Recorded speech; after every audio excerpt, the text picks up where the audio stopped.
All right. You guys ready?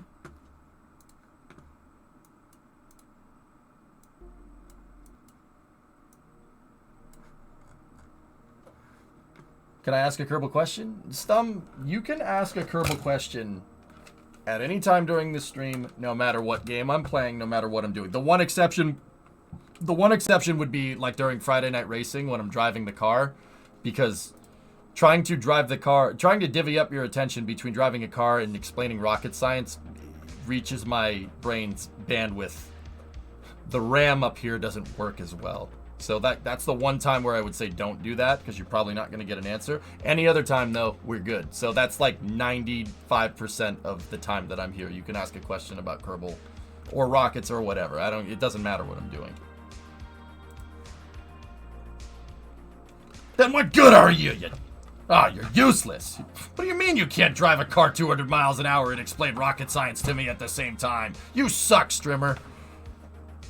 Yeah, Jim, the driving rig is good to go. Yeah, with the VR headset. Guys, on Fridays, I race in VR in my community racing league, the EJRA. Is there a plan already for the Grand Tour vehicle, or are we're... Oh, dude, this is very preliminary, Dukas. Yeah, we race Assetto Corsa. Anybody can race. It's an open league.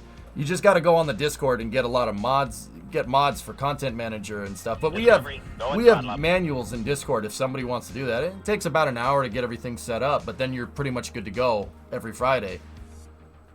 Yeah, that's done by my my buddy Max, Max2225 in chat. He basically does all the background setup work, and then another buddy of mine, All Systems, hosts the servers. They really do good work, guys.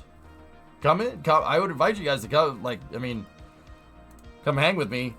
I did pretty dang good. We raced 2.4 hours, so basically 2.5 hours at Daytona Roval with GT3s. I did okay, and I was like 96.9 consistency, which is pretty good. That's not bad. EJS, went to look at your VOD and per your suggestion, and just, what? Is there a TLDR on how that thing works? It's an Epstein drive, man.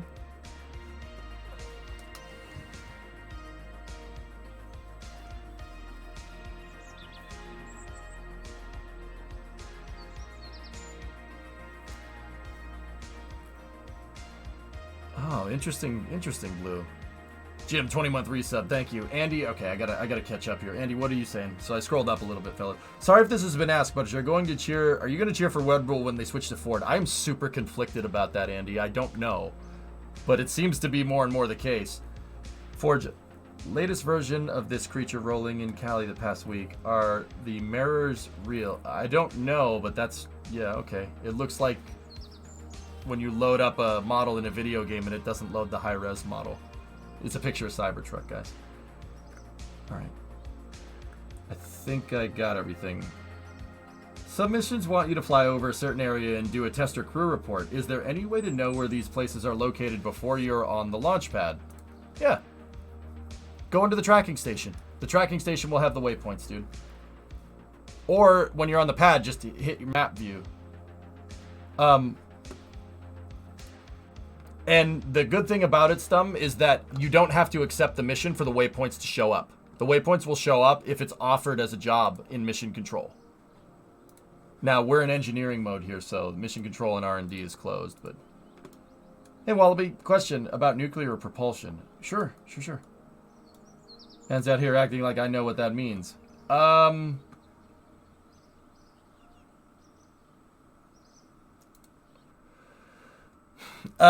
X, I can explain it in a second. Let me just clear up all the other questions in chat. I was rolling on Twitter earlier and that popped in your feed.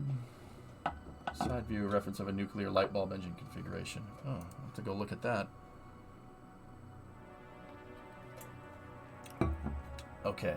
Angry Wallaby. Okay, question about nuclear propulsion. Could you theoretically use the heat from a reactor as thrust and cooling at the same time? Or does physics just say no to that? Wallaby, what do you think that does? Genuine question. You just described literally what Nerva does, dude. What are nuclear reactors really good for? They generate a ton of heat. Ton of heat energy. In fact, what does a nuclear power plant do? It moderates neutron flux to generate certain amounts of heat to heat up steam, to heat up water. And that water turns to steam, and the steam drives a turbine, which is attached to a generator. That's it. And then that steam goes through a cooling loop, a condensation tower or something. Well, that's actually on a nuke. It's twofold redundant. You have a cooling loop that cools your nuclear cooling loop. So the nuclear irradiated water is closed loop, and that's attached to an open cycle cooling loop, which is why nuclear reactors have those huge cooling towers. But that's another story. So nukes generate a lot of heat. Reactor generates insane amounts of heat. On every nuclear reactor, dude, you have a measurement that, like some of the gauges that you see on a nuclear reactor, if you picture a control room in your mind, right? A lot of those gauges, all those different gauges are like the cooling pumps and whatever. But there's also there's efficiency gauges for your nuke. So how much heat energy you're generating and how much electrical energy you're generating. It's never going to be one-to-one, right? Because thermodynamics is annoying. It's the most cynical thing ever. Anyway, thermodynamics do be like that. You're never going to get 100% transfer of energy because you're taking the energy and you're doing something with it, right? In this case, you're heating up water. You're always going to lose a little bit. But yeah, nukes generate tons of heat, right? So what this does, what a nuclear engine does, is it takes liquid fuel in the form of liquid hydrogen, and the liquid hydrogen goes into the nozzle. And the nozzle is warm, right? If it's just floating around up in space, that liquid hydrogen heats up. That thermal expansion of liquid hydrogen into gaseous hydrogen is used to drive a turbine, and that turbine is attached to a pump, and that pumps liquid hydrogen over the reactor. The reason why the nuclear engine has such a gigantic combustion chamber is because it's a nuclear reactor that's inside of a rocket's combustion chamber. But it's not a combustion chamber, now is it? All they do is flow hydrogen over the nuke to keep it cool. And hydrogen is really, really, really, really conductive of heat. It really takes heat, it absorbs heat really, really well. Just like helium does. Helium is great at it. Helium and hydrogen are not that far off. They're brothers. Cousins, actually. I'd say cousins. Right? But hydrogen absorbs the heat really, really well. And it's enough that if you impinge those gases in a Venturi, you can make an insane amount of thrust. But because you're not losing any energy from a combustion process in here, and it's literally just heating the thing, right? It is remarkably efficient. Very efficient. Really, really efficient. Nuclear engines in real life, they've tested them. They tested them in the 60s and then cut it because Apollo got canceled, which was stupid. We revived it, though, recently for the Artemis program. Yeah, they started working on nuclear propulsion again in 2018. We're actually, BWXT, a company in Huntsville, is actually, or BWX Technologies. BWXT is something different. A lot of Rooster Teeth fans just went, huh? BWX Technologies is working with DARPA and NASA on basically a modernized nuclear engine.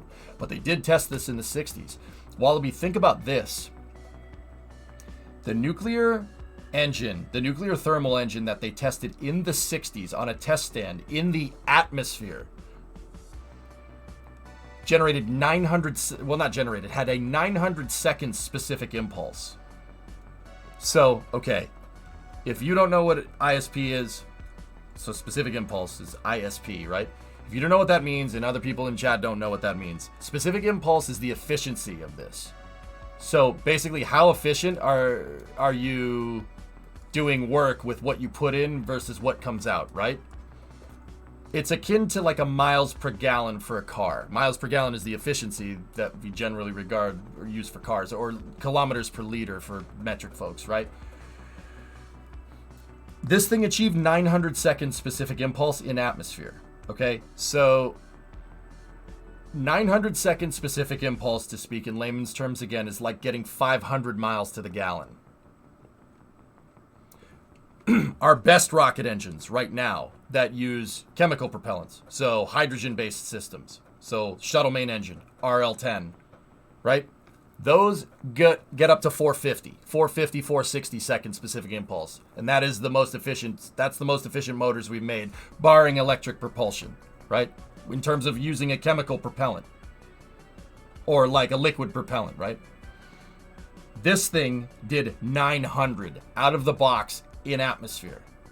The specific impulse on a Nerva engine could theoretically get over 100 seconds. 1,000 second specific impulse, which is absurd efficiency. We're talking about a twofold increase in efficiency. So, for instance, the Saturn V, right?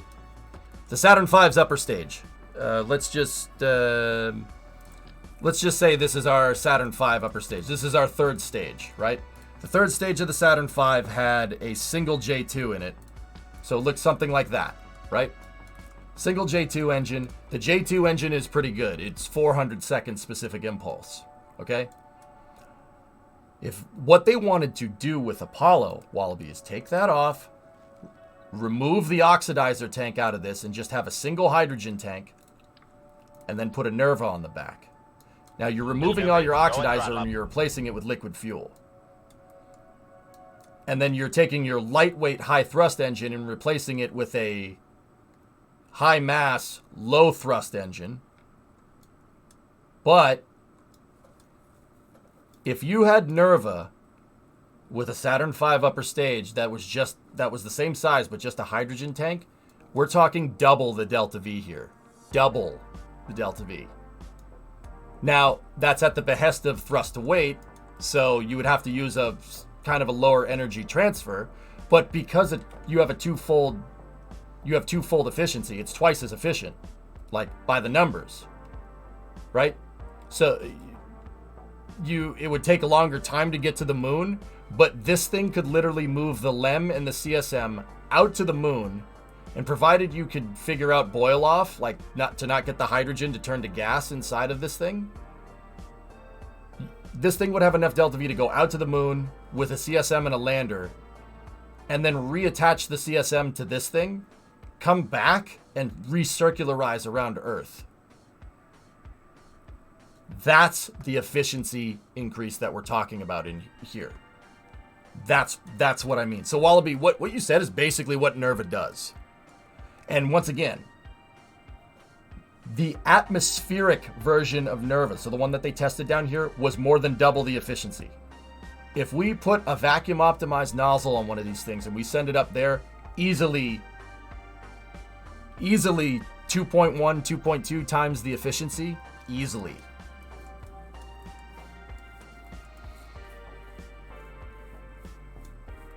Crazy, right? Oh, and once again, I was really pissed for the longest time that NASA cut this technology. Because, dude, once again, this isn't like, oh, we could maybe do that in the 60s. No. This had a working production prototype. Working. The thing was able to burn for like an hour. What other rocket engine that's enough to move anything useful can burn for over an hour before it melts something? Nerva engines can burn for insanely long periods of time. The hydrogen keeps it cool. So as long as you have fuel, you can just keep burning. Other rocket engines are only designed to fire for like 8-9 minutes. Like a shuttle engine's only supposed to fire for like 9 minutes. A shuttle engine couldn't do like a 30-minute burn. It would break. Absolutely. Oh, it absolutely would break. Right? Yeah, Hando, it got cold here last night, dude. Well, the real question is why NASA was cut. Well, they canceled the Apollo program, Black Sue. That's what happens when spaceflight isn't a national priority over here. That is literally the reason why I started streaming about space stuff, because because NASA's funding is directly tied to, it's not like if we need to solve a problem or when we need to solve a problem. It's directly tied to public perception. Spaceflight needs to be, as taxpayers, we need to want a space program. If we don't, then it goes bye-bye. Right? You gotta want it. If the public, if the U.S. taxpayer does not see the need for NASA, NASA goes bye-bye. The second the politicians get wind to it, they'll spend money. They'll find a way to spend money on something else. That's kind of their job, but that's a whole nother can of worms that I'm not getting into. Spaceflight wasn't part of our national priority in the early 70s. We got to solve problems down here crew got the reins, and that was the end of that. Oops. You know what's messed up, dudes? That's part of the reason why anybody that says that, oh, we got to solve problems down here. Now, don't get me wrong. I'm not going to delegitimize that and not say that we have things that we got to figure out down here. Abso-freaking-lutely. But the reason why I don't listen to people like that is because that's always going to be the case. Our problems now are not tomorrow's problems. Yesterday's problems are not our problem. Well, they kind of are, but you get what I'm trying to go. It's always going to be self-defeating. There's always going to be problems down here.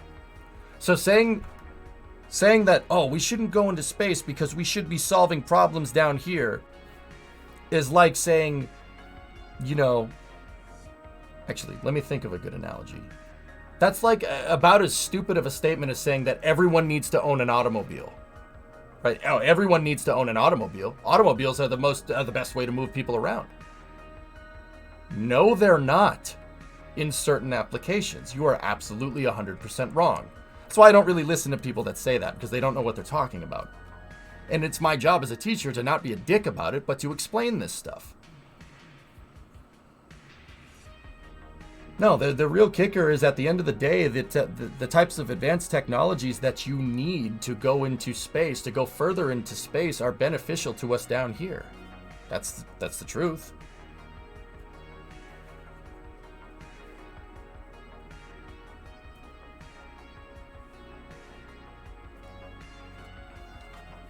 There you go, Mini B. Indeed. Absolutely. And unfortunately, you know, in the 70s, the public didn't want it. Oh, Apollo's too expensive. It's too expensive. We got to solve our problems down here first. Basically, all the circus that happens down here, which, I mean, in case you hadn't noticed, it's a circus. You know, it is what I'm talking about. It's always been a circus. That's the key. So don't get jaded by it, because it's a circus.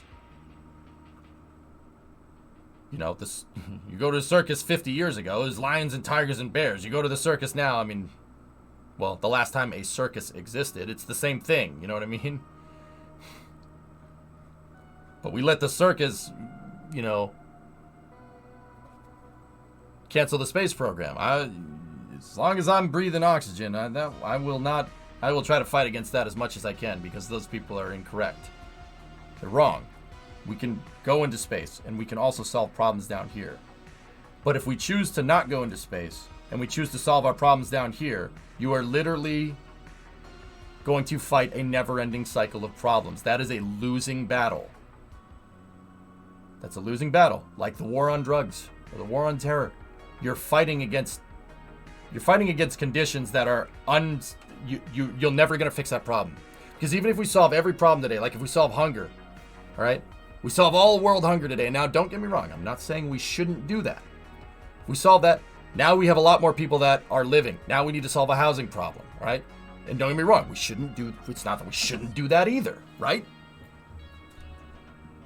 See what I'm talking about? Our problems now are not the problems that they're going to have in the future.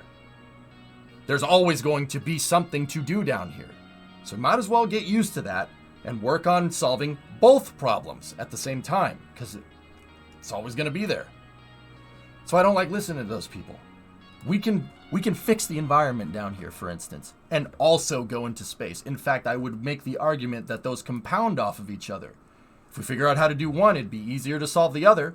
I'll give you a case in point. Climate monitoring satellites. How would we know if the Earth is getting warmer or cooler without satellites actually looking down and recording that data all the time? Interesting. And if you're going to build a rocket that can move a climate monitoring satellite up there, it's not that much of a stretch to move people up there too. See what I mean? Don't listen to those people. They don't know what they're talking about. We listened to them in the early 70s and we lost Nerva in the Apollo program. And we've been struggling to get it back since for 50 freaking years.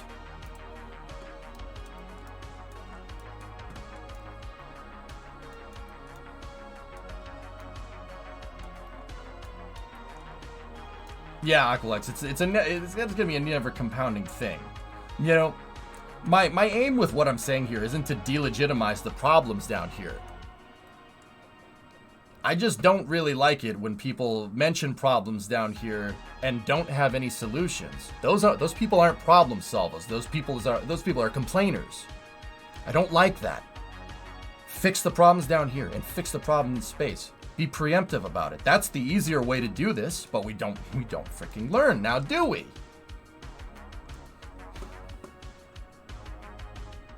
Sometimes the perception of space programs is to be useless and expensive by people who have no idea how much space programs cost, Raz. Yeah, I agree with you. Yeah, that's what I'm trying to fix with these conversations. That's why I choose to have these conversations with you guys, to show people why it's worth it.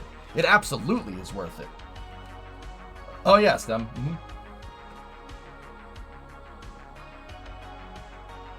I don't like people that make money off of perpetual outrage. That pisses me off. That's something really, really bothers me. Solve the problem, you know? Just like Gene Kranz says, work the problem, man. Anyway, we're gonna work on this problem and we're gonna go from here.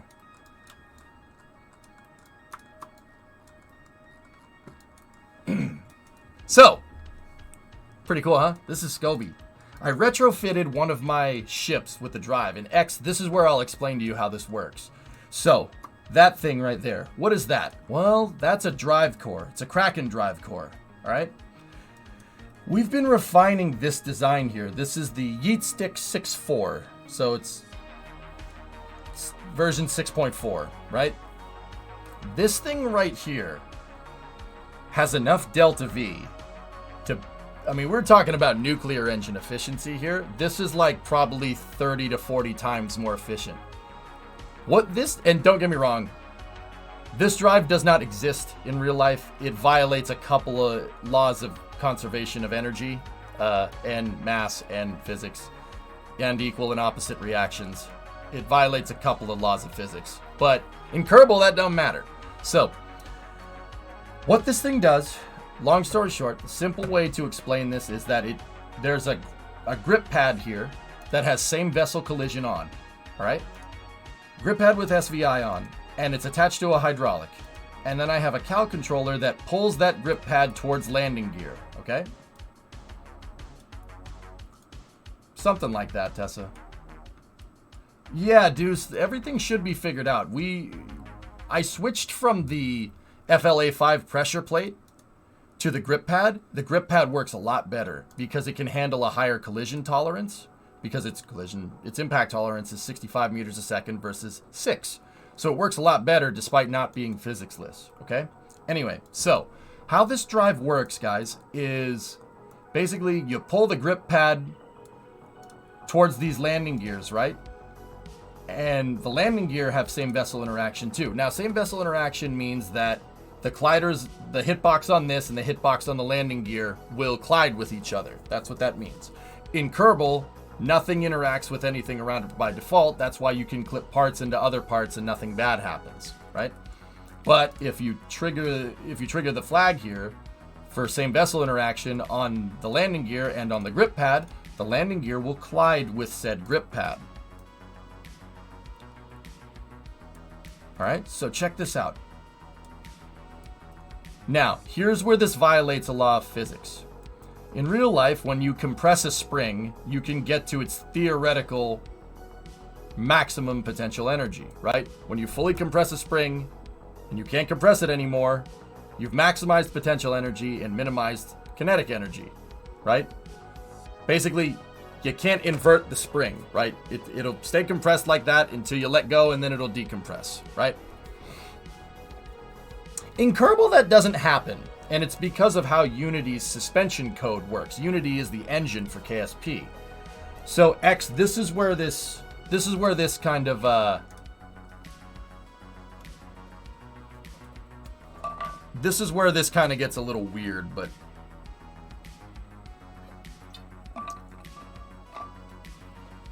Yeah, Xenotech, I think fusion is pretty in line with that. But anyway.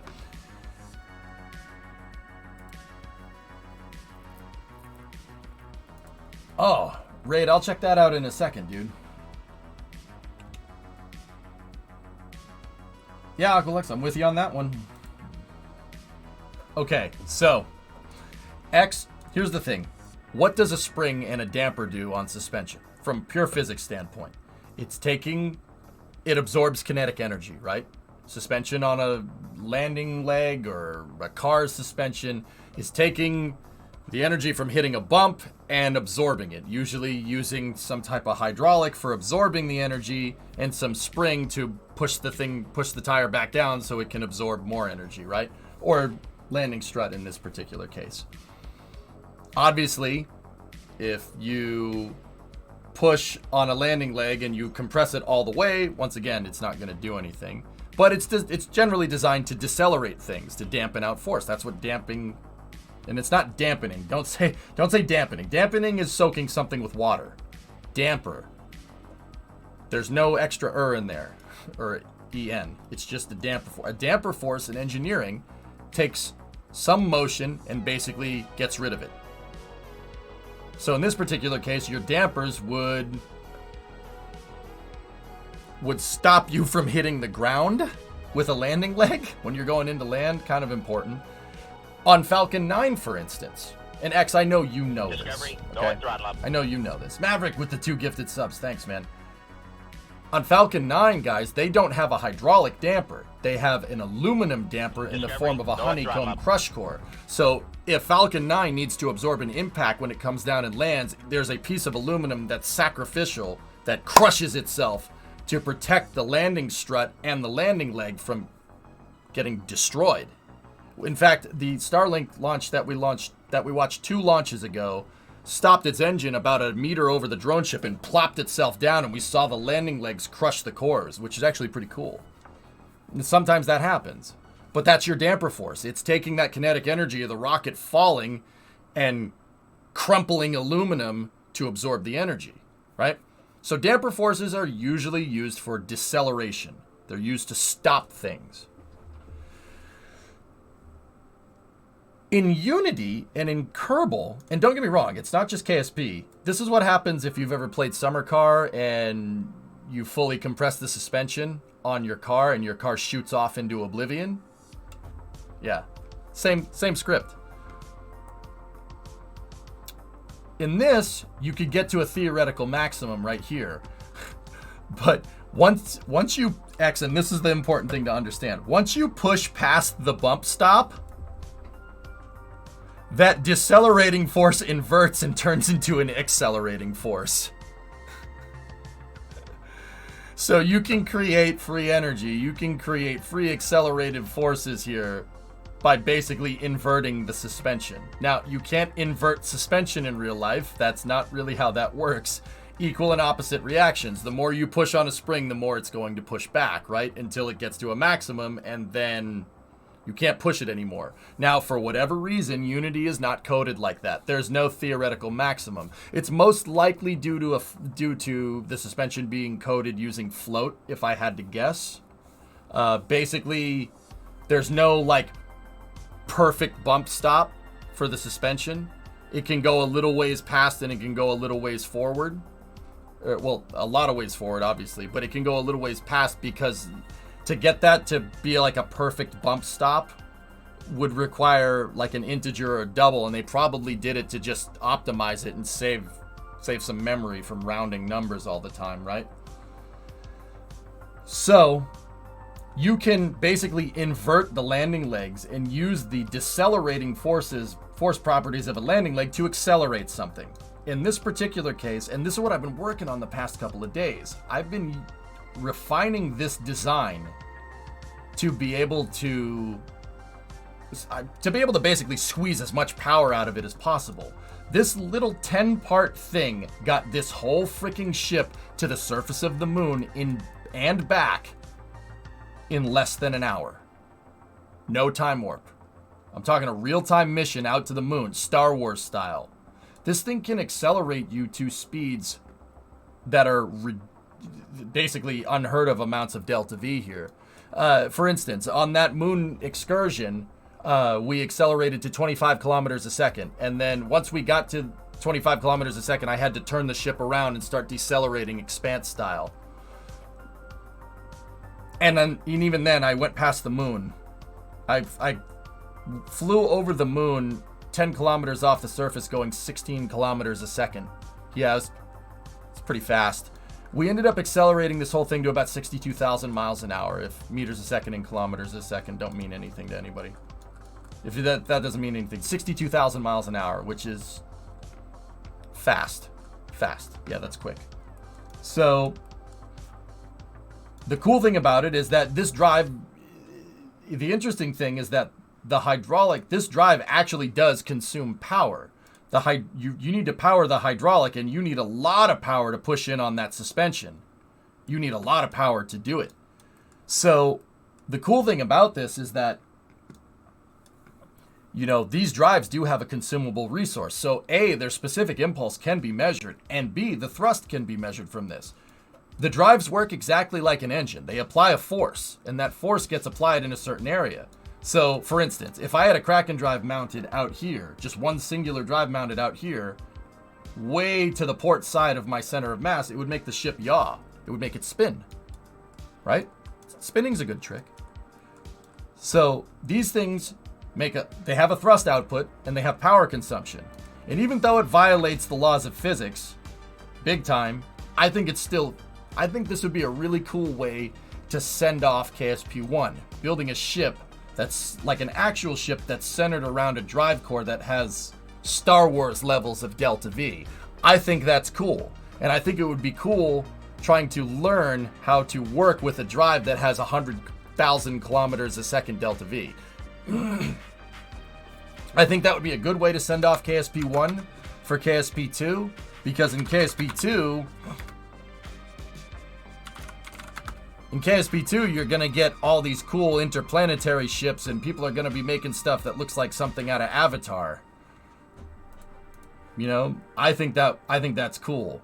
We're going to see big interplanetary ships like that, so we might as well send off KSP-1 on a note that will lead right into KSP-2.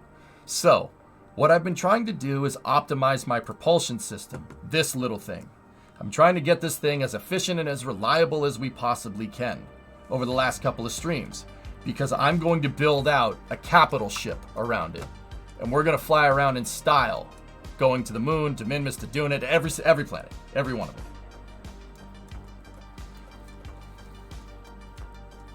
No, light speed is too slow. Light speed too slow? How many school buses is that? Yes. That makes sense, dude?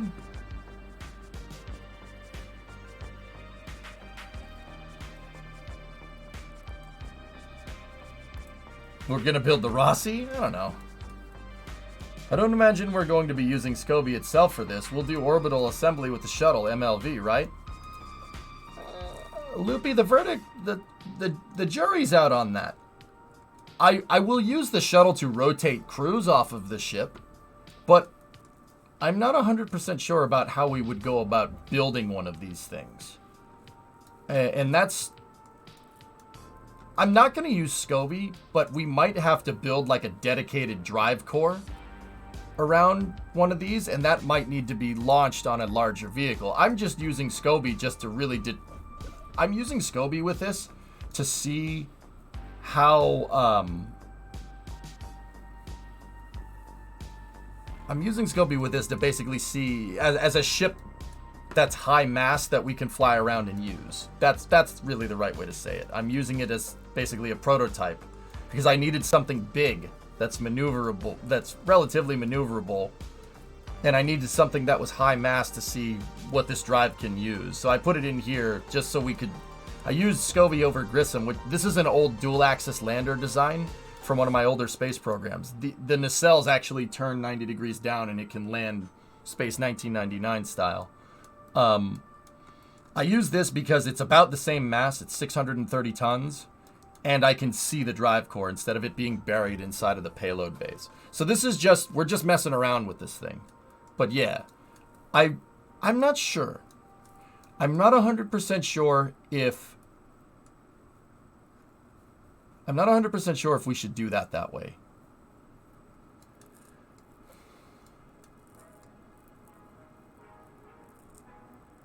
I'm not, see, Loopy, I'm not 100% sure how a KRPC drive is going to accelerate something like that.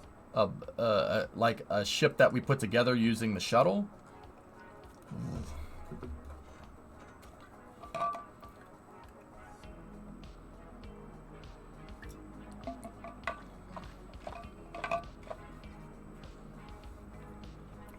Yeah, well, if chat didn't understand it, they probably Googled it, Tessa, and they got the idea. That's why I said it. So, if we're going to leave this thing in orbit when exploring planet, are we going? Yeah, see, Pigzig, that's the questions I really want to solve, and I really want to try and understand. Now, I will say, when we went in here, and I'll just bring up the drive core by itself. When I went in here and engineered this thing over the past couple of days, when we went in and kind of optimized it, I optimized it taking into account that we might need to move around a ship that has 1,000 tons of fuel for a lander for every planet. I think that would be a cool idea. But also, I think it would be really neat to make, to make a vehicle that could land itself if it needed to, like Scobie. But, I don't know, we might, like I said, the jury's still out on that, you know? Oh, no, not 6-foe. A mothership with landers is actually a cool idea, Apollo. Yeah. Yeah, Loopy, I would need to test compression load on the,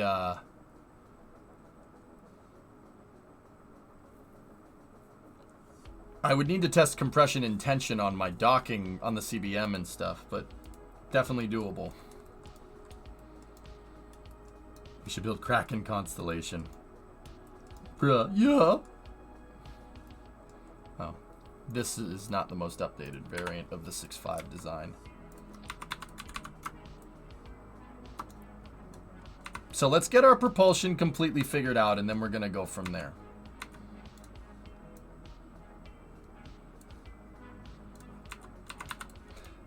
The updates that I wanted to make to this drive is ticking that hydraulic one step that way, and then ticking this one step that way.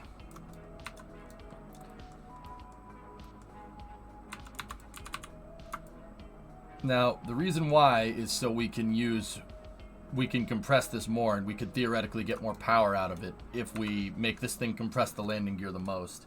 You should see what this thing does up in space, guys. The drive actually deforms. It's really cool. Like, you can tell when it's throttled and when it's not, because the landing legs, when this thing pushes on it and it pushes the landing legs past the bump stop, these things actually move inwards like this. It's really cool. It looks like it's throttling. I thought that was neat. We watched it doing that last night.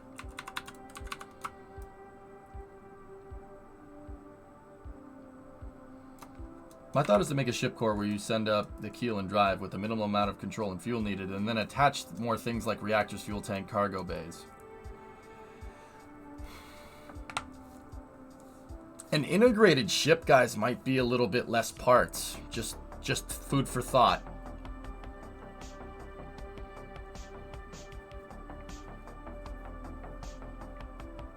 If you could prevent the deforming, do you think we could improve the power? I actually think the more you deform it, Tessa, the more power it makes. I actually want more deformation from what I can tell. Will spinning it have any positive effect? Spin stabilizing it does fix some things, Hip. Mainly it basically dampens out the any potential asymmetric forces that the drive emits, because that does happen sometimes. But honestly, like, some RCS to compensate for it is not the worst idea. But we do have some of the folks that watch the stream, I'll call them KRPC Tech propulsion engineers, are working on a SAS, a KRPC drive SAS that's designed to basically pitch yaw and roll things. Did you get around to testing what happens when you underclock the damping force? No, King, I never did that. No, that was untested. That's a unopened book, dude.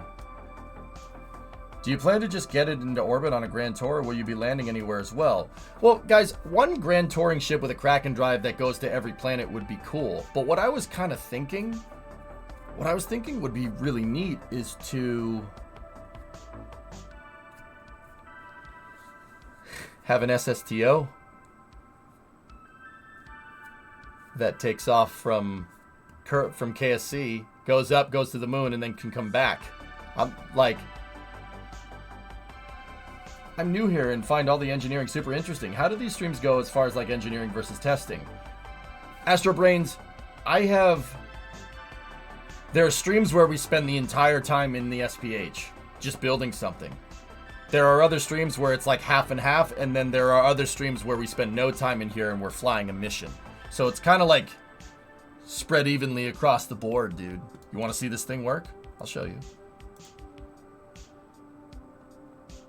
Anyway, it's good to have you. Thanks for popping in, dude. So here, and once again, this is a physics-breaking drive, but it's something that you can do if you have Kerbal in the DLCs. And I actually think it's kind of cool, A, because it consumes electricity, so you need to generate electricity for the drive to work, or else it's not going to do anything. It'll break. And 2, you know, I can't think of a better way to send off KSP than building some crazy stuff. So like, I was thinking, you know, not necessarily a Grand Tour ship, but how about a ship that could go to Joule and back in one stream with no time warp? That would be kind of neat. How about we get to Joule in 20 minutes instead of like 2 years and then have to time warp all the way?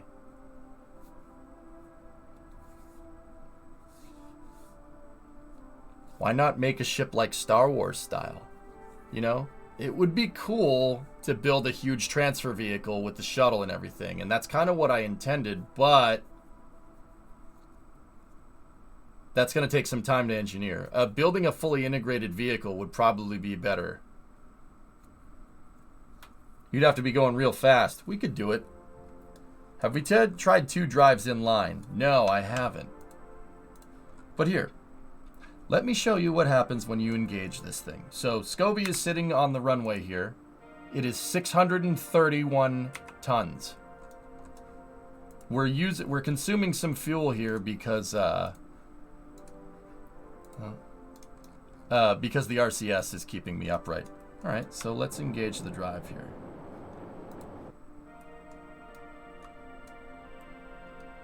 I think it would be cool to have a ship that can go SSTO to the surface of the moon and back. Like what we're about to do. 2 drives at the same time, man.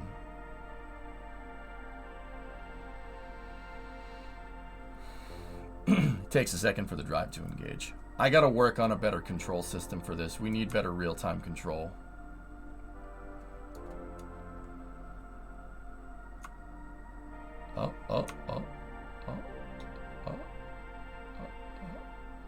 There we go. Getting to full compression. Oh boy. See what I mean? And I think if we build like actual liquid fuel oxidizer landers for said planets, right? I think it would be a really cool tie-in between like, you know, it'd be a cool tie-in for like near future tech. So like how would NASA like organize a if NASA had this type of technology, how would they build mission architecture around it, you know?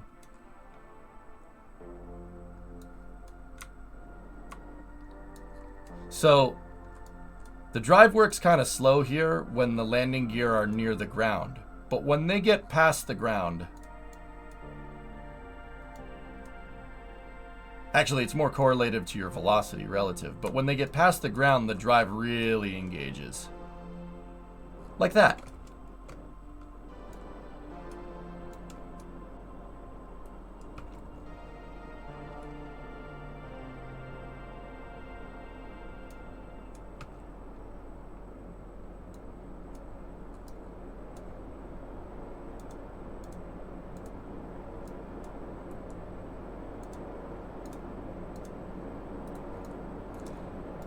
Yeah, we should probably turn on pitch actuation there.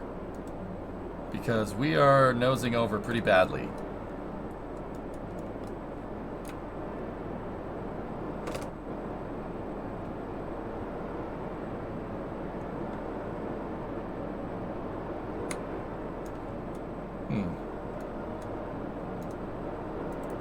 Is the drive off? No, not really. Oh, that damn aerodynamics. Well, it's good to know that we're off to a good start here. Alright, let's see if we can swing her around before it crashes.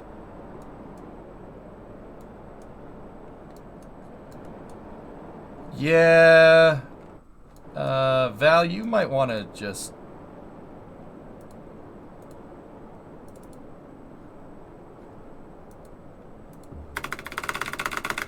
Nope.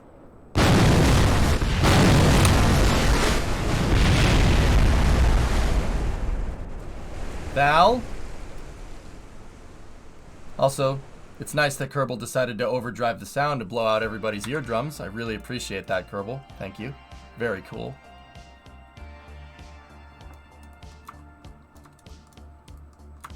Thanks, Kerbal. Very cool. She can breathe underwater now. I mean, she was breathing underwater for a second. Good to know. So, yeah, the drive gets a little unruly down here. You basically got to go up for a little while, but that's because of Scobie's design, because I have structural girders here that are wings. That's why it pitched us right over into the ground. Hope all is well. Yeah, Airborne, everything's fine. Could put it in the shuttle and send the entire shuttle stack to the moon. Yeah, I don't want to do that. Yeah, Dead Crew, we're just just picking up where we left off. You know, no big deal. You adding gull wing doors? Nah, we're just using Scobie for testing. You ever gonna try submarines? Nope, don't have the time, dude. Seriously, Airborne, we don't have the time. Tessa, it's the arrow. I pitched over too quick. We can do it again, I'll show you. The drive is reliable. Oh yeah, Raid, that's right. Sorry, I forgot to check that out. All right. Anyway. What do you got for me here? So, Kraken drive. Raid, what were you up to?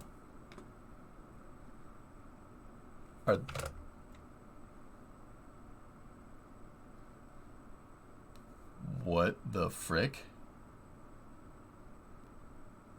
I thought you were scared of the water. Not in Kerbal. In Kerbal, there ain't nothing down there that can get you.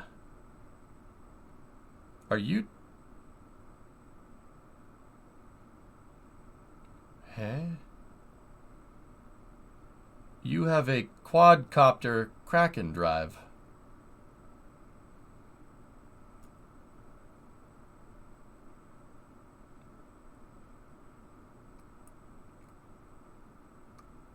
Yeah, the linear arrow spike Kraken drives, Aqualux. You see that?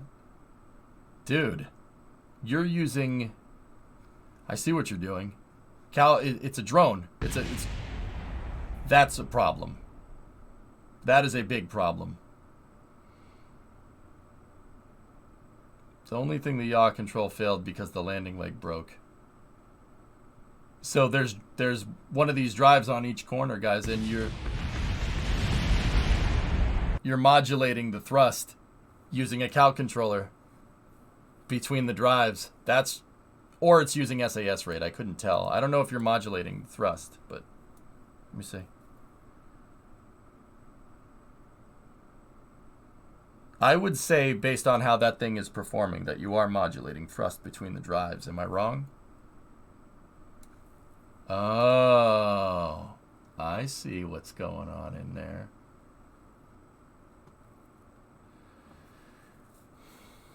I see what's going on in here.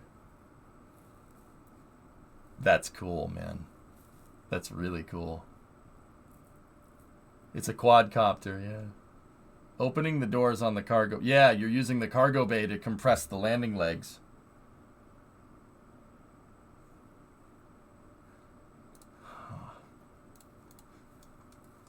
man.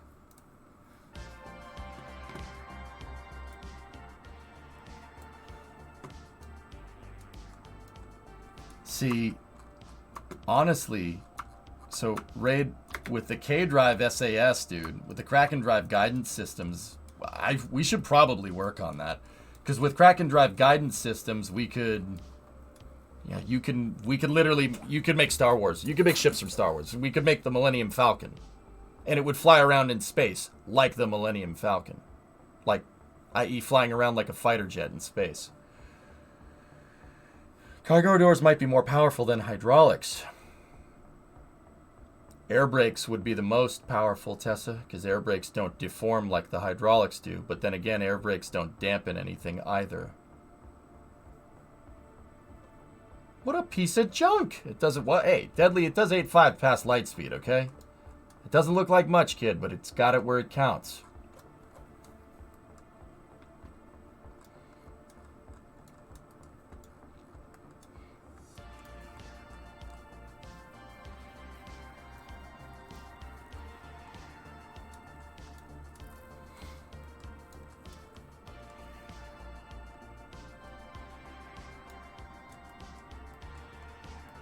Made the Joule run in less than one stream. That it did. Is that the Scobie that did the Kessel run? Yes. Yes, it is. Yes, it is.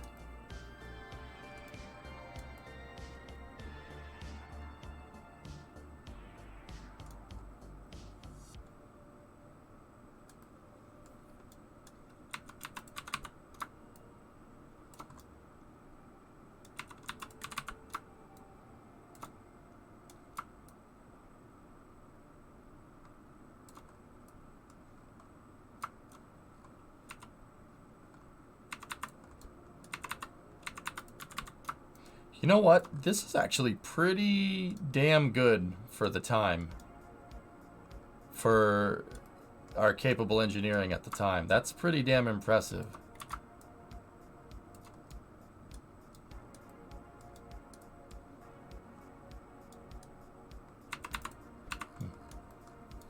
Discovery, go at throttle.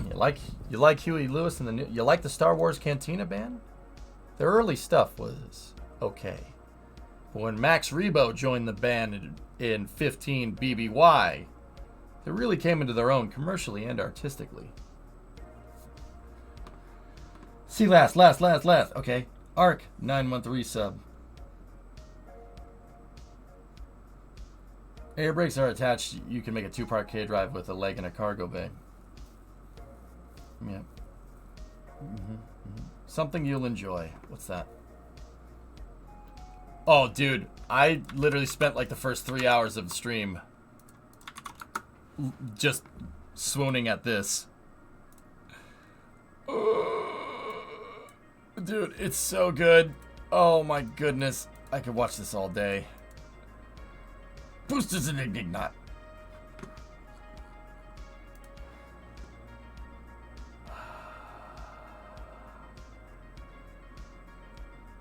Novus, my favorite part is that the rocket engines are creating such a vacuum here, it inflates the boot on the SRB. That's so goddamn cool. See the boot inflate? Oh, that's so legit, dude. Absolute beast mode. Absolute, dude, that is so freaking cool. Is Xenon stuff useful? We could overclock it, Deuce. Sure.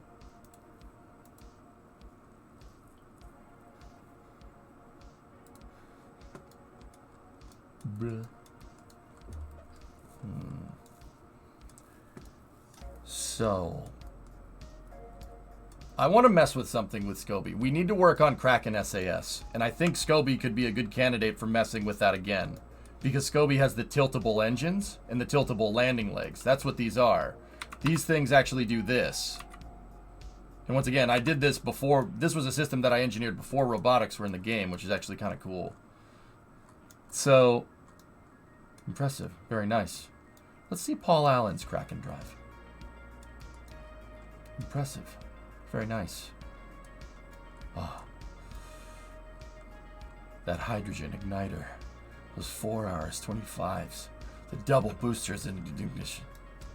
I had to have it.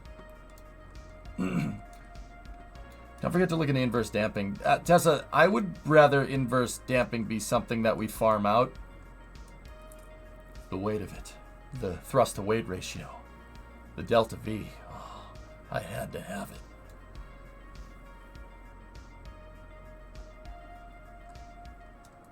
EJ, you could also mess with Kraken translation control. Raid was doing something like that.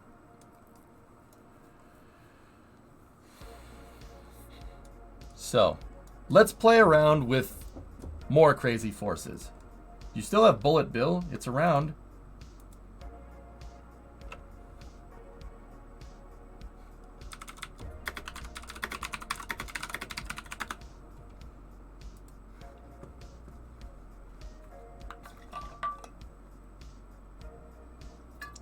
Fino's Bullet Bill is backed up on a save somewhere, but yeah, we have that thing.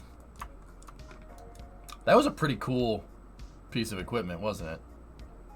Dude, I'm talking like it'd be cool to incorporate that kind of design into a bigger ship like this. And then we could go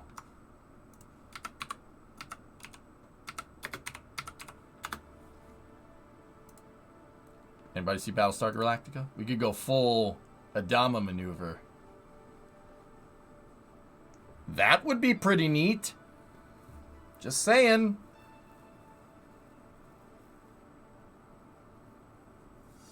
I'm just saying. Just saying. I don't know how they did this without ablating some of the ship, but you know, that's fine.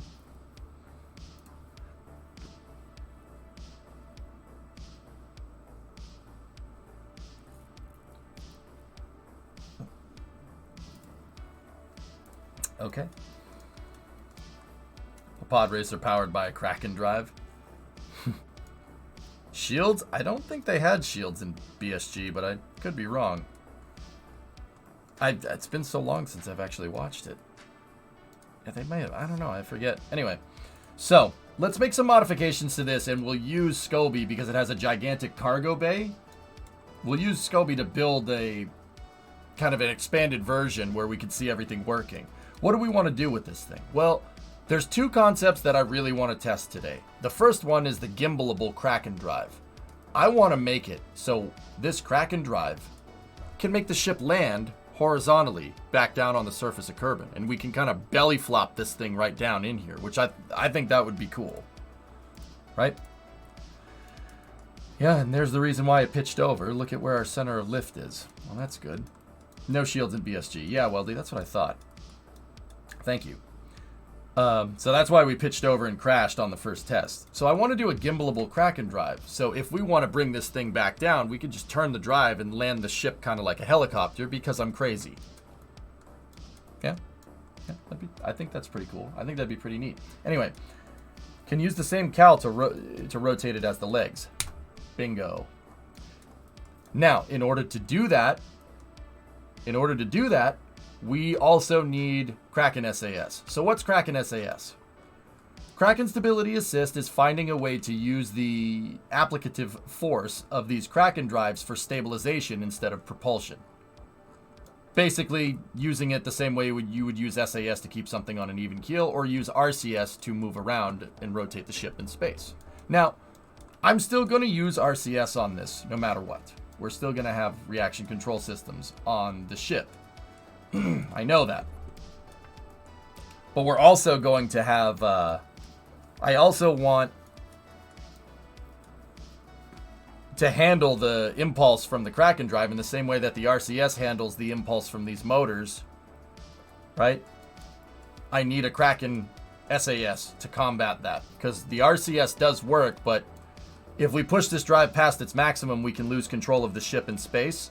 And it'll accelerate infinitely in one direction, and we have no control over it until we disengage the drive, or it breaks, which don't want either of those things. So we're going to need a guidance system here as well. So we're going to work on that stuff today. The first thing we need to do is the gimbalable drive. That's the first thing that I want to mess with. And I'm pretty sure we showed that this could work, but we'll get into it here and we'll test. So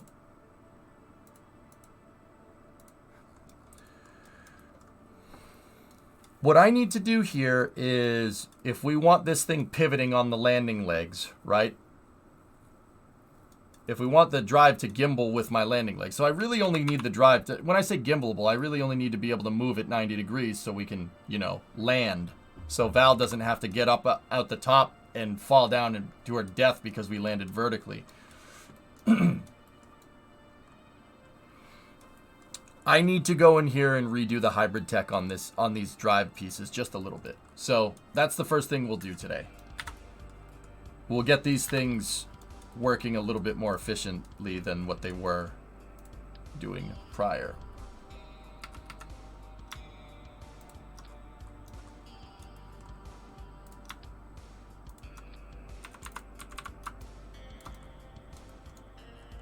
Okay. All right, get rid of that. So that housing right there seems to be the root part of the leg. All right, let's go. Yeah, if we could figure out today a KRAKEN SAS, then we can really start getting nuts. KRAKEN SAS, guys, means that we can have drive nacelles. Because sometimes when you have two of these drives that aren't completely lined up with the center of mass, one drive produces slightly more thrust than the other. They're not consistent. We proved that yesterday. It's kind of how you engage the drive in float point error. Like, it's not going to always produce the same one. You could have two copies of the same exact thing. One's going to produce slightly different thrust than the other. If we can have KRAKEN SAS compensate for that, that means we can make ships with nacelles, with drive core nacelles, like Enterprise style. Like Star Trek. We could do stuff like that and it would work. We just need a way to be able to generate enough moment to counteract the differential thrust of the drives. If that made no sense for you, that means make the thing fly straight in space. That's what that means. Yeah, you kind of need to, if I want to go towards the moon, you kind of have to fly in one direction towards the moon. Well, depends on how much delta V you have, but you get the idea. Generally, I don't want my spacecraft to just tumble end over end. I want it to go in a straight line.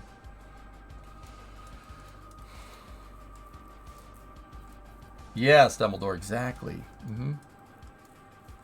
So, let's start with rebuilding these things a little bit. So, how did I do this? I put a robotic part in here, and then that KRAKEN Tech housing right there. Okay, I see.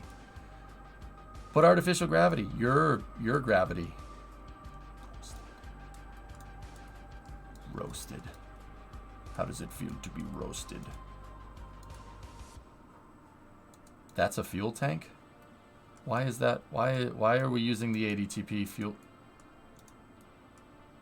You know what? I don't think that was a fuel tank when I made this. Oh, look at that. Oh, yeah. Look, guys, look. Past EJ lined up similar attachment nodes because it's better for aerodynamics. I mean, it is, but that's... Yeah, okay. I remember you gotta line up the right attachment nodes, and you do, but in the reality of the situation is that you just put this whole thing inside of a fairing and it'll work way better. That's funny. Past DJ's build meta. Hilarious. Okay, so let's go in here. Let's switch to revision 6.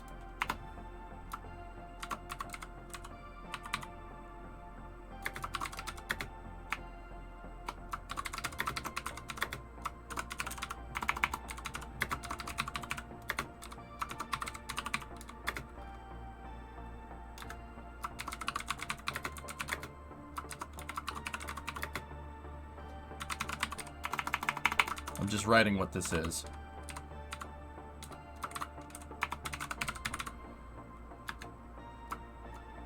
We're going to take Scobie and we're going to do what they did in, if you follow Halo lore, we're going to do what they did to the Pillar of Autumn. Take an older ship. It's an older ship, said, but it checks out. Not a Halo quote. And we're going to modify it with updated guidance and control systems. Let's see what happens.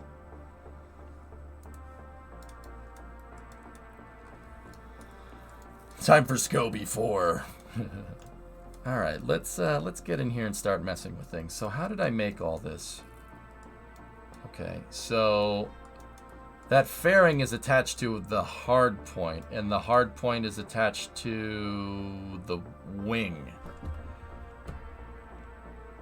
My landing legs are mounted on a hard point to the wing.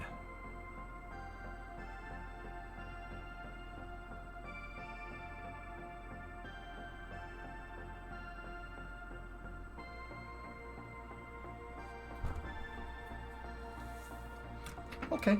Yeah, well, that was a good solution for the time, but also... What? Oh. Okay. All right. Just get rid of that, and that, and that. Just get rid of it, and to do the just shut the thrust off on these, just for now. And why does that have a shroud enabled? Past DJ was living in the Wild West. Yeah, super. I'm not going to say that I didn't know what I was doing at the time, because frankly, this thing was pretty damn cutting edge for the time. But, you know, a 69 Mustang was cutting edge for the time. Does that mean it goes faster than a 2023 Mustang? No, not even close. No, it's very primitive by today's standards. But anyway, moving on. Okay, that's gizmoed all together. All right, sweet.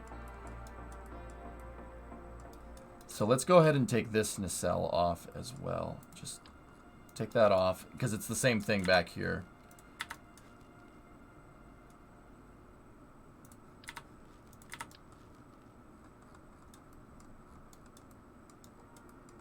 No, but it looks way better going slow. Yeah. Okay. Is that one single line of wings going all the way back? Yeah, of course it is. What are these wings connected to? They're connected to the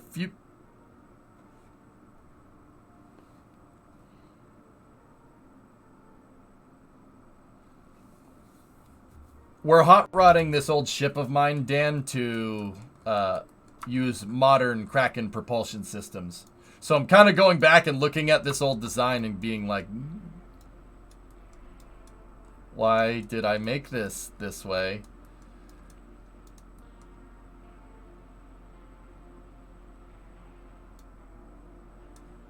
Why would he jumped out the window? Why would someone do that?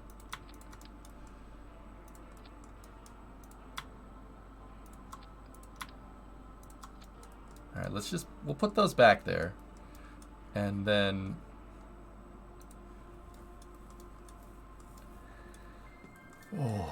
this is the old Grissom design, dudes.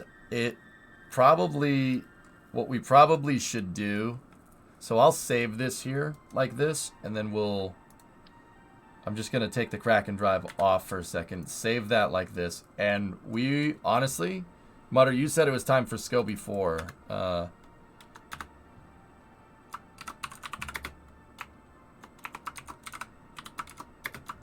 This ended up not being used because of old hierarchical design. So let's it was cool 8,000 hours ago. Let's go down here. And let's go over here like this.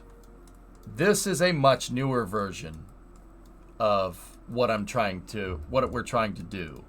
This is Grissom, which is the small cargo variant of the same style ship. This is from my 2017, 2018 mission mode saves. It's a cool ship. It's a big passenger ship that has 4 payload bays in it. And it was designed to have the shuttle come up here, and the shuttle would install with a tug. It would install 4 shuttle-sized payloads inside of the payload bay, so you could have like a lander, and then a HAB module, and then an ascent module, and then a rover in each payload bay. This thing would go out to Duna, deploy all that stuff, and that stuff would go down to the surface, and then it would go home and come back. This one was a revamped version, and yeah, we never actually flew this except in the past couple of days. And I will say, this thing looks 1,000 times nicer.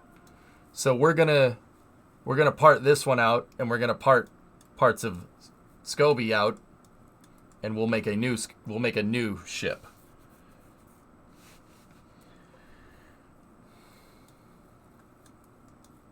Yeah, Aqualex. This thing is going to be my first kind of soiree. It's going to be my first attempt at building a dedicated Kraken drive ship. So a ship that's built around Kraken drive propulsion. So, let's do this.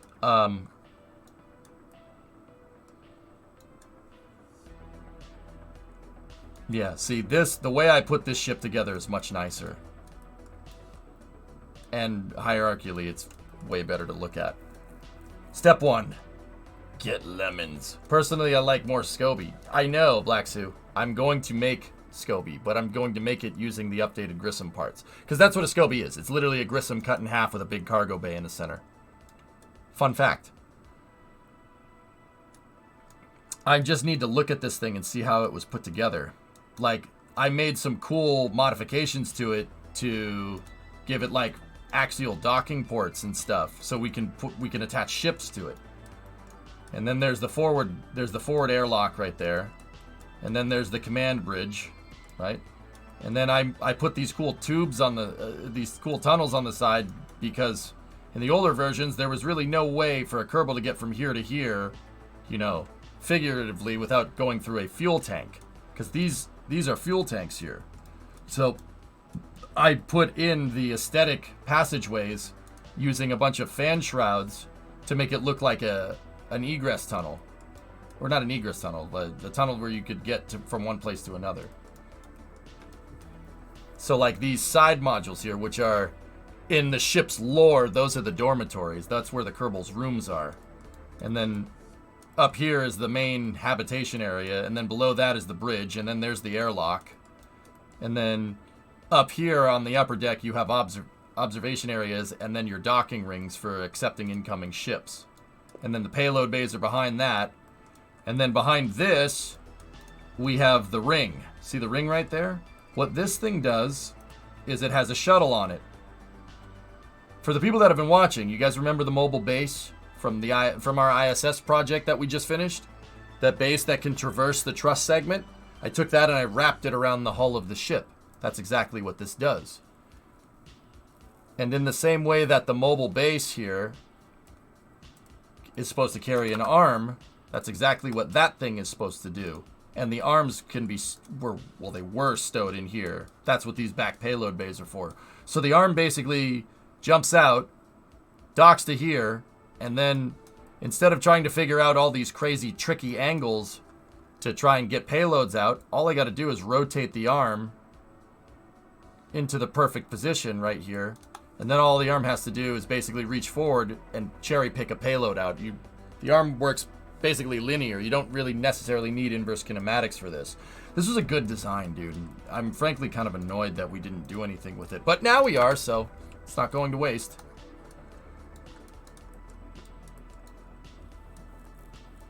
Yeah, the arms were in here, Admiral. I deleted them yesterday, but I have it backed up like 4 or 5 times with different craft files, so I'm not too worried about it.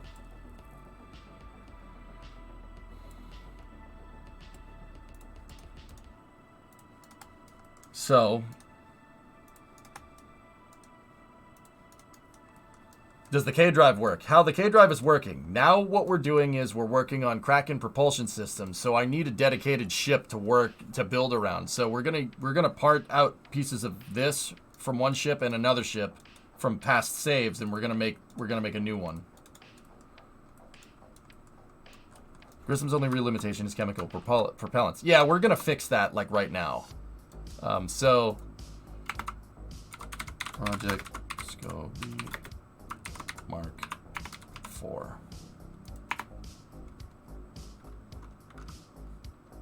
First K-Drive optimized vessel for KSP 1. Modified 2, 2, 2, 3. All right, so Mark IV. I need parts off of the Scobie craft file, and then I need parts off this. I'm basically gonna have to start from scratch, dudes.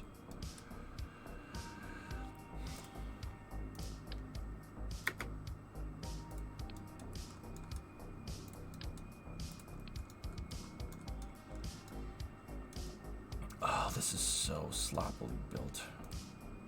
It's kind of frustrating, actually. Why is there interstage nodes there? What fairing is that? It's from that, isn't it? Yep, okay. Okay, let's reroute to that girder segment there. And keep this ship here for parts. And then...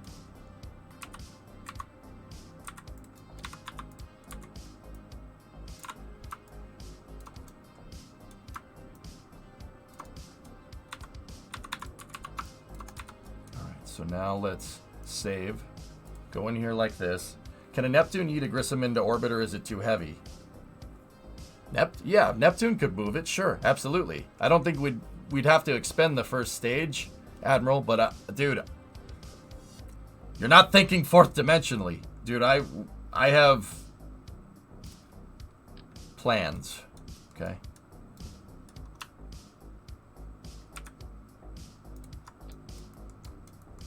Alright, so Scobie ends up being a little bit longer, interestingly enough. Let's put either ship on the side, and then we could pick these things. We could pick parts off of them as we see fit. So, I like the aesthetics of this, and the way this is put together is a lot better than this, but I like the function of this. So we're going to make a new one right now.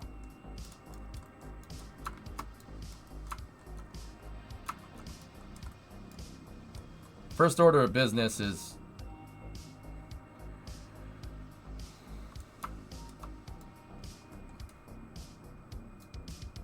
So at the center spine of the ship is an SRB right there. See? That's to keep the structure of the ship nice and rigid. And its fuel tanks clustered around a center structural beam.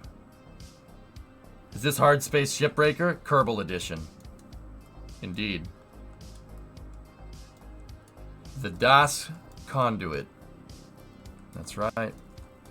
Conduit, Anakin.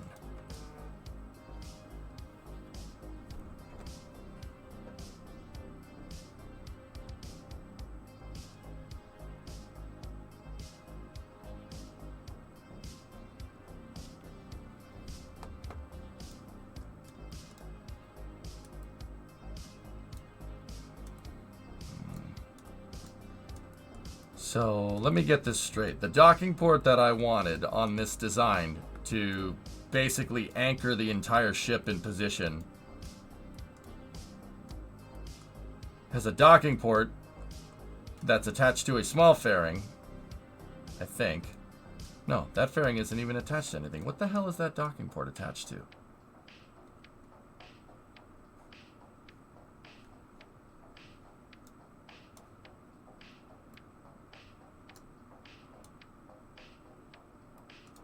Did you see the KSP2 screenshot of the day? I didn't. I don't know what that thing is attached to. When I select the docking port, it highlights the whole ship. But if I select any of these sub-assemblies here, it doesn't select the docking port.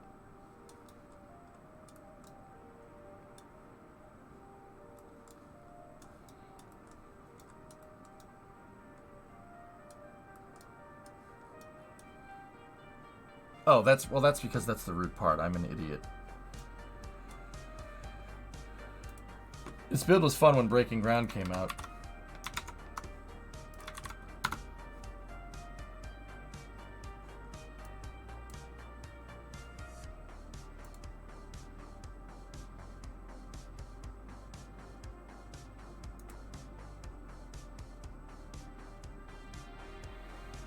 Yeah, that's gonna be good.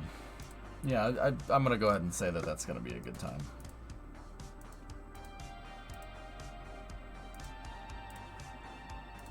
Yeah.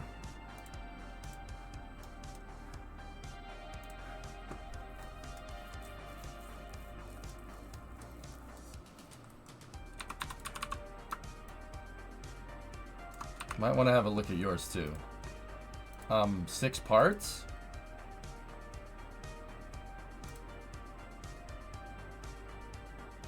Nice, Tessa.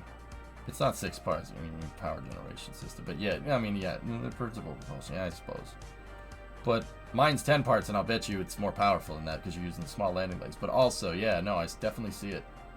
That's, yeah, the payload bay drives. That's all Raid's idea. That's a good call. I was thinking about building a linear drive the other day, and I don't know, that may or may not have given people ideas about it. But yeah, the payload bay thing, I saw Raid was the first one to do that, from what I can tell.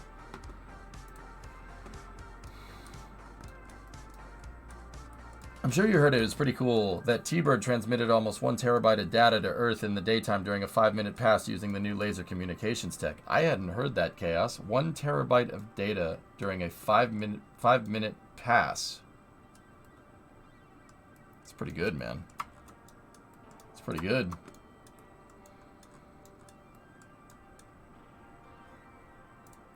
All right. Well, I want a similar system here, so. But if we're gonna do this, we're gonna do it right. Let's go in here like this, and we'll use the CBM. Just because. Is that necessarily gonna be the root part of this entire design? Don't know.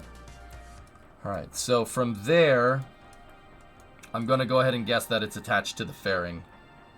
That docking port is on an interstage node to the fairing. And what type of fairing is that? It's a 2.5. Okay. I like this whole front area of Grissom, so we're just going to go ahead and reuse that.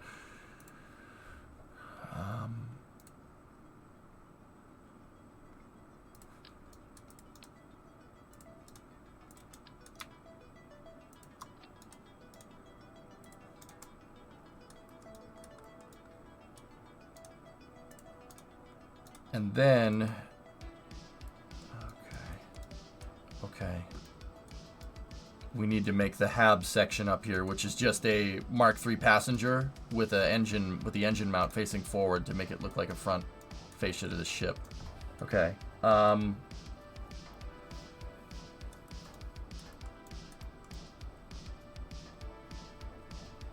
mean, this thing does have to fly through the air, but we don't really have to worry too much about aerodynamics because we can just brute force stuff around, so.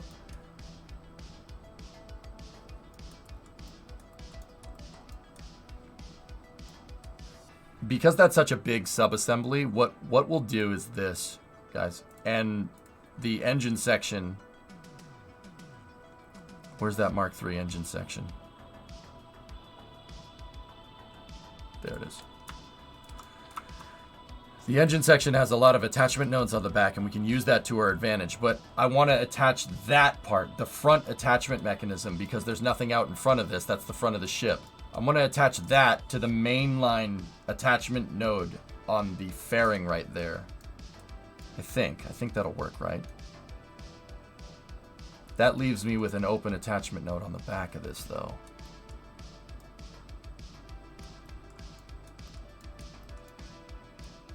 Yeah, I got you, 95. We just have to be cognizant of it. Okay, I don't want to do that, so we will do this.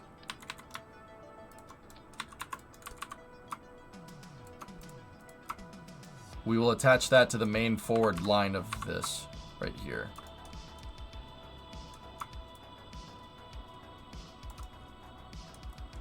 And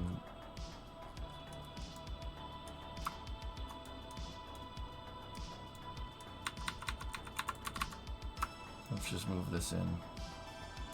Make sure we get the relationship of this right.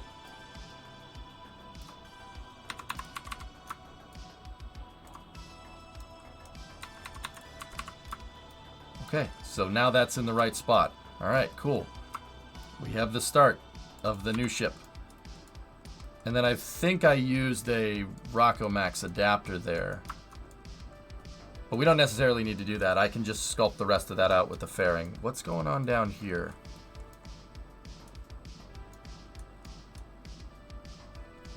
That piece is attached there. Why did I put those I-beams in? Maybe the I-beams are there to bridge the shape. I probably did that because I thought it looked stupid. That looks like something I'd do. And then I use the aesthetic part and as a structural carrier to make it actually functional. Okay, that makes sense. And then from there it kind of slopes down, and then these things are probably just placed off of the fairing interstage nodes if I had to. Nope, they're not. They're placed off of the fuselages and they go forward. Okay.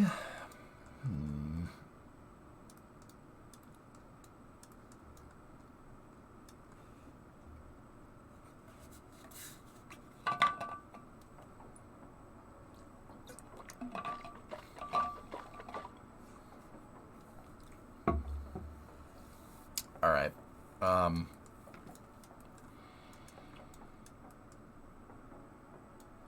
thinking here. Thinking how we want to... I like the setup of these tanks. These are Mark III fuselages that are in 4x symmetry. Pretty straightforward stuff. And then there's Mark IIs top and bottom and Mark Is on the sides, which... The reason why I used Mark Is on the sides is so Kerbals can sit, and when they can sit, they can look out the window. Instead of, you know, you have a nice view out the side of the craft. Instead of, you know, you could put these down the side and that would look cool too, but, you know, it kind of differentiates. If you want to look out these windows here, right, that's how you know you're on the zenith or nadir of the ship. And also these look better with those docking rings, I'm not gonna lie.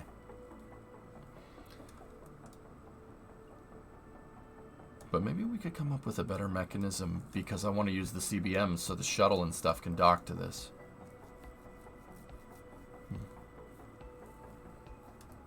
They bridge the gap better, but I do like what we did on the side here, 95, because, yeah, the reason why is because when the ships would go into their pens, I built entire, I mean, you were here for this, I built entire pens for these ships, guys. So I had a space station that looked like a floating dry dock from Starship, or from Star Trek, not Starship. And the ship would come in, and it would attach on the forward port here, and I had staging areas, basically a staging platform where we would put payloads, and then we'd open up the payload bay doors, and you could just put them right in the, you could put payloads right into the payload bays, which is cool. I had a refueling one, I had a refueling station, and then I had a station that was basically a loading dock for spacecraft. Really, really cool stuff. That was a really fun time. I really wish I didn't get bored of that, because it would have been cool to keep going with that. I was just like, yeah, I don't really feel like working on this right now. So I think we did career mode or something. Shouldn't have done that. Oh well, hindsight.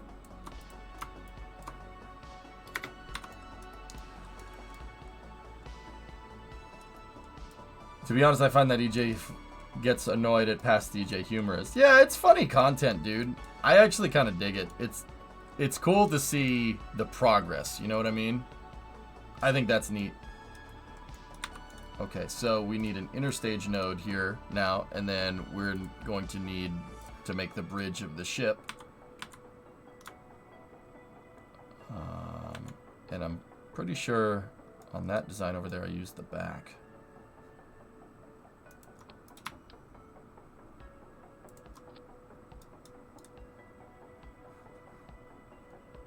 Change the variant to the skinny variant, and then move that down there.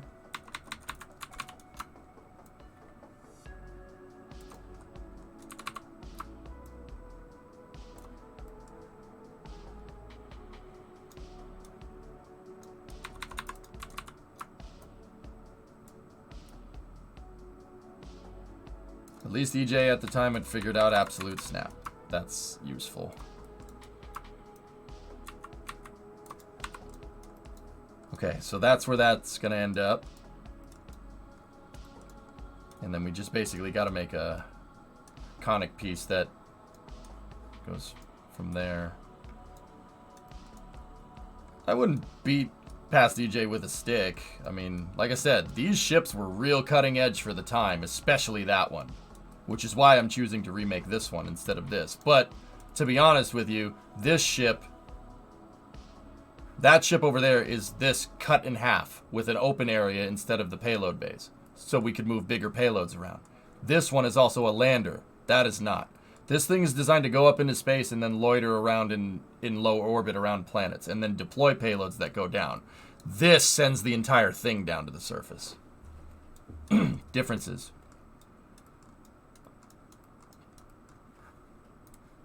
Alright, let's do what we did before and DAS conduit this thing. No solid fuel, no thrust limiter.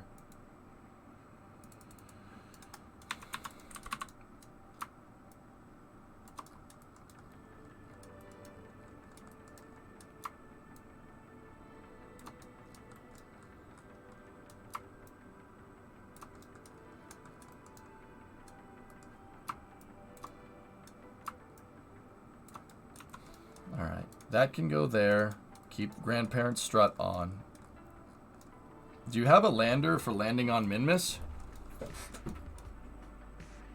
That's what this was specifically designed to do, Orion, but we could land, it can land on the moon too. It has the Delta V.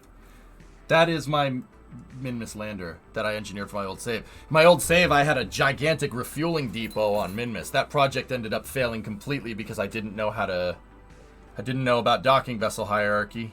I didn't know anything about hierarchy at the time, but that's another story. Did you have a lander for landing on Minmus for the other ship? Yeah, modular space transporter, dude. I basically made a ship that's Lego parts. You could have the ship be a dual axis lander, or it could be a vertical lander. Or you could attach wings to the side, and this was all configurable up in space, the MSTs. So I had a variant that had wings instead of side nacelles, and it could land down on Duna. And then I had a variant for Minmus that had a low TWR engine. Oh yeah, really, really, really cool. And once again, the MMUs could assemble and disassemble these ships. Yeah. Dude, I'm kind of bumming, dude. There's still so much stuff we could do with KSP. I could do all that with robotic arms now, man. And we pre-program the movements and we could have an MST assembly line. Oh, I'd do that. I'd build a space station that's just designed for reconfiguring MSTs. The modular space transports. Really, really smart. That was something that, yeah, that was an entirely use-driven thing. KSP isn't going anywhere. Yeah, but it feels like it is, Rocket Guy. But yeah, I understand. I understand the gist. What you mean.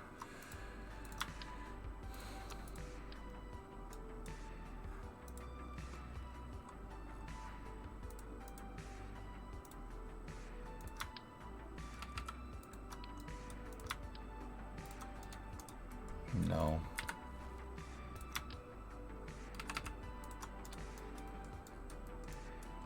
At least you're building yourself a KSP2 roadmap. What I would really like to do, Aqualux, is the shuttle. Build out the rest of the shuttle architecture. I mean, you and Loopy were talking a little bit earlier about having the shuttle build a gigantic transfer vehicle and then sending that places. I want to do that in KSP2. At least that's what if I was going to make plans for KSP2 for like how I wanted to do things, there you go.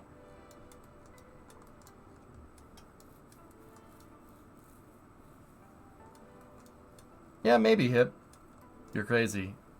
It's always a billion arms and robotic complexities. You don't learn anything new by not pushing the envelope, Hal. You know what I mean? That doesn't teach you anything. What are a low part count? You can make the shuttle with custom wing tessellation. Oh yeah, no, the shuttle is not going to be nearly as many parts. I'm wondering if we could still use the fairing fuel tank stuff 95, because that's going to be the big kicker, you know? But yeah, we'll have to figure it out, dude. Fortunately, like, you know, going into KSP1, I had to learn about hierarchies. I had to learn about all this stuff. I had to learn about, like, how to manipulate the editor. And then more importantly, I had to learn about the rocket science all on top of that. You guys don't understand. With KSP2, I know how to do all that already. And if the editor looks like how I think it looks, it shouldn't be that hard to jump into it. I'm pretty sure Nate and the guys at Intercept purposely made the editor intuitive for past Kerbal players. So it should feel similar.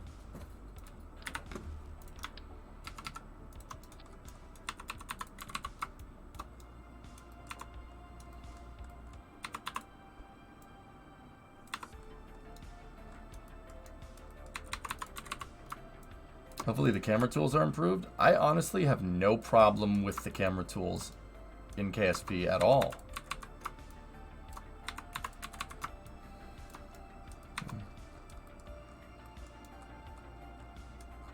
Yeah, Hal, with the station arms,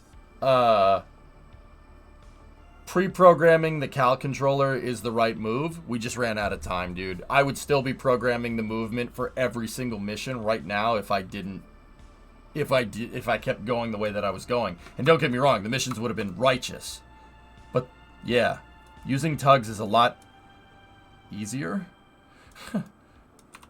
Yeah, we'll go with easier.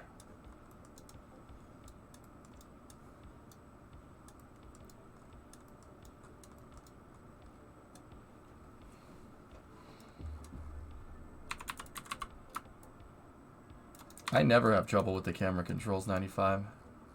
Yeah.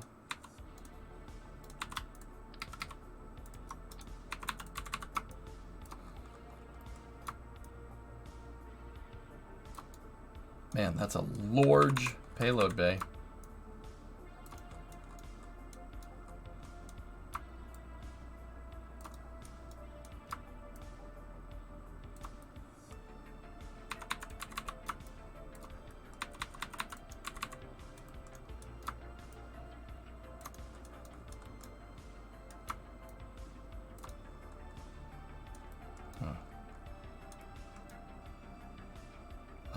I see. In order to get this to line up, I need to do something like that. There we go. We need to line it up with the center structural beam of the ship. Like that. There we go. So why aren't you building the VAB right now? If that's what you mean by fixing the camera controls, then yeah, I'm with you on that one, dudes. Oh yeah, no, I'm definitely with you on that one. Freaking camera controls suck. I hate the VAB's controls.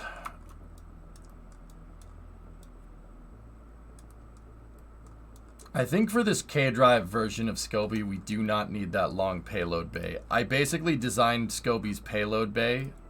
This ship, the lander variant, I designed it around being able to move that around. So this should fit perfectly inside of the bay. Yeah, with a little ample room to spare. Yeah, that's what that thing is supposed to do. I don't think we need to do that this time around. So we just need an open bay for K-Drives. So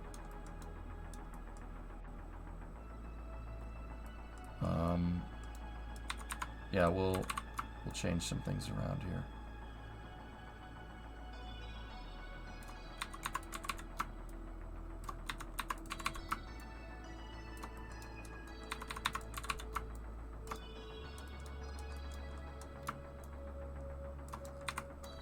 That's fine. NASA has it easy. They don't have to deal with robotic drift.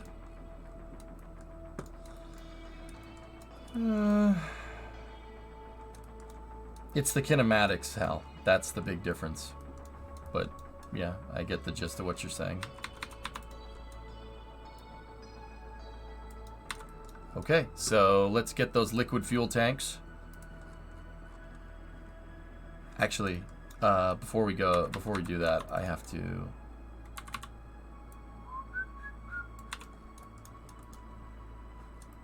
Alright, we need to make an attachment point here. I need to find a way to make an attachment point off the mainline hierarchy. What's a good piece to make an attachment point? I mean, there is just the straight attachment point.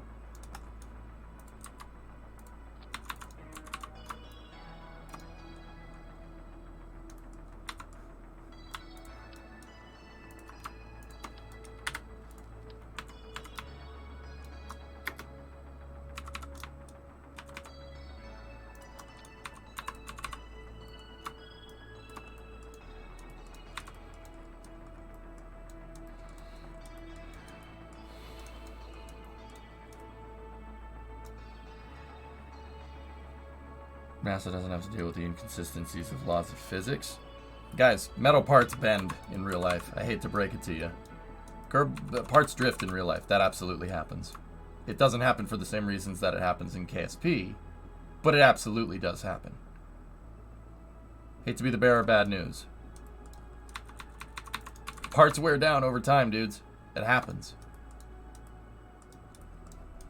Yeah, you know what? We'll go with the smaller payload bay. Why not? I'll find a way to make it look cool.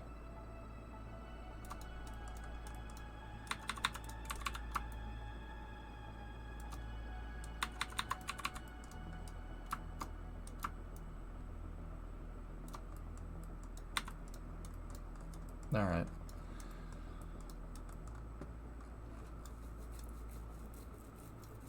Deformation tables were rough in college. Yeah, guys, like I said, parts drift. It happens. It happens in real life. And yeah, it's absolutely a thing.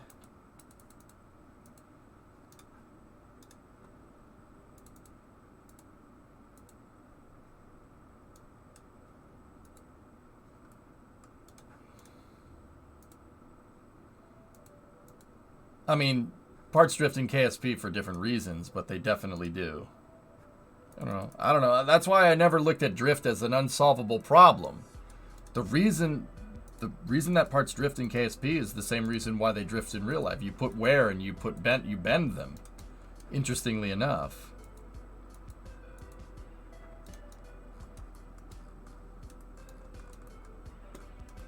Everything is a spring.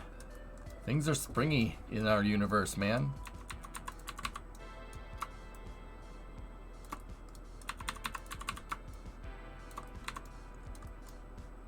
All right, let's put the fuselages in position now.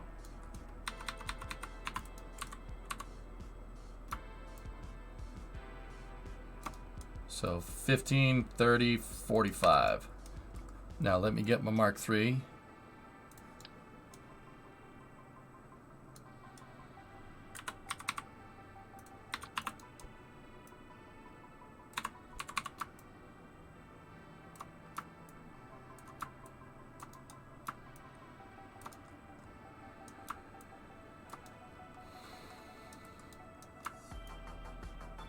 So this is our forward fuel compartment here. Let me just see the spacing relative to the SRB here. Okay, just a teeny weeny bit of spacing.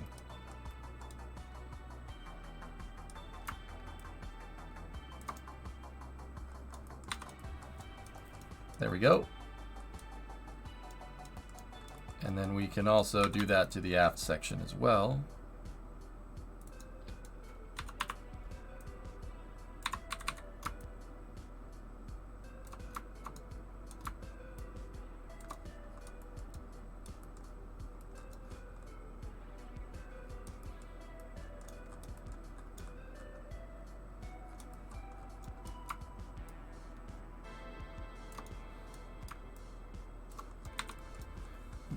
Like I said, I like placing the fuselages when we go to place it, despite them being 45 degrees tilted like this.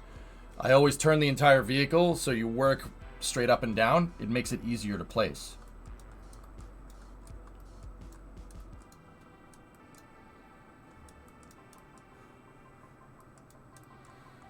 Maybe more payload bays in the back instead of fuel. No. 95, this is just a test ship. Remember, I don't think the finalized ship will look like this, but it might. We're just having some fun. I needed to make some design changes, so yeah, this isn't the final version, don't worry.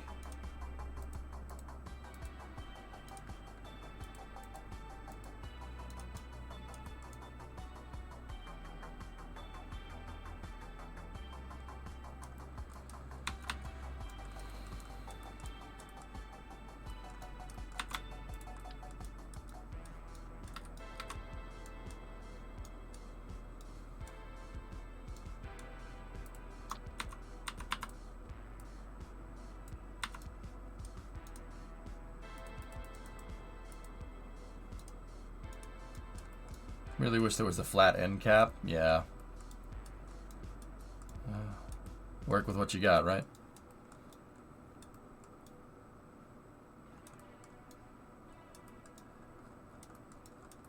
Oh, I noticed a problem. That's way too long. Okay. Well, so much for that. We're going to have to use thumpers instead. Damn. Oh, there's some time wasted. That's okay. We need to use an SRB that's a smaller piece. Or, you know, like the other thing I was thinking is like we don't just use no piece. Like we could just... That's it. Moving that back. That'll work just fine. Now that I'm thinking about it. But then, now we have nothing to attach our fuselages to. Fuselages. Yeah.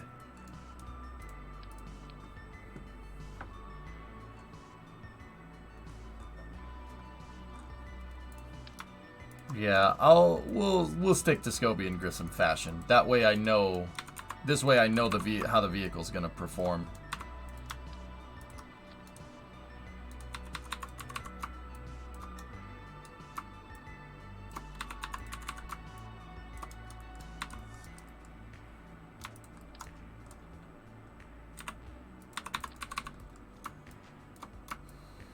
Just put that there like that. Get rid of this. Flip this around, take the fairings off, and then attach there. Yeah, see? That's the spine of the ship. So now what we can do, take it, rotate it back 45. That piece. Okay.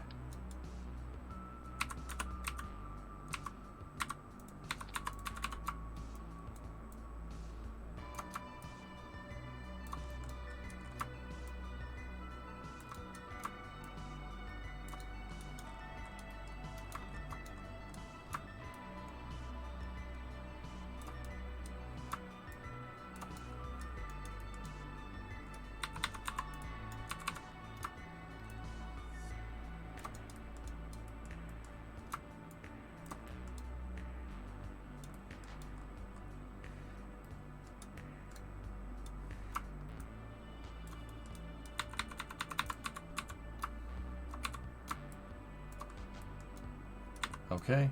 Forward unto dawn. Yeah, sure. Do you guys remember when we made the... Well, actually, I don't think I ever finished it. I tried to make a frigate from Halo, or at least make a ship that looked like a frigate from Halo. Kind of worked. I think we determined that it would have been like 8,000 parts, so we were like, nope.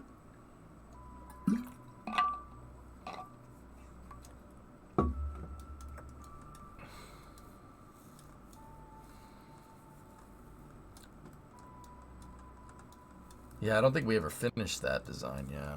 Oh well, whatever. I'm just gonna have to build it in KSP too, man.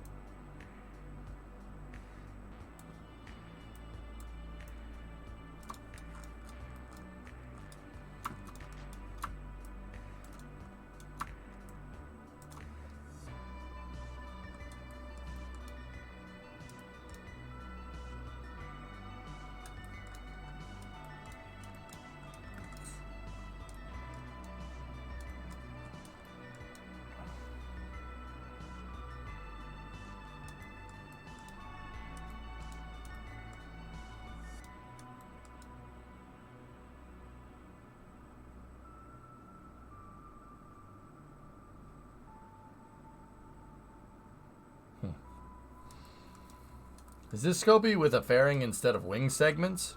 Well, Scobie's built that. The other one is built that way, Panta. At least I think it.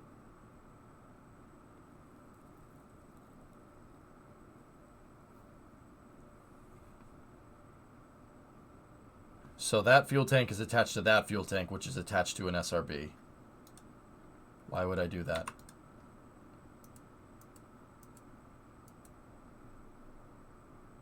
That's why. Auto struts running through the payload bay. Yeah, that's why we would do that. Yeah, okay, that makes sense. I think. Weird does that sound? So instead of building it like this, what I ended up doing was building it like this. See, that seems weird at first, but that actually makes a lot of sense. That's a really good way to do that.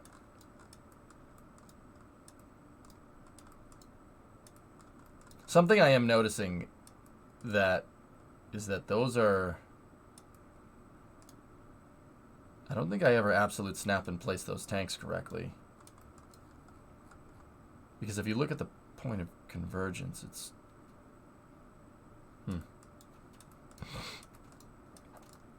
Anyway, well, now that they're placed, we can always move them on their local axis orientations. I just wanted to make sure when we first placed them, we used absolute. Okay, cool.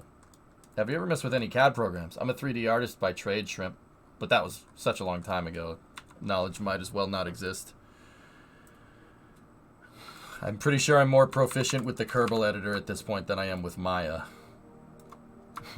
Believe it or not.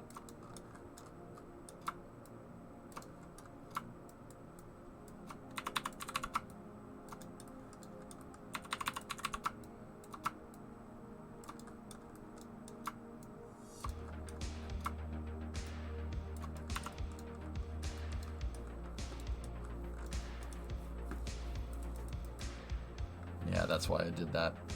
And then the spine of the ship is just going to tie everything together. Okay.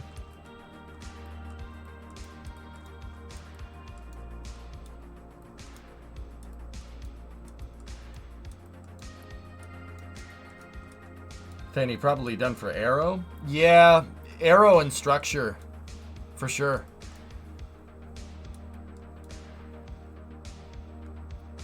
Now, what I want to do is actually go over here and compare this. Like, yeah, everything is in the right spots. Interesting. I always thought that looked like it was not right, but that's what this spine piece is for. That top piece makes it look like it's it looks like it's a lot more aesthetic. Because I was looking at this, I'm like, that doesn't look right. That looks bad. That doesn't look like it belongs.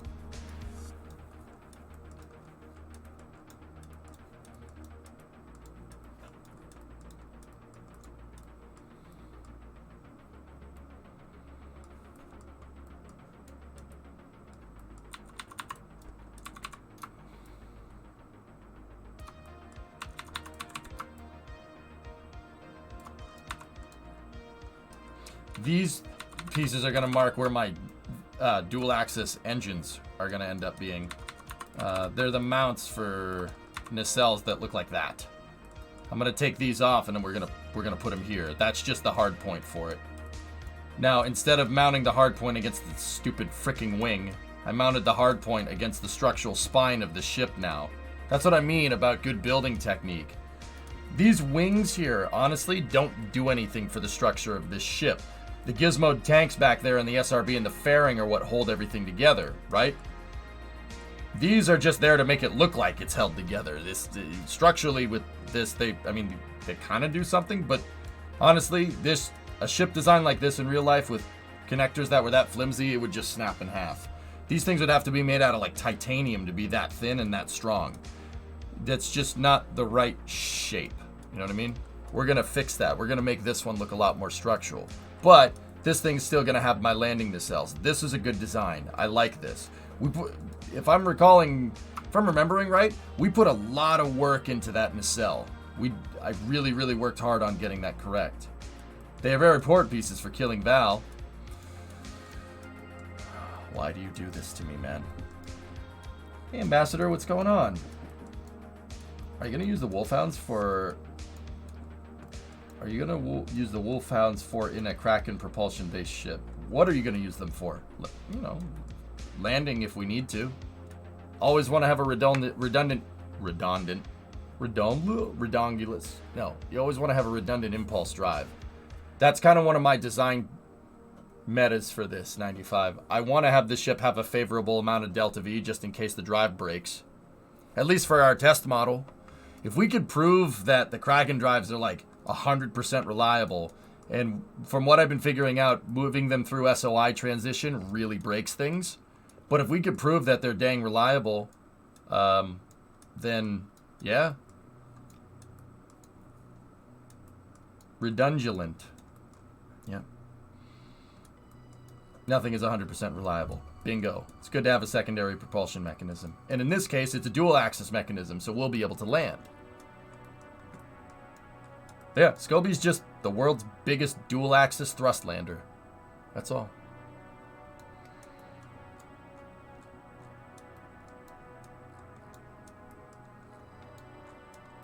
Yeah, going through SOI transition breaks mine. Just trying to assemble a space station after a long time, but I can't figure out which keys to cycle through two vehicles to change. Can I help you? Yeah. Ambassador, what sniper? Said in chat, the bracket keys that are up by the backspace key. I actually had to look. Muscle memory. It's the bracket keys that look like this. That will switch. And if it says there's no vessels nearby, hold Alt and hit the bracket keys. It'll switch to whatever. Gonna have to balance your dry COM and wet COM if you want the KRPC drive to gimbal. Yeah. Don't worry about it. Calm it down. Hold your horses there, guy. Yeah, Alt will switch to debris for you, Pixie.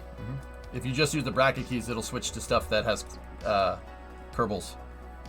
It'll only switch to stuff that has Kerbals.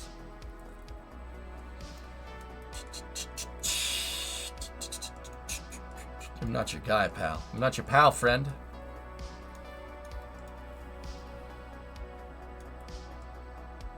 Should try the drive in the Donager. I was thinking about it, Core.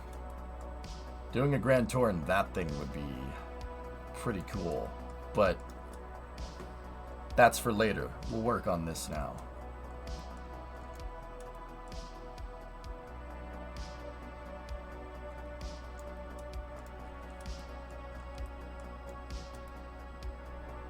What are the G-forces with the KRPC drive is working? With the drive as tested yesterday, Erudite, we got it up to 9 Gs, constant acceleration. We almost liquefied Val. And then when we came back down and landed, we did, because she hit the ground. Yeah, she tried to jump out, and yeah, that didn't work. Yeah, that was a mistake.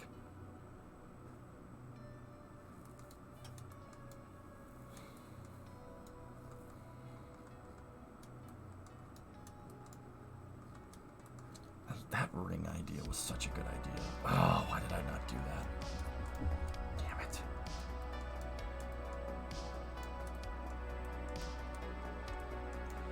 Well, part of the reason why I wanted to see if we can make a KRPC drive gimbalable is so we can land the ship like this on the runway at KSC. A KRPC SAS with a pivotable main propulsion system, so a gimbalable KRPC drive, should make this work correctly. They should. They might not. Who knows?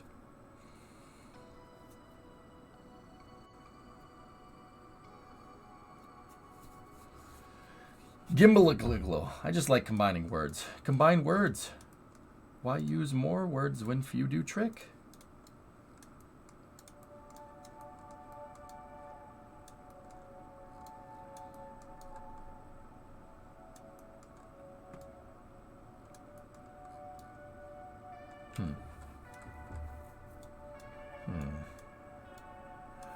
Okay, let me just check something here. Let's make sure we switch the flag to. We could just use the EJ logo for now. Give me a 375 flag. So 375 flag.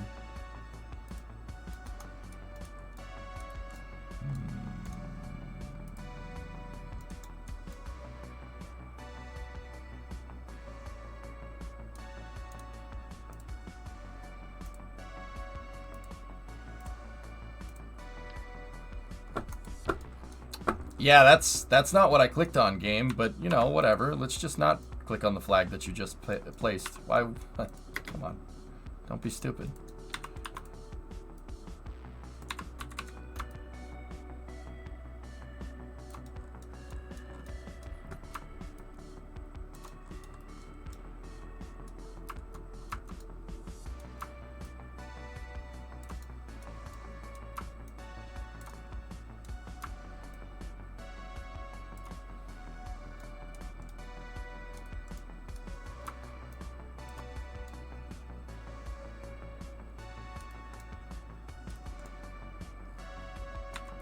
Yeah, I don't like using Control-C. It breaks things.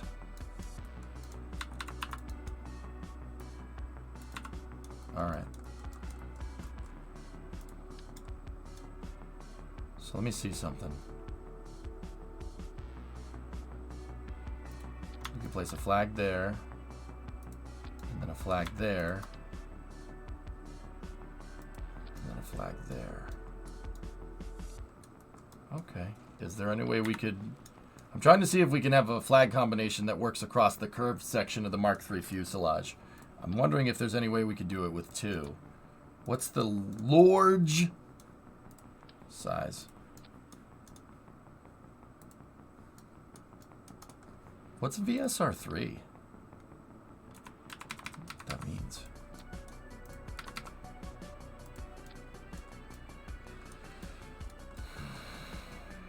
That's not going to work.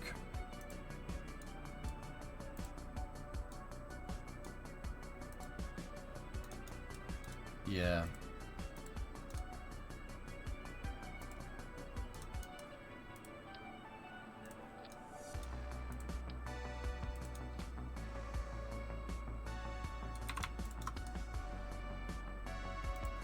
Using 3 of the medium flags is probably as close as we're going to get to what I'm trying to do. Okay.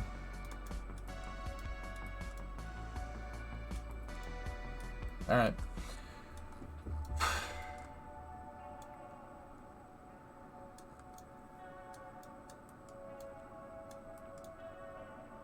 I have an idea, and I think you guys will like it. For the center section. A little bit of an old school design cue, but some of you probably can figure out what it is, but we'll wait. We'll cross that bridge when we get to it. It's a pretty good one. You'll like it.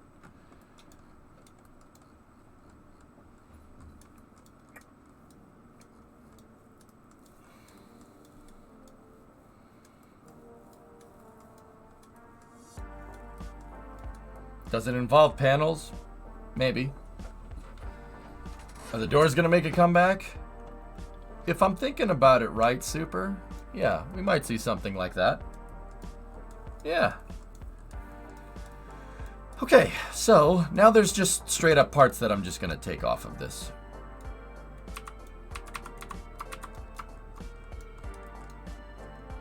And now this piece seems to have an open attachment node at the front, indicating that it was node attached on with the panel.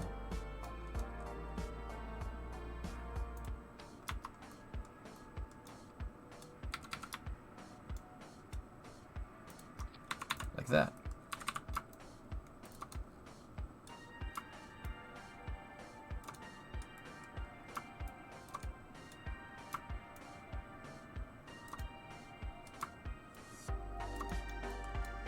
And then that would line up with that, like that. And that pretty much gives us our forward and back fuselages. That should all line up there. Perfect. This fairing plate needs to move forward just a little bit to make sure it's symmetrical to the other one there. Cool. Okay, so that's how I did that. That makes sense. We're gonna need to put struts in the back of this. But yeah, okay, cool. I put fuel tanks back there? Okay. Okay.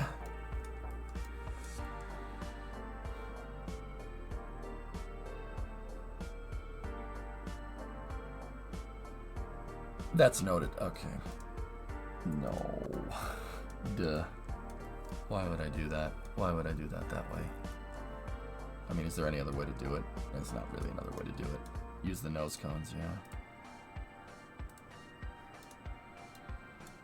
Yeah, that makes a nice bridge. It looks cool. All right. So that means I would have done the same down here.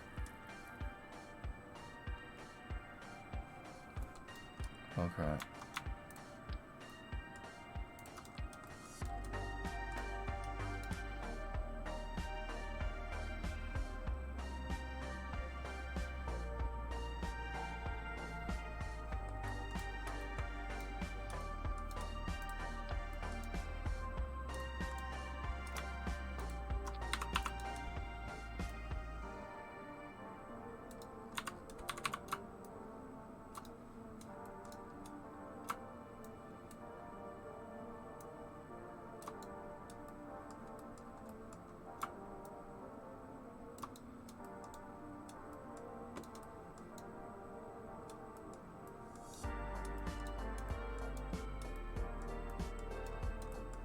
What did I put down here?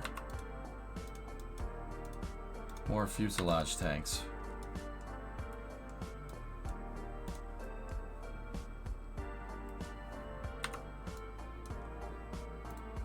Okay, so that's how I built the back of this, huh? Alright, well.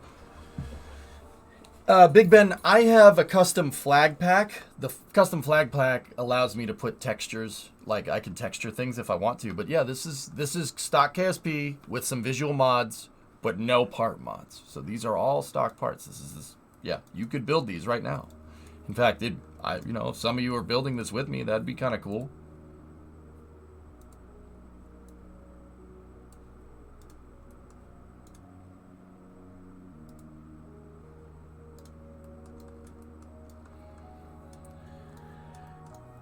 Yeah, Ben, if you have any questions, just ask me, dude.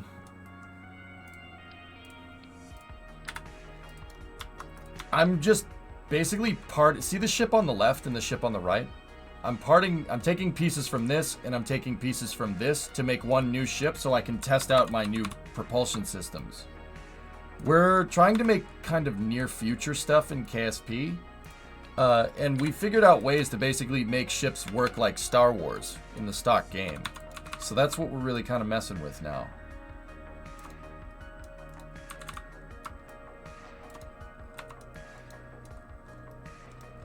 Fine, I'll build it too. All right.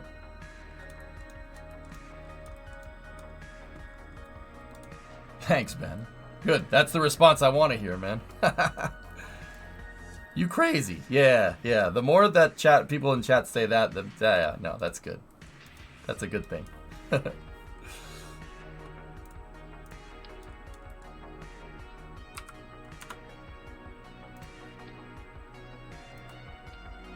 Actually, hold off on doing that. Knowing me, I probably made the struts internal in here somewhere. Nope, I didn't. That's what I would have done, but I didn't. Are there any struts in here? Those aren't strutted to anything. Okay, that's good. All right, lovely.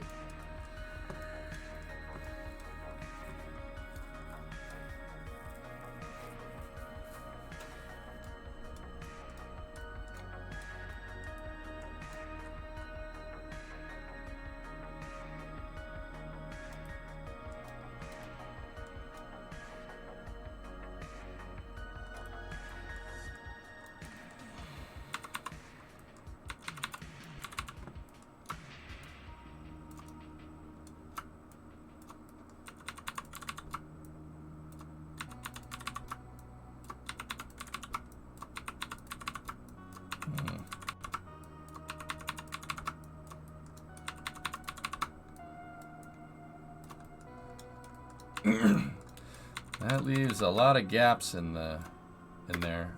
Ooh.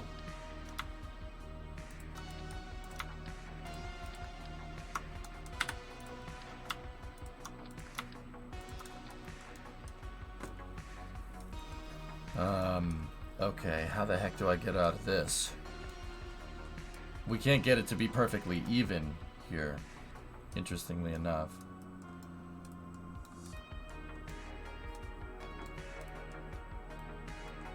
We'll leave it for now, and we'll see where we'll check it in a little bit.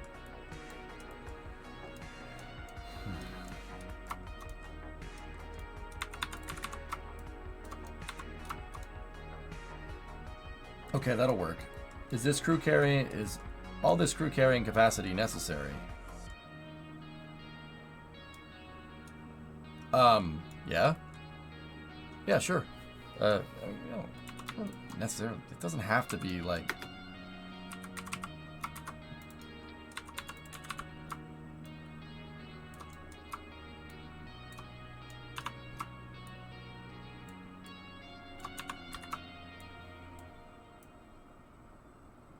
I mean, not really, Chief. It's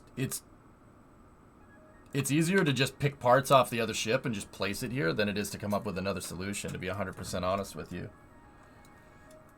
In fact, what I should have done is just deleted the payload bay and then moved the fuel tanks backwards, because if we just separated that, got rid of that, deleted it, and then reattached the payload bay,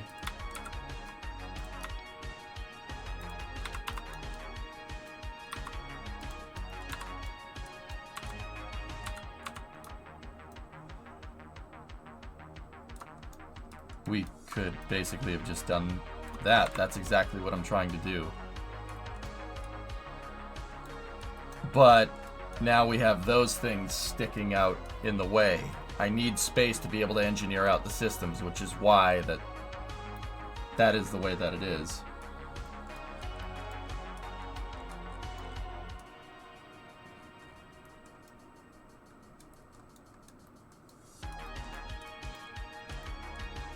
And I need a better, I need a way for the dual axis legs to work too. So yeah, that would have been a good idea, but yeah, it's not gonna do exactly what we want. Could you elaborate on flying like Star Wars? Naverson, we have ways within the stock, stock KSP of making drives that basically use very little fuel but make crazy amounts of thrust. They're called KRAKEN drives, and they take advantage of Kerbal's wonky landing leg physics. You ever if anybody that's played KSP knows that the landing gear are a little bit weird at times. You go to land things and the landing gear kind of skitch out, or they'll bounce your ship up in the air for no reason. Or if you go to land on something, you'll land, right, and then you'll time warp and your thing shoots off into the air. Basically, we figured out a way to use those weird forces that the landing legs and landing gear just randomly apply and make it into a drive mechanism. So these ships that I'm building now, these ships work in regular KSP. They have standard propulsion, right? But if I equip them with our KRAKEN drive systems, right, we can make them. I could get to the moon in 15 minutes. Real time, no time warp. We could just get to the moon in 15 minutes. Like Star Wars style. You know what I mean? Yeah, so right now what I'm doing is this thing kind of worked for what we were trying to do, and this thing kind of worked for what we were trying to do. But I'm taking concepts that I liked off this ship and concepts that I liked off this ship, and I'm going to make one ship that's specifically built around researching these new drive propulsion mechanisms. Yeah, basically I'm just copying some of the pieces off of one and copying some pieces off of the other and making the whole thing work. That's it. No, Aqualex, that's something that I hope gets carried off into KSP2. Like, the developers say that they've beat the KRAKEN, which I highly doubt that. I will find a way to break KSP2 within at least a week. I highly doubt it. Either way, and I would be nothing. I'd be more than delighted to have the developers prove me wrong on that one. You know what I mean? But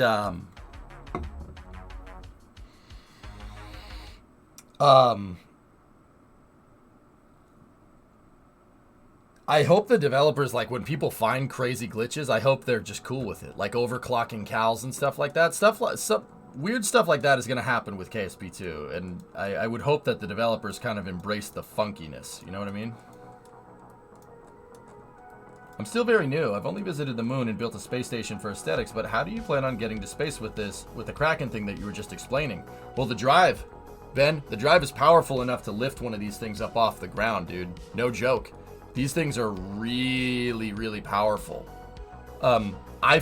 Yesterday, I flew this ship. A ship chassis that I call Scoby, and we're making a new version of it here. That's what this is going to be built around. Scoby is a dual axis lander. If I need to move big parts to like Minmus or the moon or Duna or wherever, right? And it has a gigantic payload bay. Once again, this thing isn't designed to work down here too much. And how I would have had it take off, without the KRAKEN drive is I would have had attachable SRBs right here, and we just use SRBs to get it up out of the atmosphere. Basically brute force the thing up there, and then we could just use its regular propulsion systems because it's basically an upper stage, right? And then this thing has pivotable parts, so like these could be help with ascent. They could be facing that way, and they could help with ascent, and then when we go to land, they turn. That's a system off of the old Scoby that I'm going to incorporate in this new ship. Basically, I want my ship to be sitting horizontal out on the runway, and us to basically have the KRAKEN drive pick it up, turn the ship up, and then shoot it off into space. That's a tall order, but yeah, And this isn't something that's going to take me a little while to do. I should be able to have this, a working prototype here within the hour. Yeah. Something like that, Claudeboy. Yeah. Guys, trust me. I usually don't say this unless I was absolutely sure. If you stick around, if you have some free time today, stick around with this. I will make it worth your while. I guarantee it. I'm confident enough in my abilities that we're either going to see some really awesome ship performance or really, really nice explosions. Either way, we're all going to have a lot of fun. So, like, I'm not usually one to toot my own horn, but this, what we're trying here is all stuff that I know works. That's why I'm taking parts off of my older ships, because I know that works. And with spaceflight, the name of the game is going with what works, right? So we're going to take bits and pieces off of this that I like, bits and pieces off of this that I like, and we're going to make one ship that is built around the drives. That's the reason why I have a huge open payload space in here on this drive to begin with, or on this ship to begin with, because I'm going to build the drive core is going to be in here. It's going to be cool.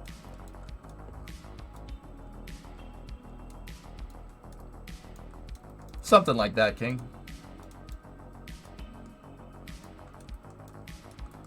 I was going to say, that ship looks super heavy, but how did you learn to do all this and build all this? Big Ben, I've been playing Kerbal since 2012. I've been playing Kerbal as my job since 2015. I have 15,000 hours in Kerbal. When you hit 15,000 hours in KSP, you could build stuff like this no problem. How's the Scobie class going? Well, Grissom's our Halcyon class, technically. But, yeah, good.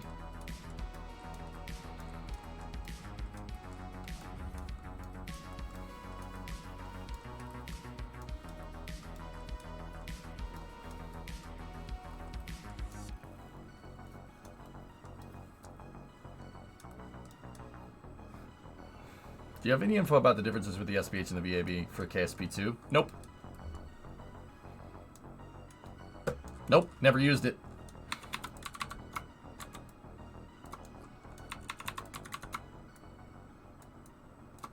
Sorry, man. Wish I had more of an answer. I've never played KSP2, guys. I can say that pretty honestly. Never played it.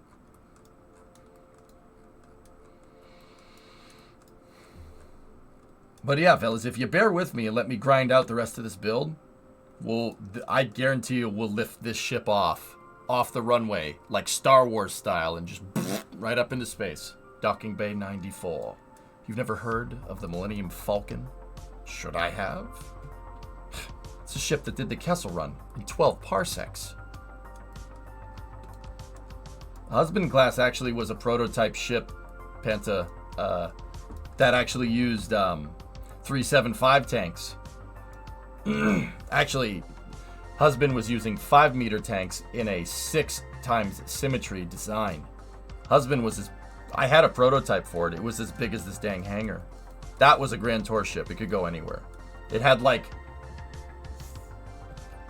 what was it, like 30,000 meters a second delta V, and it had a huge payload bay for whatever.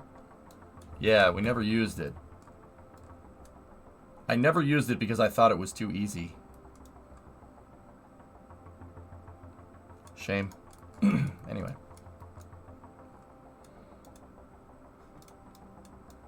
I gotta stop doing that. Ah, this is too easy. No.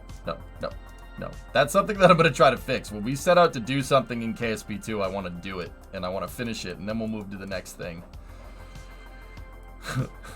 Something I gotta work on.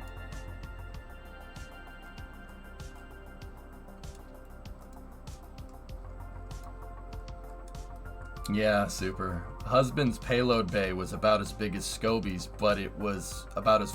The payload bay was out here somewhere on either side. It was gigantic. I don't think so, LTL. They said that there's no backwards compatibility, so I'm gonna go with probably not. Sucks.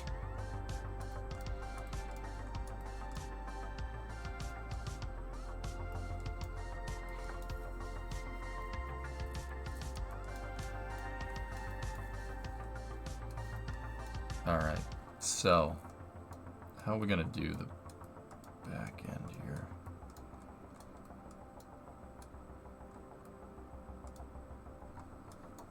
do like this double stacked payload bay thingamajig going on here.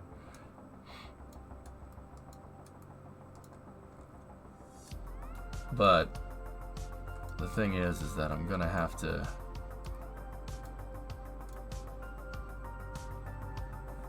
All right, let's take this piece off here. We're gonna need to make room for the tilter mechanism, so let's go in here like this.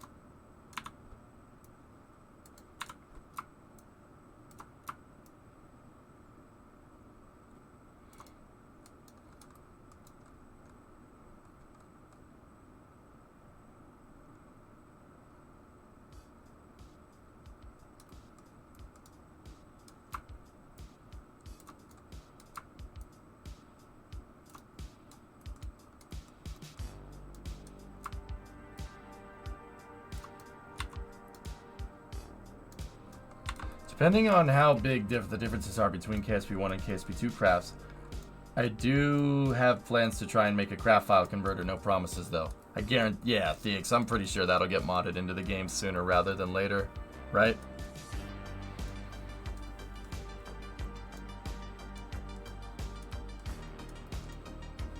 Okay, we have our nacelles there, and that gives us our side drive propulsion, our secondary propulsion systems. But yeah, the rocket engine is literally attached to a payload bay, which is a little bit of a funky way of doing that. Oh yeah, I see why I did it, to get it to cover it up.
There we go. All right, we'll just leave that there for now. Okay, so I think I got all the parts that I wanted off of this thing.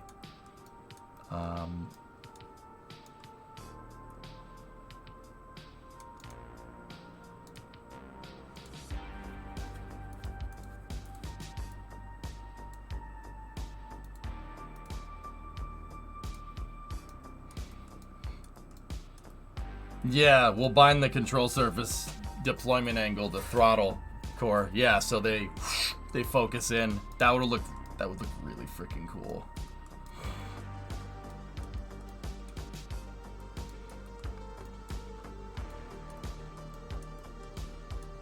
Yeah, see? This is the difference between, this is a build from 2017, this one is from 2019. See the difference? Like, look at the front of this ship. It's more or less the same thing, right? Same idea. But look at, there's just kind of stuff all over the place. Look at how much, see that? That's a lot nicer, a lot sleeker. And then we'll have a meeting of the minds with 2023. Yeah, we always intended to do that element, but since we never used the updated Grissom. Yeah, I should have. Dude, You know what, Element? We've been kind of going back with like the shuttle station. And I'm kind of like remembering, you know, all the stuff that we did before we did launch pads. And launch pads were kind of like a big part. Don't get me wrong. Like, launch pads are amazing. That's one of my favorite things to do, right? But, you know, I've been looking at a lot of stuff that I've made in the past lately. And yeah, some of this stuff is thrown together pretty, like, right? But it's killing me, dude. It's killing me. This is so, like, I don't like talking about this because it's like a pain point, but I can't help but think that the vast majority, like 90% of the stuff that I built is like still up to snuff and will still work. And don't get me wrong, it's cool to go back and just upgrade your old designs. I think that's really neat. But also at the same time, the feeling that I'm getting from most of these things is that, wait, why did I stop using this? And the truth is that I was kind of bored with it at the time. But, man, that's something that I'm going to fix with KSP 2. We're not going to be bored of this. If I start to get bored of something, we'll just... Yeah, we got to make sure that that kind of stuff doesn't happen, you know what I mean? Yeah. Yeah, no, Super, I don't mind doing throwbacks, dude, but I don't want to get to that point, like, if you think about it, like, from a musician standpoint, dude, I don't want to get to the point where the musician doesn't write new music and they just go around on tour just doing all the old songs that everybody loves, right? Like, you see that from older bands nowadays, and don't get me wrong, not everybody can write new material all the damn time, but... You know, I don't want current EJ trading on past EJ's credentials. You know what I mean? Like, I don't want a greatest hits album. No. I don't want to do that. Yeah, that's right, Element. Yeah, I wanted to challenge myself. Yeah, you didn't want to get burnt out and stay fresh. That's, Element, that's the reason why I did it, dude. That's the reason why I did it, so we wouldn't burn out on KSP. And it's... crazy. Like, I've been saving all this cool stuff to do, and we're like, my problem is that we're not going to be able to do any of it in KSP1 except like this. This is like the last project for KSP1 before KSP2 comes out. Now, don't get me wrong, we could go back into KSP1. I mean, there's a possibility that KSP2, you know, we might run out of things to do in it because early access, right? I wouldn't mind jumping back to KSP1 in the meantime, just to see, you know. That'd be fun to do and go do some of these crazy projects.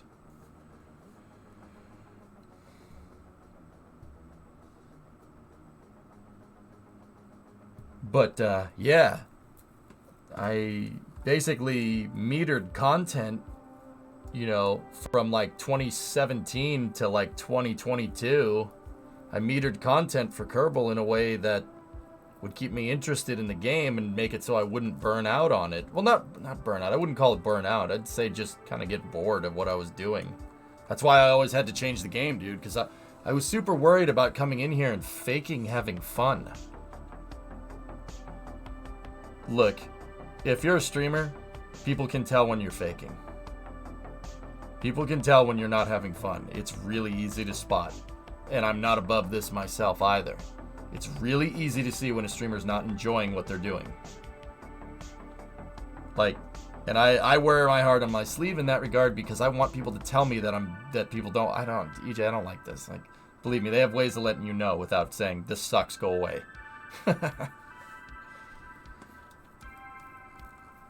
You planning any next-gen upgrades to the old shuttle? Mini B, I just rebuilt my shuttle. Basically, the last version for KSP 1 before KSP 2 comes out. The 5th generation orbiter. It's amazing. It is the best shuttle I've ever made. Thing flies excellent. I've never had a problem with it. We've done 17 missions with it. Never had a problem. Yeah, Cornbread. EJ's greatest hits. 1. Shuttle of Love. 2. Don't shuttle off this mortal coil. 3. Never gonna give you up. Shuttle edition. 4. Achy breaky heart over the shuttle. Yeah, Element, throwback to KSP 1 Thursday where we go do crazy things in this, or we fly this thing around when we're done with it, you know? Yeah, I wouldn't mind doing stuff like that. That would be fun. 5. We built this launch pad on rock and roll. Anyway, I'm gonna get back to building, dudes. So, I'm going to transfer the nacelles over to here, just because that's pretty much the only part that I have left to pick off Scoby.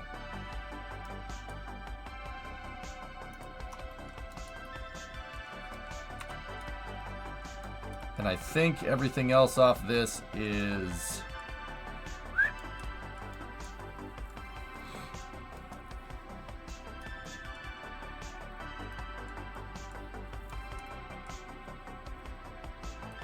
Yeah, Karama.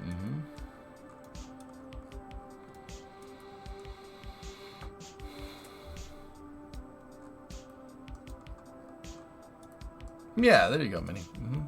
Oh, near future tech upgrades. Oh, I don't know, dude. Maybe. Maybe.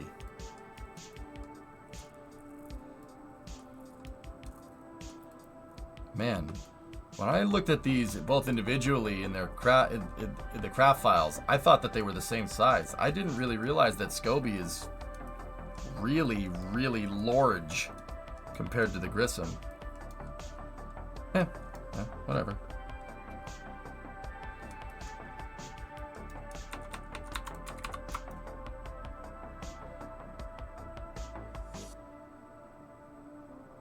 Let's go with an intermediate size here.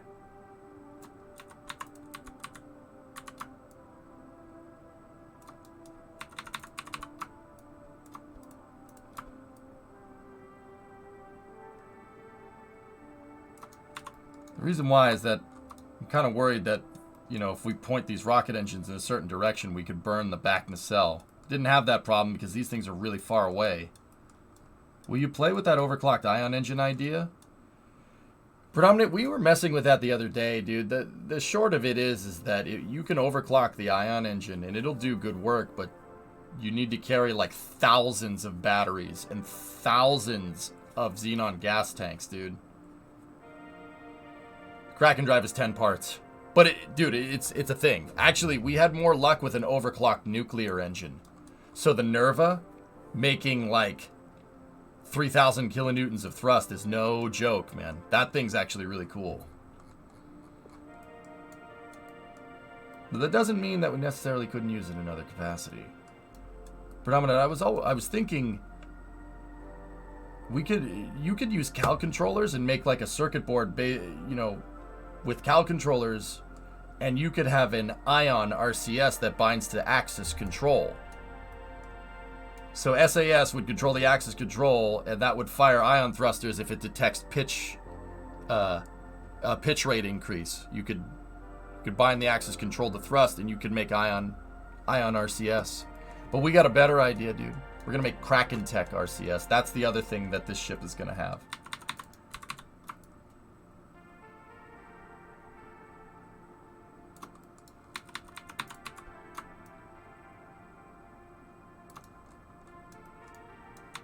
Yeah, you know what? We'll keep the ship short. It'll be easier to make it.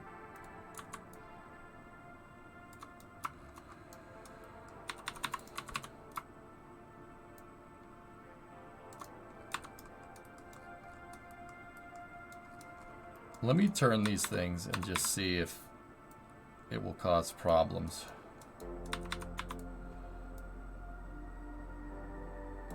Yeah, it absolutely will. Yeah, the game will register an impact over there for sure.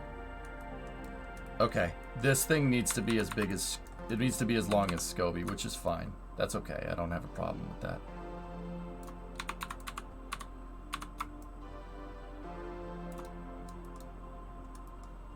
That's the only way to get the engines, so the plumes don't get in the way of other things.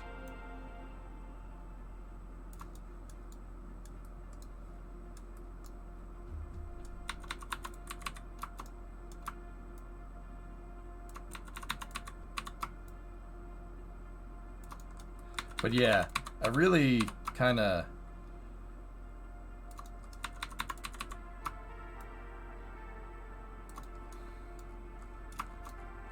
It's...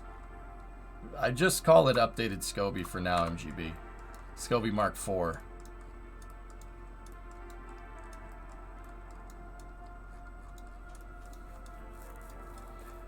Yeah, but see, that's not gonna...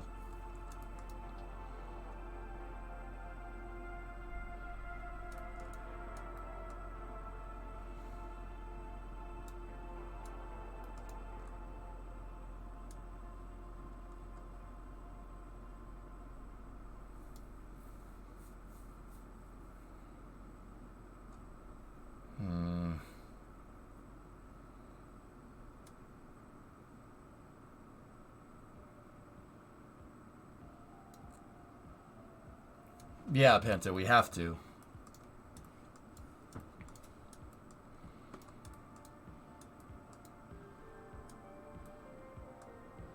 Okay, let's get crazy. So, I don't want the payload bay to be too big, because this is way too large for... Like, the Kraken drives aren't going to take up any more space than that. So, we're going to make it... I've decided. Here's how we're going to do this. I'm going to move these for the third time, or fourth, fifth, sixth, whatever time. We're going to put these... We're going to move these all back into position here. Right? And what we can do... These things don't have to be completely lined up with each other. I mean, they have to be equidistant from the center of mass, right? So we could end up putting this up here in this design and not having the side crew tanks, right? Or in, you know, just putting something else there. You know, just putting something there to bridge the gap to make it look nicer. And then what we could do over here is take that hard point and we could move this out here. And since we're not using these payload bays, we could move these to a position where they won't impinge on each other. So like, I was thinking right there.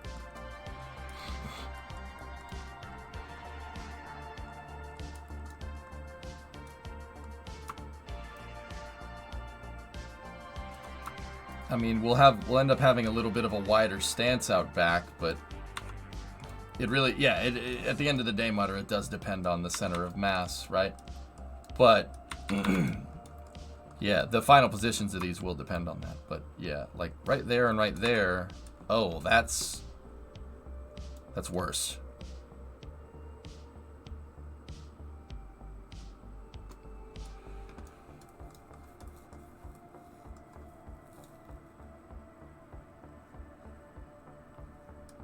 It's worse.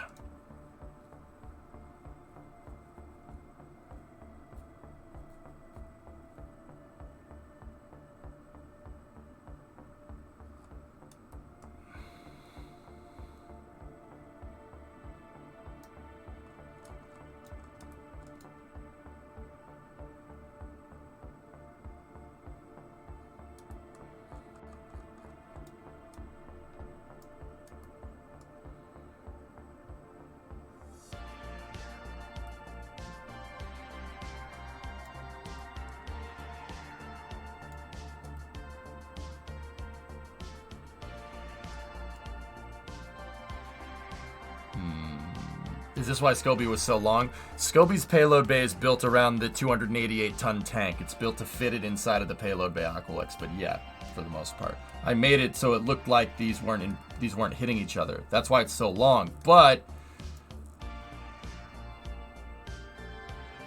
I don't need this big of a payload bay for this design. But I want the landing. I want the landing legs.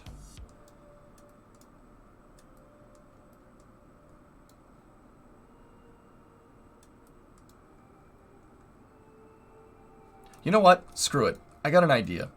These things don't need to be firing.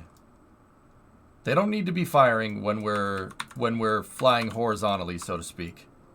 Let's just call this a retracted position. And then if we need a little bit of extra boost, right, we can fire those ones. Those ones just won't fire when we're in this position. It does suck because it's a little bit of extra dry mass, and I don't like that. But it's like it's an extra. It's just extra stuff.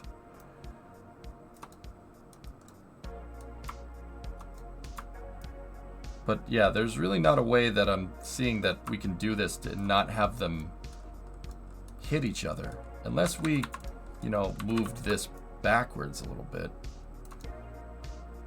That doesn't look nearly as cool. I don't want that. And the whole point was to do this quick. So, yeah, let's just only use them in... We'll only use them in up-down mode. Up-down mode, yeah. Nice, EJ. What do you think of my variant so far, using the same building techniques? I like it. It looks good. Yeah, man, 95. You're actually going and building the same thing. That's cool. Okay, I'll just build what you're building. Jeez. Based on my testing, the cargo bay K drive can be tuned for some really fine control and around 100 ton per leg lift. I managed 70G acceleration with a payloadless drive. No deviation.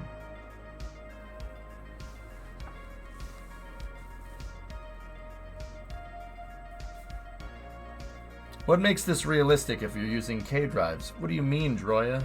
Realistic is in quotes in the title. Realistic. No, the reason why I put realistic in quotes and the reason why it's there is because I'm trying to think about how NASA would go about designing a ship like this if they had access to something like the Kraken drive.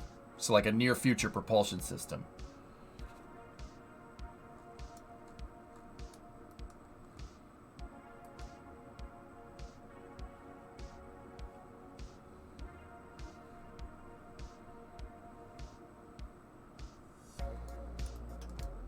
Yeah, Aqualex, that's a good idea. We'll use the cow controller so it'll dethrottle the engines when they're in the retracted position.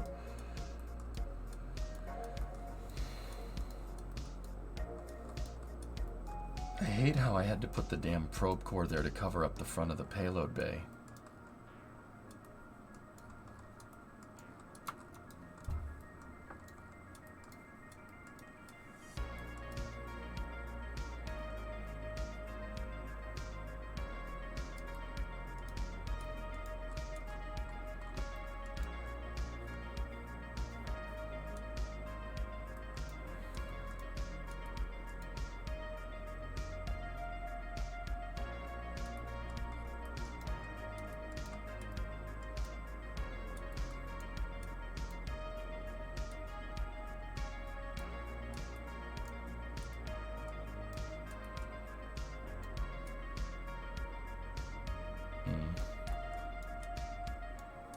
Alright.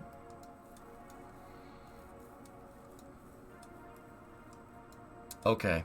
I think I got all the pieces from these that I need. If we don't, we can remerge the craft files. So... alright, let's...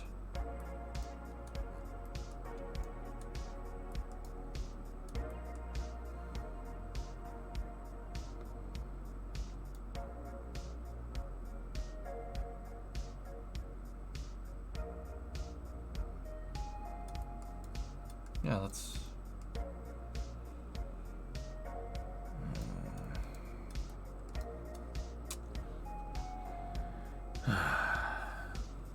Element, you got a rejection letter from the machine learning engineer job at Reddit I applied for, and thank God, because I don't know why I would ever want that. Yeah, no. Yeah, Karama, exactly. You see 2016 design, like probably 2018 here, 2023. Yeah, 3 different generations of me building this on this chassis. That's how good of a design this actually was. I was really proud of this thing. I still am.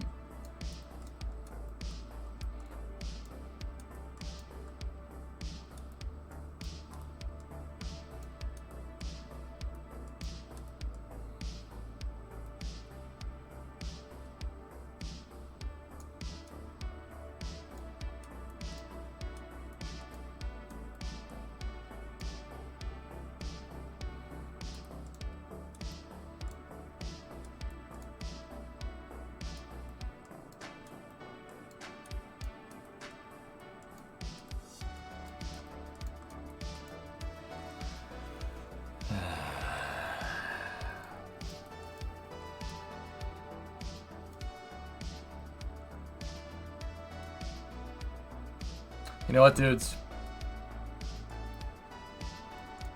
I'm sorry. You could call me being anal retentive. That pisses me off. I don't want to do it. I'll make it as long as Scobie. I've decided. That's the final answer. That's my final answer. I swear.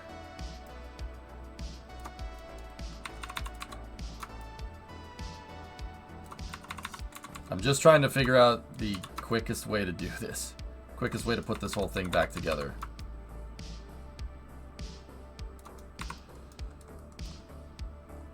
There, now they're not in the way of each other. And even then they're far enough away from each other that it's not going to really matter too much. His final answer so far. Shut up. You shush. Be quiet.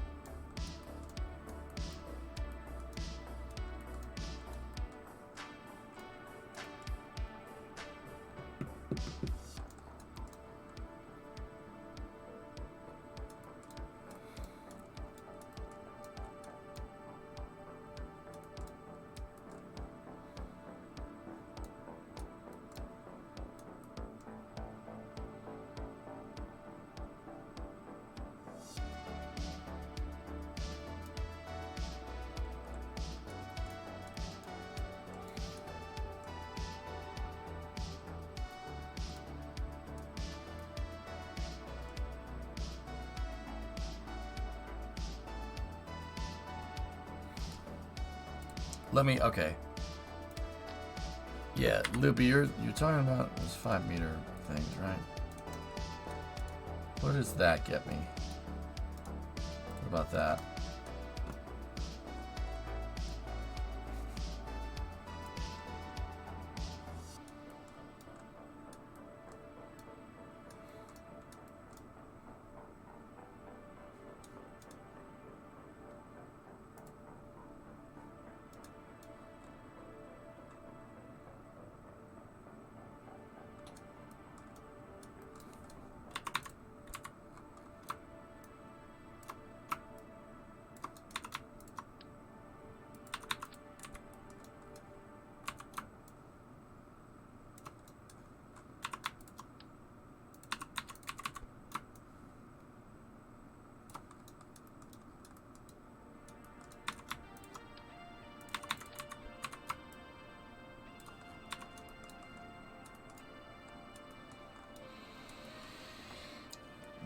That looks pretty cool, man.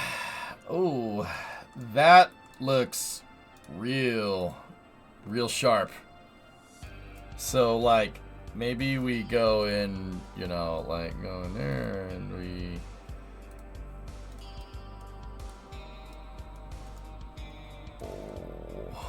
Oh, that's tempting. Tempting.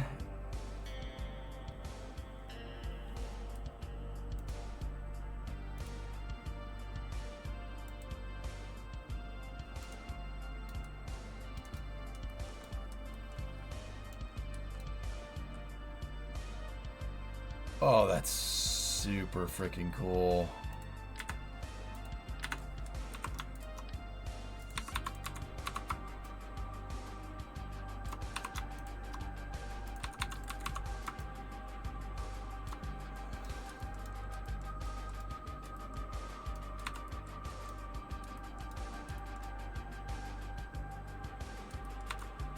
I wish the renderer didn't mess up. Yeah. Oh, that looks so much cooler than the wings, dude. Damn it. That looks excellent. I mean, we need some other pieces to kind of triangulate this out, but here, let's check something. How about we do something like this? Ready? Get that thing to the biggest piece it possibly can be. The huge flag.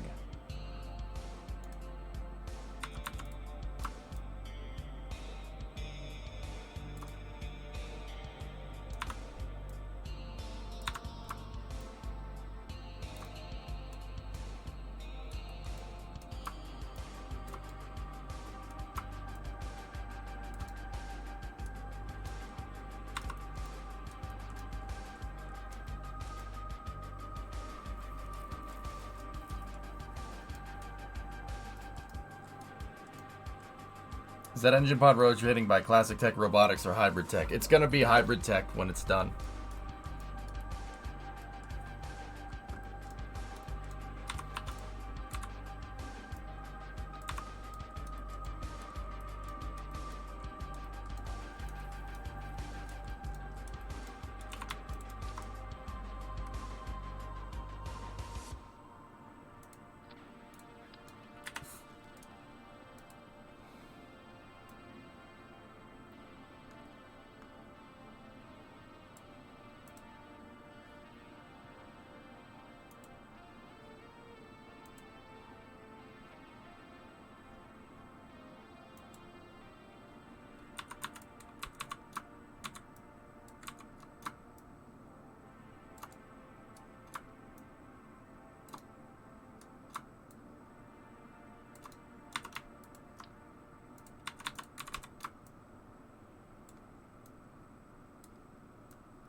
Give me 1 second, guys. I had to answer a message. I don't like doing this during the stream, but... Does radial attachment point part have any special properties? No.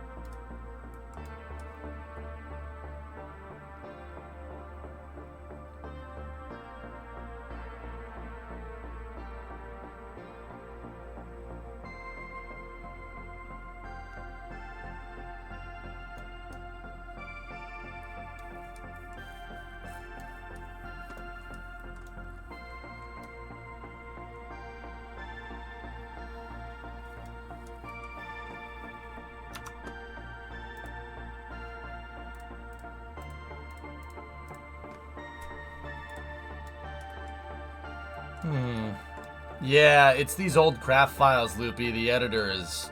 It does not like opening up windows and stuff. The editor is taking a big dookie.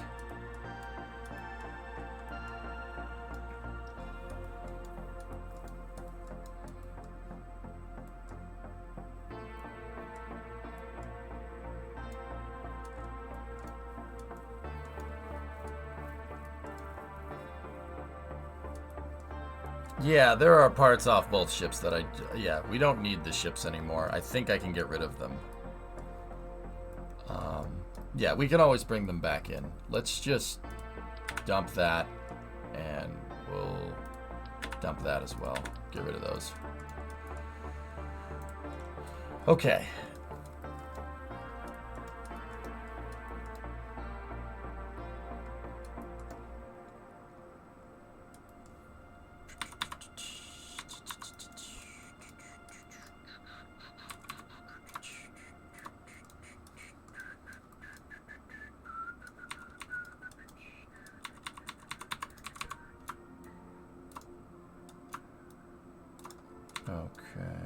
Yeah, these nacelles are a little bit wider, so we're going to have to bring them in a little ways.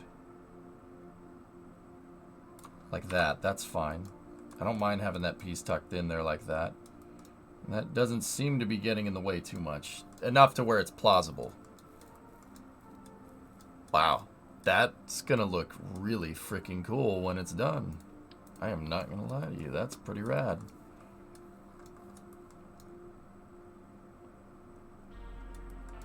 Yeah, Karama, the damn Kraken.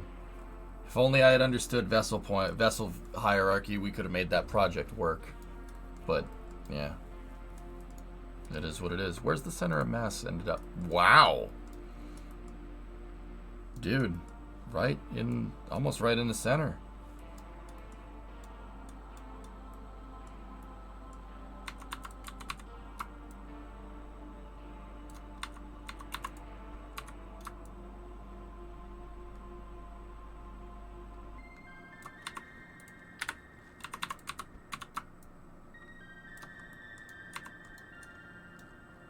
We can kind of figure out the ship design from here.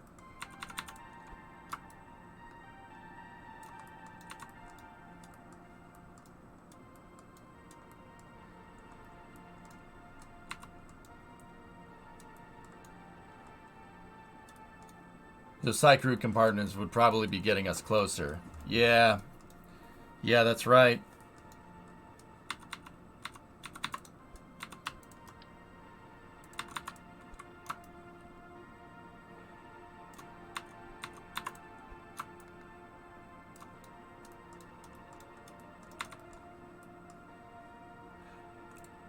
I think 3 is what we're looking for, Mutter. That should be good enough here. So move everything like that.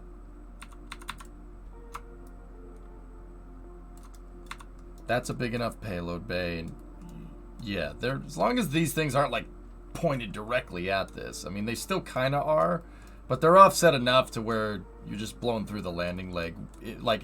I don't think that's going to make a difference. It's going to be fine. So one thing that actually, hold on. I got to move the rest of this in. So we didn't go with Scobie size, but we didn't do Grissom size either. It's kind of halfway in between. Now, the center point of the ship is right here. And the thrusters the thruster hard mount points should be equidistant. So that ends up being right here. And right... Are you looking forward to KSP 2? Absolutely, Vex. Yeah, right there. So if we go center on this flag, we still have a pretty bad rearward mass bias, dude. I don't think crew tanks will balance that.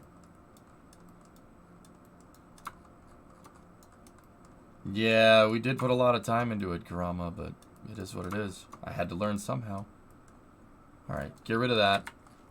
And get rid of this. Now what are we talking about? Okay, that's getting better.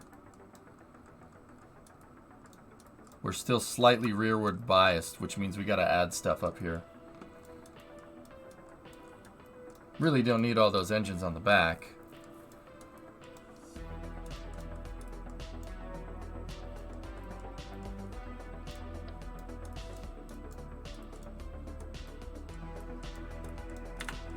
Yeah, but now we need something to cover this up, which is not that big of a deal. That's easy.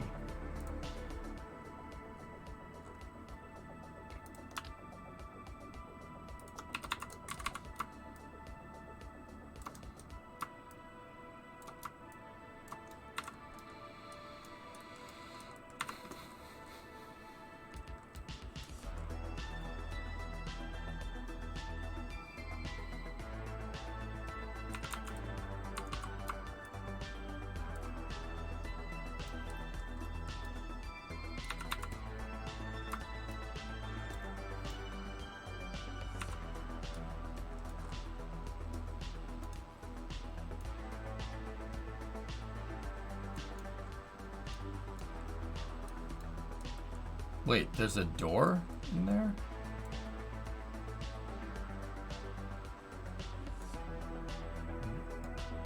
What? I made a little door out of panels, and it opens, so the arm could... Oh, I understand. It's so the arm could attach. Honestly, I don't really need the payload bays, guys. Like, we don't need the aft payload bays. We have a gigantic one right here.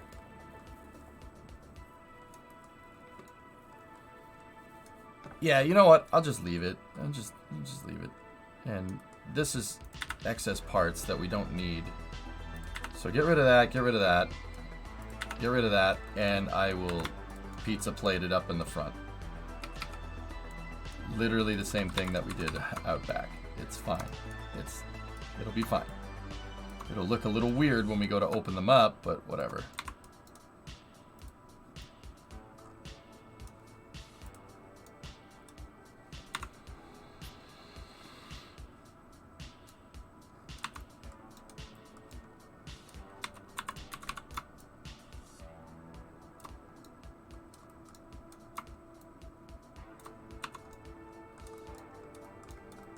It's fine. What do you think of the movie Sunshine? I don't know.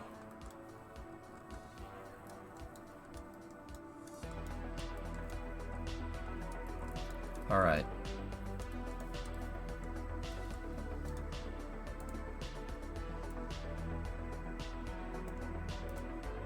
Actually, you know what we'll do? Somebody gave me literally a texture of just one of the wings, so we can make the flags. We can make them look like wings, which I actually don't mind. I think that's actually gonna look cool. I just need to give this thing some texture.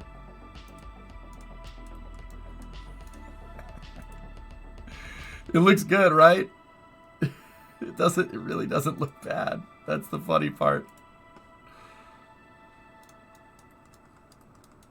That looks like it belongs.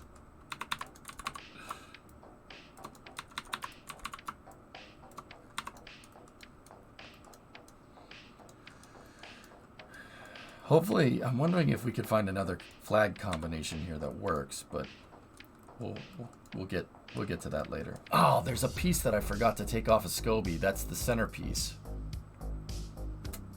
Crud. Whatever, easily remakeable.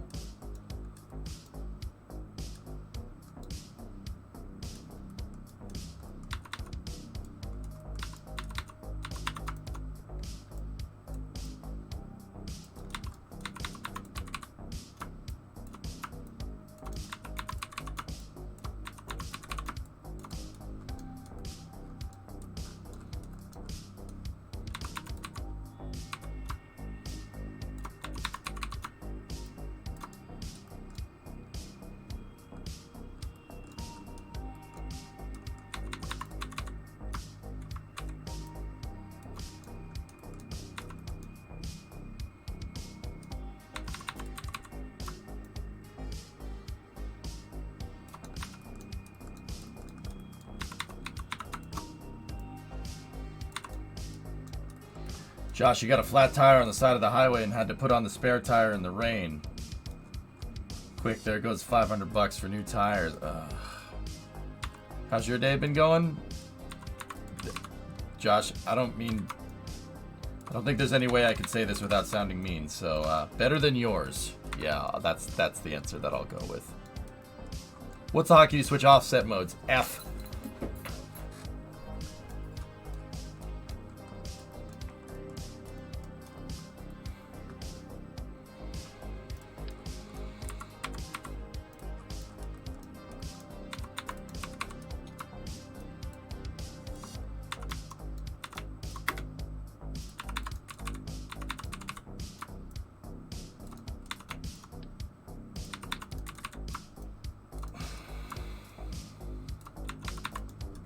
So I'm going to move this plus sign basically to where the center of mass needs to be. It needs to be right there. And these things need to be equidistant from it. I mean, they'll obviously work when we're flying around like this, but my center of thrust needs to be perfectly aligned on the vertical axis as well, which means we really don't want any movement. We don't want any movement in the center of mass when these things rotate into the downward position.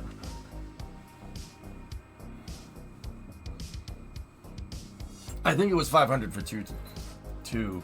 How's wet versus dry?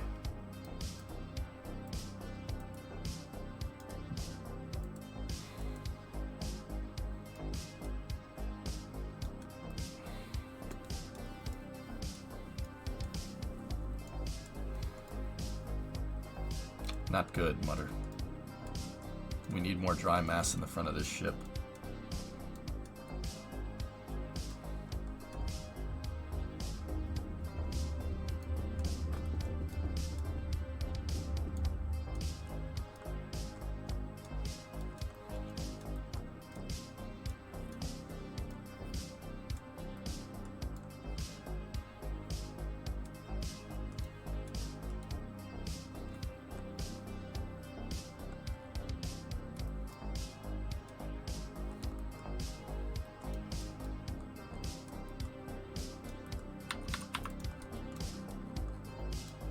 Oh, wait a minute. Wait a minute. There's another set of fuel tanks hiding in here.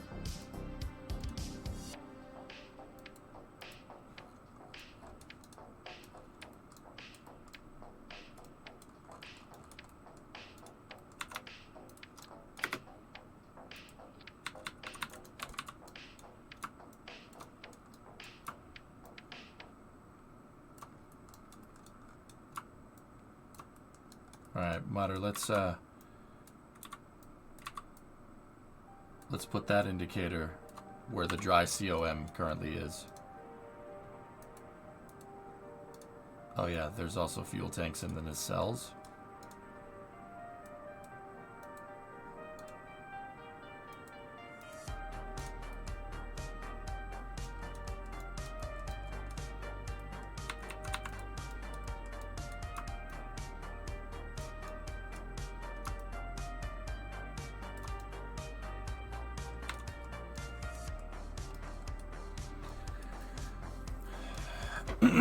A cow landing thrust balancer?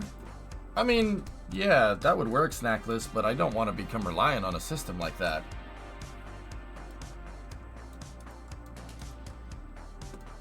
I don't think being reliant on something like that is a good call.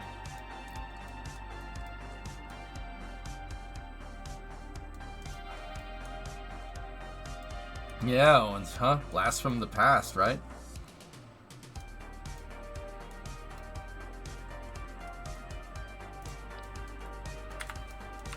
Can we fit this thing sideways? Will it fit that way? Nope, ain't gonna fit.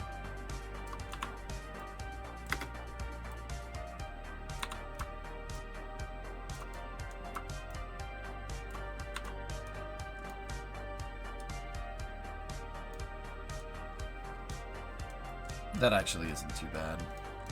Now, the real question is, how many lengths of flag will it be to span these things?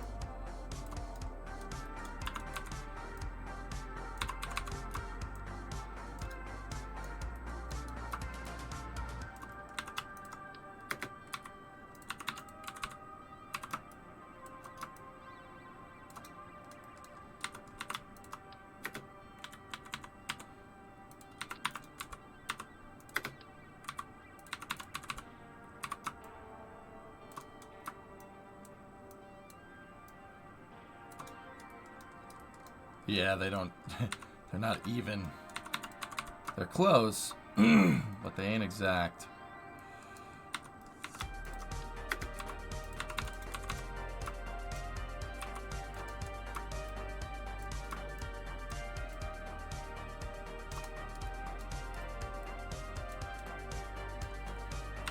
All right, let's see if we can do some slight changes here.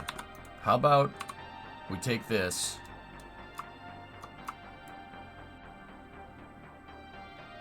here, let's see how far we are from the back. Ready?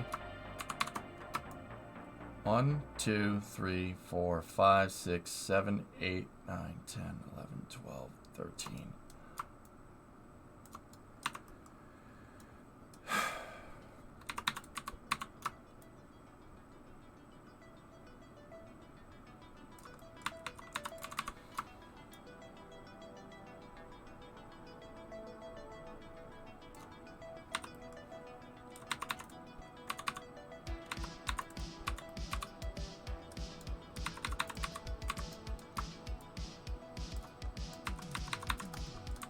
Could keep those going to the back engines. Yeah, I got an idea though, Mutter, that I think you might like.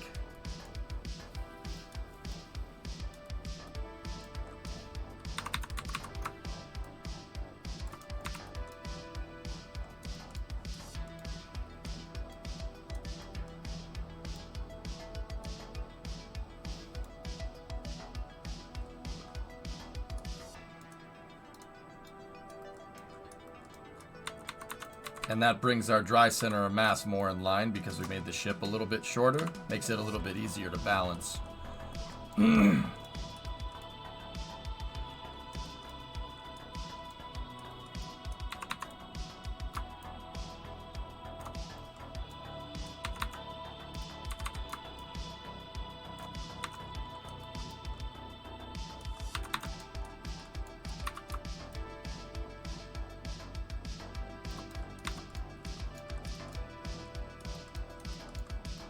If you use Kraken drives for SAS, it should be able to compensate for slightly offset center of mass. That ship I made could lose all fuel tanks on one side and it was able to stay level.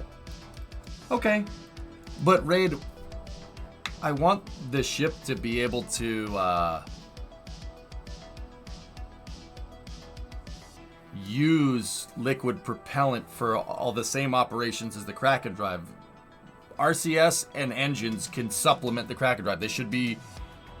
They should not supplement. They should be redundant. Does that make sense?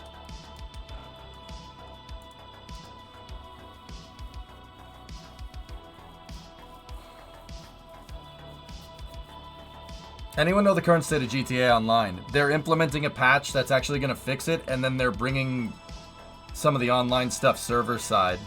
Blue Flare. So actually we got some really good news. We should be able to play GTA this weekend if anybody wants to.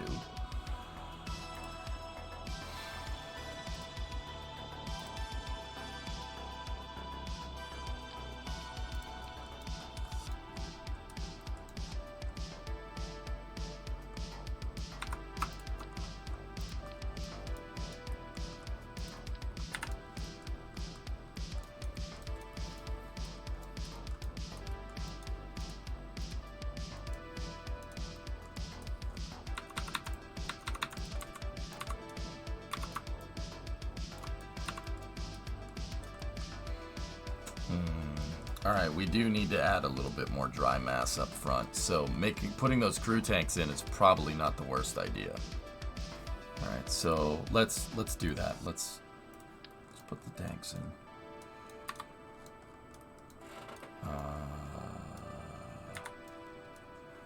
How are we gonna do it? How are we gonna do it? How are we gonna do it?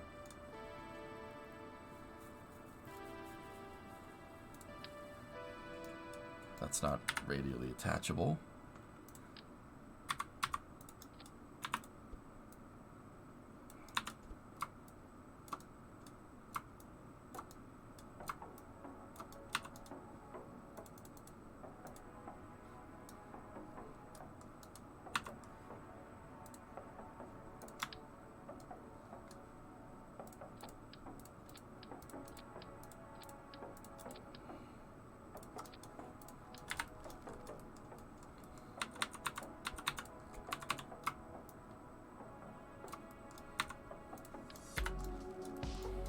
Yeah, that definitely helped.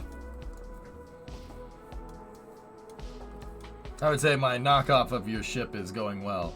Oh, yeah. Yeah, looks good. Nice.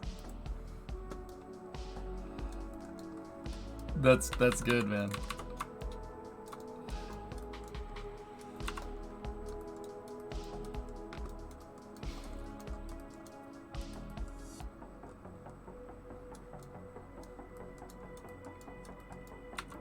I can't believe that. I can't believe that having all these extra crew tanks and stuff is not fixing the balancing issue. Where do these engines need to be to get us balanced? Oh dear.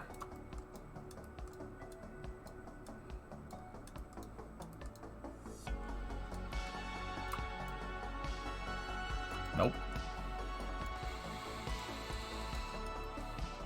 Your plus sign is too heavy. Yep.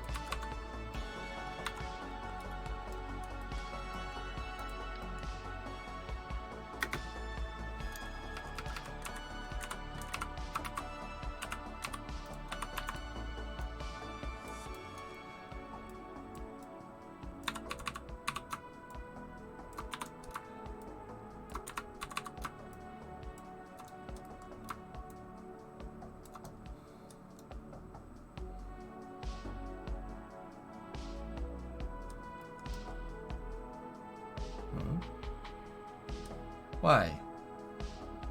What? Why? Why?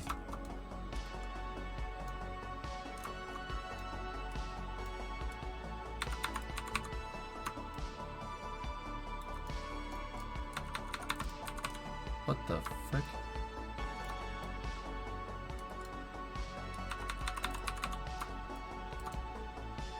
Oh.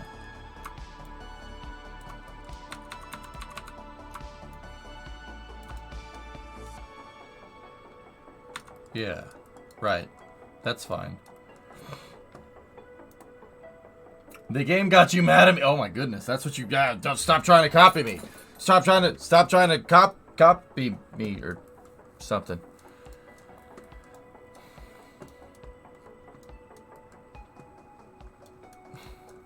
KSP DRM.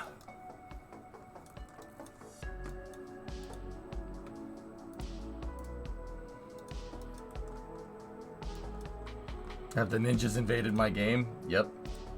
You're copying sub-assemblies with fairings.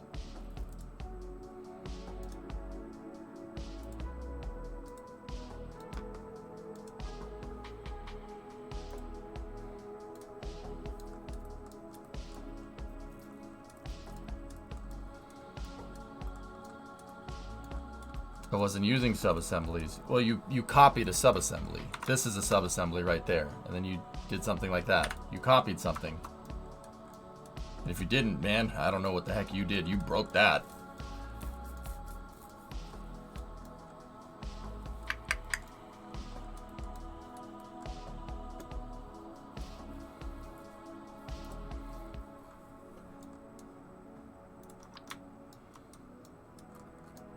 Discovery, go at throttle up. You need to build that front fairing. It should give it some weight. Yeah.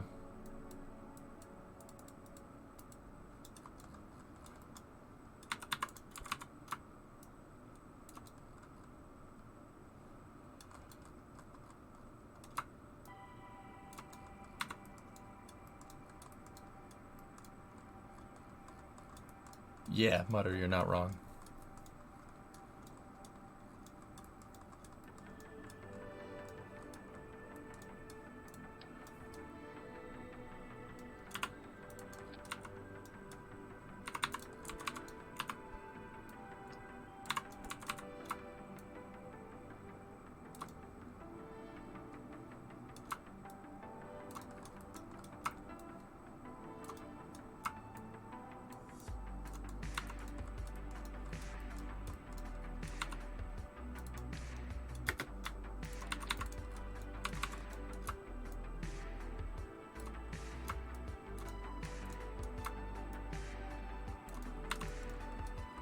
Hey, Pie Guy, new sub, who dis? Pie Guy, when does that patch come out, dude?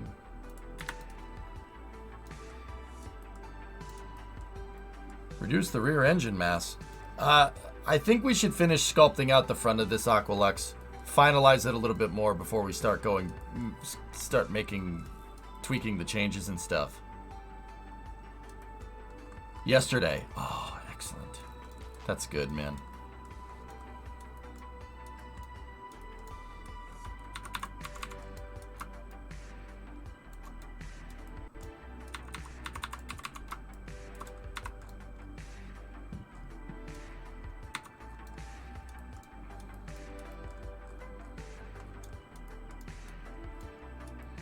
But yeah, I mean, I realize if what Raid was saying is right, then it really doesn't matter. We can compensate. But once again, I really would like to have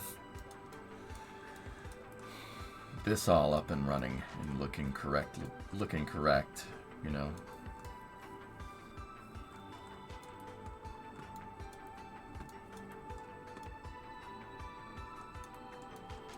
Other than that, though, that's kind of exactly what we're going for. You know, we can put some wings back here, some little wingalings. And we could put them on the fairing. And then put it in 2x radial. And then just, because Grissom had fuel tanks back here, that's not what we want. Alright, like, But then again, that was optimized for fuselages.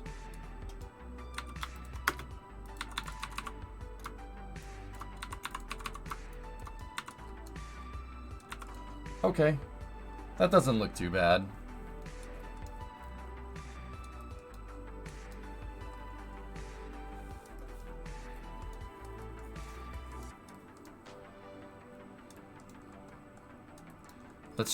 I'm just gonna take a step back and look.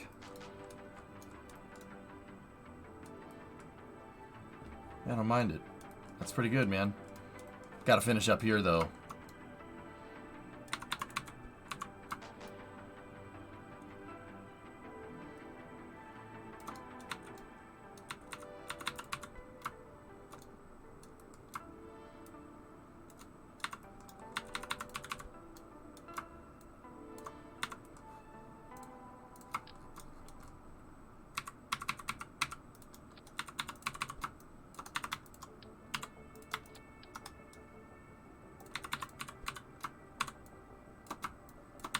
So this is a pretty cool building technique if you're trying to shape a fairing.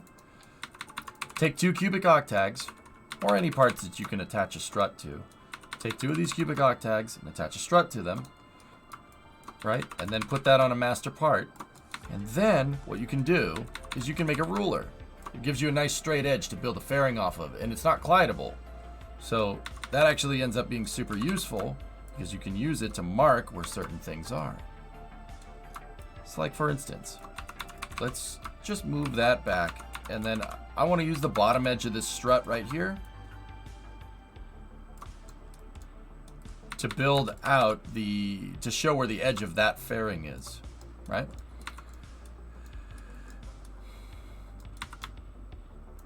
And then cool thing is that you can just make multiple rulers.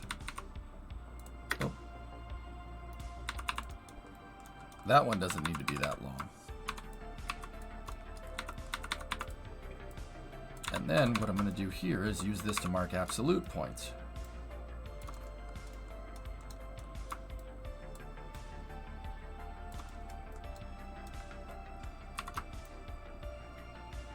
This is just like the workspace that I used to make, it's a workspace that I used to make space station modules. Same idea.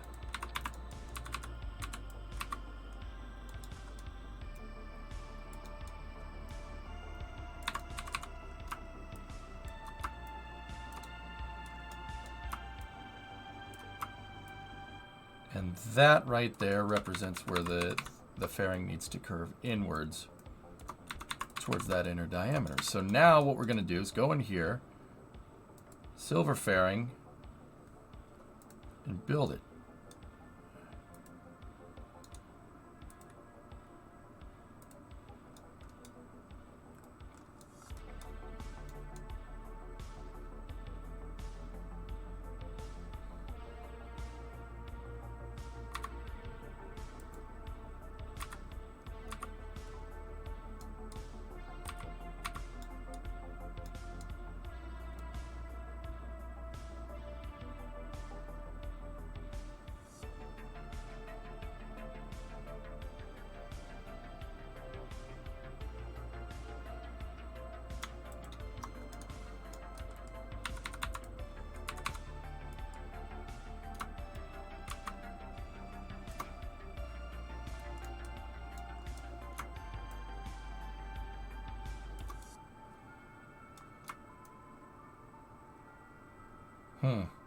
That was an absolute snapped.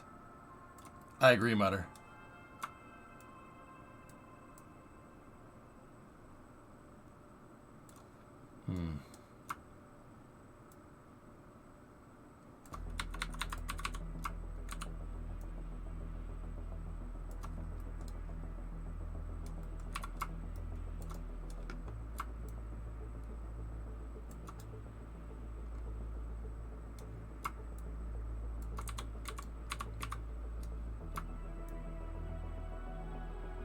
Okay, so now go in here, edit the fairing, and then basically make the fairing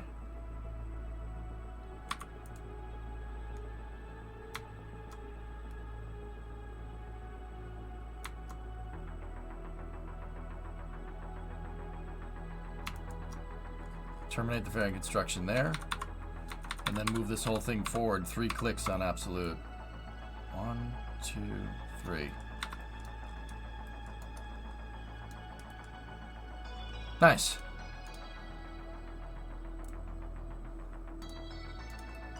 Okay, we can get rid of our rulers. That fairing is fine. It adds a little bit of overlap. That's okay.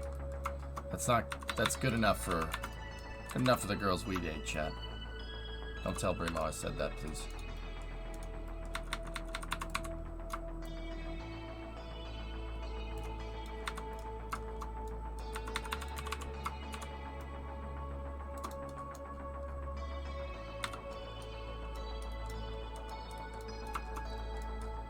See?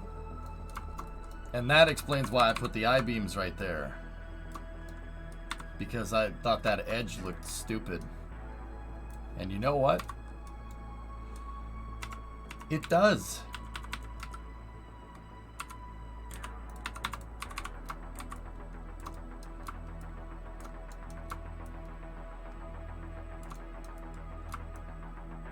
So we're gonna cover it up.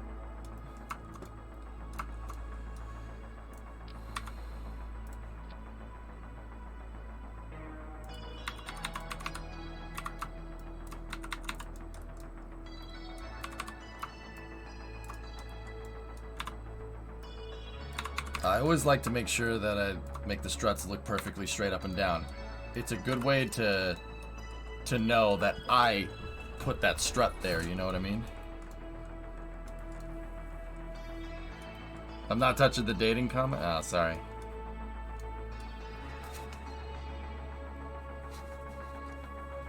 Alright, dudes. Very nice.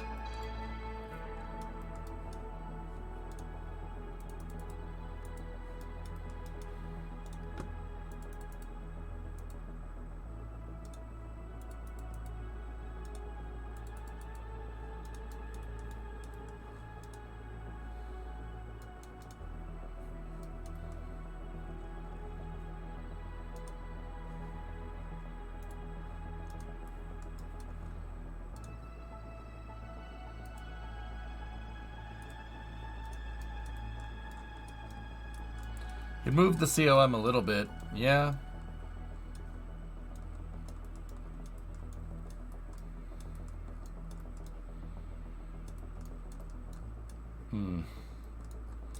Did we improve on the K drive? Yeah.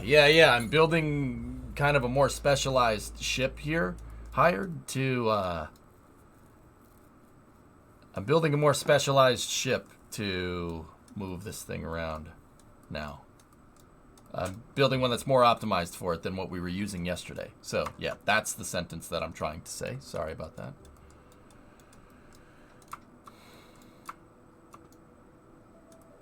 Thoughts on a cupola on the nose above the front docking port? No. I don't want to do that.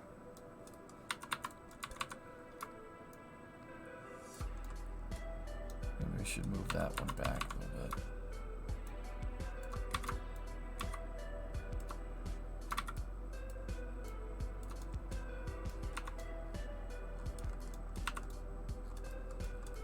Cool.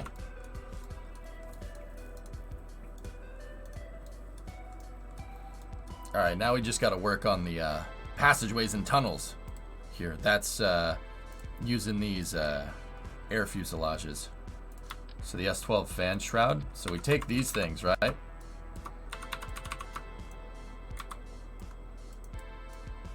And we know that if we click that like that, right? It's going to rotate 5 degrees. If you hold left shift and try to move this with snap on, it's going to move in a 5 degree increment. So that's 5, 10, 15, right? So 5, 10, and we need to basically have it do a 90 degree bend, right?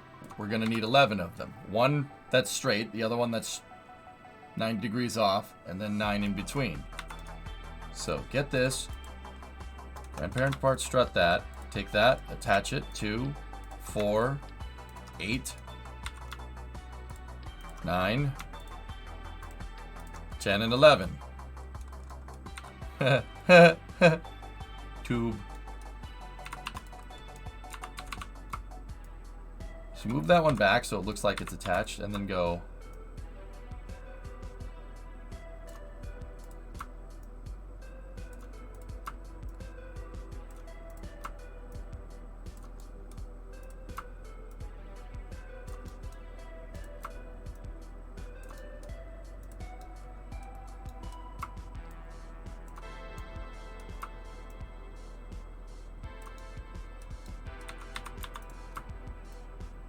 Discovery, go at throttle up.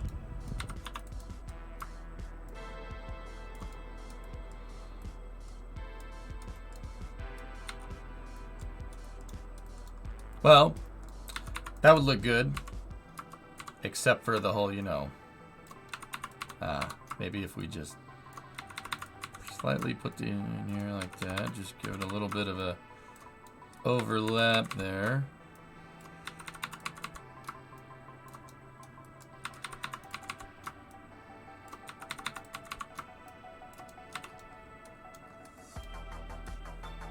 There we go. I think I might need to move this back a little ways though.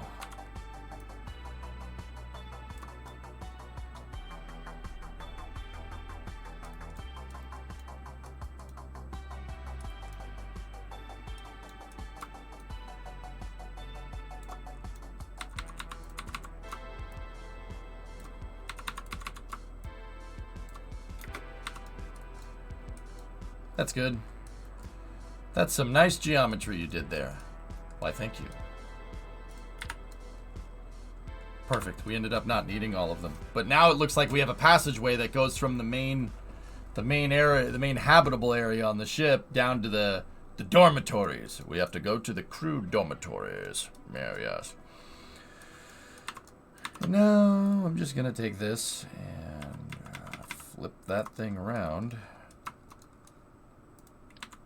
And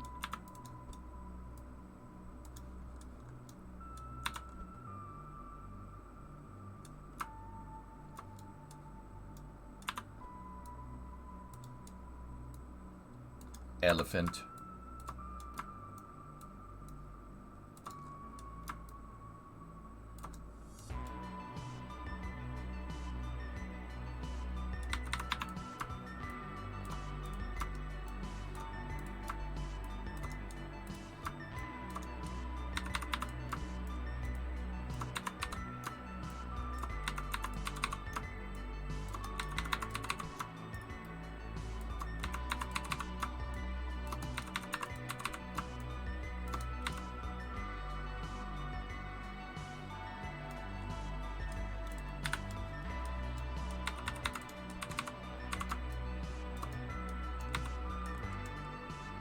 There. Build derelict. Huh? What?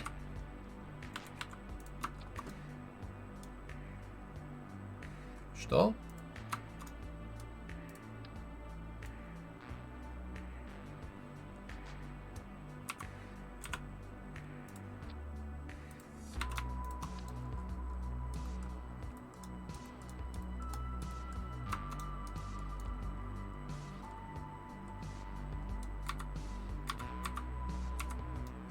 It looks like some kind of bug. Don't say that. You're gonna hurt its feelings. It looks like a cool ship with attachable pieces. Shut up. That's bringing us more in line. The reason why I wanted to go up here and start messing with stuff so we can see if we could shift that stupid center of mass forward.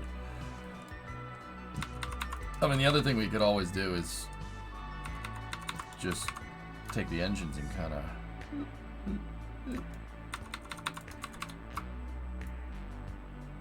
No one will know. Don't worry. Yes. What kind of engines in the back? Rhinos. Pretty hot in these rhinos.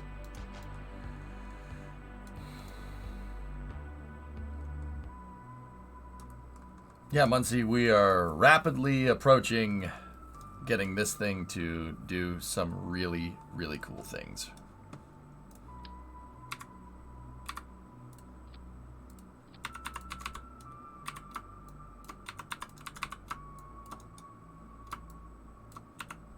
go. Do you still even need the rhinos? I want to have redundant propulsion hit just because. I don't know. This is a test ship. According to Discord, you just started playing KSP. Well, Discord's wrong again. No, Colonel Sanders, you're wrong. Mama's right. Are they stock or overclocked? Yeah, those are stock. Yeah, just regular. These are just regular wolfhounds, and those are just regular rhinos. It's pretty hot in these rhinos.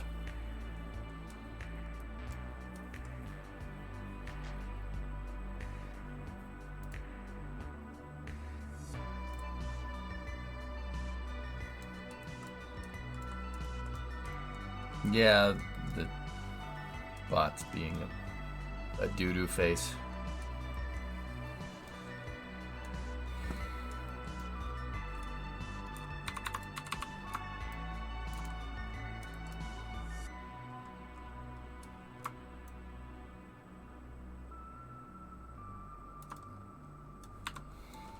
All right.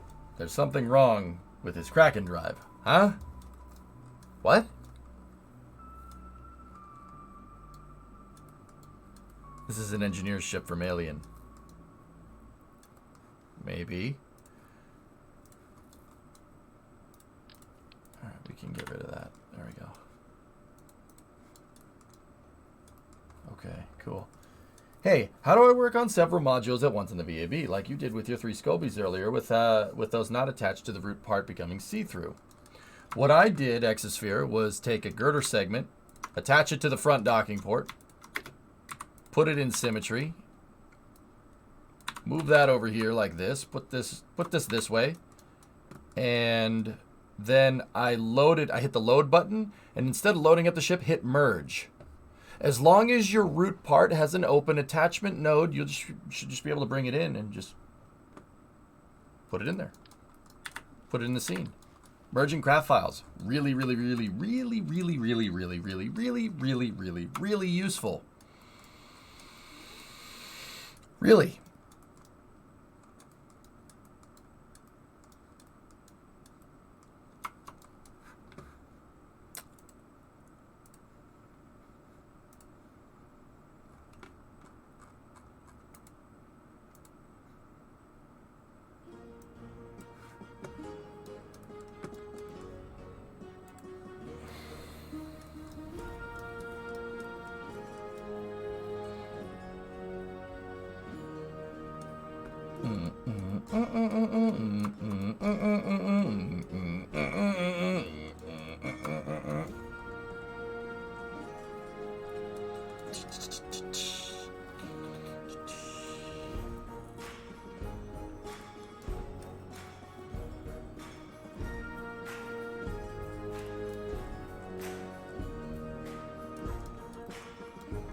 All right, this is coming along, man.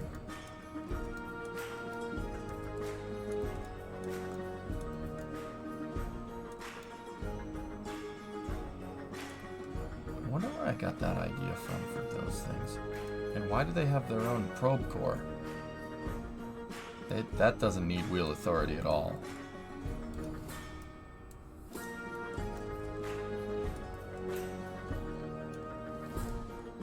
Thank you, Mutter. Yep. Exosphere, something that, honestly, this is where, if KSP 2 wasn't coming out, this is where I'd be going with KSP 1. Building a workspace, dude. Like what I'm talking about. Now, KSP 2 has that built into it. You can just store subassemblies in the craft file, and the ghosted subassemblies will stay there. That's something we know that the editor does. But yeah, in KSP 1, I would...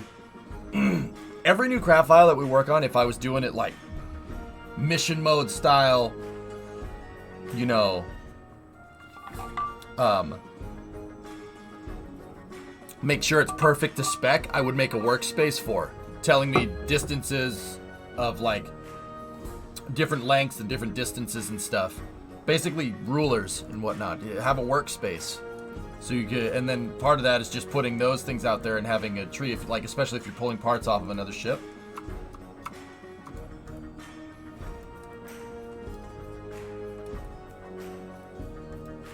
They used to undock to rotate into position. What do you mean, Ardvar? Oh, yeah. Oh, yes. Yeah, you're right. That is exactly why those do that.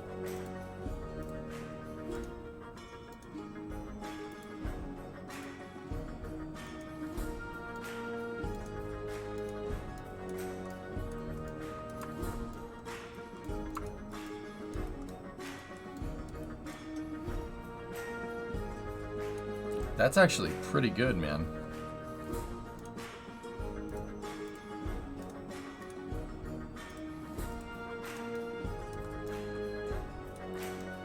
That's almost perfectly balanced. It's weird that all this stuff is counterbalancing the engines.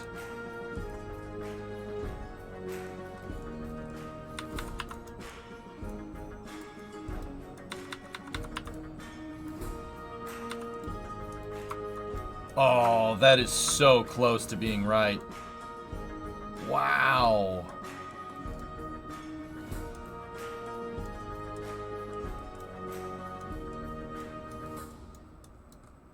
Wait.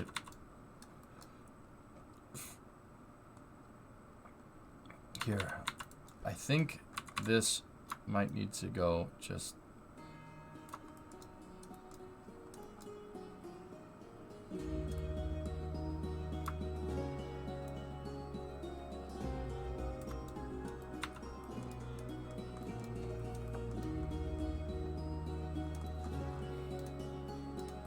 Honestly, all right, let's move this plus sign, right?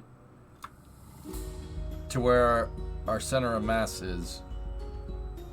So we got those side tanks in the back. Yeah.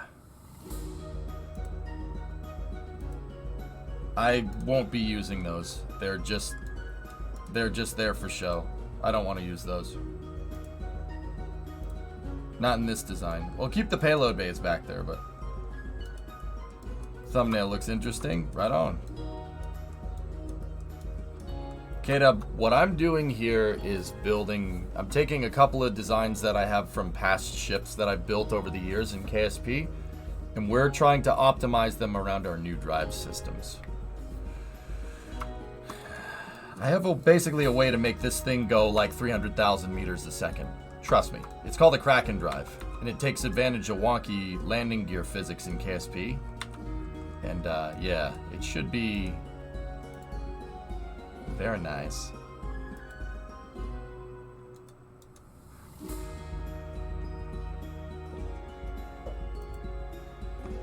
That's cool, ass master.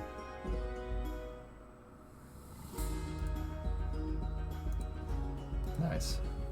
You're putting a KRAKEN drive in the middle of this thing? Yep. Not only a KRAKEN drive, gimbalable KRAKEN drive. So, like, dude, this ship should be able to come back down from Kerbal. Like a Dama maneuver, right? Come back down. And then we should be able to turn the KRAKEN drive and then hover it down and land UFO style. Does this game let you launch it? Yeah, of course. I'm not done with it, K-Dub, but yeah, you can launch it and you can fly it around the solar system. Well, a condensed solar system in the game. The solar system in the game isn't exactly like ours, but it's a little bit smaller to make it a little bit easier because getting to Mars from Earth is difficult, to say the least. But yeah, it's kind of like that.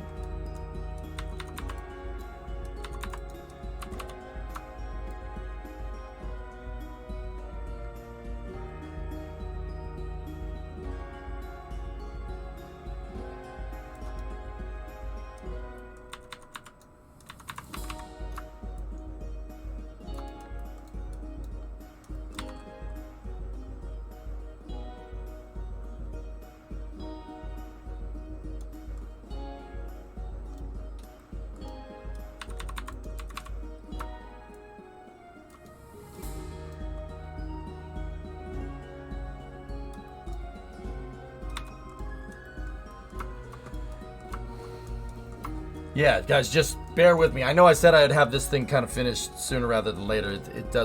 It's giving me a little bit of... Getting that ship length correct was kind of tough, and now I'm working to mass balance this thing.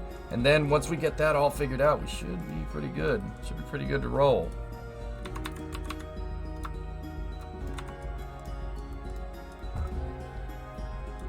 You know what?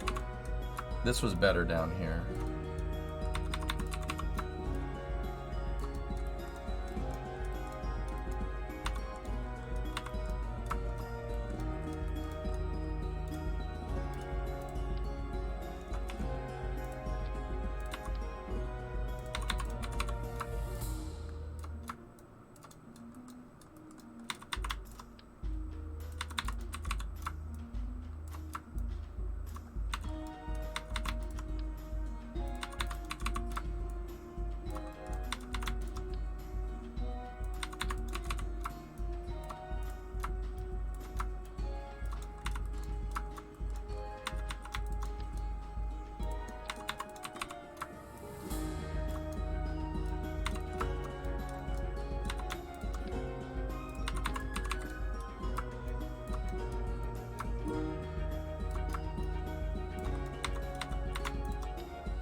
So these things right here, these flat panels that I'm making are actually flags in the game, like the flag that I'm using to put my logo on the ship.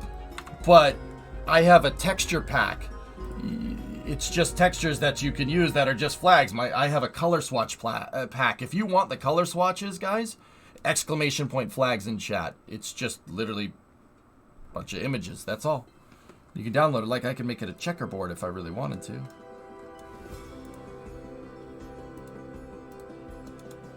Yeah, Panta's got it. Yeah, and then this isn't in the flag pack, but that's just a wing. Yeah, wing shape.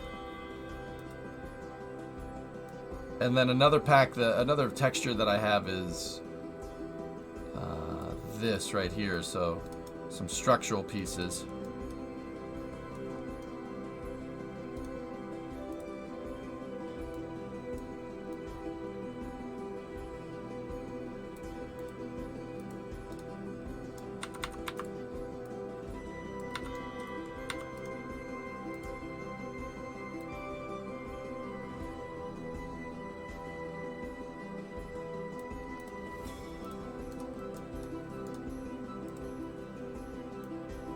Thanks for the flags, no problem.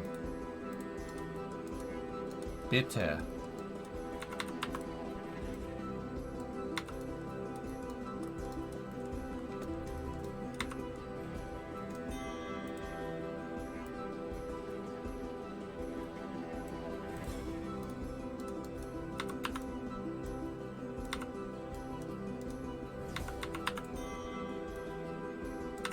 You know what? I think I'll be able to do this quicker by just copying the part.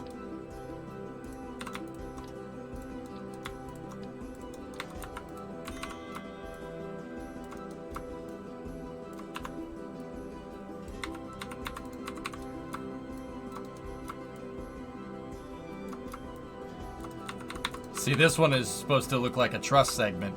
I made it look, or actually, Mutter made this for me if I'm remembering right.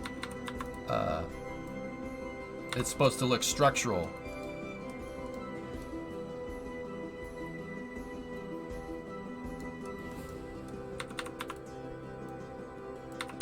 Maybe these would look better if we just did that.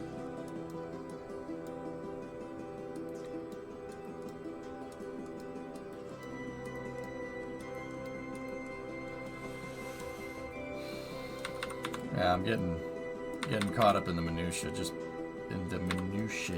put that like that. It'll be fine. It looks structural. It's fine. And then yeah, we're gonna have some little payload bay action going on here.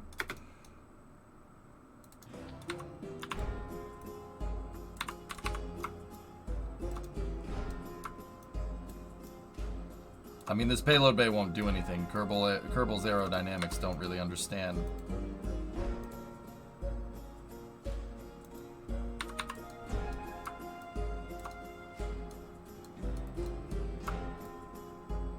What's going on here?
I wonder if the aerodynamics in KSP is going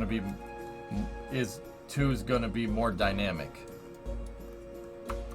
You're wondering if the aerodynamics are going to be dynamic. Do you mean just better aero simulation? Yeah, I think so.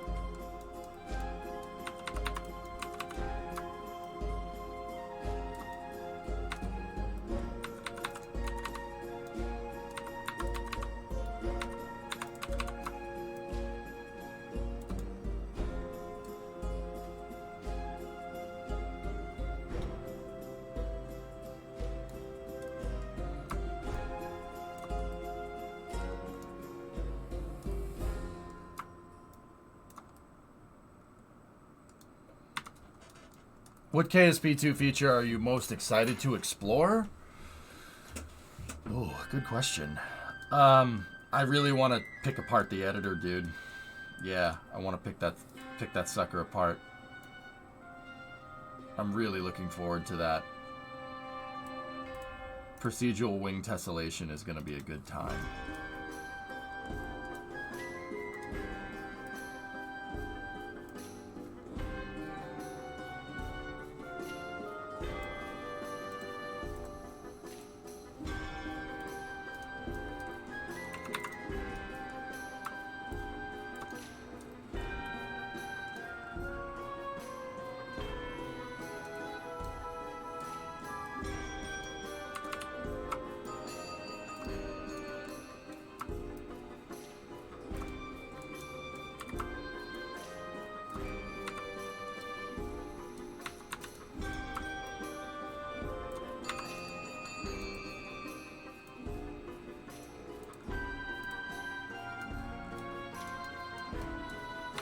Yeah, coloring parts so I don't have to just change flags all the time to get something to be a different color.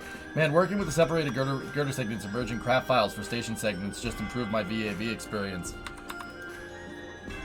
Good. Yeah. Exosphere, I've been telling everybody, dude, as we wind down KSP1, please ask questions. For the love of God, ask questions. I have way too much time in this editor. So if you want to learn things, now's the time, right? Like,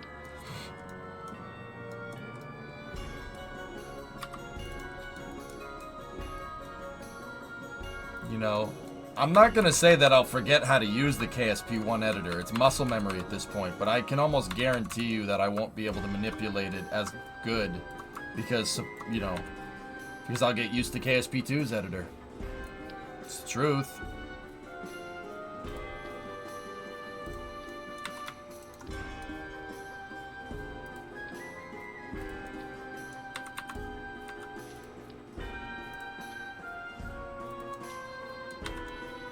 Can I ask a question? No! Shut up, Dama. What's up, man? What's your favorite color? Red. No. Green.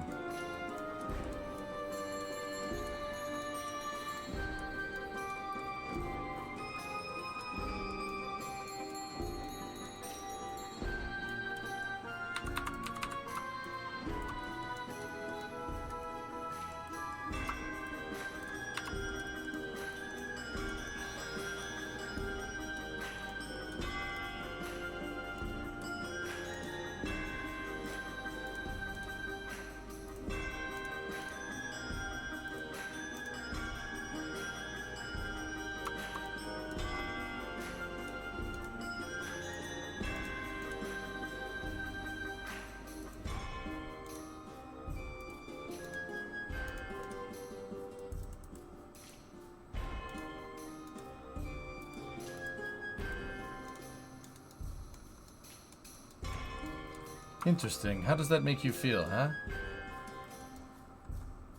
It should be RB, yeah. They patched GTA already, guys. It should be good to go. Ghost Town Supervod.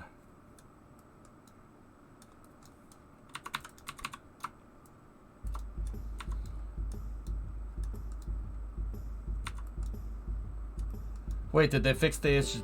Yeah, yes they did.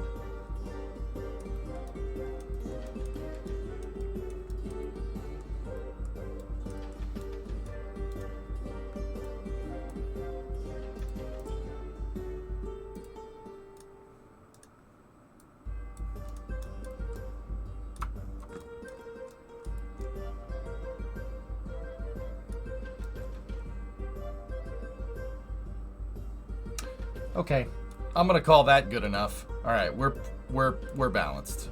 This is balanced. Let's implement the rest of the mechanisms. Cool.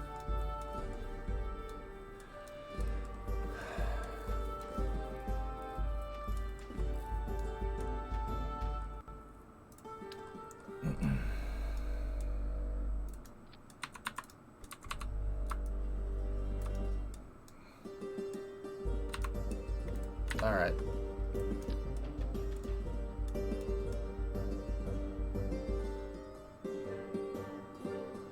Yeah, that's the right move.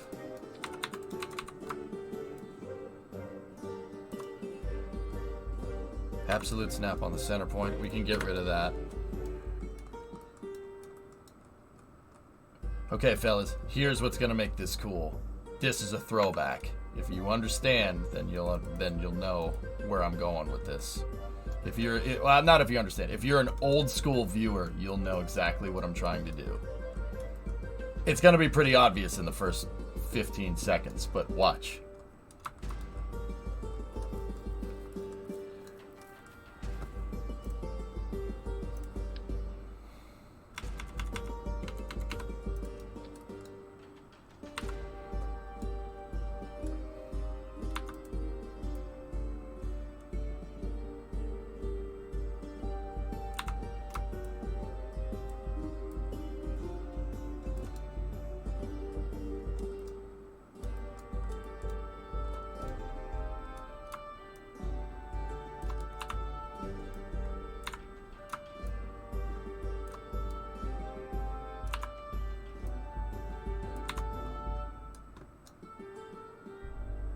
Nope, those ones aren't going to do what I want them to do.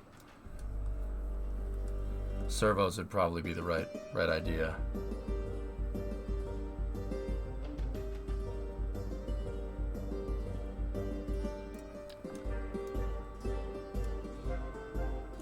What's the payload limit for this thing?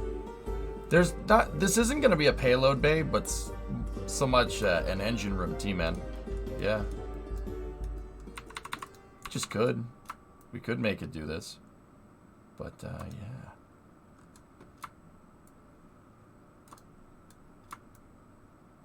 Yeah, see, the hinge has to be, like, right there.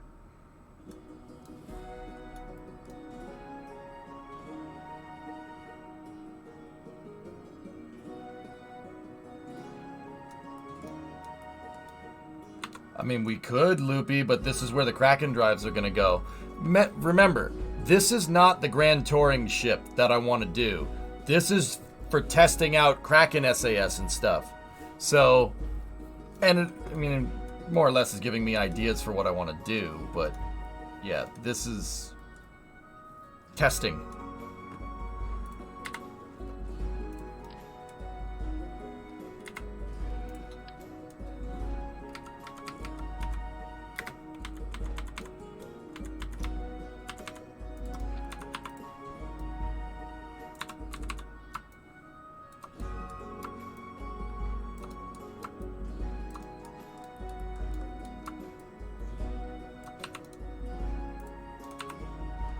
So, yeah, let me just finish this up, and then we'll go take it for a spin.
There's a warp drive. I'm building the engine room for it, Jim.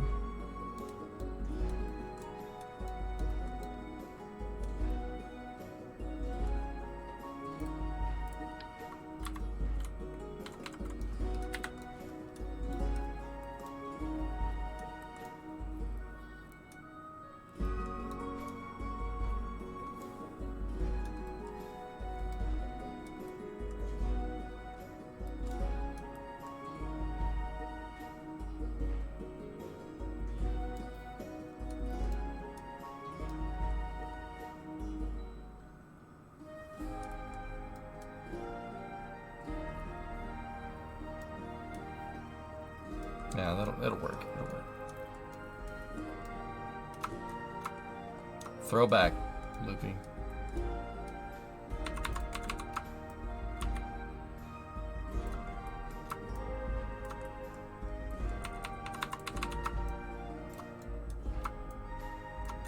Yeah, you'll know what I'm doing here if you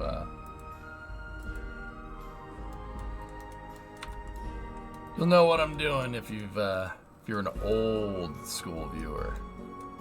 Like real old school. Alright, so now I need a central piece here.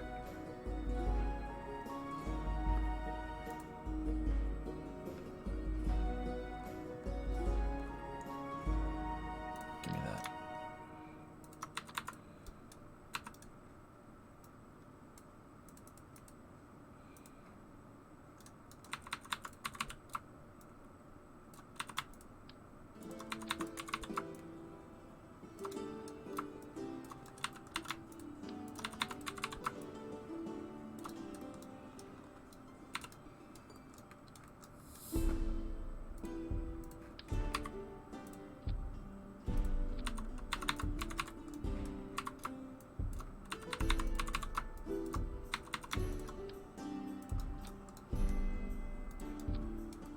It's just the way it is, man.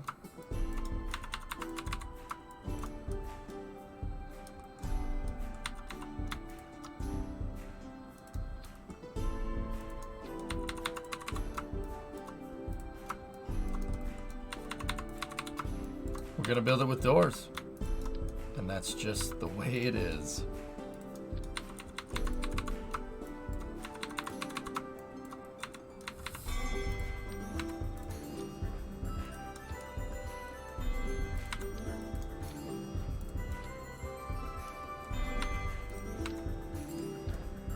Some things never change.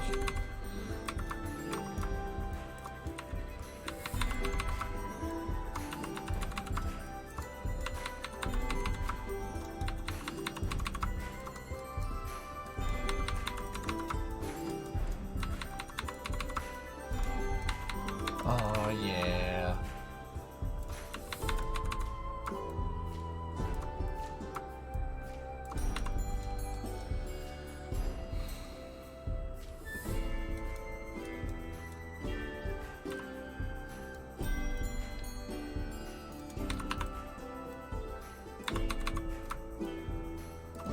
Discovery, go at throttle up.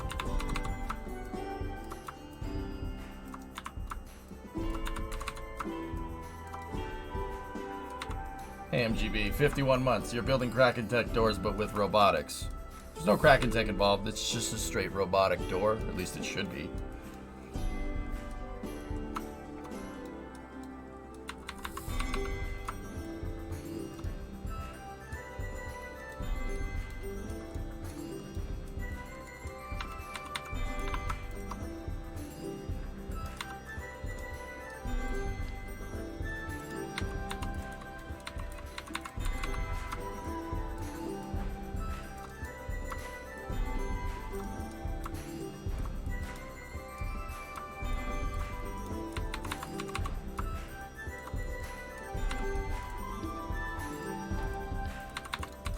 Discovery, go at throttle up.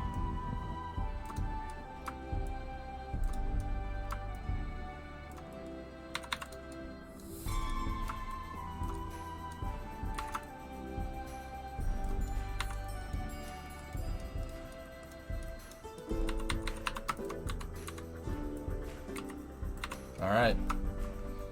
You ready for Max Verstappen as your World Championship car released tomorrow? Actually, Payne, yeah. Because supposedly it's going to have a Ford logo on it, so... Guess I have to. Are these modded parts, Frank? These are just flags with textures on them, dude.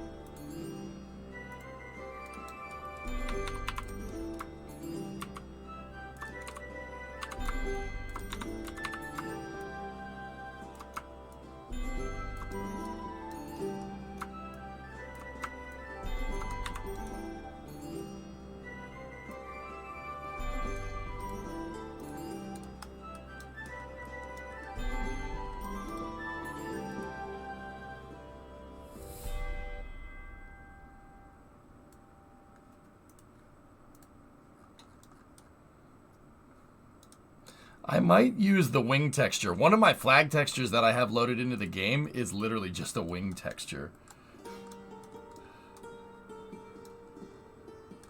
The reason is because if we put wings up here, then that's going to screw with the arrow a lot. But then again, the flags are already kind of doing that. But no, no, no, no, not that song, please.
Throwback.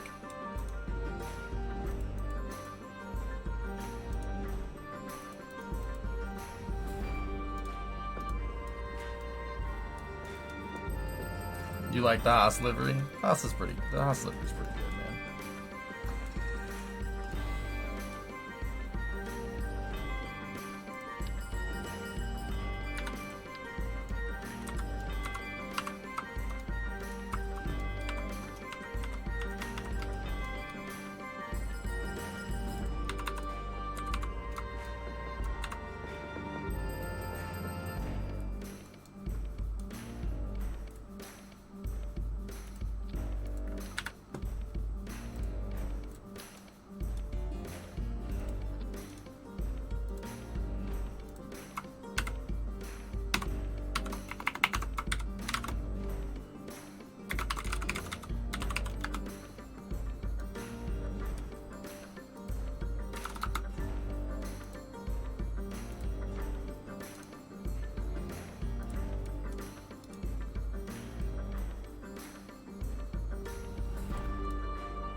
So I'm just fixing up my control systems here.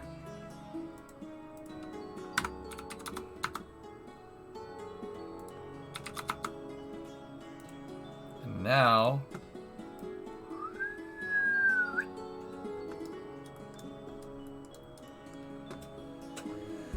What song was that? That was Where the Hood At, I think. Yeah, by DMX, but it was a bardcore remix to it, which is actually pretty rad. I'm not like the biggest fan of this music, but like bardcore, nor am I like the biggest DMX fan, but this is something that's not too bad to listen to, and yeah, it's kind of nice. It's good background music.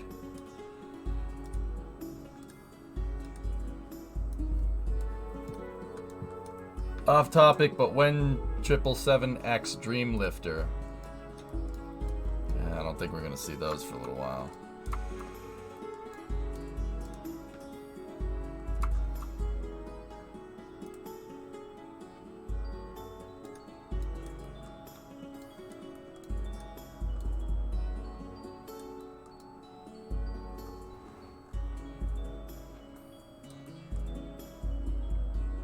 No, S.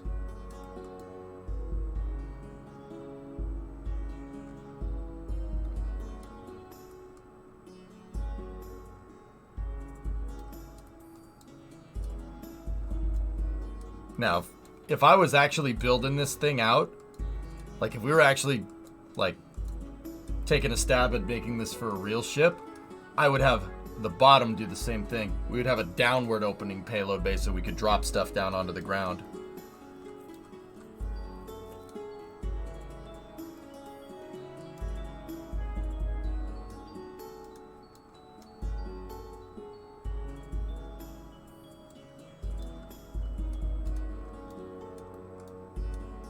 Will it clip if the engines are rotated?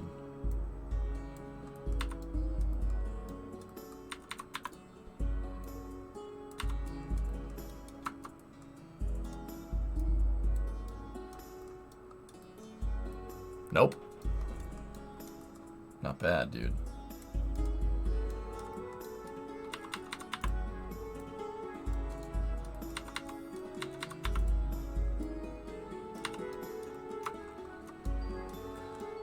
Wasn't lucky. That was by design, you dopes.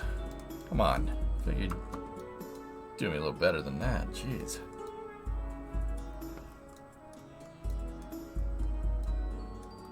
Yeah, the bottom opener, we'll work on it some other time.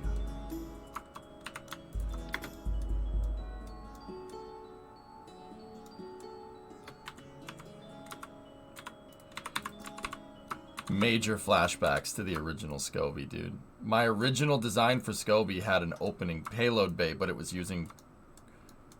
Dude, I don't even think we had a name for it at that point. It was just undockable doors. We didn't call it Kraken Tech at the time. I don't really remember what we called it. Called it something. Maybe we just called it Jeff. I don't know.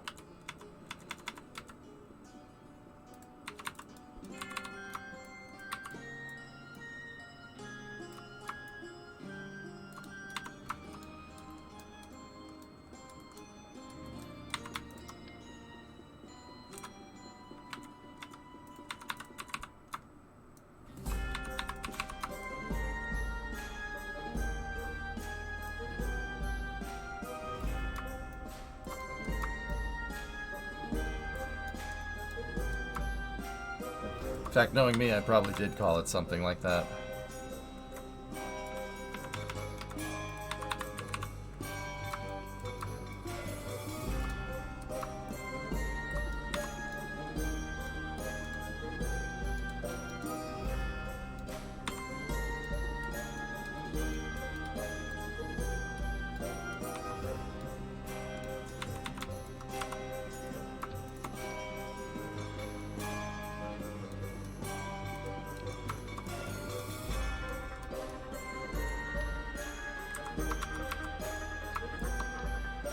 Why are you doing that?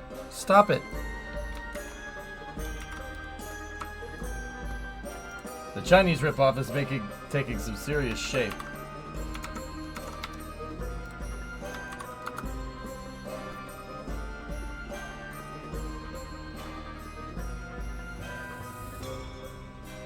It looks like it has a gas mask on.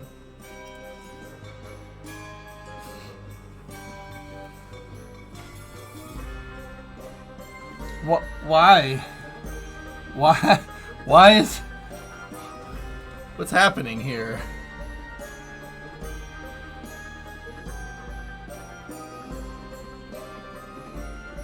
Bruh. Oh, that looks good.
Look up 777X on Google, and now my Instagram is covered with airplanes.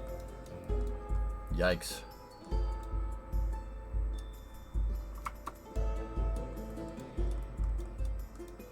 Okay, what do we still have to do to get this chassis ready to go?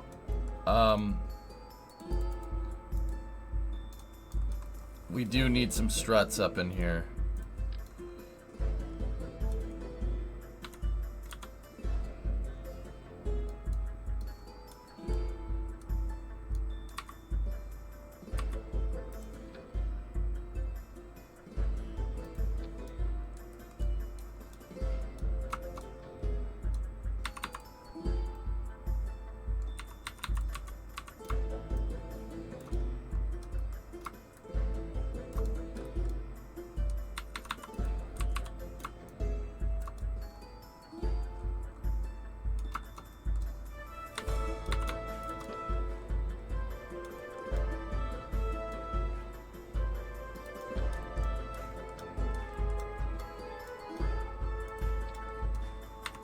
Struts for this is all, they're all hidden.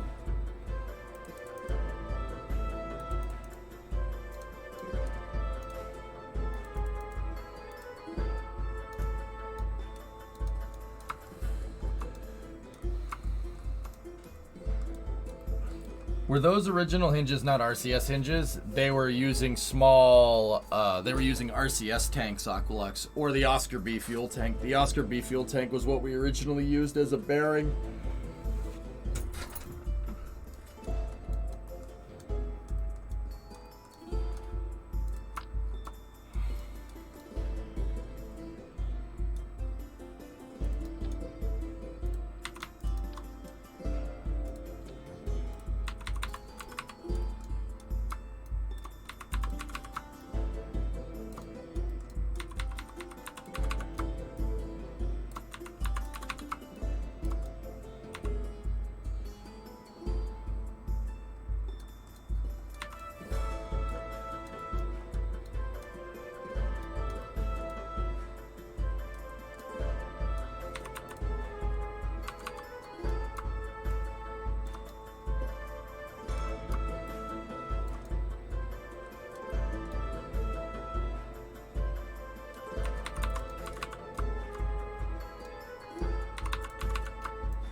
Why do I suddenly feel like cleaning out my closet?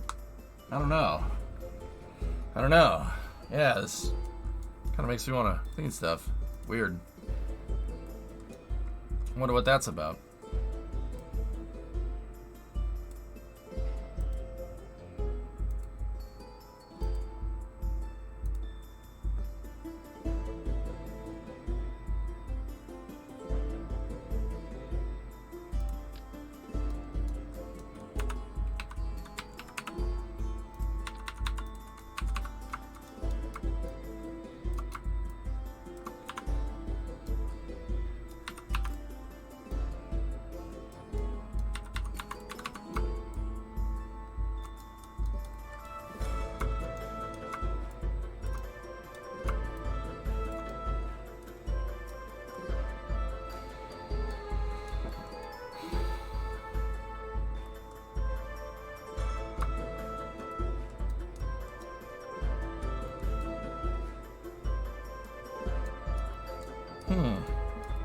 Hey, Perseus. That's not finished yet, 95. Yeah.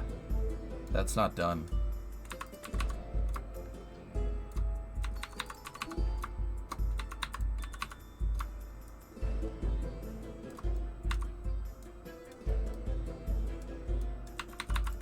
Why aren't those lining up? Those should line up. Why wouldn't they be lining up? Oh, those pieces probably aren't set to. How am I gonna fix that problem?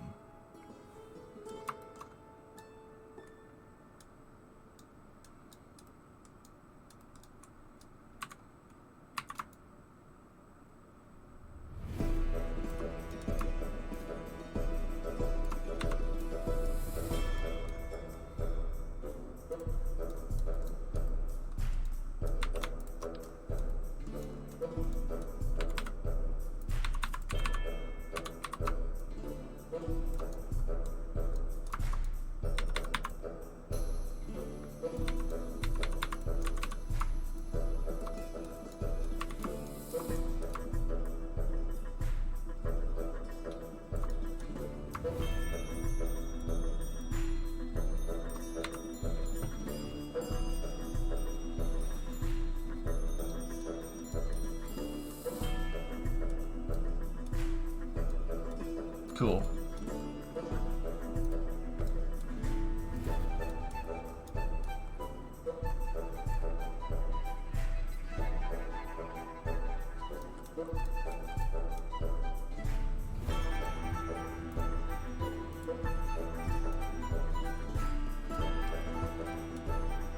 This is like exactly how we would have made this back in the day, which is actually really cool. This is a huge throwback. I'm really happy that I decided to put this together, because this is gonna make flying around that much cooler.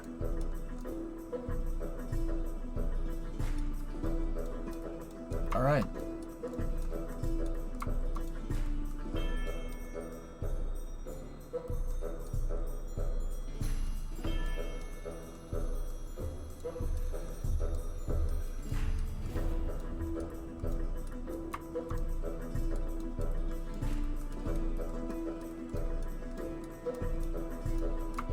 Cool.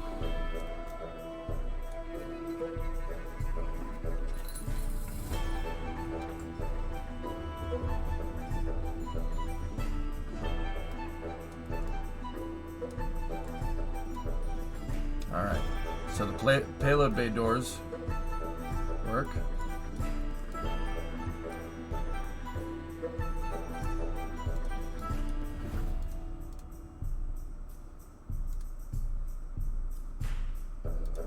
Excellent. Yeah, I would take the time to conceal this and make this look a little bit better if we were going to do this some other way, but we're not going to do it some other way. Can you enable just launch it for a sec? No. No, I don't think I will.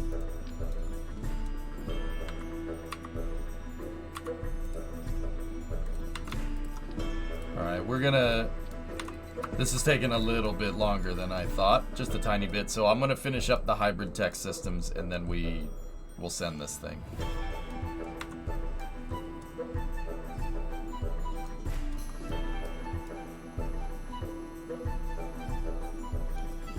What the heck is that?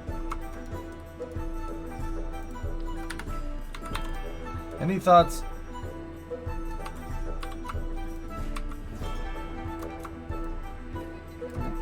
Perseus, I have no idea what the context of what you're talking about is. What? Oh yeah, no. Man, it's awesome.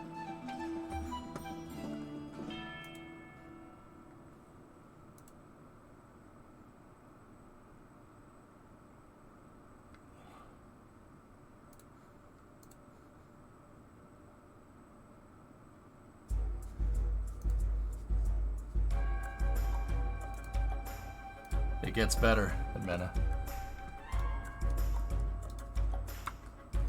Are you putting the K drive in there? Yep. Spy balloon spotted over us.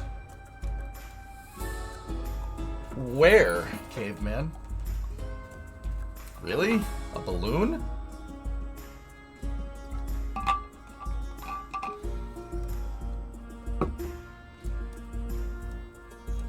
Montana.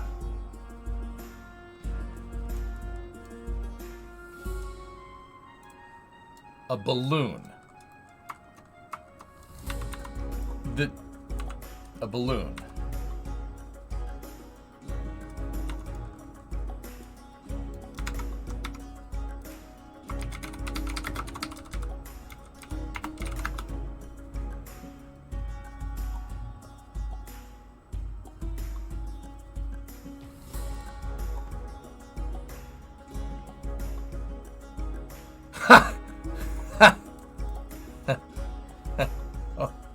Okay.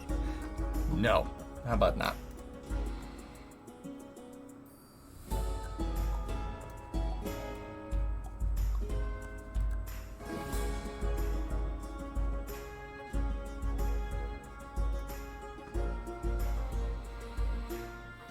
I know it's Daily Mail. I'm looking at for a picture. Chinese balloon the size of 3 buses is spotted floating over Montana for days as the U.S. mobilizes F-22 Raptors to intercept.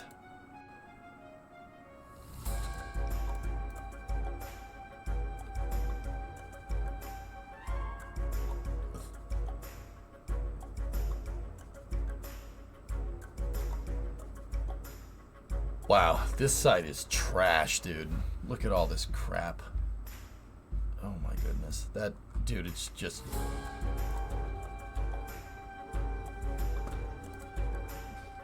Remo's calling. You're on stream, what's up? I'm scratching a ticket and it's kind of complicated. What was the way that you tell? Scratch the number. You're scratching a scratch ticket? Yeah. So scratch the number, scratch like the whole thing off, and you should see there's a 3-letter combination on there. If it spells something that's legible, then you win. This says 2. TWO, Yeah. you got a $2 winner. Okay, so I have to figure out why I won because it doesn't look like I did. You just matched the numbers. It's like a bingo thing that I have to... Oh, those scratch tickets suck. Yeah, that's why I was like, I'm just gonna ask you. Okay. Alright, that's all. Alright, baby, I'll see ya. I love you. Love you too. Bye.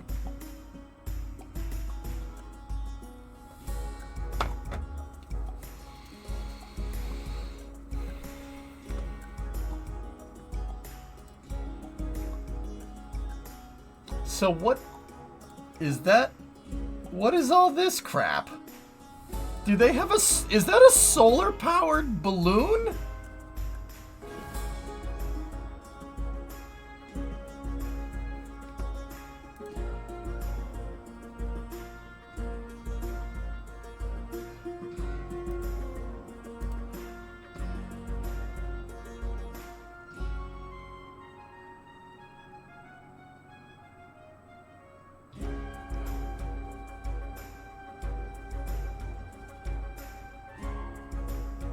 Satellites already do that. It's just a balloon.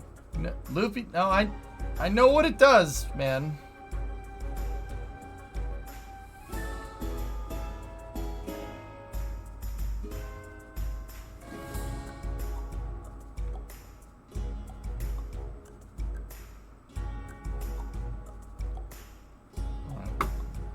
What do I have to say about this, Perseus?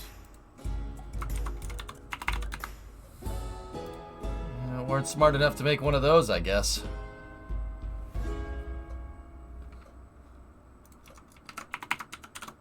Or maybe one of these. Yeah. Guess it's not in the cards.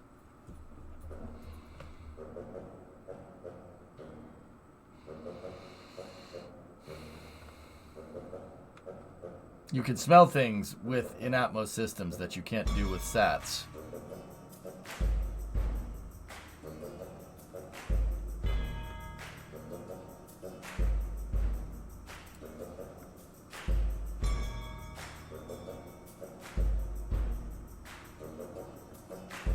What a joke, Loopy? Why is it a joke? What are you talking about?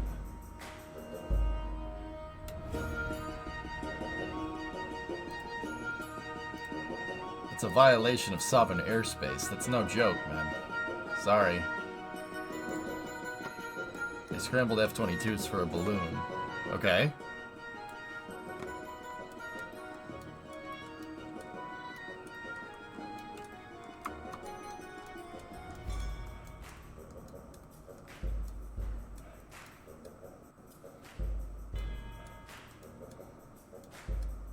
Okay.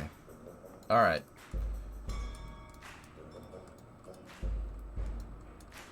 Nice, Bandit. That's cool.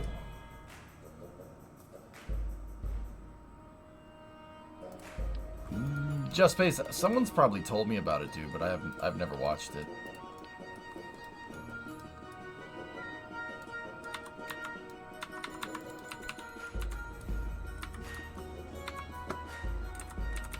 Alright.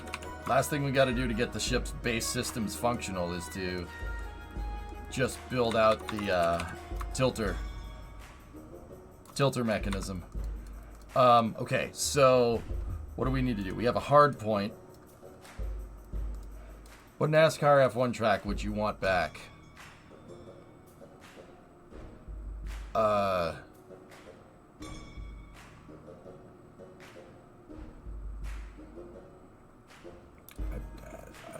Road America? But I'm pretty sure they raced that.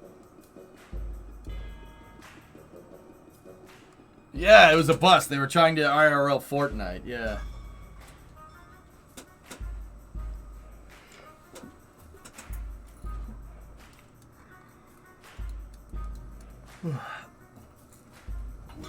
Yeah, Bandit, something never sat right with me about making tracks work with a race series and not a race series work with tracks. I don't know. That just always seemed to me like somebody that, you know, if you're playing Battlefield or something, somebody that sits there and says, "Oh, this map sucks," because they don't like it, you know. But once again, I understand FIA safety regulations, but also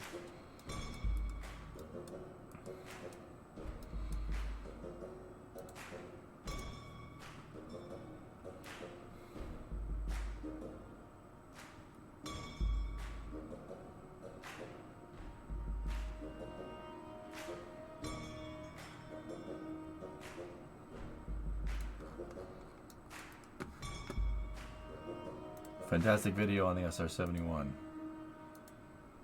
I'll check it out. I have some time. Just Space, thank you.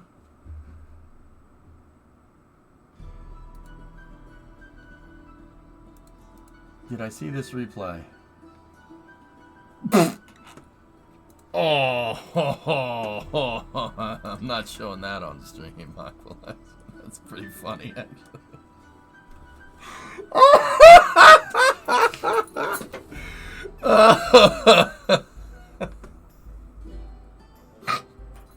That's bad, man. That's pretty good, though. That's funny. Oh, okay. I needed that. That was funny. So screwed up. Alright, I need to borrow some Kraken Tech pieces from another project, so we'll merge here.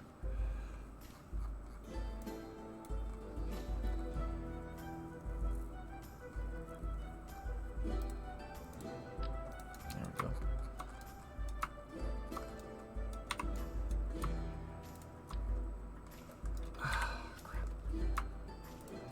There we go. That's what I want.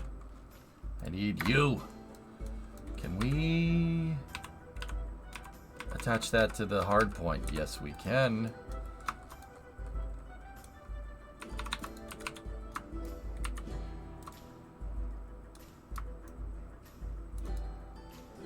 Okay, so how this whole thing needs to work is we got to use some Kraken Tech here. This shouldn't be too hard to get this right.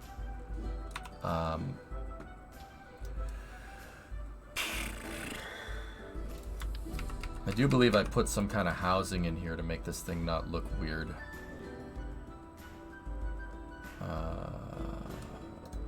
That's no problem. And then, give me the robotic. Heavy servo right there. We need a big one.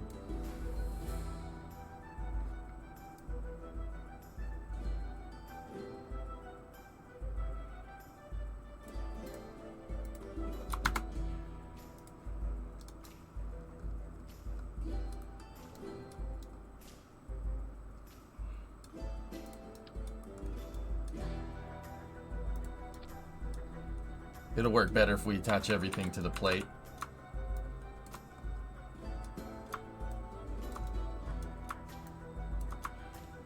A balloon. That's super interesting to me, dude. Like, a balloon? Really? Okay. I guess.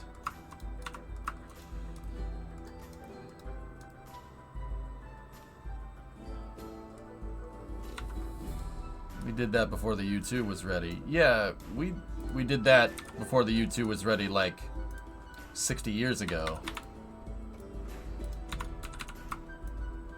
Take that for what it's worth.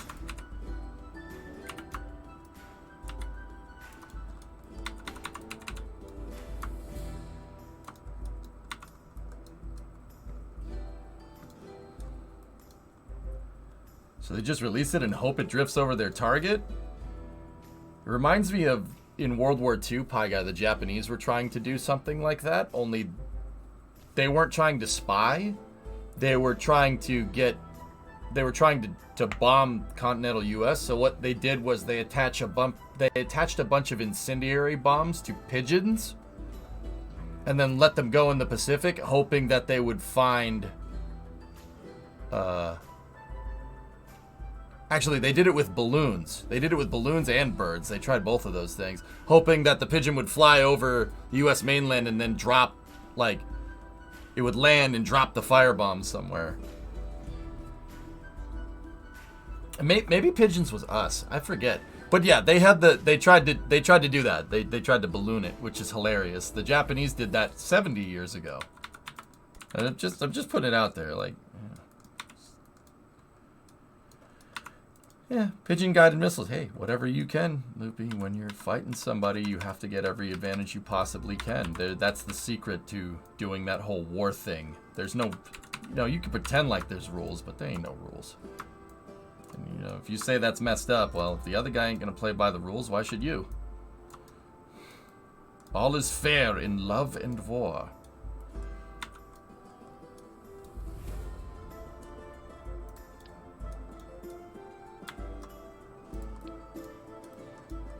See Forge's last. See last. Okay. Forge's last was just see last. D-Man, that was already linked.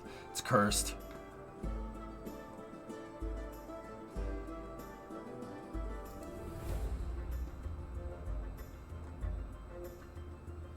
Video appears to show China testing hypersonic glide vehicles via high-altitude balloon.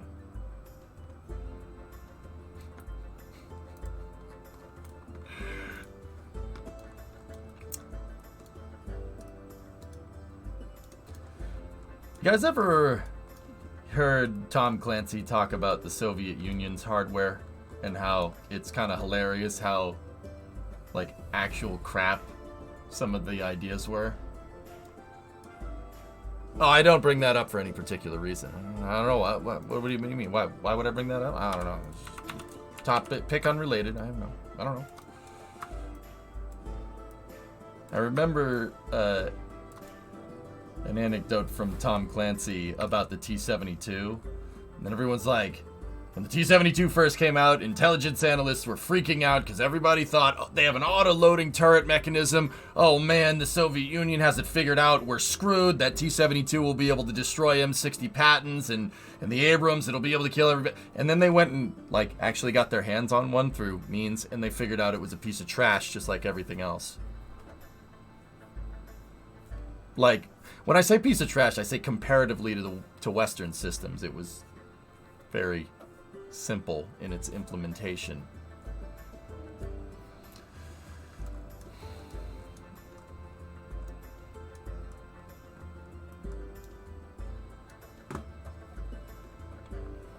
Just putting it out there. All right, so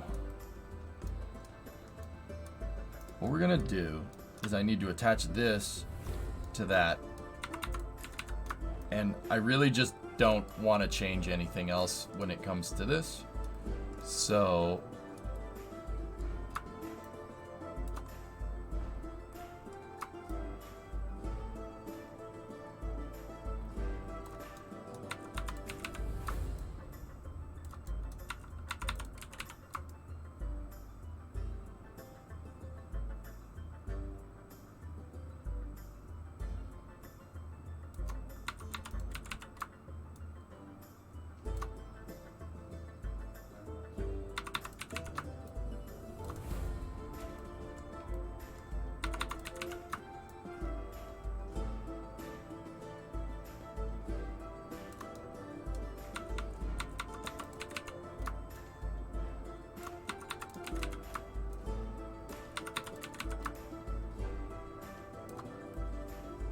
frick?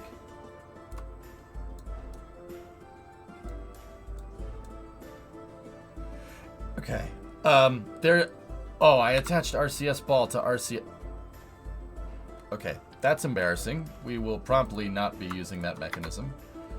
All right, so let's remake this so it doesn't suck. Are you giving Grissom enough fuel to lift to land on every planet? Kind of.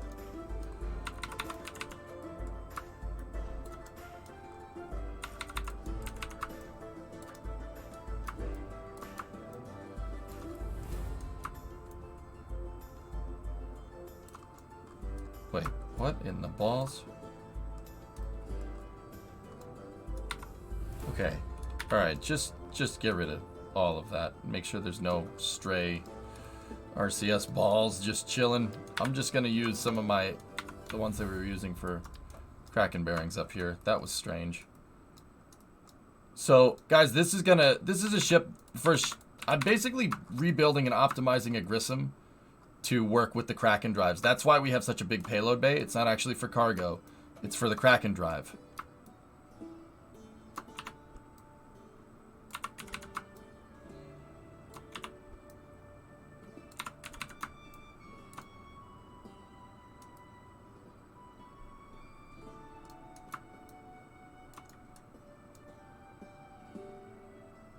Yeah, that'll work.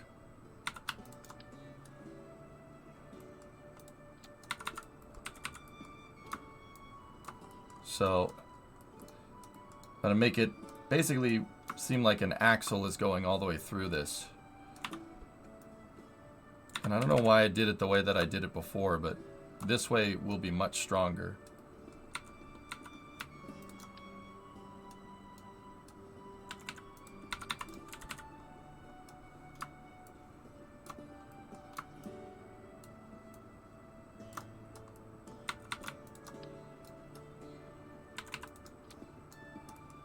So yeah, it basically fakes it so there's an axle that goes all the way through the hull, which is plausible. I purposefully left space for it, you know, so this is going to make these really, really, really, really strong hinges.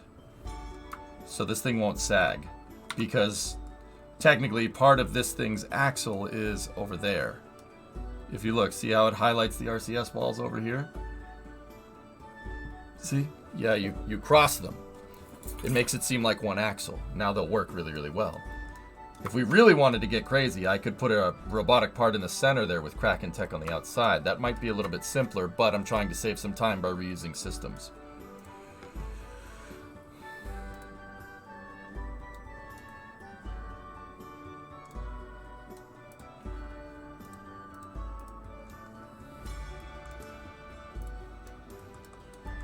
And the good part about this is that now what we can do is just copy this piece and just place it right there. And now the system's already in place and ready to go. I don't think I'll need that fuel port there. That's left over from the redocking system. And for whatever... Oh, there were solar panels on that thing because those are a separate vehicle in case they ran out of power. Nice. Here's a racetrack they took out of the schedule that I bet you don't remember.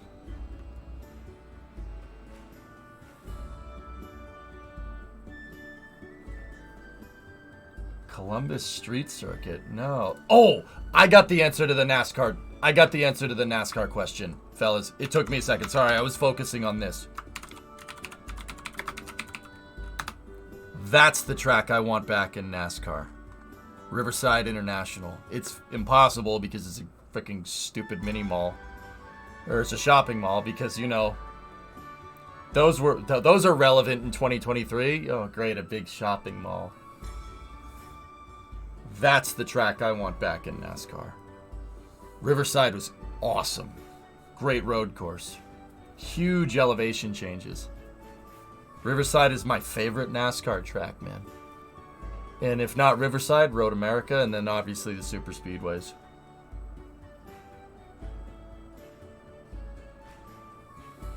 NASCAR should do an ice race. That'd be awesome, man. Dirt racing is cool. You just gave me another great reason to like you. Why? Riverside? Riverside is my favorite track, dude.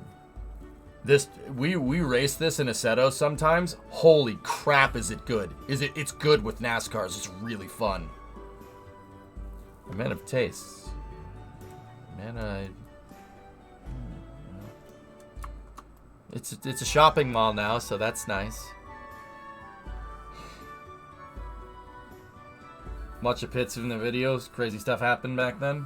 NASCAR's at Zandvoort. I don't think the track is big enough for them. But then again, they race the Glen, so... NASCAR's at Zandvoort, Casper, would be death once you get into the, what's the name of that corner? Like, the Dutch word for the corner is like, you need balls to drive around this corner. You have to have courage to drive around the corner. Or something. It's, I think it's like the, it's on the far end of the track. It's a downhill rider that if you have stones, you can take it flat out. A master track made on the salt flats would be interesting. What is this video?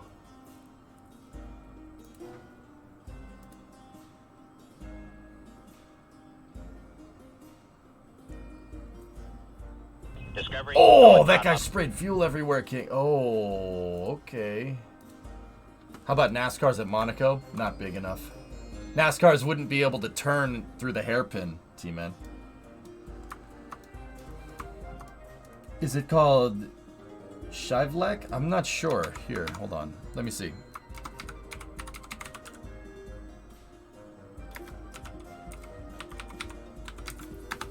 Zandvoort Speedway is not the name. Alright. So it's this. Yeah, it is. It's Shivlek. That one. I forget what that word translates to, but it's like you need balls to drive around this corner or something.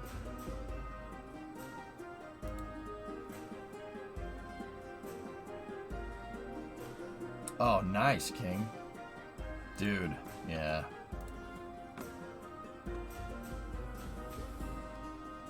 Shivlak has a, or Shivlak or whatever that's called. It's not right. I'm not saying it right. I know I'm not saying it right because I could pronounce it 1,000 different ways and it still wouldn't be the right way because Dutch is weird.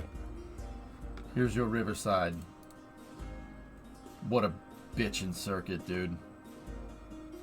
Dude, yeah. So Riverside doesn't look like much if you look at it from top down. Just like Austria. The Österreichring doesn't look crazy when you look at it, but dude, look at the elevation changes. Oh, so good. So good. And then the back stretch of the track is a drag strip. And then the final corner, this is right before they fix the final corner. The final corner is a banked turn, NASCAR style. See that? It's a banked corner. Like, so Riverside's technically a roval. Hey, Sun Temple, what's going on? Technically, it's a roval. Because there's the oval track right there. And this is right before they built the bigger oval. There was a more banked corner that came around. This is right when they started making it.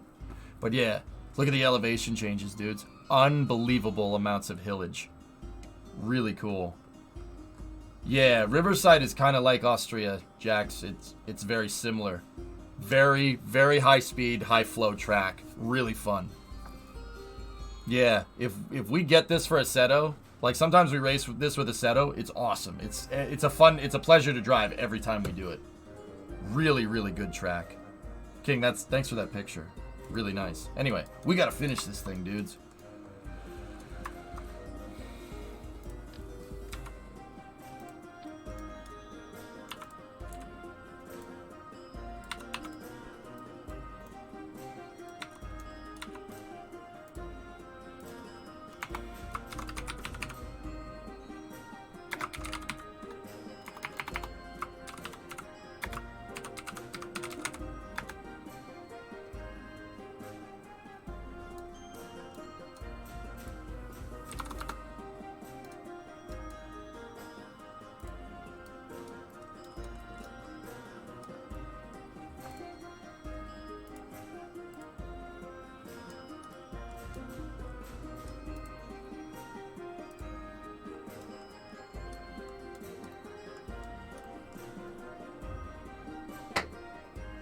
Okay.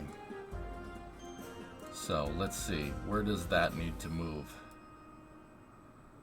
That one needs to go to -90. So, this one starts at 0, and then it goes to -90.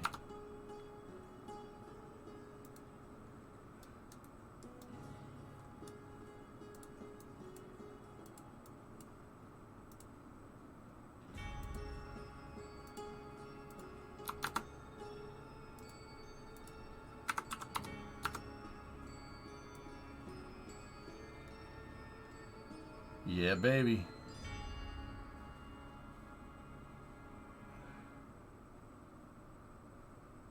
Okay. And then this guy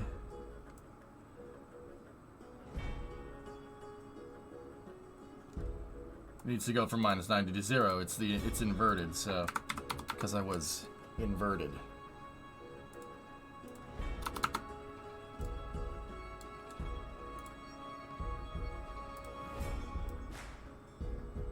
Wait. I mean, I'm sure on some planet that's super impressive, but I actually don't think I did that right at all.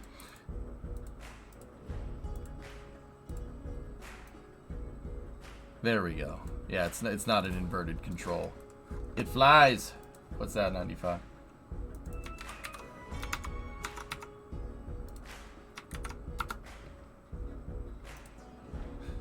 Thank you, but I like it better my way.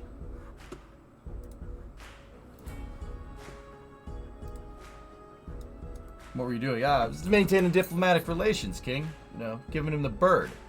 You know, the finger. Oh, sorry, it just does that.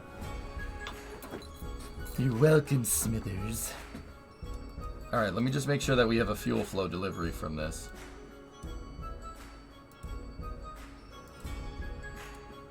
Yep. Yes, we do.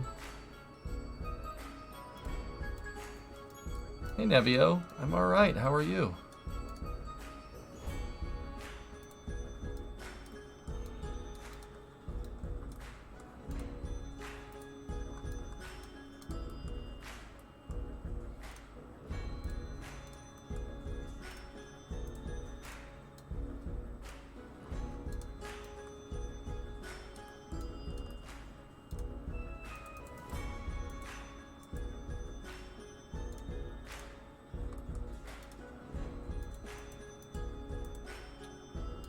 Score.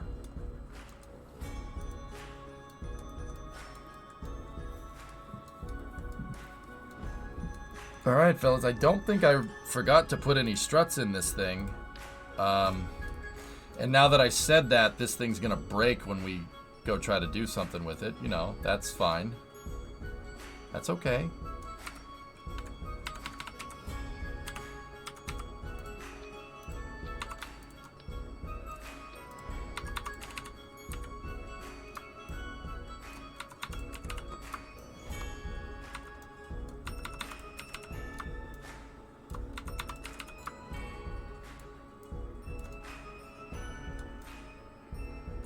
Okay. I'm flying it without any SAS or RCS. Oh yeah, I gotta put that on mine. We gotta put an RCS quadrant on this thing. Gotta give it a stinger, like the space shuttle.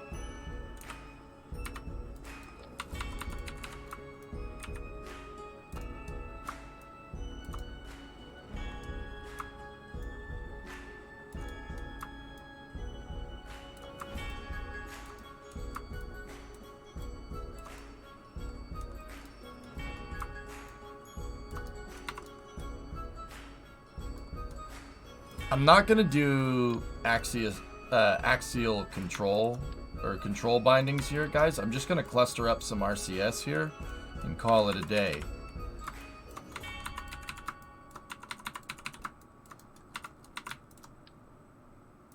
Before I was like, oh, bind this to pitch, bind this to thing. No, what I noticed is that sometimes you need your control point. If you change the control point, then having locked actuation toggles on your RCS makes it so the RCS doesn't work if your control point is, for instance, like 90 degrees off. So I purposely won't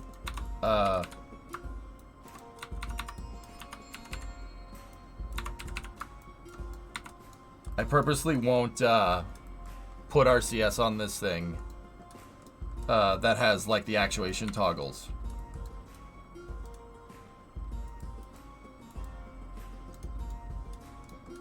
Have those jets shot down the balloon yet? I don't know, man. Maybe?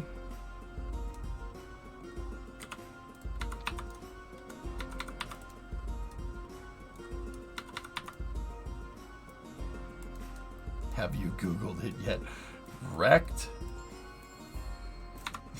Frickin' wrecked?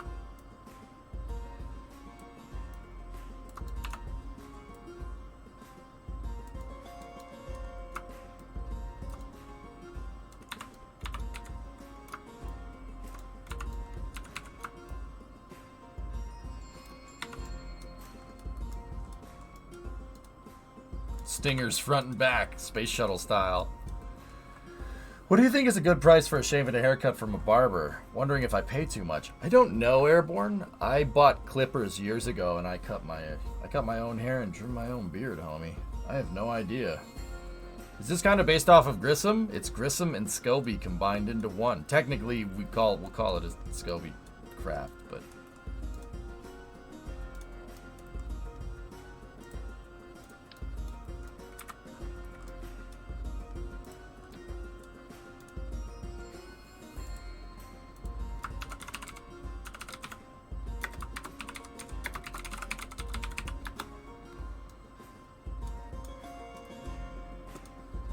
the editor's starting to lag, dudes. We're gonna have to give Kerbal a restart here in a moment.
Okay. Excellent. Yeah, we could just keep that at 5. And then we're going to take our throttle vane controller here. And then I'm going to set main throttle, play position. Adjust input response, 20%, normal control. Sweet. Save. Yeah, you'll like what this does, fellas. That's something I meant to do on the older craft, but... Actually, you know what? Them facing out looks a little goofy, so let's just set that to 0.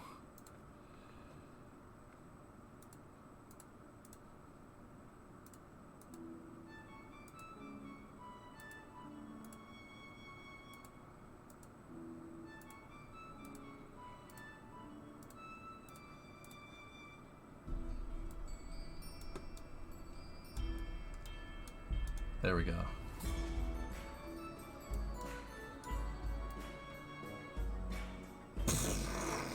Dude, this is something that I wanted to do on the old ship, but I never did it. When we throttle the main engines, if we do throttle them, the vanes turn in. That's cool. And it's going to be bound with the throttle, so it'll work with throttle. So technically this is the full throttle position, but whatever. It'll bind to throttle here. Off topic, but I picked up this print at a SF History Association of the U.S. Coral Sea. We'll need to get salt prioritized, but it appears to be from 63 to 65. Oh, very nice. Very nice. Personally, I'm more of a midway kind of guy, but Coral Sea was nice too.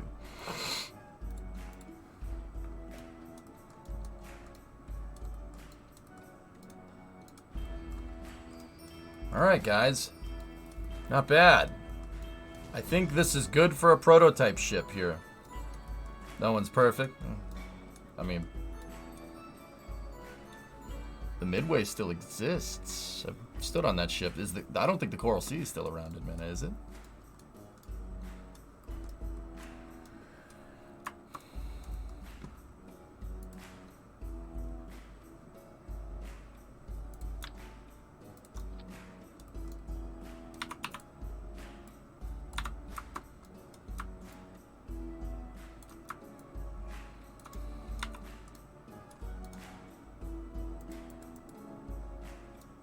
How to make the lander to go inside it.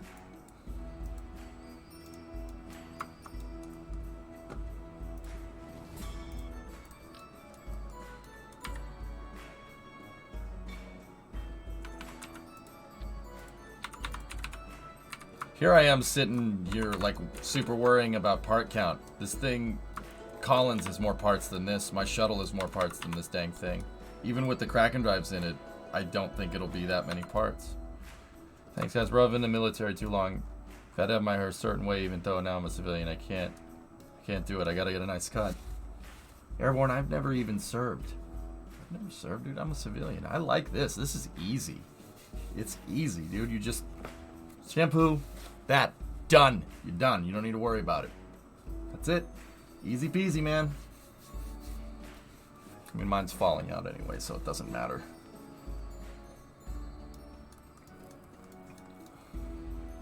Yeah, the whole thing is the lander, my dear.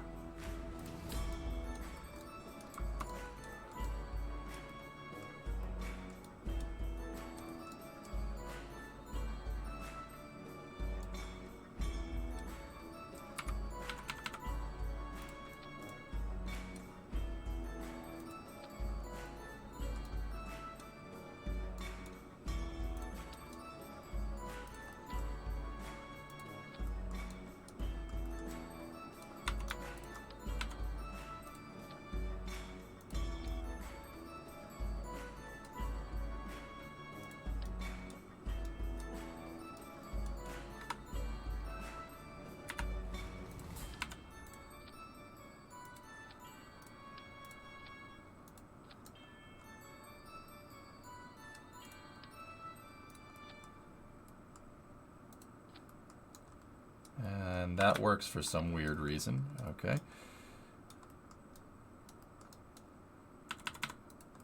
Just gotta do the same in the back then. There we go.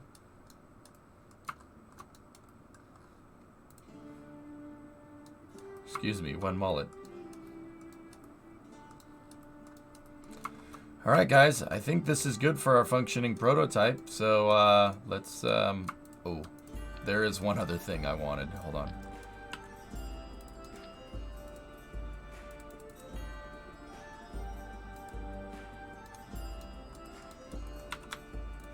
I wanted grip pads on the bottom of the landing legs. When we went to land on the moon the other day, that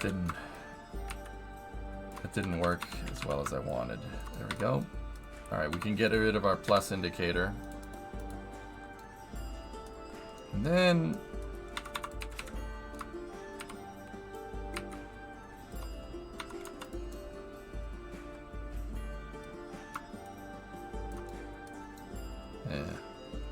how are we gonna do that?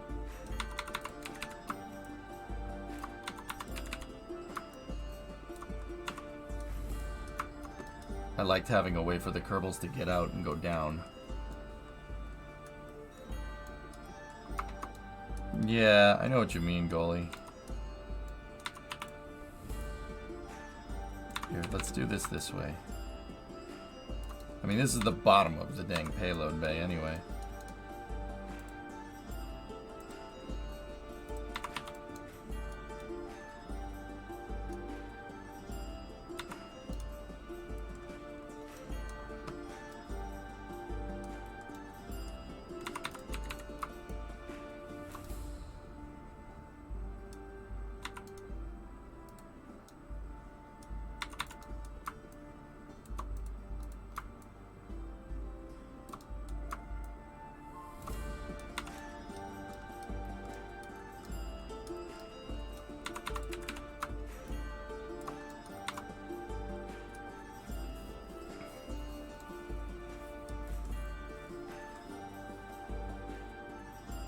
Kerbal View 5. Oh god, no, not Avenue 5. That show is so strange, dude.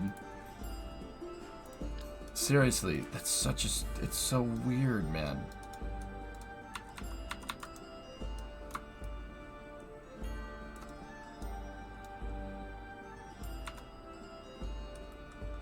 Could you hinge the flag down with a ramp?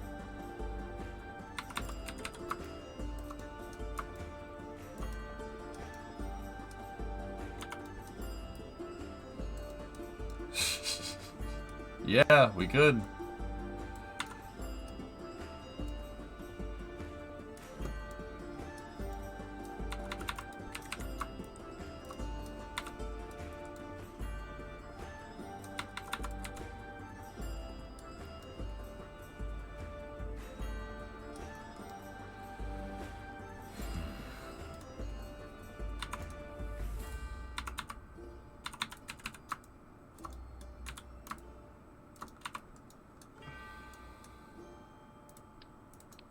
Yeah, Mutter, I suppose we could do something like that. We would need to set it up like this, though. We need to be in mirror.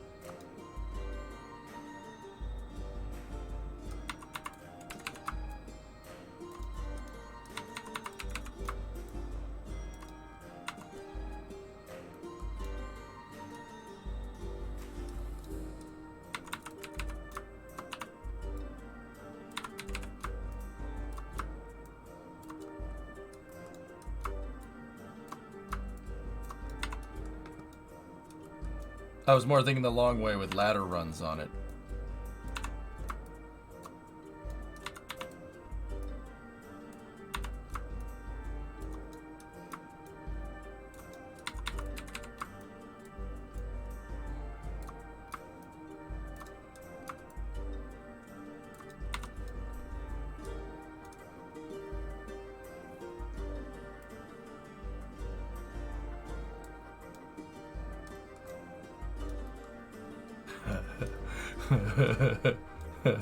That's pretty good, man.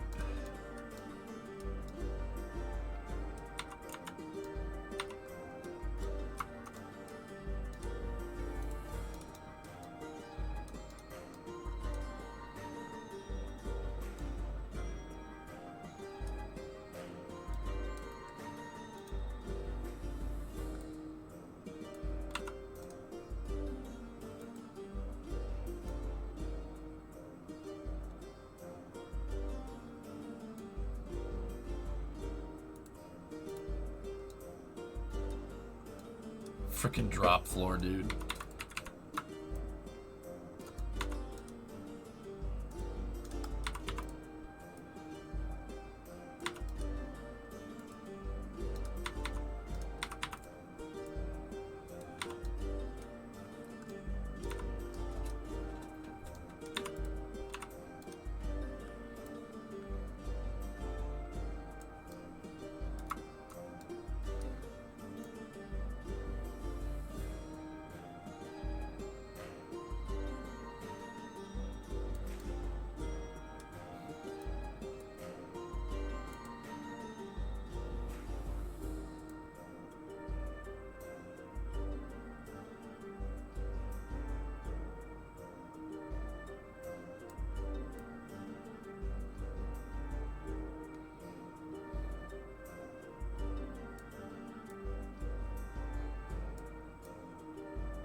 Mutter, I think we need some type of, a latching mechanism here to make sure that this stuff doesn't move.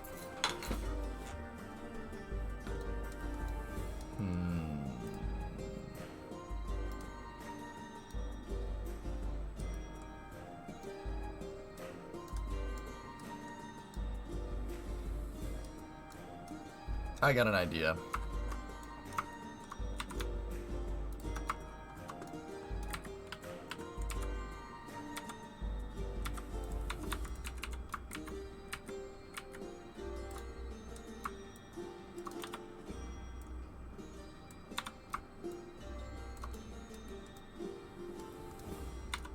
Can a cow lock and unlock the hinge? I'll do that manually, dude. So we could toggle SVI on these and use it to lock it like the payload bay doors. So that colliding with this flag, actually that might bend the damn thing. You know what? Locking it'll be fine. This is not going to drift around. It's not.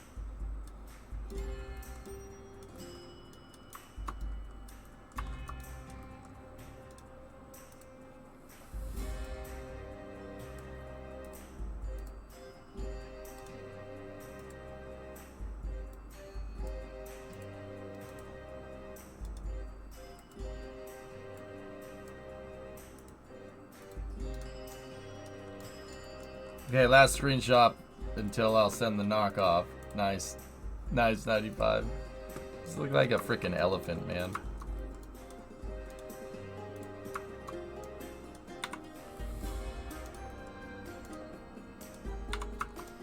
Discovery, go and throttle up.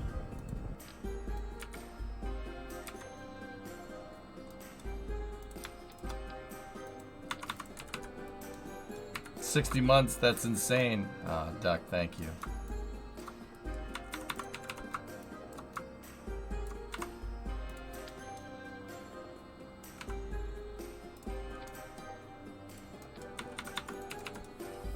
Thanks, man.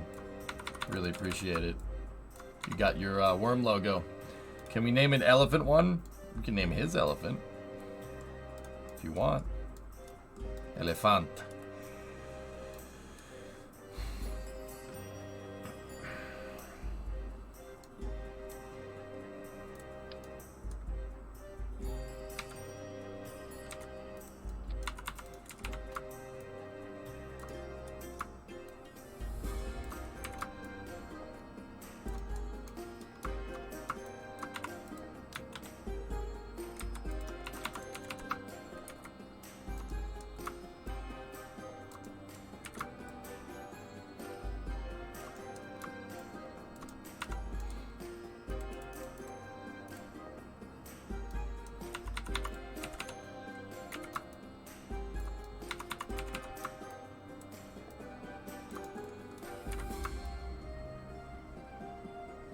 No, 95. I know what we can call your ship. We'll call it Belosh.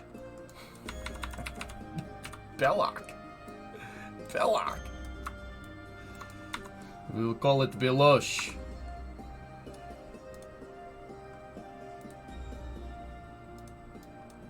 What's this song's name?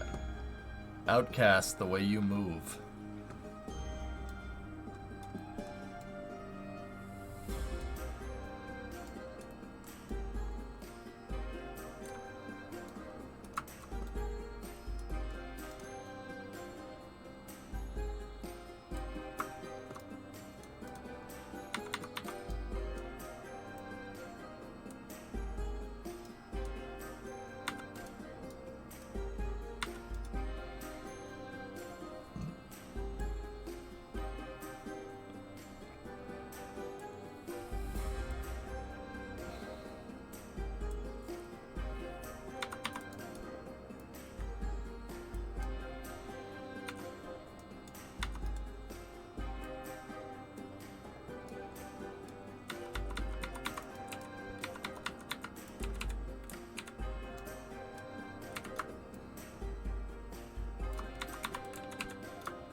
Centaur 5 has been stacked. Dude, I saw Tori Bruno's tweets from it a little bit earlier, man. It is very poggers. Alright, dudes. I think we're good.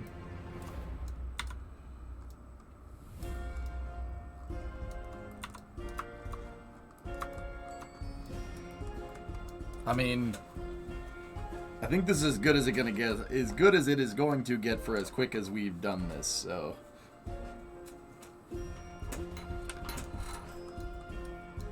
did you see the question I asked Tori about the MLP turnaround? No, I didn't. Did he answer you, T-Man? Well, we don't have the KRPC drive installed. We want the gimbal drive, but this is still really good. Alright, well, let's throw it out there. Let's see if your boy, Oh, wait, we don't have any SAS or anything, do we?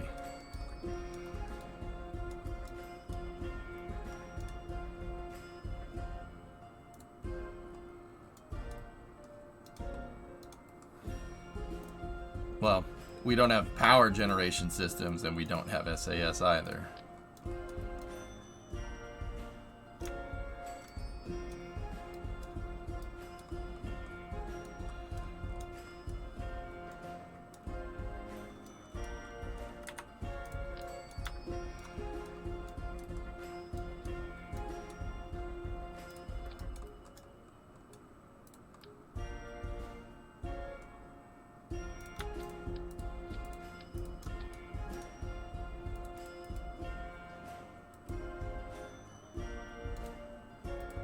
Dude, loading in those old craft files really started borking the editor. Look at the input lag that we're getting from it.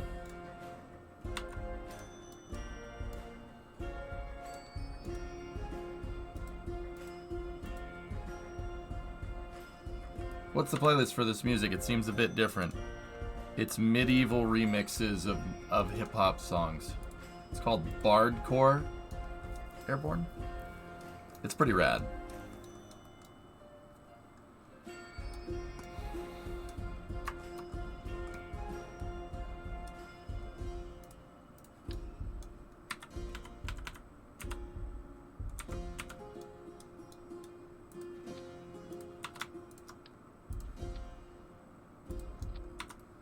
I'm worried this thing is just gonna sag like crazy when we bring it out.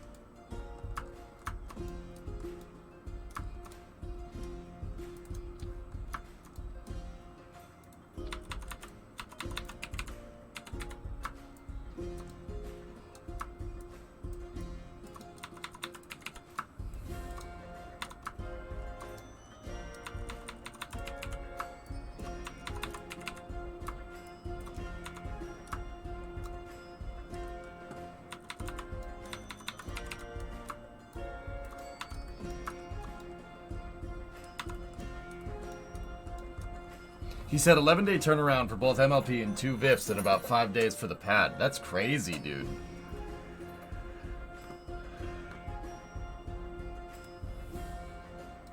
Dude, I'm wiped from building that thing. I don't know how to work on this stuff for so long. Oh, yeah? Oh, yeah? Interesting concept, working on a Kerbal craft file for 8 freaking hours. I don't know how you work on this stuff. I love what I do, man. Easy peasy.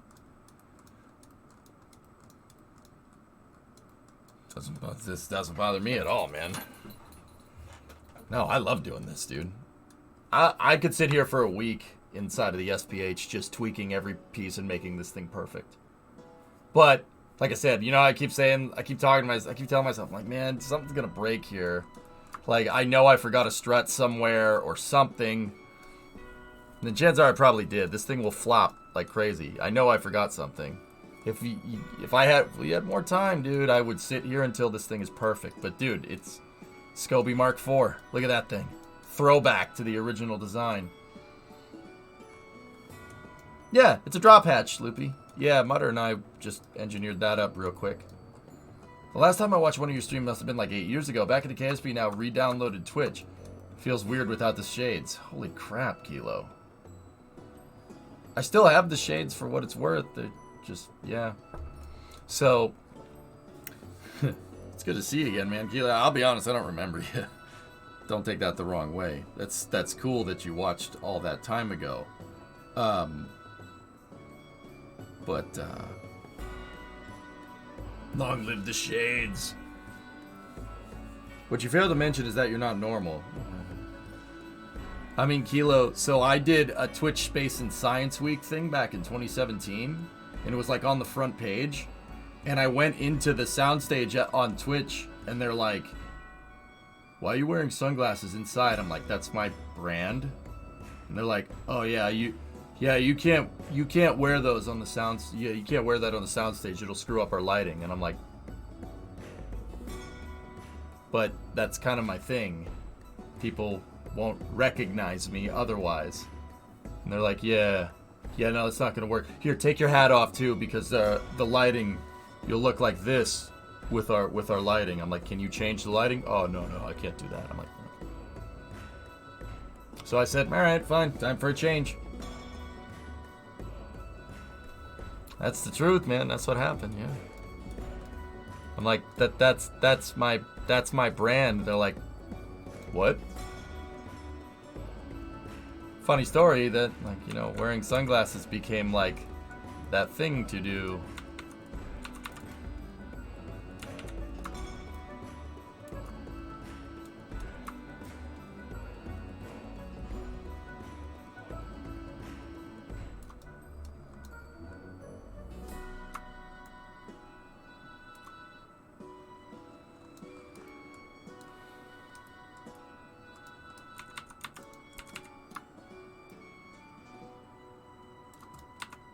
Like, there's plenty of streamers nowadays that have that as that's their brand, dude.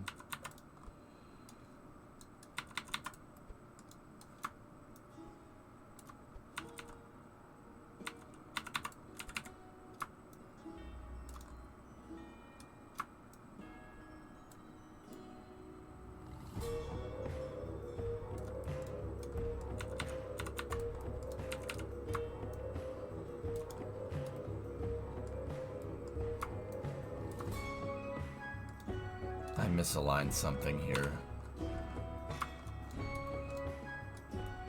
Yeah, 95, yeah.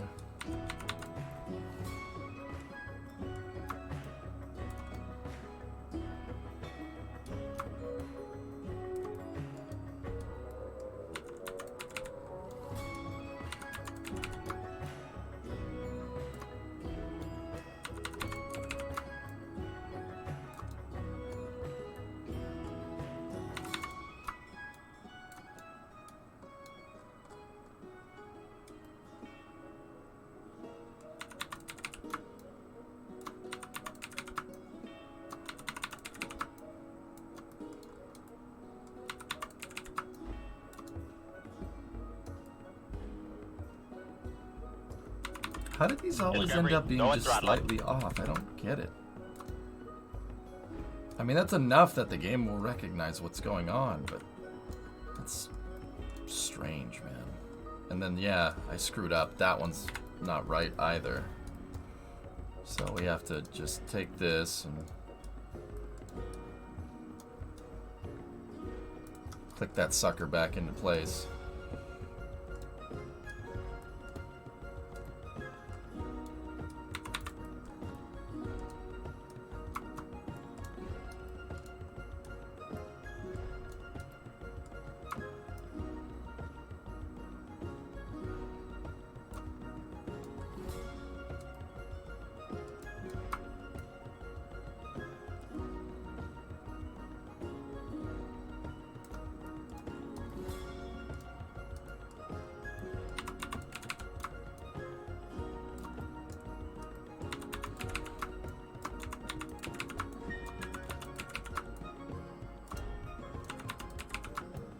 Yeah, that one's a little bit off too. Hey, Kilo, welcome back to Mission Control. You go with Throttle Up.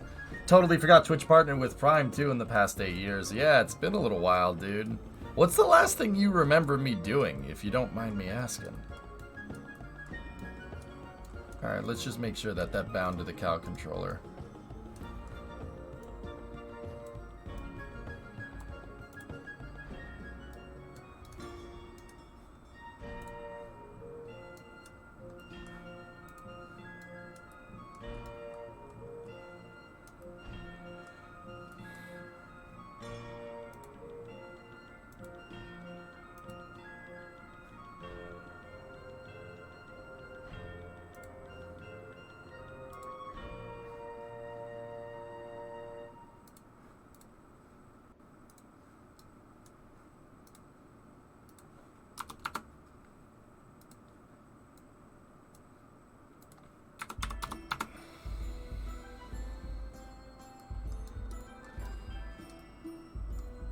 I'm gonna be honest, the last thing I vividly remember was like the 600 part Concorde.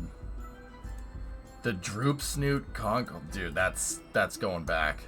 Before hinges were a thing. Yeah, the one with the movable wings, the 2707. That's old school, dude. That's real old school.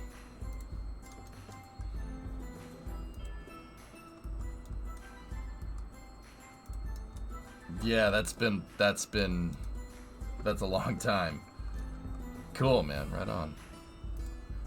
That's really freaking neat, dude. It's good to see you, man. Welcome back. Yep, still here. I've been here this entire time.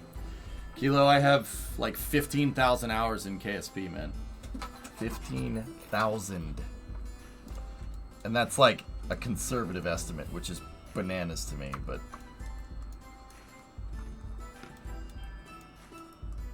Back when World of Warships was still a thing, yeah.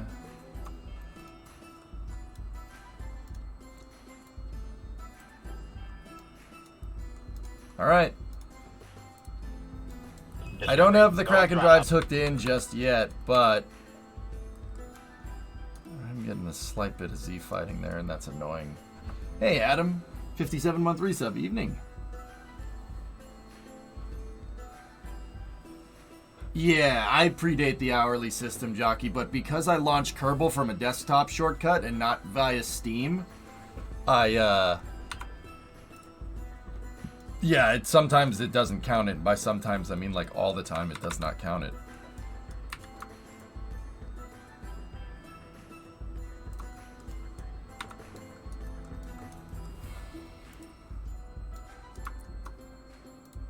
Alright, so this is the ship without any Kraken drives in it. Let's see what it does. Oh, one last thing here.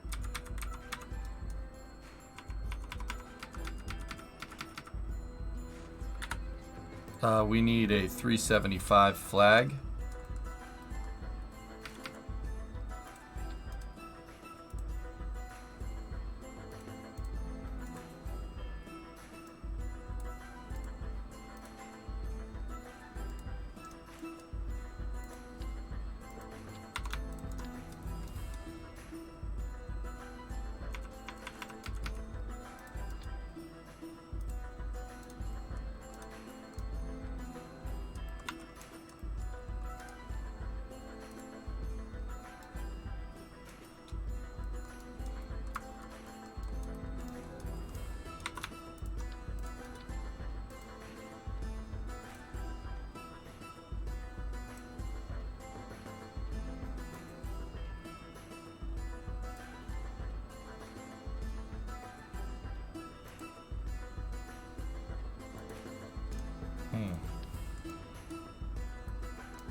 Yeah, baby. Just in case you forgot where I live.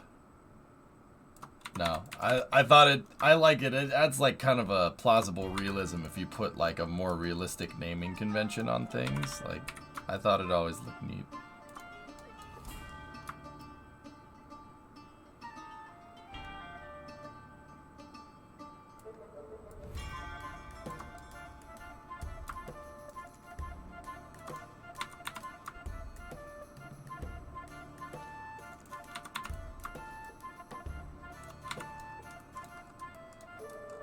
States United.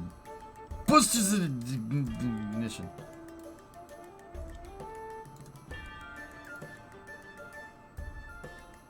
How united are you over there? One might ask. Very united.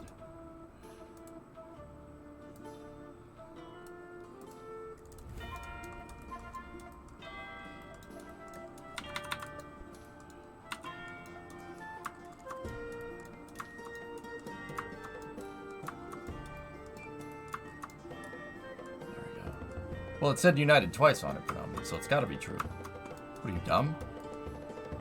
What's wrong with you?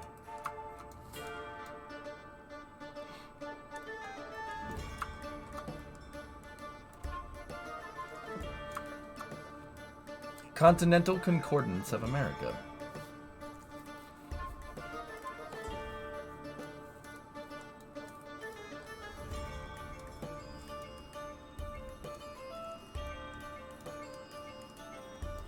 Oh, the payload bay doors.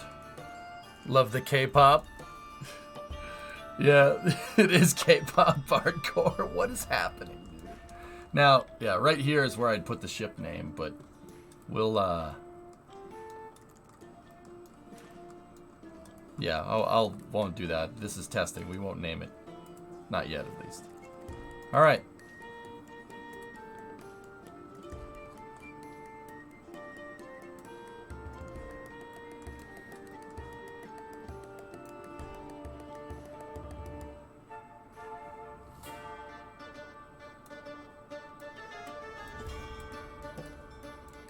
Val and Bill, you're gonna go for a ride. Can you put Scobian letters up there? I don't want to do that, Loopy. And the reason why I don't want to do that is because if it crashes, it's not gonna look good with something that has Scoby written on the side if we crash the thing. I don't think that would be that smart of a thing to do right now, you know? You picking up what I'm laying down, dude?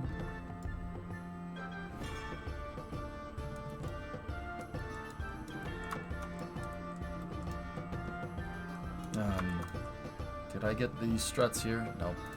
Don't have those yet.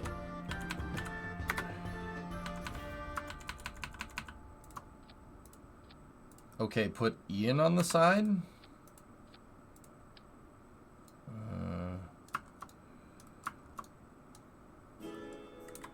Oh, good song.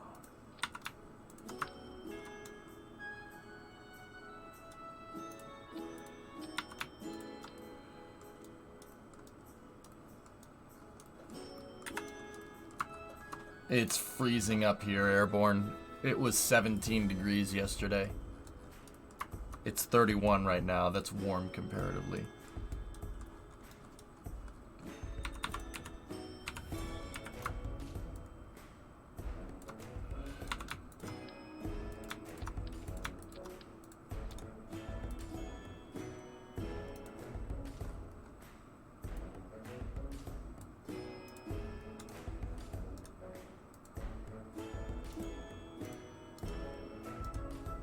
I mean, you said.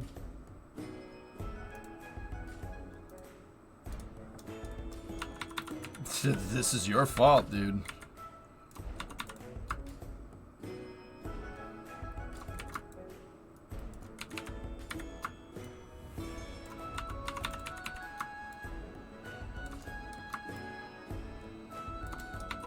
And if you don't know, now you know, brother.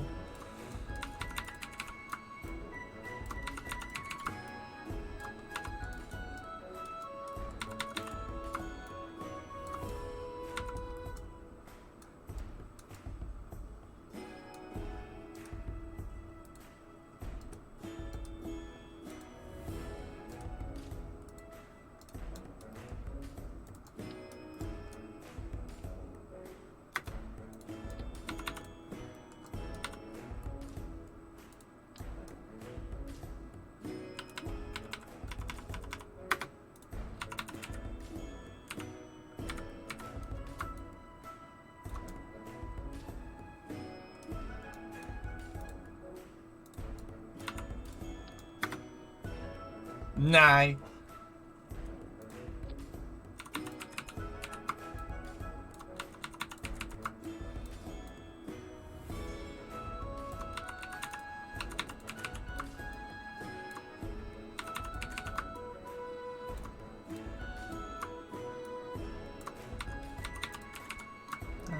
To eat mayonnaise. Yeah, I know it's still in 4x, guys. Don't worry about it.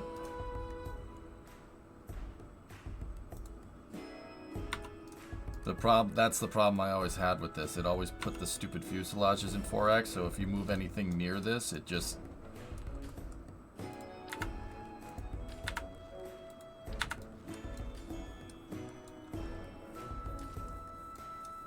yeah, I didn't want to put SCOBY on it, so our test vehicle is Ian.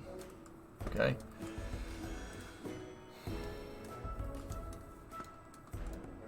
Yeah, Ian. All right, so this is going to be with, this test right here will be with no Kraken drives in it.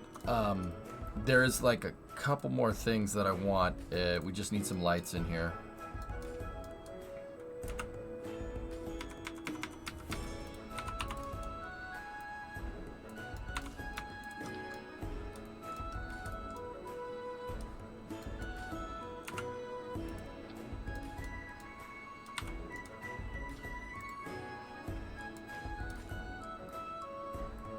Give you pudding, baby.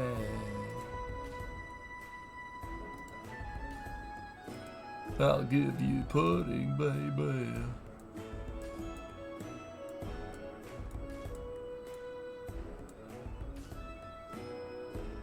Who did this UX? Who did that? No. Look at the sliders. Bro, what are you doing?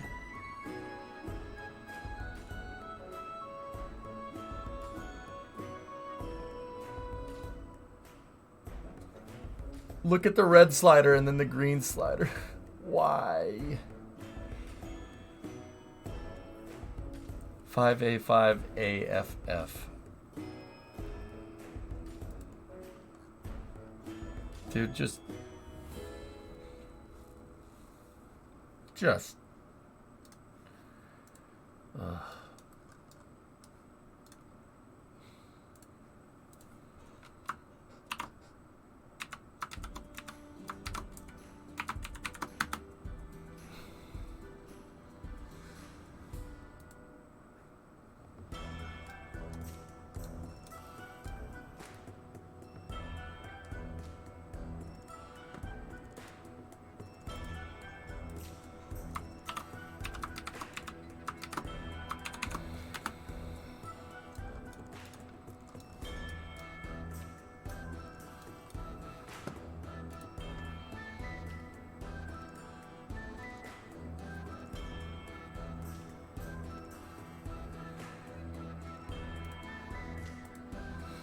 Nice, Forge. Okay, maybe we shouldn't...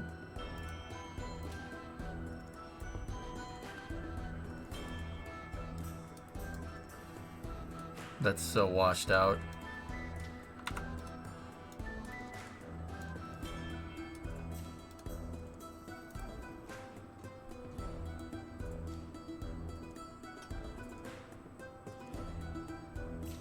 $57, $57, $57, $57.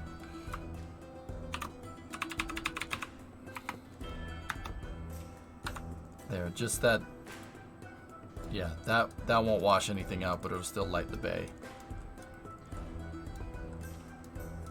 Okay, cool. Let's take Ian. Well, we wouldn't be able to take off, guys, but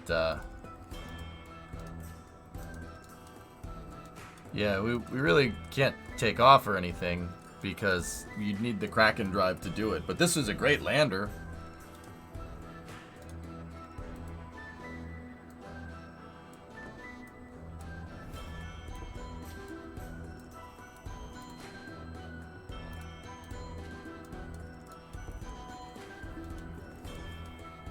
$2,700? That's it? That's all the Delta V it has? Really? In the vacuum?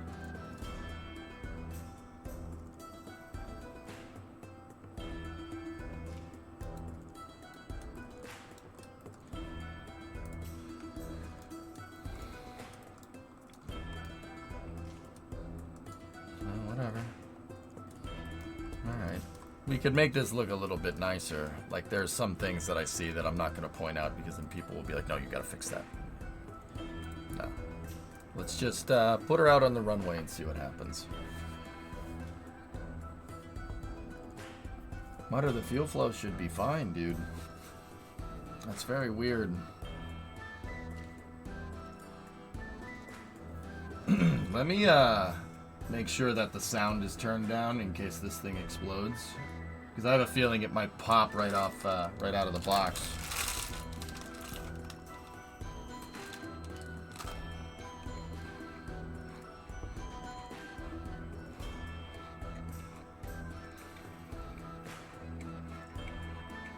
I haven't put the drive in yet, Kilo, but if you stick around here, I'll show you.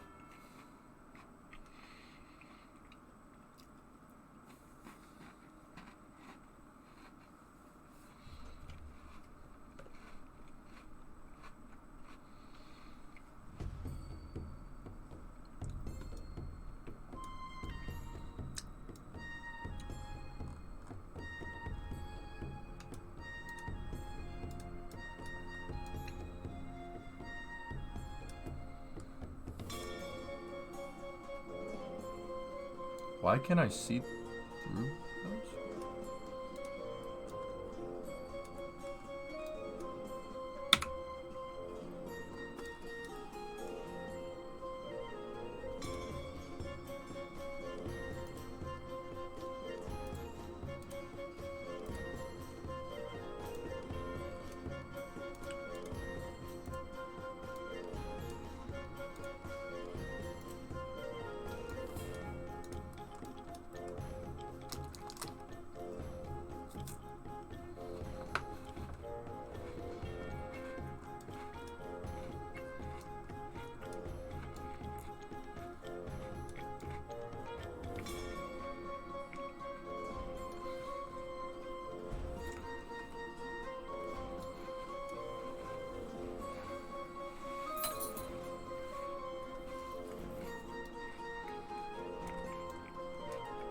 Yeah, they're just tinted windows, Loopy.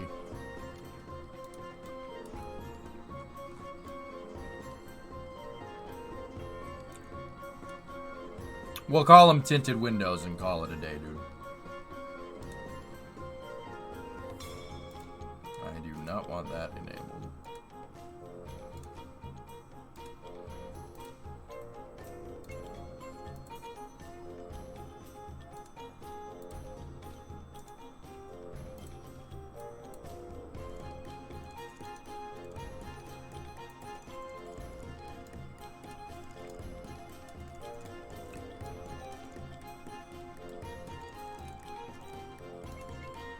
Those grip pads are hating life right now.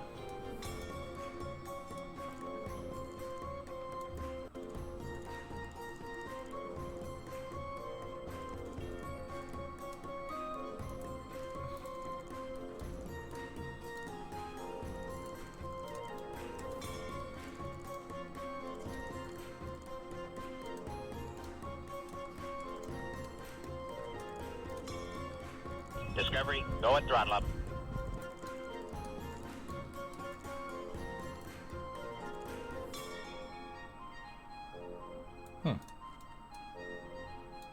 Thanks, 71 months. Thanks, dude.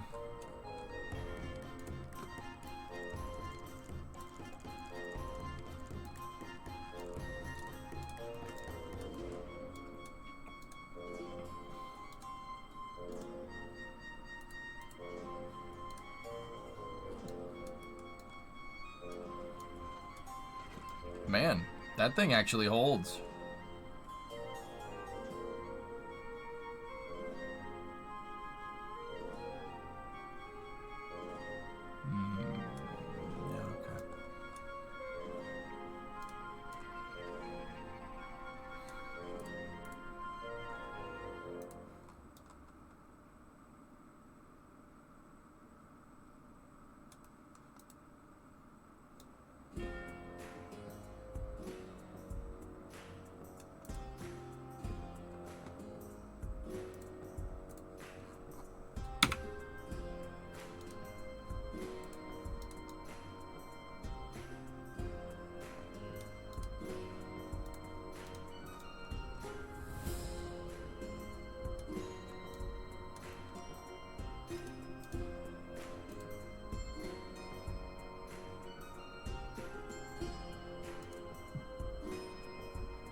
laid back.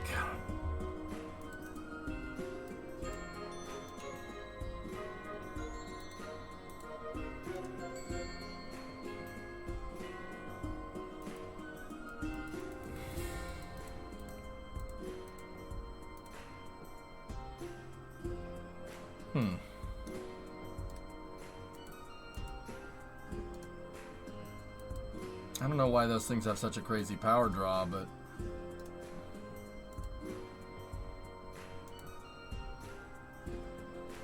yeah, that shouldn't be like that. It's okay.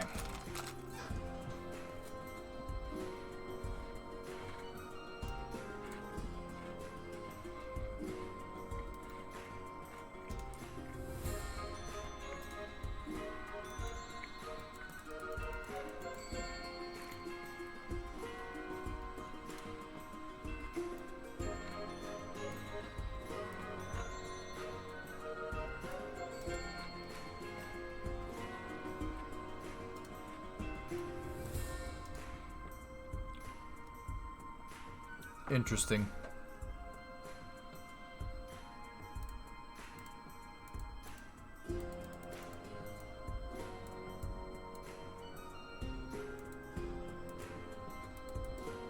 Come on. There we go. Alright, just confirming that you can do that. Now, guys, it's gonna...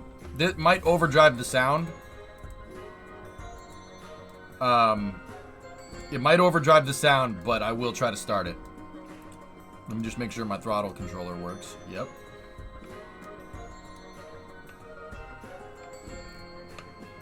We're not going to go anywhere. It doesn't have the TWR to take off.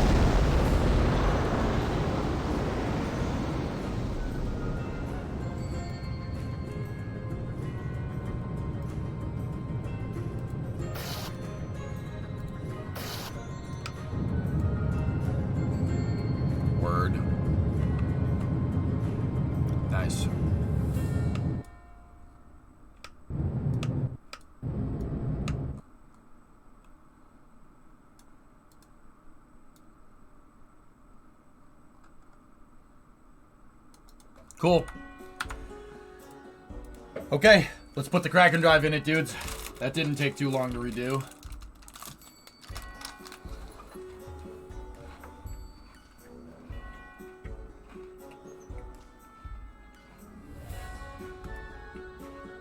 Let me see, builder. Yeah, that's nice.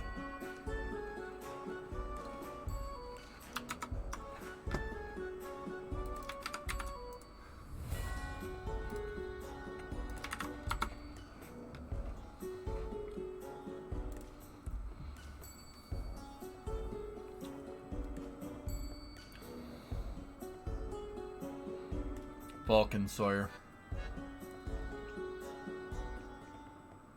Yeah. Yeah, that's nice. Good staging.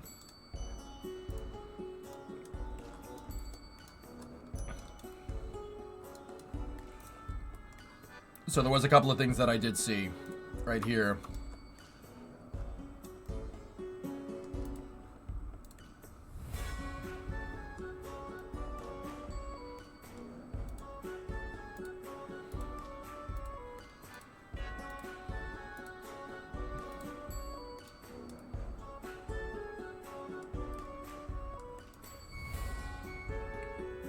I'm not sure I ever assigned the RCS balls.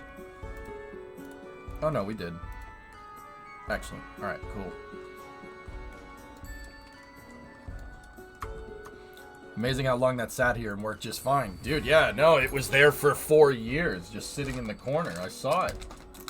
It was in Delta 4's integration bay.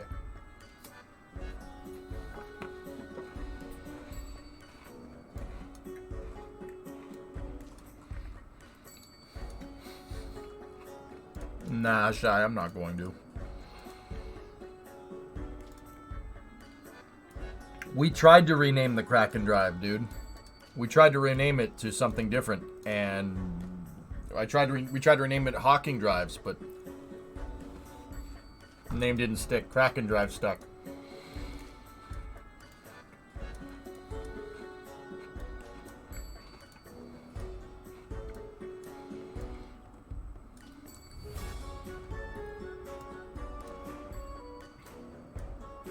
Ah, man, we could really dial this design in. That sucks.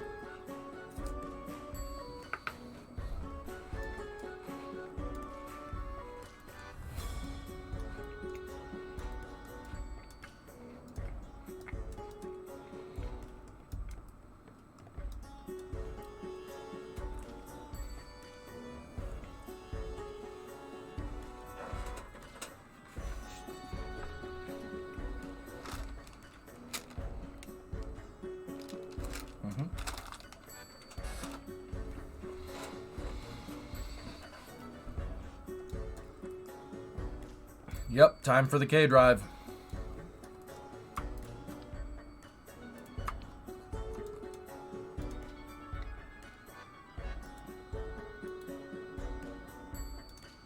You know what? Frick the grip pads. I don't care.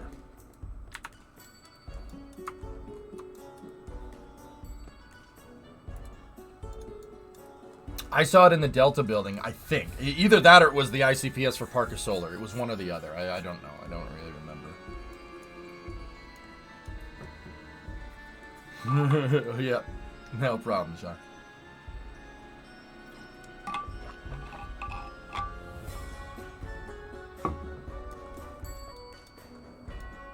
All right. So, Mutter, we need to make a gimbal for this thing, huh?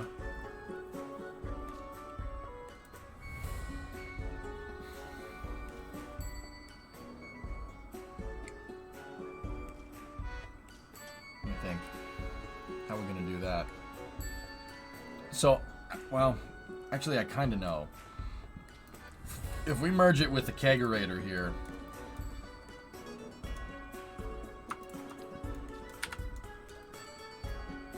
That's exactly what this is.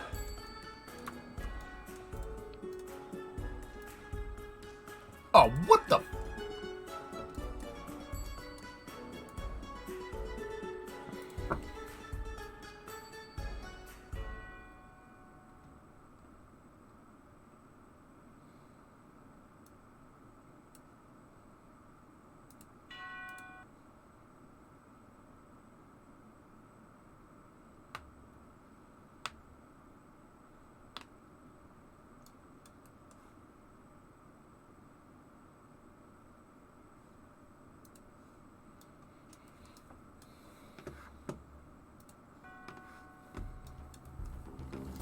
That one has a gimbal in it. Control Z breaks things, Kilo. It memory leaks the editor.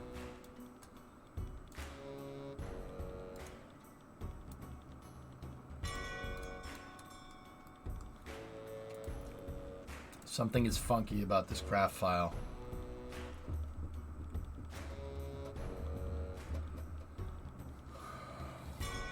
It put the name in brackets. That's what the game used to do. Something's real funky with that thing. Here, what happens if we name it just Mark IV? Or how about we just put Roman numeral? Let's see what happens. Sometimes it doesn't like having the dot in the title. Yeah.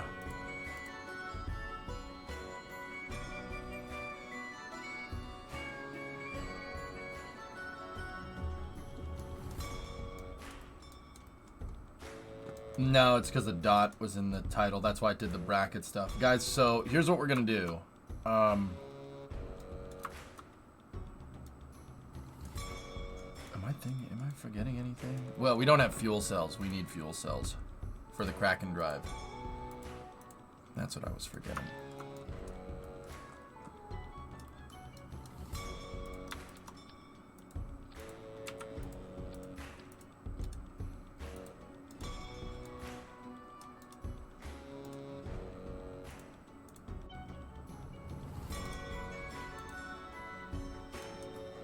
Yeah, the editor is super laggy, guys. I'm going to give KSP a restart here. And then we'll put the drive in. So what I'm trying to do here is make a drive that's gimbalable. I want the drive to be able to turn with the landing legs, right? So we could literally bring this ship down, right, and land it on the runway after going to the moon. And then we could just take off and fly right back up into space.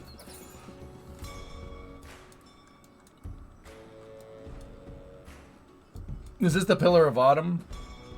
No, it's the Column of Winter. It's cold out, man. Jeez.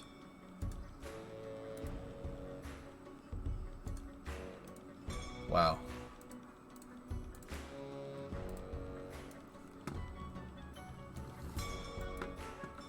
Anyone mention the balloon? Yeah, people mentioned the balloon. Why not RTGs? Chief, we're already using Kraken drives, man. How cheap do we want to get?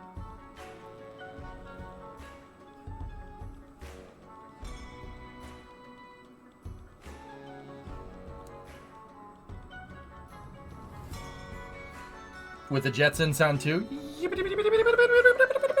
Yeah, sure.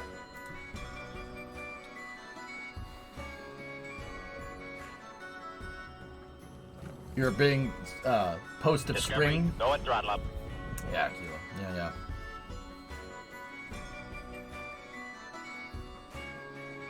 Abutment of summer. Pillar of autumn. Column of winter. Slab of spring.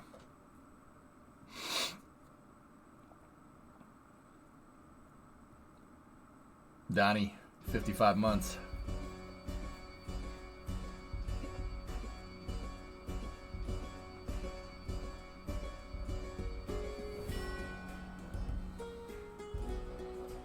He said a butt, man.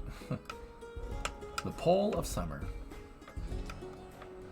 Did I hear correctly? The GT Online is fixed. Is it racing or hunt the streamer? I want to do racing or not. I want to do racing. Before you restart, you should update the mods via CKAN. Oh, yeah, before I restart. No, too late. Sorry. Sorry, man. It's too late. There's nothing I can do.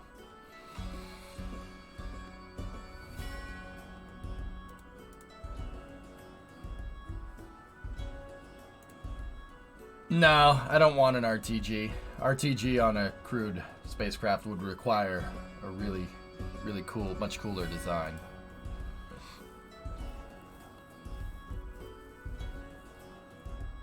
There's a number of bug fixes for the mods that you have, like the very green grass and stuff.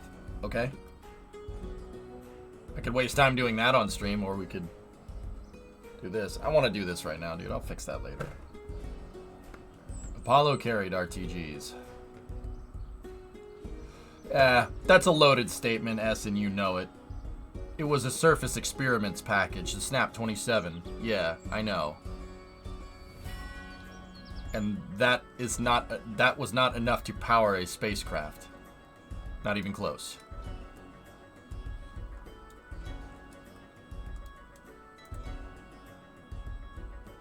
Loaded but true. Yeah, but like most of the things that you say, you completely miss the context of what we're talking about and sound like an idiot. I mean, like, I don't know why you do this. Why you do this? Why you do this? Why, Bat? Why you do this? Like, what are you talking about? What are you talking about, Rick? Oh wait, we can't do that anymore. That guy's not cool.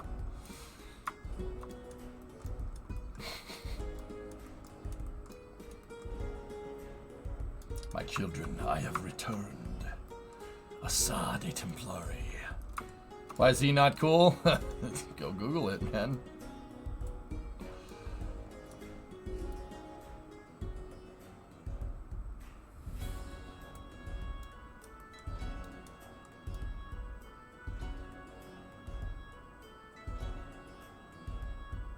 Something in this craft file is causing an absurd stutter. It's probably because I didn't scratch build it. Or maybe we took parts off of that other thing. It became problematic. No, seriously. Yeah, I guess you could still like Rick and Morty, but jeez, dude. Some of the stuff that Some of the stuff that's being thrown around in that regard is like, you did what? Allegedly? Like, oh, okay, yeah, no. I'll be over here, far away from you.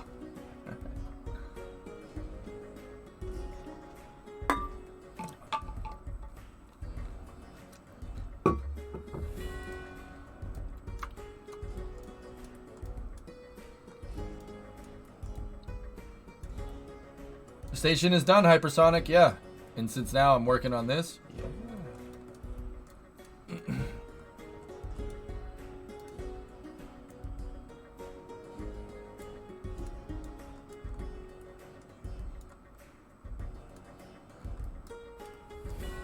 Okay.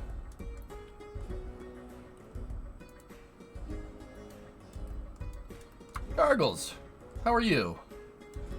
Okay, where's our center of mass? Yes. Very nice. Very nice. How much delta V? How much is this? 608 tons. This thing ended up being a little bit...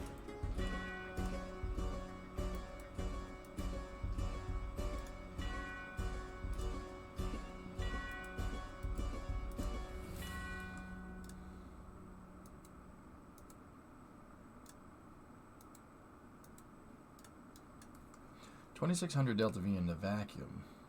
Interesting.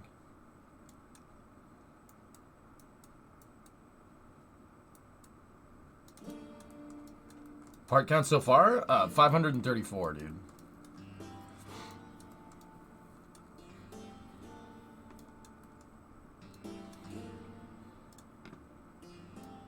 Yeah, you can still like Rick and Morty, guys.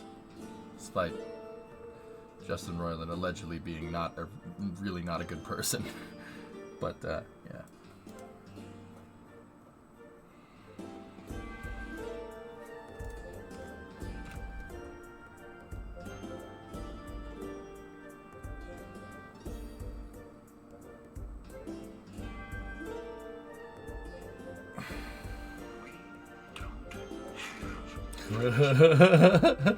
Remo just sent me something that's very spoilers, so we don't have friends. If you know, you know, don't say anything.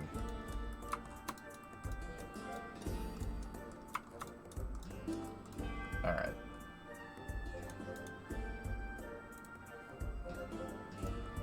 Spoiler for what? You know what? I'm not even gonna say. I'm not even gonna say what that was for. If you get it, you get it. If you don't worry about it. But if you do get it, don't say anything. I'm not even saying what it's from. That'll keep it abstract. Cupid, we don't have friends, okay? Now here, let's change the subject a little bit. I don't want anybody going around spoiling things in the chat. If you go around spoiling things in my chat, guess what? You're a diesel. You're a diesel. There's just a bunch of diesels going around all over the place. I watched Thomas the Tank Engine as a kid. I watched Thomas the Tank Engine. I learned I could read people because Thomas the Tank Engine taught me everything I know about reading people. I could read people. Guess what? You're all a bunch of diesels. No throttle up. Anyway. Oh, excessum. Oh, a bunch of diesels going around in here. Anyway. Drive time, let's do this.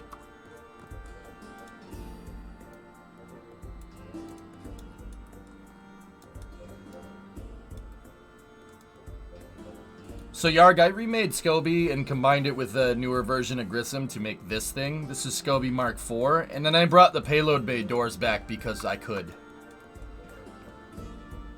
Yes, or not, yes. This is in an Arby's, okay. Grisby. Yeah. It also has a cool drop hatch. But what I want to do is put a gimbalable Kraken drive inside of the payload bay. That's why I built the payload bay. This thing is going to go fast, okay? We're going to go fast, right? We're going to have big hands, and we're going to dance, okay? So, save, load.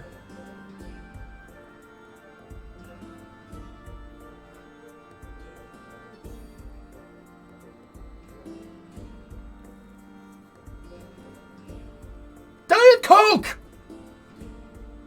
Okay. I still say reverse thrust infinite fuel is better than a Kraken drive.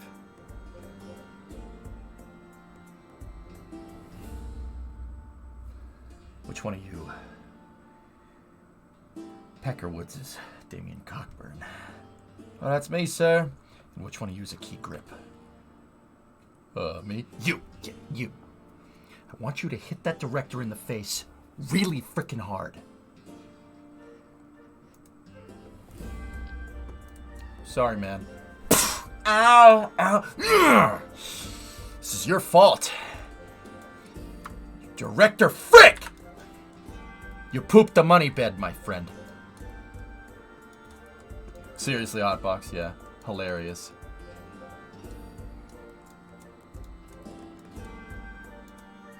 Okay, so see, this is a gimbalable drive, but using the 5 gimbal. Why did I make this like this? Oh dear.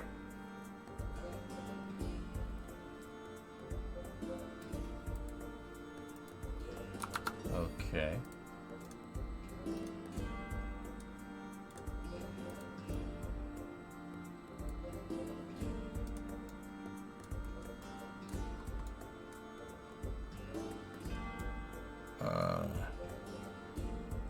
Alright, well, if I did this right, we should just be able to take that out. And we should be able to mount. We don't need that.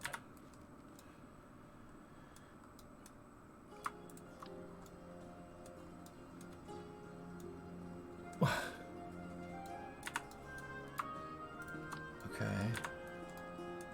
We should be able to just interstage node this piece and take the gimbal.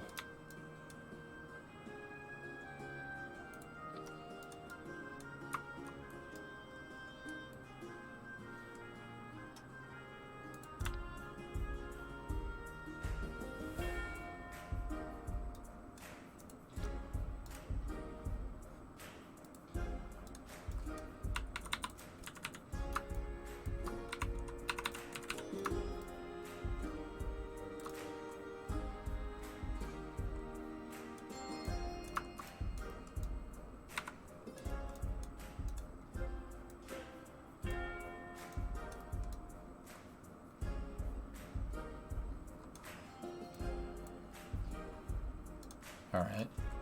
Do you have any of the super old VODs saved? Yeah. Yes, I do. But, yeah, they're not... A lot of them are not public because the whole Twitch DMCA fiasco. Which just sucks, but it is what it is, man.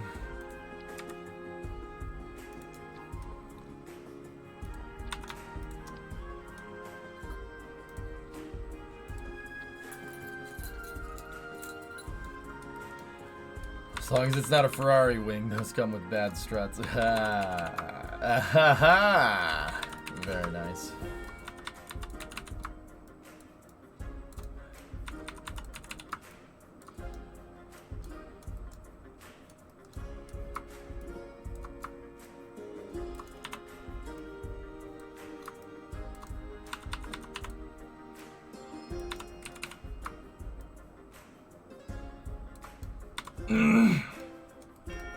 Okay, so that's the front part of the gimbal mounted. Now, I'm going to need to go ahead and make sure that this all has SVI on it so we can hybrid tech this thing. Okay, it does. Now we got to see which parts of this actually moves.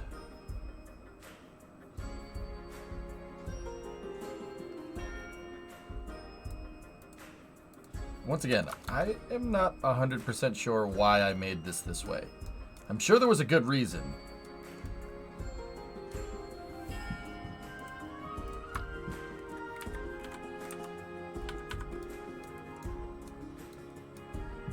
Like, yeah, I'm sure there was a good reason. I don't remember what it was, but I'm sure there was a good reason.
Okay, so now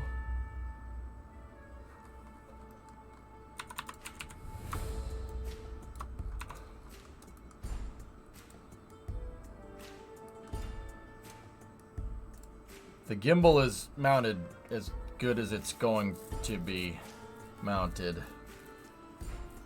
I don't know why I did this way. I can't figure it out for the life of me, guys. There it is.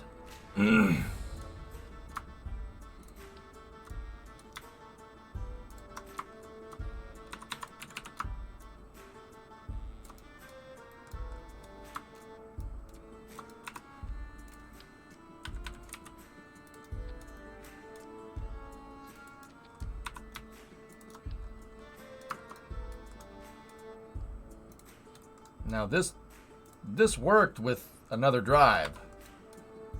So it should work with this.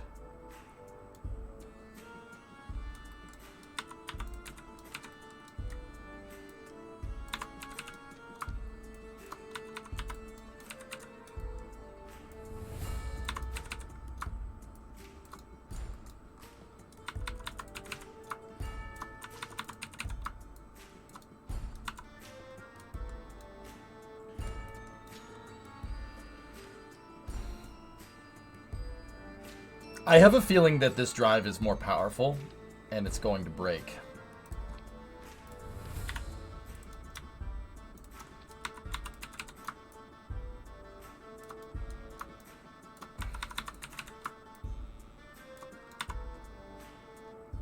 Do you have VODs of your pre-Mark III shuttle, pre-Mark III parts shuttle? I'm sure it's somewhere, dude.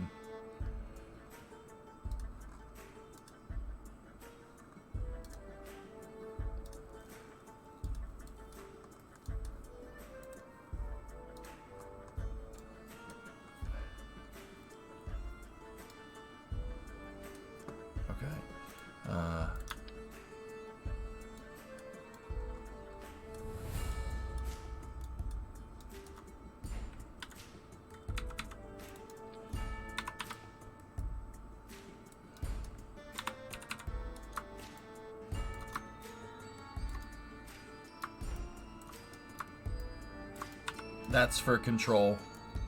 It's just a control point.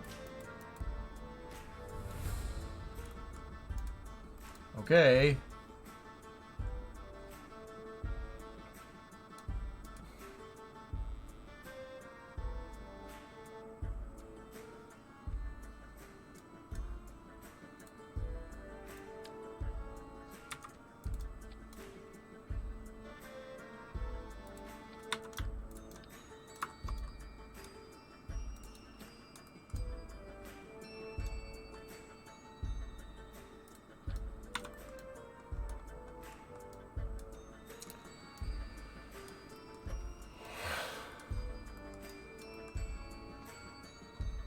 All right, now let me just write a cal controller for this.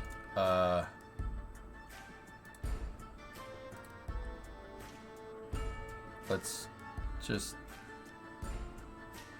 60 seconds here, and then this is a bad idea, isn't it?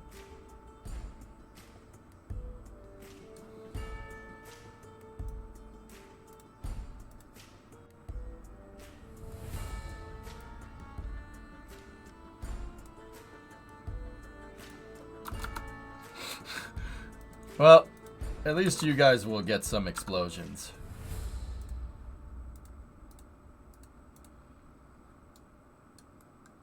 Which part? Yes.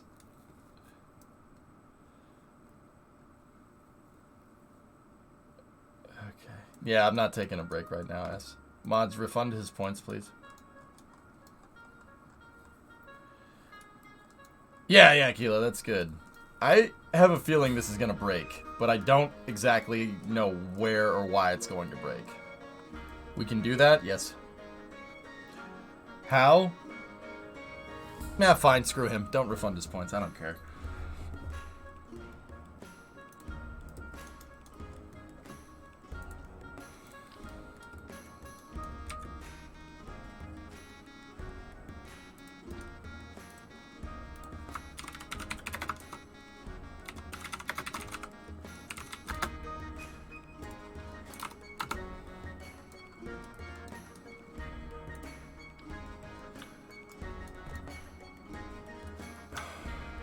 I don't really remember ever clicking on that thing.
No, Langatang? Yeah, Langatang. Oh, no. That's a Jebediah Rose.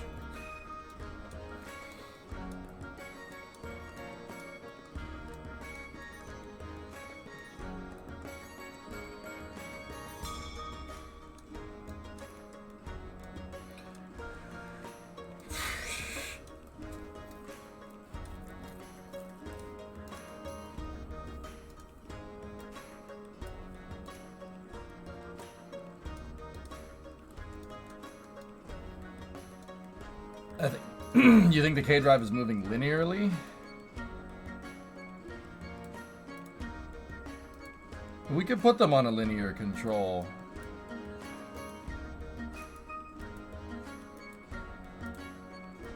Just to make sure that we're nice and synchronized.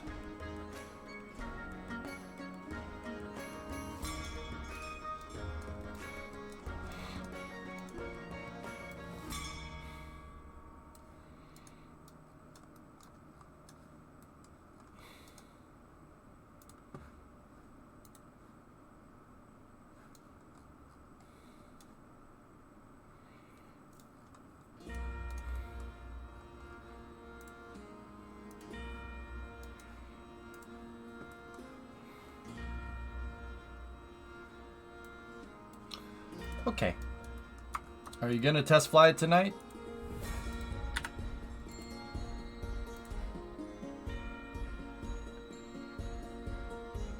Nah, I don't think so. Chad, I was lying. I am gonna test it tonight.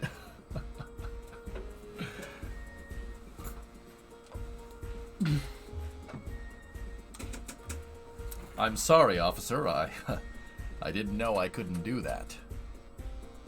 Dave, I was lying. I did know I couldn't do that. Ah, dang it, Chip! Get out of here! Get out of here! Anyway.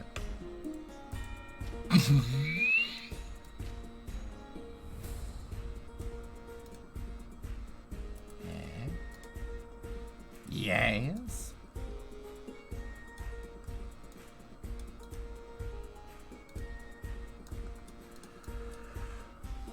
Okay, first of all, that looks awesome. Second of all, let's see if it flies as well as it awesome. Okay, so control from here, RCS engage. And then we'll just do a little bit of...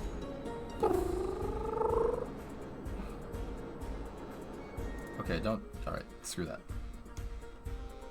You see a huge problem here?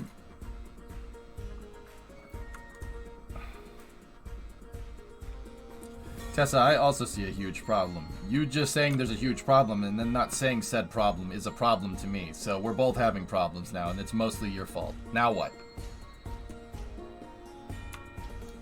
Come on. Oh! Yes! Fly, my pretty! Oh, crap. This is not good.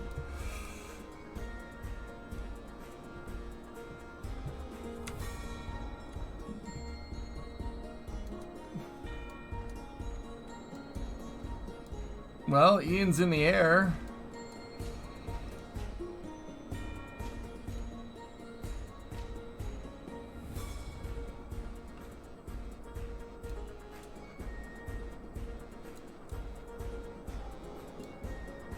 Uh-oh. Oh, please. Please. Please.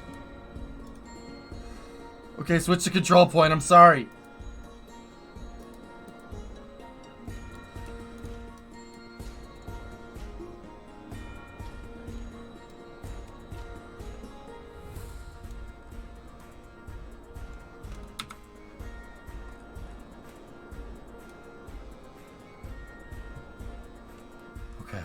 Okay. Alright. Alright, this is fine. It's fine. We're just... Our ship's just hovering. It's okay. Alright. Unlock that. I made a serious mistake! Ian, no! That was awesome.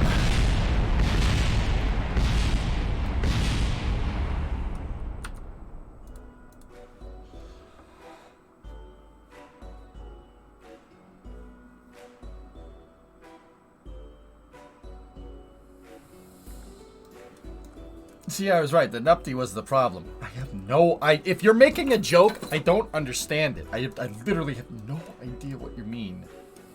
I'm sorry, man.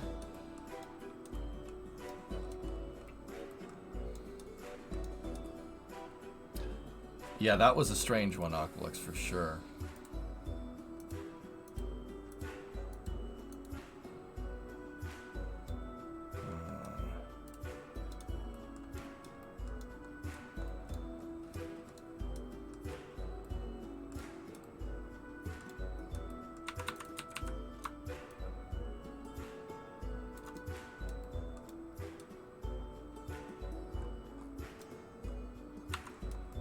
And Tessa, where's your project, Scobie? Oh, I'm the, yeah, okay. Where's your project? Oh wait.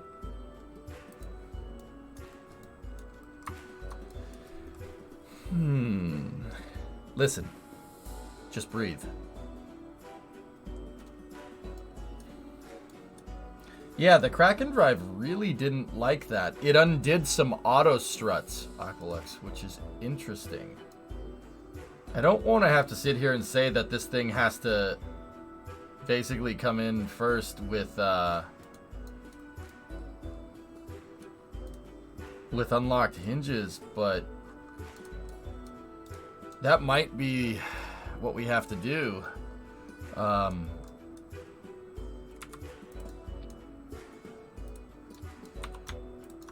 We might have to send this thing in with no hinge.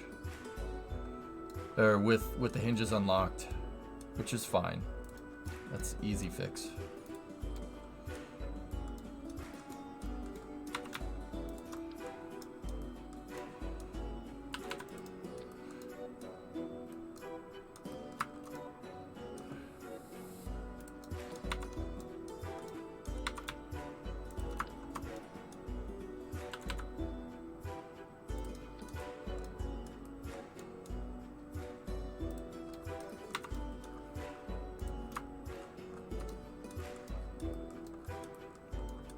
Gotta be up at 4 tomorrow. I'm gonna dip.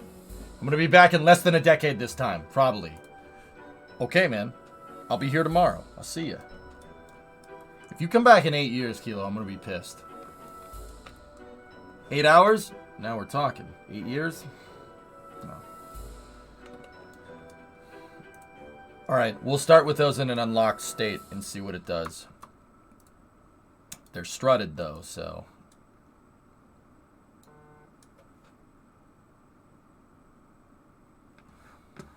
My dear.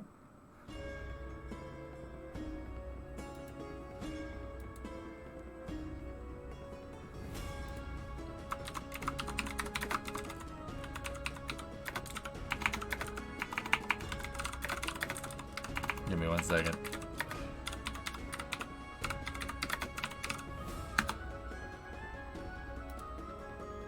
Mutter, I like the K-Drive powered one. That's awesome. Or, you know what? Powered by K-Drive is good too.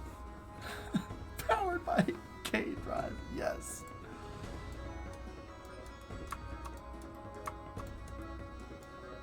I'll be back in 9 years and 8 months. Oh, that's okay. Alright, so yeah. Unlocking that really... Resetting the auto struts Aqualex broke the drive instantly. So... That's something to take into account. Because unlocking something rewrites the auto struts. It refreshes the auto strut up configure.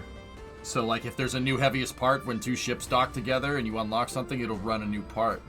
So yeah, these things are gonna have to be strutted in position initially, and then yeah, we're gonna have to disconnect those struts once we get up and hovering, and then go from there. Made this single stage to anywhere without K drives.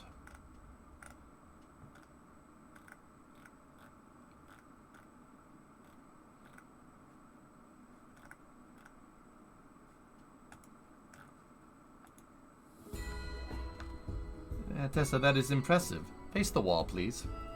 Oh, impressive. Prerogative. Oh boy.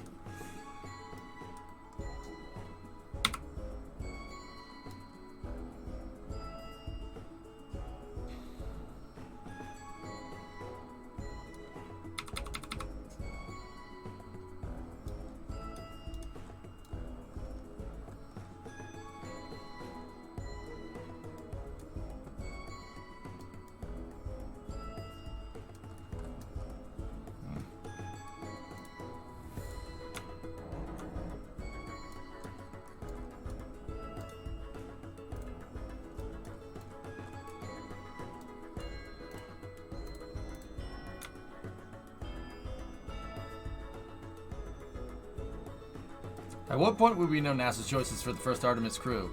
Yeah, a couple of months. Actually, Mad, that's... So, check this out. I don't know. I don't know. I don't know. I don't know nothing. Okay? I don't know nothing. I might be looking at something. I might be reading into something a little too much.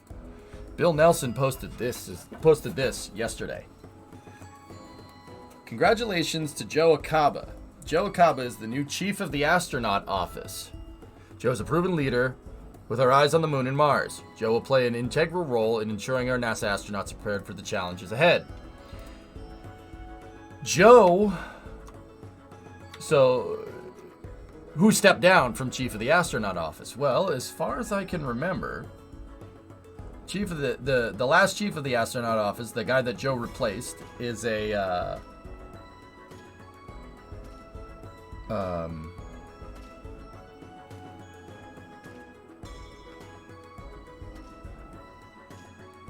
here it is. Yeah, he replaced Reed Wiseman. He served as chief of the astronaut office for 2 years before stepping down on November 14, 2022 to return to the pool of astronauts eligible for flight assignments. Drew Fall still will continue to support the astronaut office. Well, like I said, I could be reading too much into this. I have no way to prove this one way or the other. However, you don't step down from chief of the astronaut office unless a real tasty pick comes up. For example, historical Deke Slayton was chief of the astronaut office, and when he was certified for flight by the time the Apollo-Soyuz test project came around, he was the only one of the original Mercury 7 that hadn't been into space. And he said, frick that, I want to fly. He had a medical thing, and they weren't sure if he would be okay in space, and a couple of years down the road, by the time the end of the Apollo program came around, when the Apollo-Soyuz test project came around, they knew that he'd be okay, right? So when the opportunity to fly on a tasty mission, and basically the last Apollo mission comes up, he took it. He stepped down from chief of the astronaut office. That's all I'm saying. I don't know I don't know who's on the Artemis 2 crew, but I would put my money on Reed commanding a mission. Marines. Reed is a naval aviator. He's not a Marine. Joe is a Marine. Joe Akaba is a Marine. So Reed Wiseman's a naval aviator, and then he flew into space. He flew into space in 2015, I think. So yeah, you don't step down as chief of the astronaut office and just return to the mission pool unless a nice mission pops up. You know what I mean? It's just so could be reading too much into that. Who knows? All right, test number 2 of the day.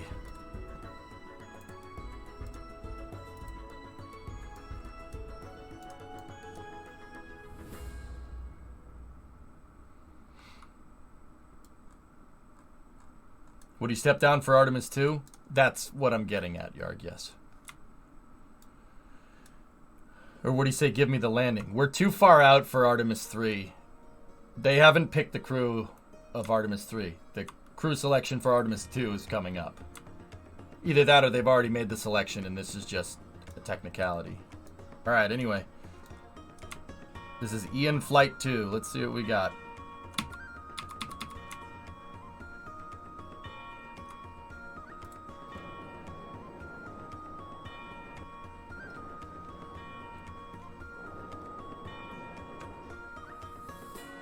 It's actually not bad. Would he step down as pilot? Would he step down to pilot Dear Moon? He didn't leave the astronaut office. Dear Moon is not a NASA mission. No, Tessa.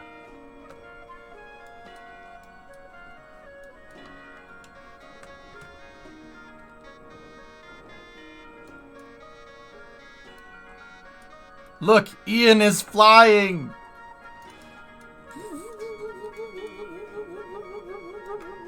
All right. So what we need to do now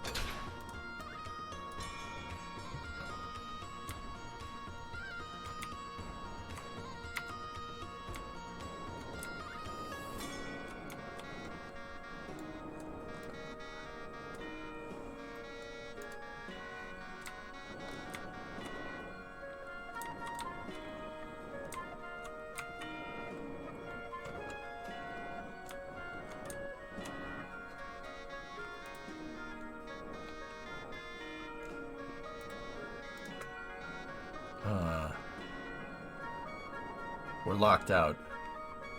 Those are locked out.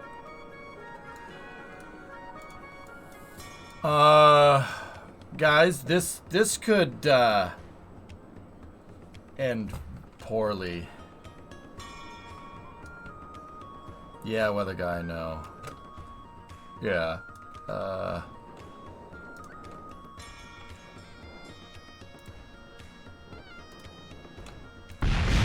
Yep.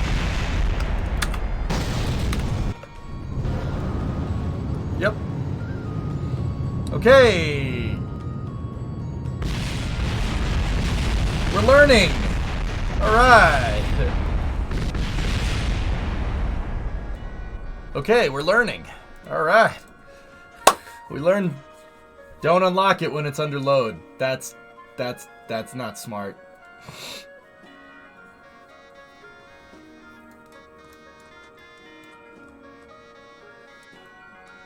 You got a model railroad budget now. I really don't, dude. No.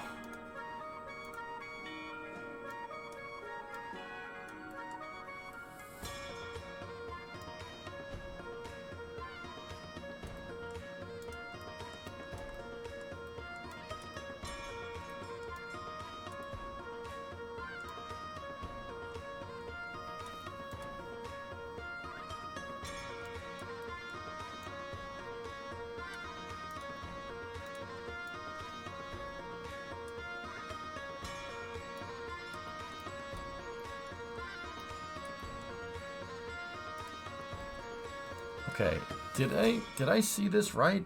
Up and down is the play position on that main Cal controller. Oh, it's the play position on the pitch controller only. No.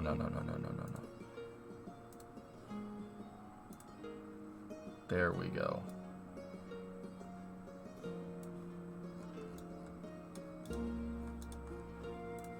Okay. Let's do this. How's the crackening? 2 ruds thus far.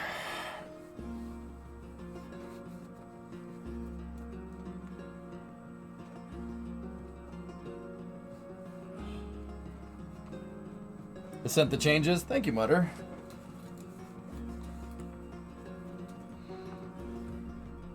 Someone already show me that set? I don't know. Cyborg, I'm kind of like knee deep in something here. What's this? I'm assuming somebody has shown you this Lionel set. Oh, it's the SRB train.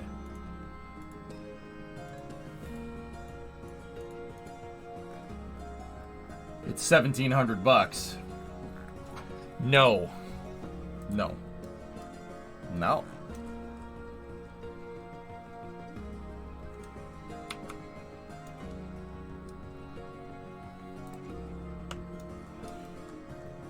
Why do the side panels look transparent? If I had an answer for you, they wouldn't look like that.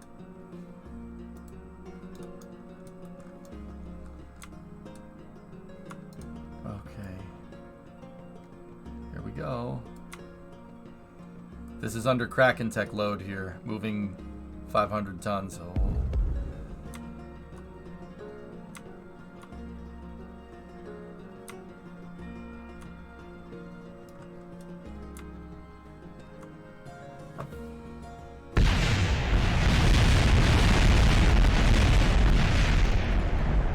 Wow. That was bad. Now it's $16.99. Oh, okay. Yeah.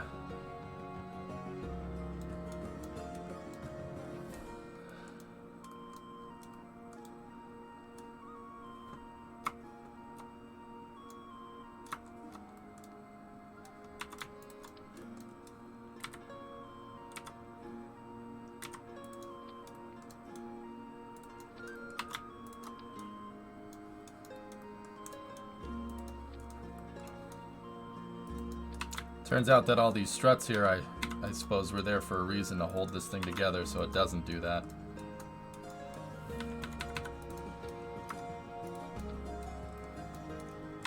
I had a lot of struts that held that all together. Turns out that there was a good reason for that.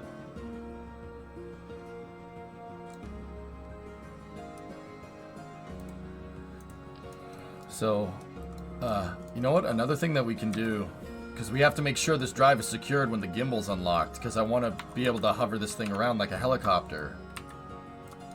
Right? And if we're going to do that, I need to make sure that this is all...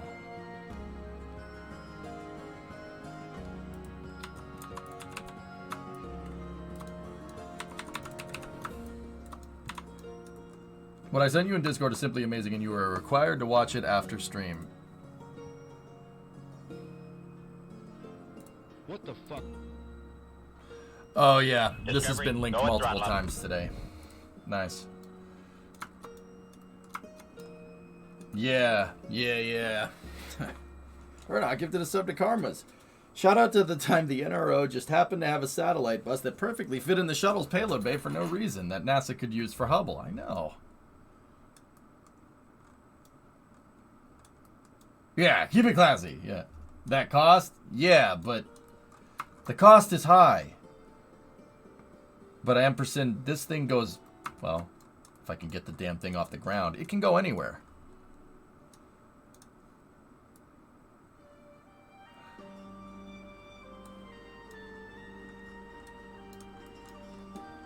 Excited to see it go? Right on, man.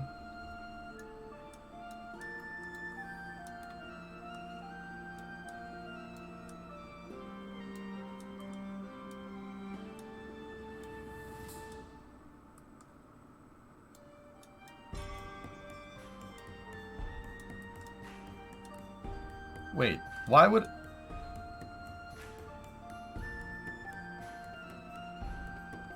Whatever, I won't ask questions. Why would I just have 3? That...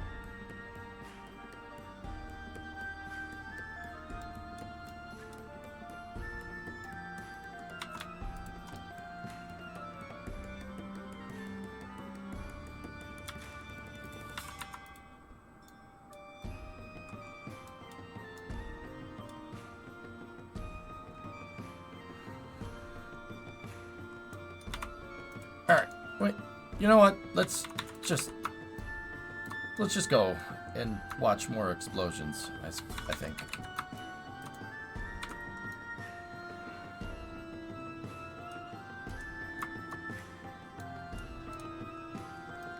And then, you know what? You know what else we'll do?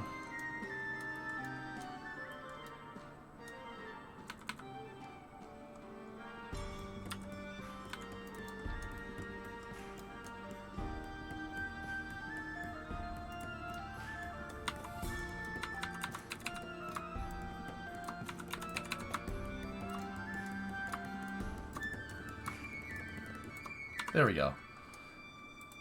I mean, I'll probably need to run more struts, but...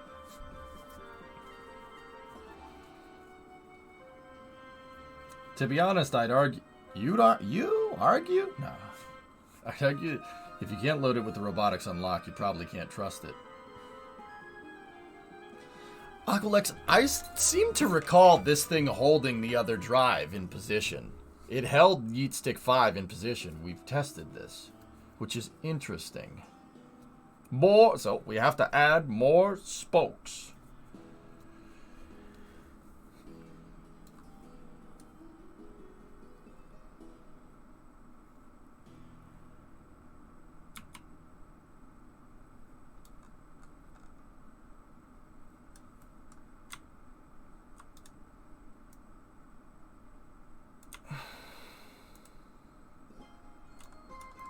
All right, let's engage.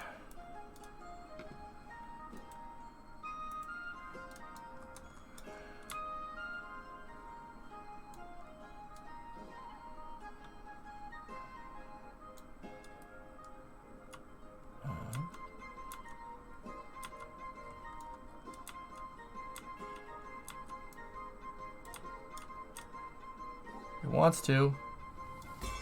No, hey! Hey! Hey! Come on now!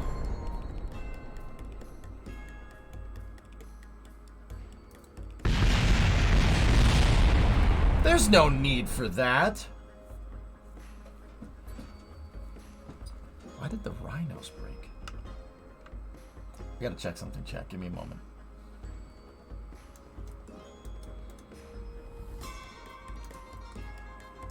Stupid engine plate.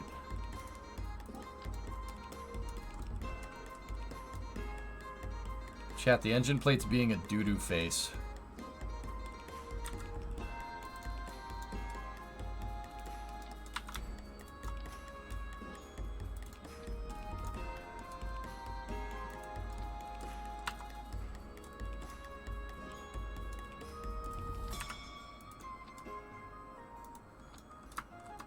Is it supposed to look like the Pillar of Autumn? Yeah, kind of. I don't know why I did that. But yeah, that means we jiggled these things around and it didn't like it.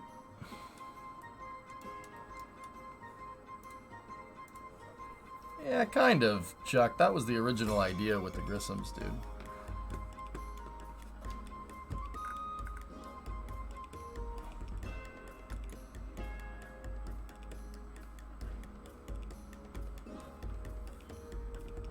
Alright, Nick. Nick's out. Alright, Nick.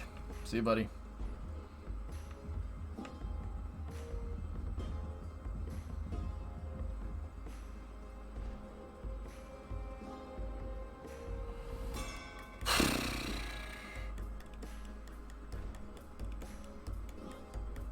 I see the light!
2, 3 arc blocks. So it's there to there to there to there. It's not a lot, dude.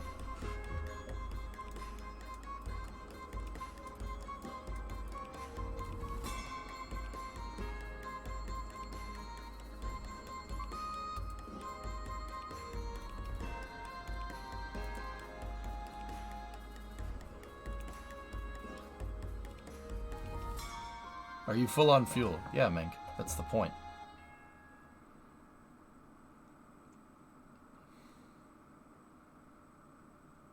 This is why I hate throwing things. This is why I hate throwing things together quickly in Kerbal, because there's something wrong with this. Something's wrong with the hierarchy, and I think it's the gimbal. Because when these parts are auto-strutted, then it works correctly, or not auto-strutted. When the gimbal hydraulics are locked out, then it works. Then it works. You know. If I tried not exploding, good advice. We'll do that. We'll do that this time. Maybe it'll work.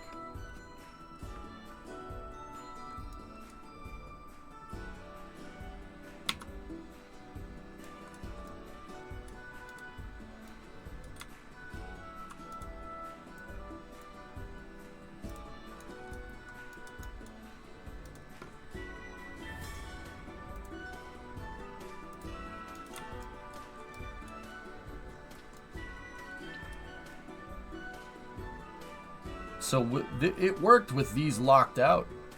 So let's see what it does now.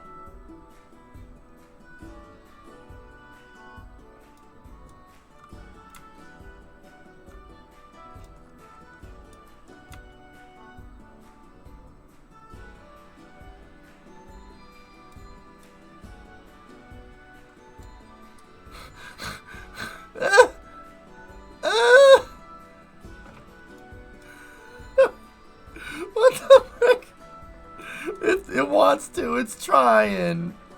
It's trying. It's trying so hard. Not good.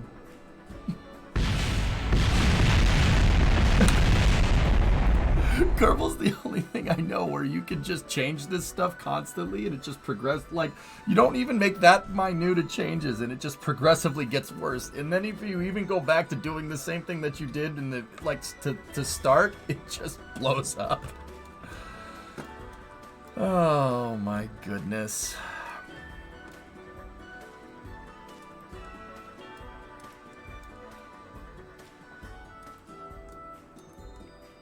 Yeah, Jared, yeah, Kerbal is more accurate than we might think. Start over with the drive mounting.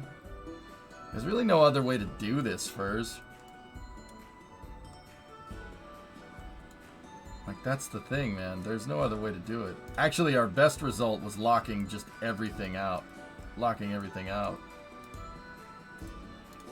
So you know what?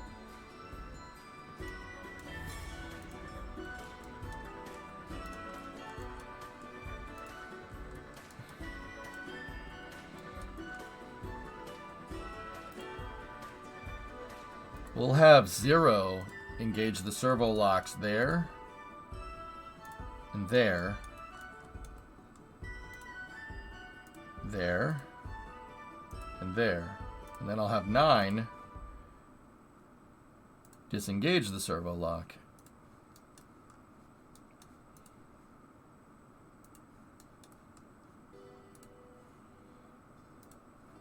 The idea is that we could propel ourselves a good ways up in the air, shut the drive, right?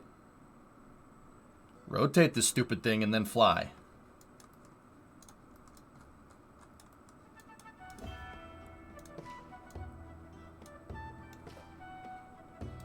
Hello? Editor. Yes, this is EJ. If you could please not do that.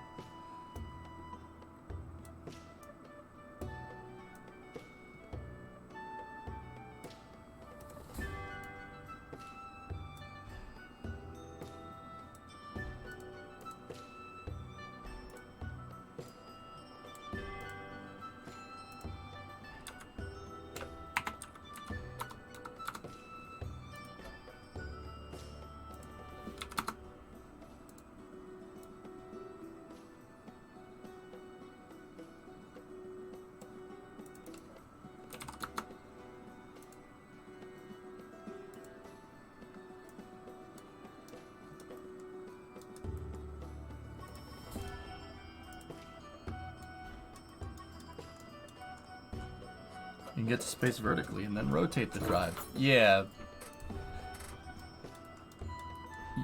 Chief, that's not what I'm trying to do, though. I'm trying to make it so it can... I want the Kraken drive to do what the old Grissom takeoffs used to look like, but here's the thing, dude. We can make it reusable, meaning I could just come right back down and land after we go to the moon and back. See, that's the kicker here. This is what I'm trying to change. I'm trying to make an SSDO that goes to the moon. And they can fly around like the actual Pillar of Autumn. See what I'm saying? I'm getting rid of those.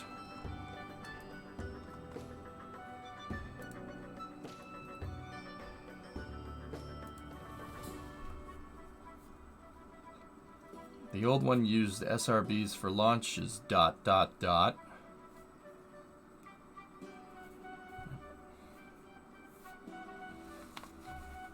Do I need to explain to you that I'm trying to do that with the Kraken drive, or does the fact that this not have SRBs, is that the deal breaker here? I'm confused, man. Like, I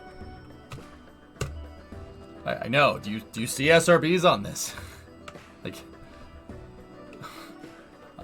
I know. Like, I get it. Where I'm getting confused is how you can look at this and be like, oh, well, it's not going to take off like the other one because it doesn't have SRBs. Like, what?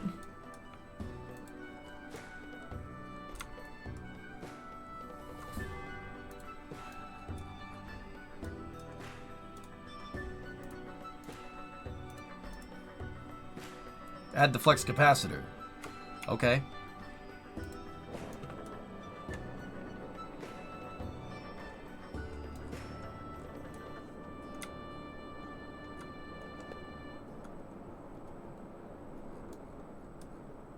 Well, that was a better result than before. I'm not going to lie to you. Damn! Now that was an explosion. I did save the pod that time.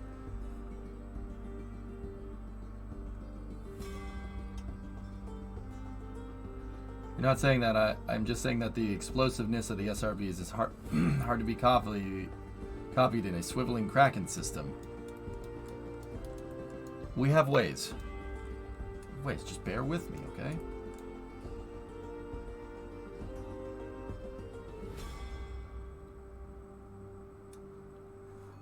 Is everything okay? You haven't even touched doctors if you can...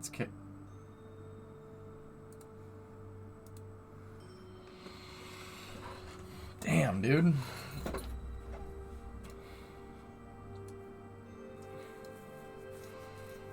Even with the drive locked out, it still didn't...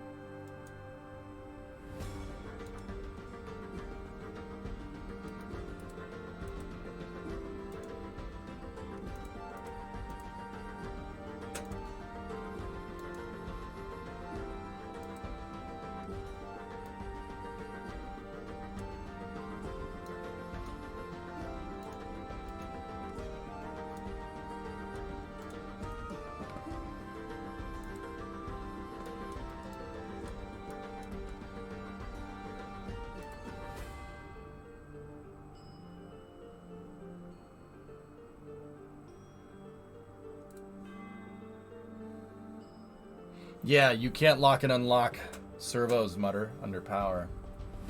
I mean, I probably should have taken that into account, but like I said, you know,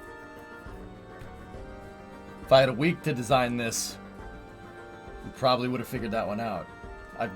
We put this thing together. This was nothing. There was nothing here this morning, you know. I scratch built a new Grissom in like 6 hours.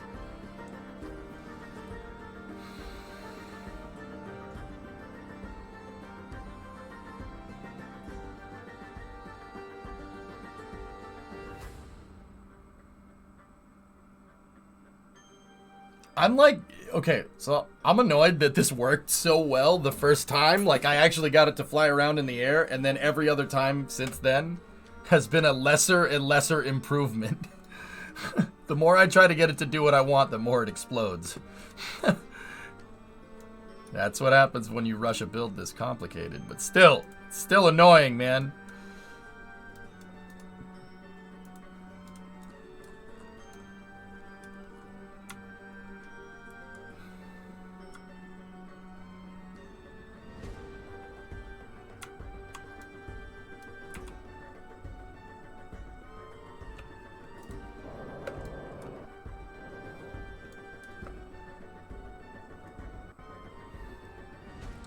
Loud noises!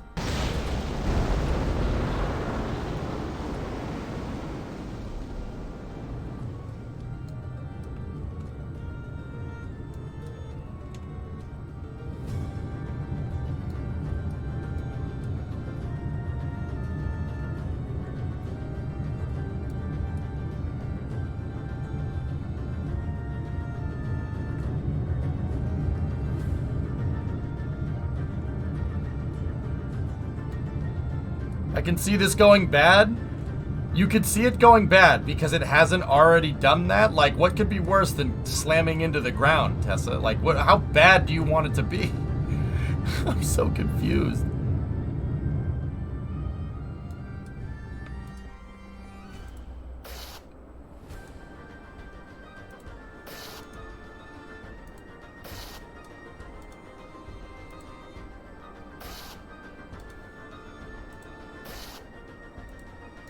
Oh, well, that's not good.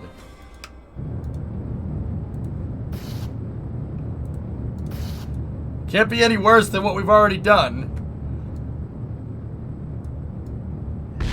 Do a flip!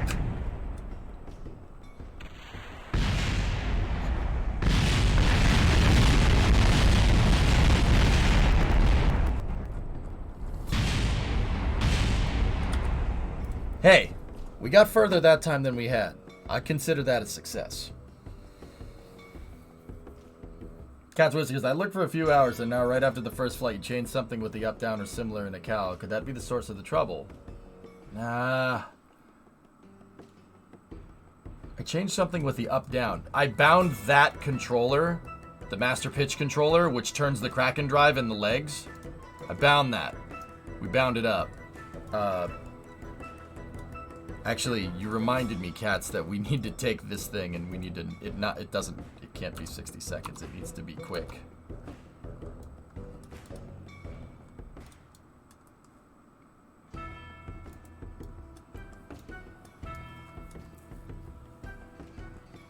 And nothing has gone right since. Yeah. No, it's not that. That's just me trying to bind the controls. It's, the drive can't be, I can't have the drive under power and then change its angle of attack at the same time. That's gonna make taking off and landing a bit difficult, and it's almost to the point where I probably should just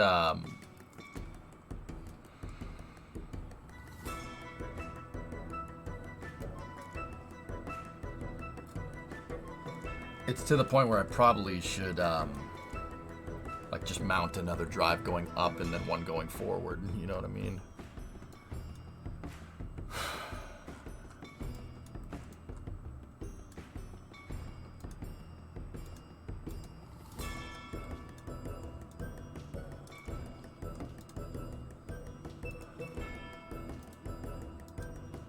What happens if you put 10 drives in a circle? You're gonna need some type of stability control mic.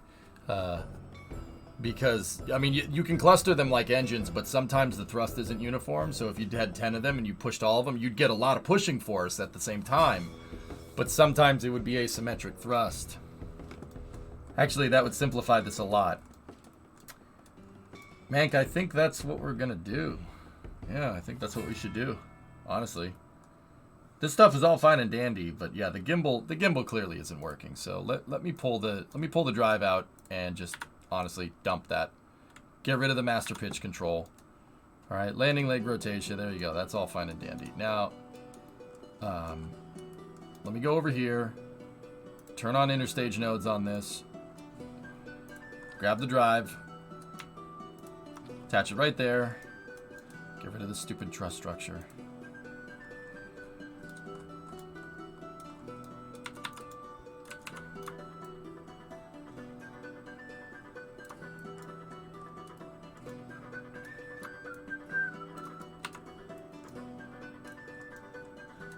We don't need that docking port. Womp womp. Womp womp. Womp womp.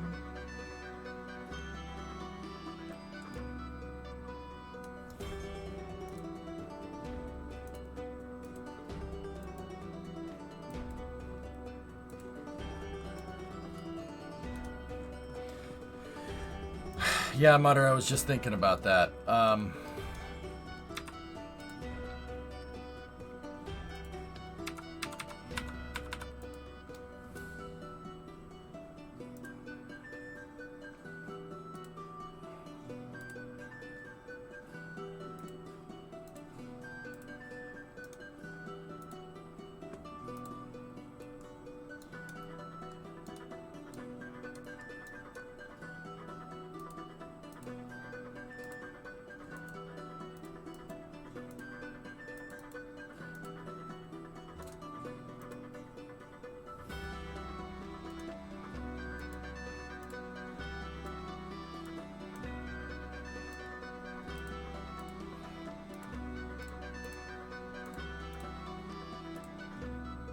Yeah, copying the drive is going to erase the controllers, guys.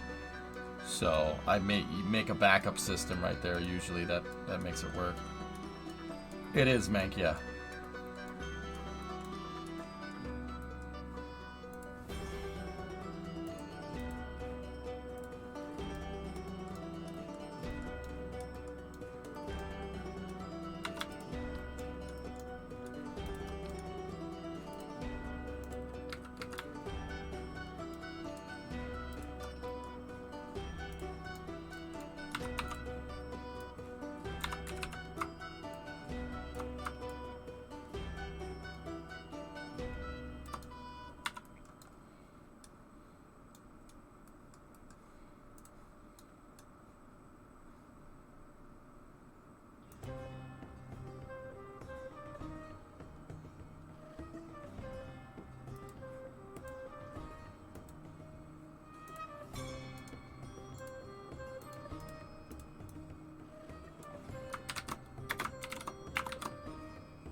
Okay, there we go. That'll fix it. What do you think the result would be if you have two horizontally mounted either inline or side by side? Side by side is going to do side by side is going to do the same thing that, like the circle amount of drives, you're going to get differential thrust. But we have ways to potentially compensate for that. I just haven't gotten that far in the iteration because I wanted to get this working. So gimbalable Kraken. The gimbalable version of this is not working very well. However, we can come up with a stabilizer system that could compensate for asymmetric drives. So you could cluster these things and make tons of power. That's the big one. That's my end goal for the day. But yeah, we're having trouble getting to it. You're well on your way to X in Ferris. Yeah, it's fine.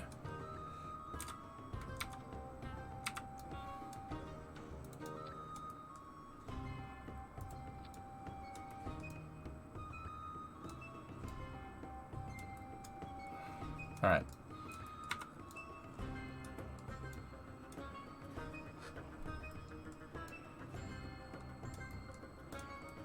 Jimmy, we actually, yeah, damping out the master piston was the big one, dude. Damping out the piston actually made the drive super stable. It's pretty dang reliable, but it's not the most reliable thing, but it's pretty close.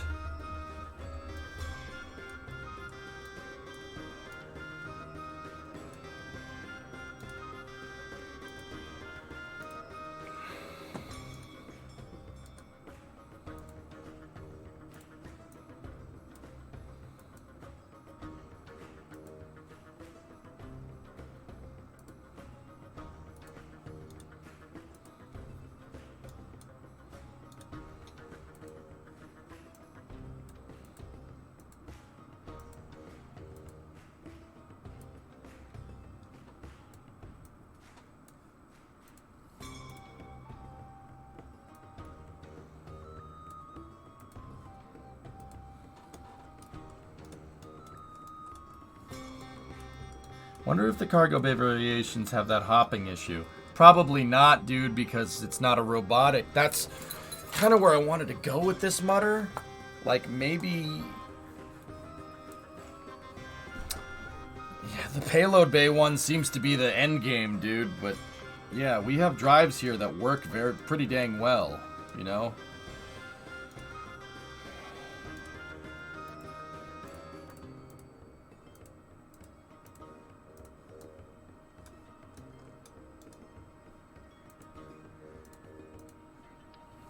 I didn't click on that! Ugh! This editor lag is pissing me off, dude. I don't know what's doing it. Didn't click on that, dude. I don't know what the hell's going on.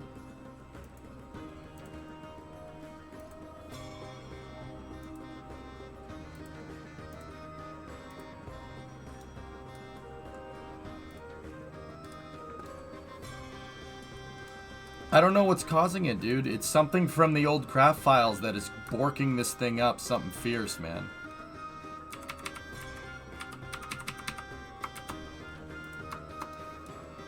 It's pretty bad, dude.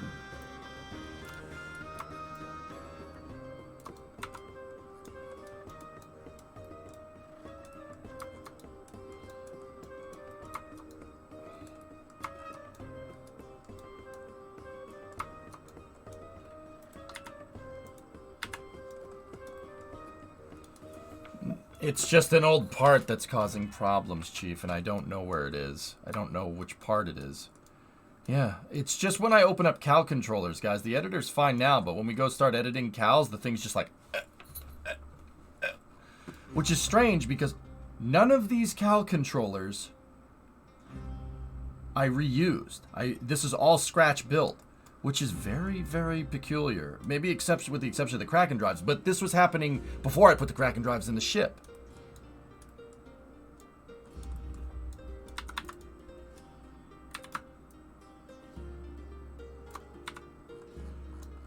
Get a better PC/S.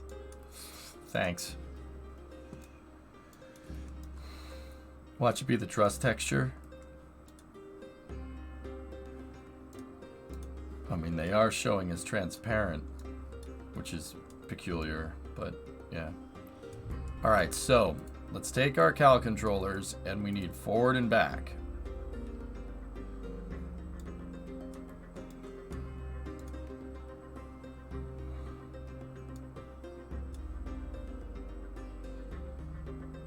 That's not the forward and back controller. That one is up down. So take this, set that controller, play position up down. Set it to 1%.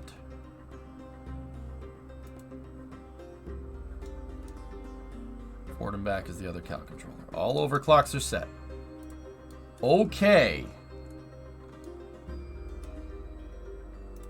We don't need these struts anymore.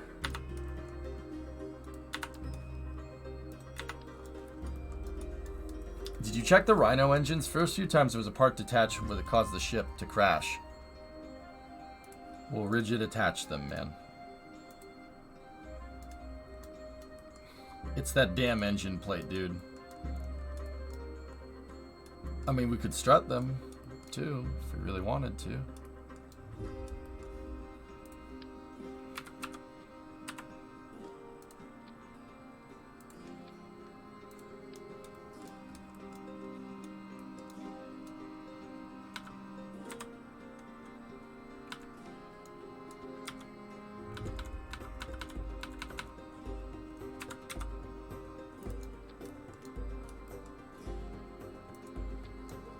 Sometimes one strut, just like that, would make it work. But yeah, shouldn't have to do that anymore. We could just unlock the struts.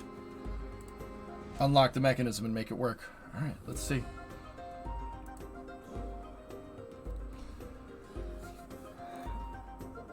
I can't help but be worried about something from the old craft files infecting this new one, having heard about something like that in the past. Yeah, there's clearly some piece of anomalous old code that Kerbal doesn't know what to do with, either because the garbage collection systems don't understand or recognize it, or whatever.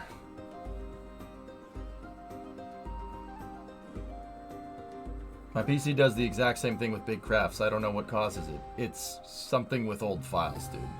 I should have remade this from scratch, but instead I renamed another craft file and saved it. That's bad.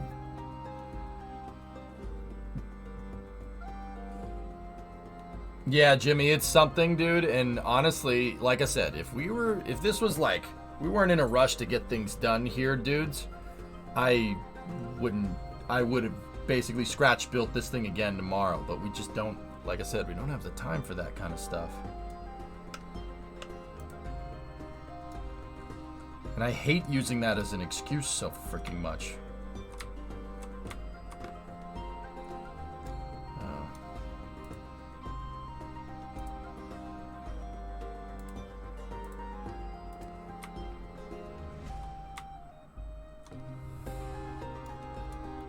Well.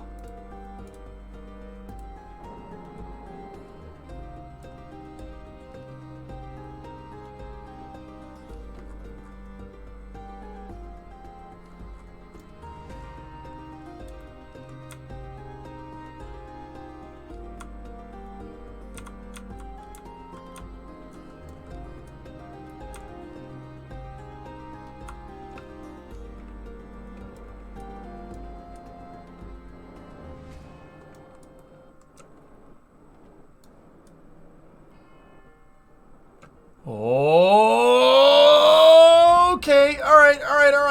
Disengage that drive! Disengage the drive before we crash! Oh dear! Okay, alright.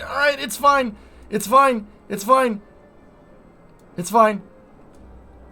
Oh my gosh. Oh, okay. Alright. Just, okay. Alright, relax.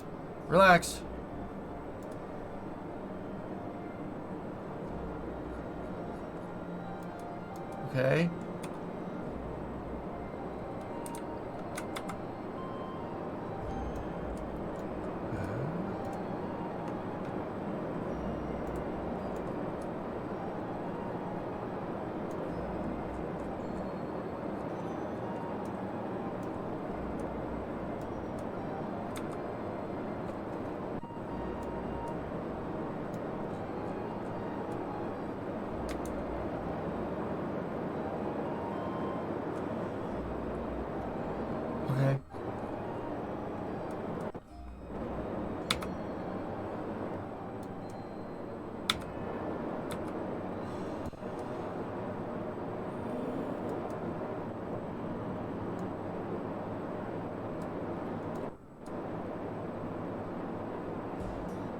Okay, for frick's sake, don't take all day. Come on, well, we're young.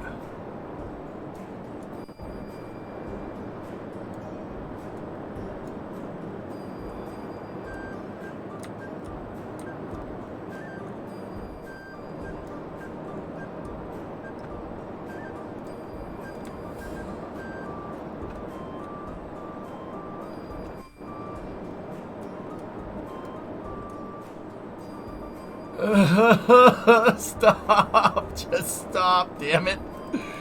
Oh my goodness. Why is that controller taking so damn long? Oh my gosh. Stop!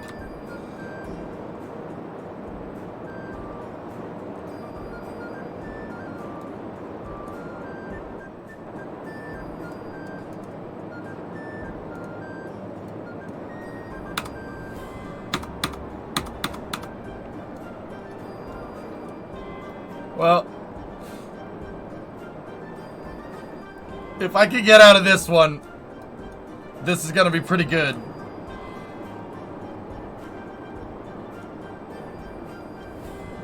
If we can get out of this one, we're gonna be pretty okay. Oh no! Please pull up. Please pull up. She's coming around. Come on, baby.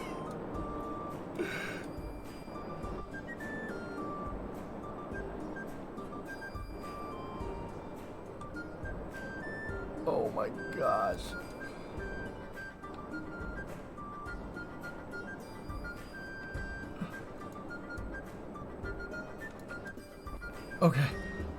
Okay, bring the nose up. Please bring the freaking nose up. Oh my goodness. Oh my goodness, please. Please. Hey, we got windows. Nice. Okay. All right. All right. All right. This is fine. This is good.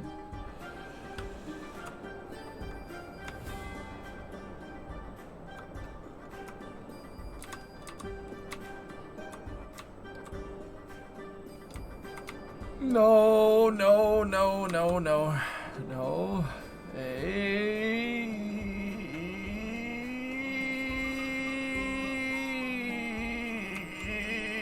Come on, man.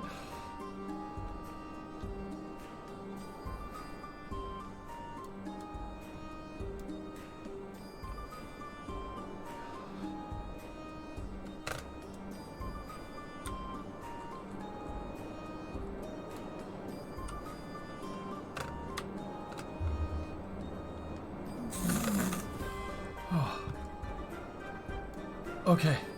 Okay, we're good. We're good. We're good. Can it float?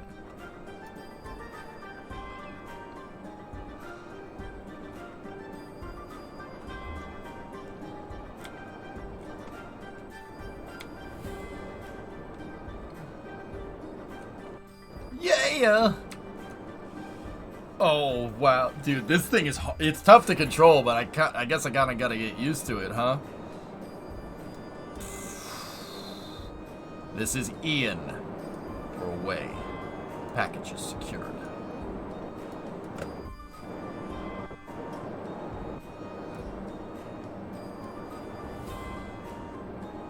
Yeah, Eukerman, she's booking, man. Give me the accelerometer out.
Would it be able to get off Eve?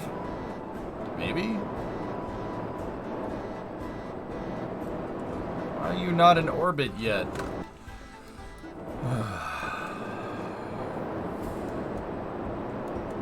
Tessa, I hate to break it to you. Your jokes aren't funny. Sorry. It's not funny. It's not funny. Sorry. Sorry.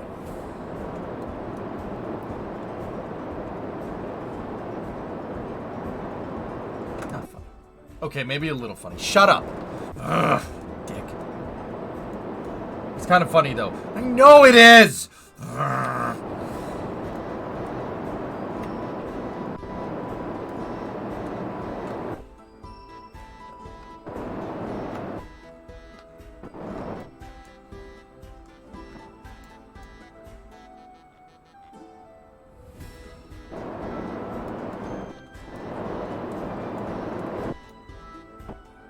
Oh yeah, that drive isn't anywhere close to being...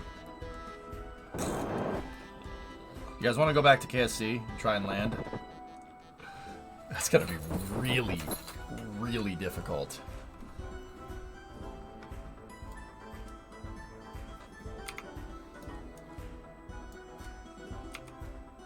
To the moon? You want to go to the moon? Okay.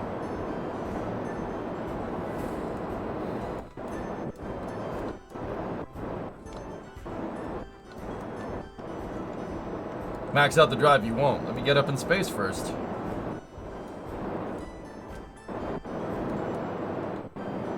Super controllable here. Oh, it ain't infinite, ampersand. We have to use lots of power to make the hydraulics work.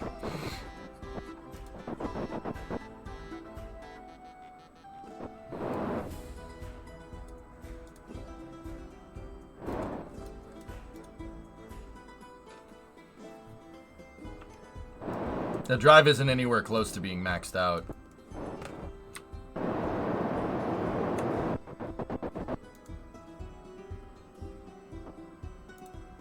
Yeah, we're not even close.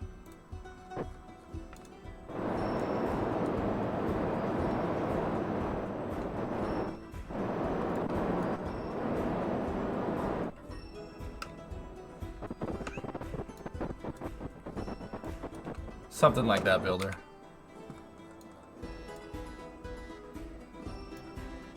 Alright, that's a high enough apogee. Let's disengage the drive.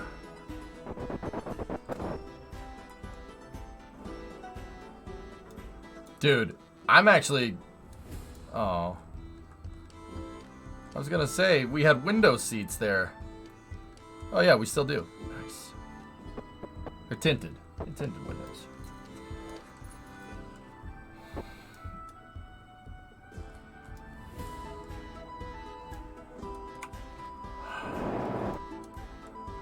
Huh.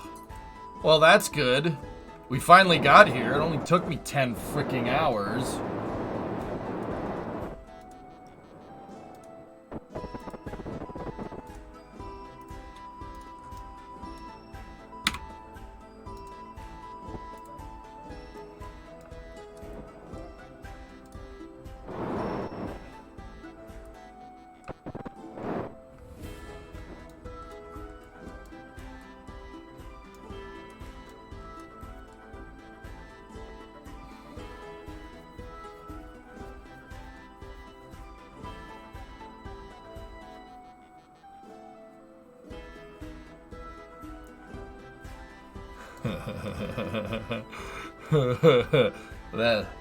That's pretty cool.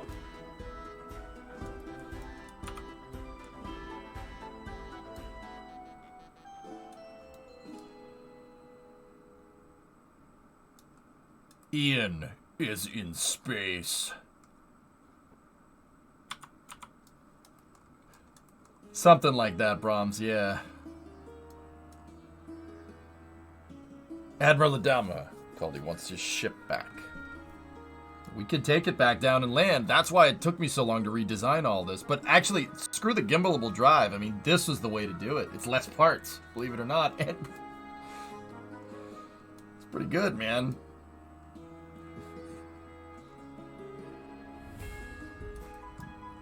Yeah, Cloudboy, yeah, we gotta open up the radiators.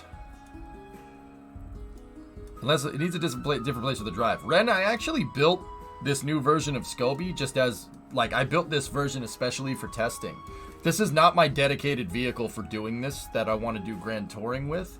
This is just something I threw together out of spare parts in one stream to just kind of see what's good. I did not take my time with this.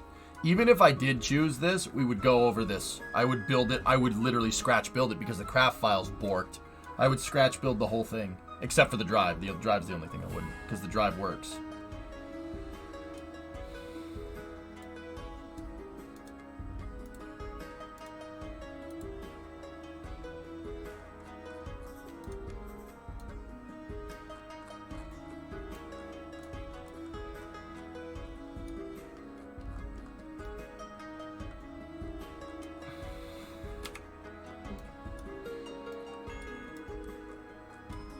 Moon.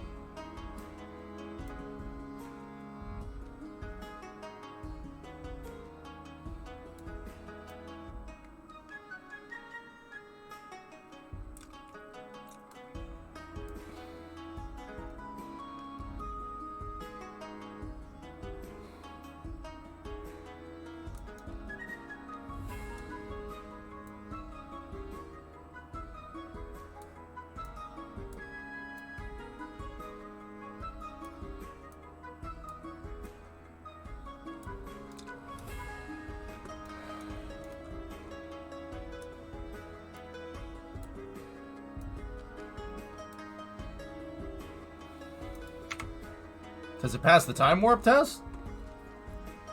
Yeah. Yeah, no, you can time warp this just fine.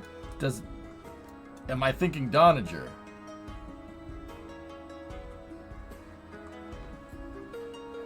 It's a possibility. That big payload bay in the back, Chief, could be kind of useful, don't you think?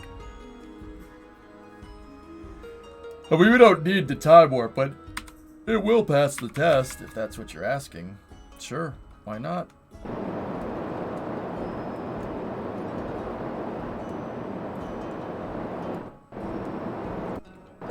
Yeah, I built this just so we could have a place for the drives, dudes.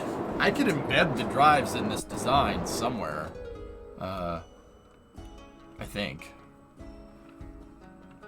I don't think we'll use the Donager, man. I think I'll just make my own ship.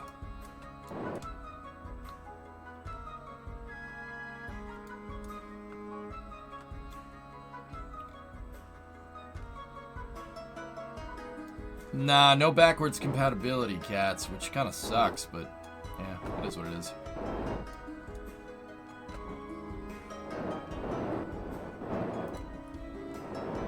Where's that moon?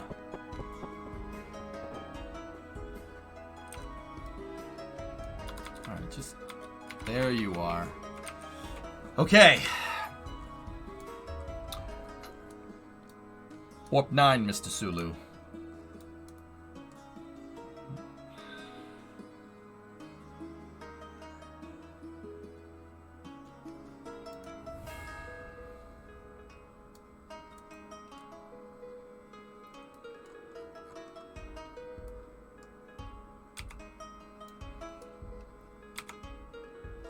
Two G's.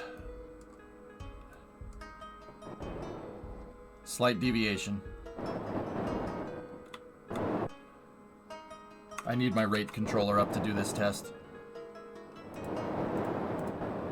We need to watch those rates, dudes. Or the rate monitor, not the controller.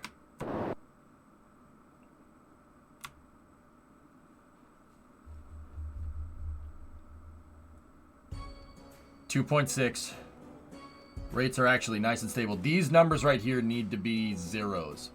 The roll, I'm not too incredibly worried about. It's more pitch and yaw, so pitch and heading. 3.1.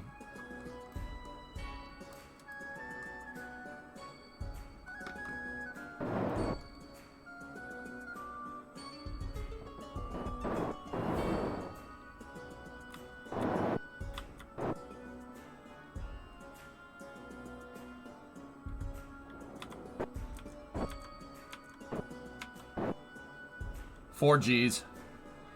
4 G's of acceleration, nice and smooth.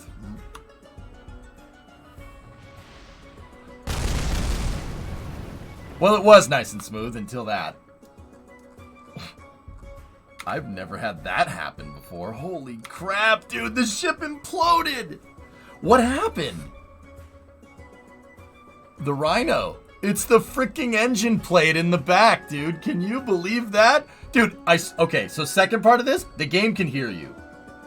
The game can hear you. Unplug your mic when you're playing Kerbal. Holy crap. How does... Could I have timed that any better? Like, or any worse?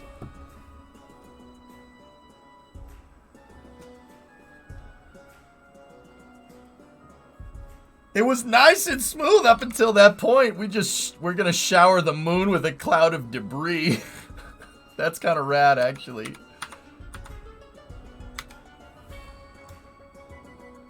We broke up at 2,800 meters a second. The ship's just gone. There's nothing left. Alright, revert flight. Damn.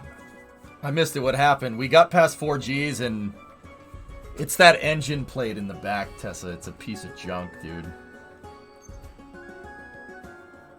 I gotta fix that, like, now. The engine plate. The rhinos are separating from the engine plate and then Kraken striking the entire thing. What the frick is wrong with the lights? It's this freaking piece of trash. Get rid of it. Engine plates suck. In fact, it's going to force auto strut on those. Get rid of those too. I'll rebuild the engine section a little bit, and now it's like super weird. It was nice and smooth up until that point, I'll be honest with you. It was really nice.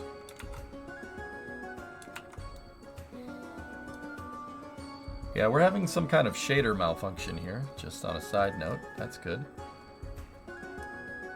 It's like that time where I had the SSTO out. Ah, she ain't going nowhere. Boom! In my face. Just freaking blows up. Oh my god, that's good.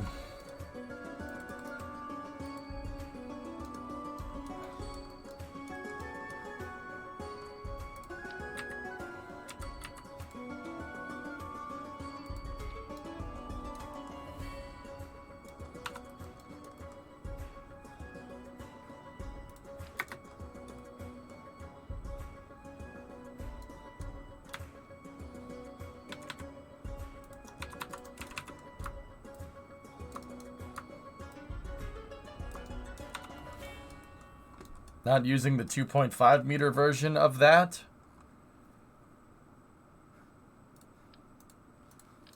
I mean, yeah, sure. I don't really see the difference. I mean, you're going to say larger attachment node, but we're attaching to an SRB, but all good, man.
There we go.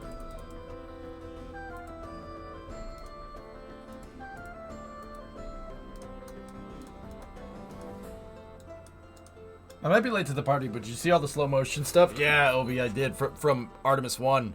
Unbelievable shots. So good. Like, yeah, that really makes me happy. They're really, really, really cool.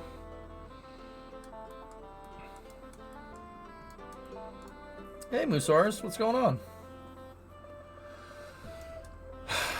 I think that's the source of the problems, guys, but yeah, I don't know for sure. We'll find out.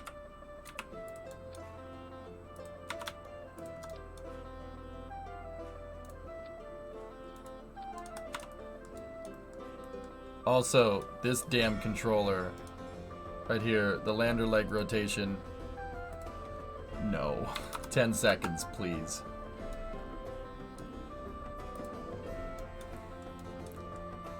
Just chilling, how you been? I'm good, Moo. Yeah, everything's good, buddy. I can't complain.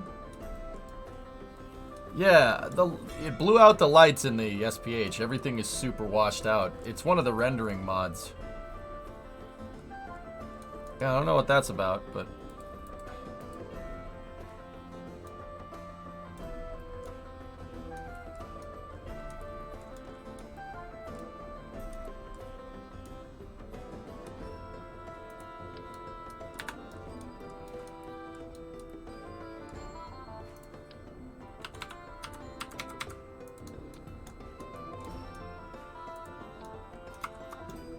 Right, I think that'll do it.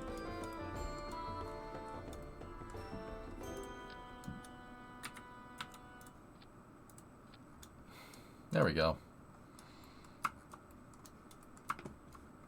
Oh, it's great, yeah. Dude, the pad deck shots are amazing. Any time someone posts any part of that footage on Twitter, I immediately like it. That's like an instant way to get a like from me.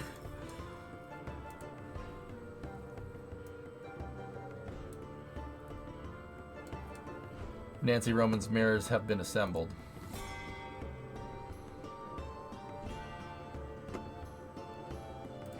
Very nice.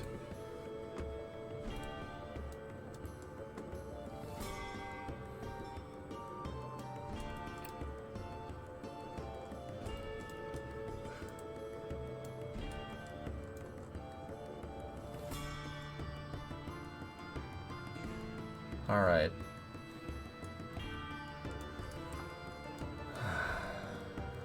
Define realistic. Well, it started by building a plausible vehicle, Sneaky. Then I just took Grissom out and made a dual-axis lander out of one. So I took Grissom and Scobie and combined it to make Scobie Mark IV. And I optimized it around having a payload bay, not for payload, but for drives.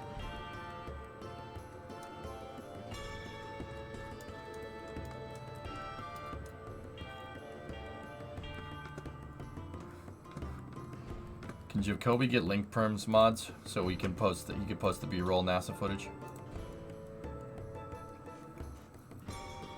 No, it just did that, Core. I don't know why it does that.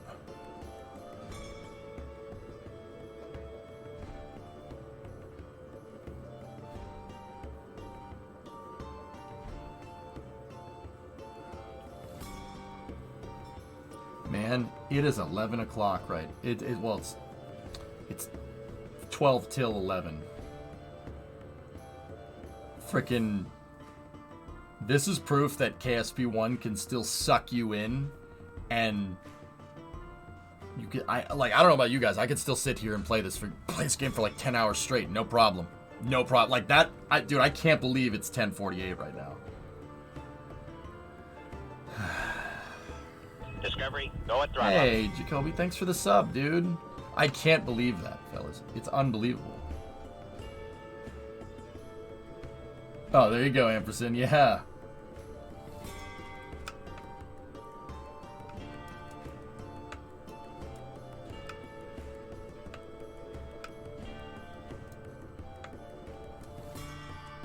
I don't believe it. Keep playing. You drive a hard bargain, my friend.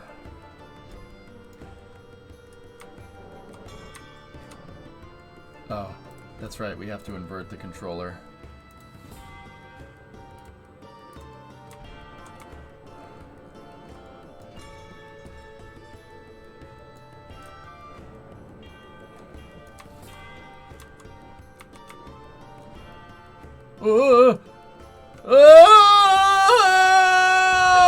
Stop! No! Fire the engines! Well. Oh.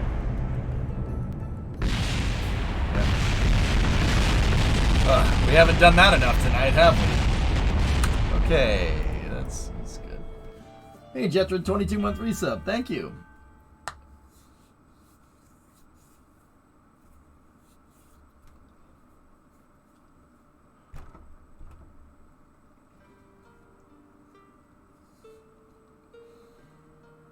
No, that was the first one. Yeah, that's good.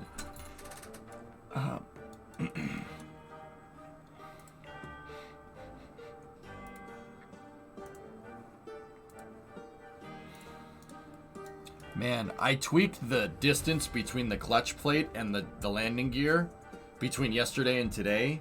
And these drives, did you see it spring that thing right off the ground? Guys, I just want to remind everybody that this ship is 625 tons. And it just was like, nah. That is the power of the Kraken. It's Waterfall. Super. Yeah. I'm going to say your launch coverage is always great, especially the Artemis 1 launch. I binge that YouTube video a lot. Good stuff. Really? Thanks, Jacoby. Right on. I'm glad you like it, dude. I'll have you know, guys, that in the month of January, we made $4.20. off of the YouTube channel. I'm not kidding. We made $4.20 off of the EJ VOD viewing channel. Dude, I'm not making that up. I swear, it's 420 right on the money. I'm like, what the hell? Me and Drummer looked at it and went, what the frick? It's how you found this channel, Jacoby? You found me through YouTube? Really? Wow, that's a first. Cool, man. Right on.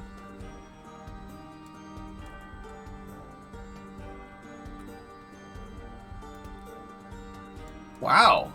Well, then all the effort for that thing is worth it, man. We got Jacoby, we got a space fan from the YouTube. That's pretty dope, dude.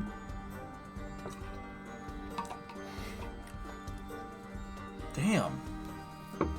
That's cool.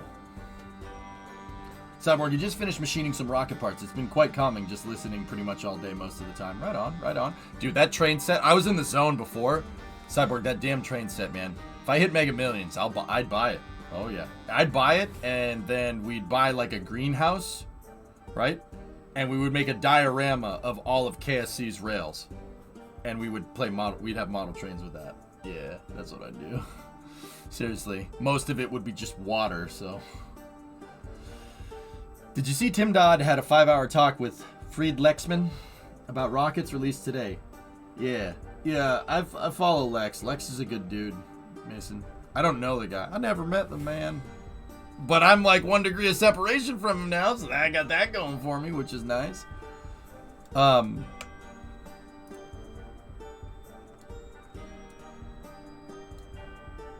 Lex is cool. He's good people.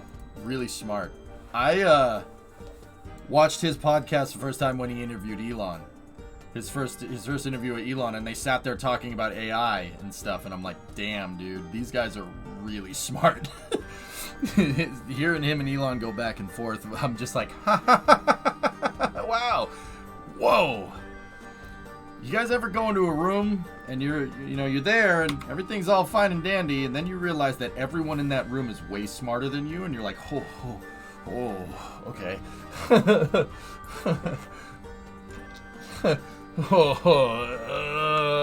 Yeah. All right, here we go.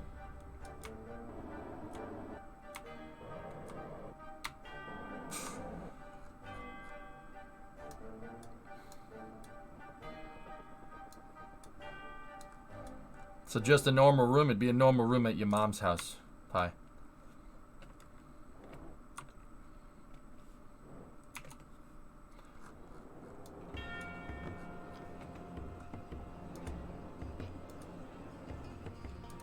All right, guys, this one's probably going to end with an explosion, but I want to test something. Ready?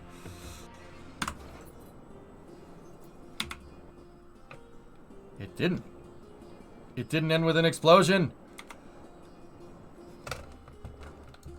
Okay.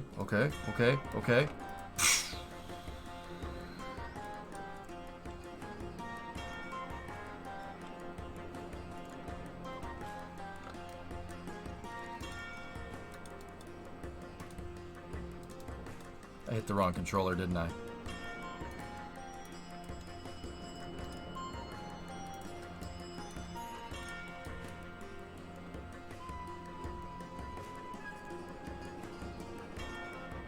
Oh no.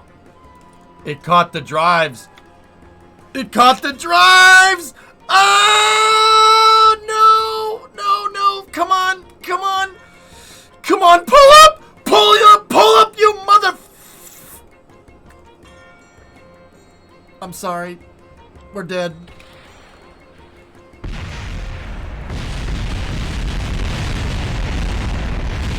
That was awesome. No way. No way. Hey, what's up, guys?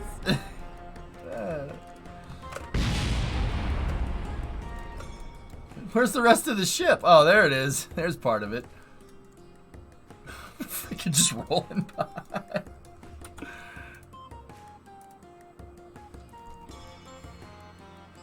It was a bit front heavy. Yeah, Brown, I'm not... So what happens is when we turn those things, right?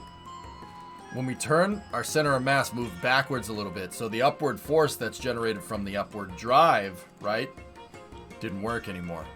And it moved our center of mass. Actually, it shifted. No, that would have shifted it in our favor. Huh. Ejectable crew capsule. Nice.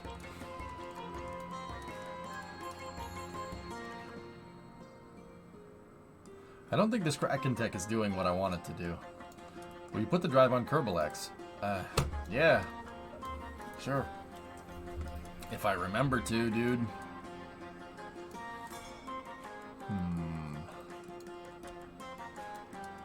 Might want to double check the mass change. So see, when the legs...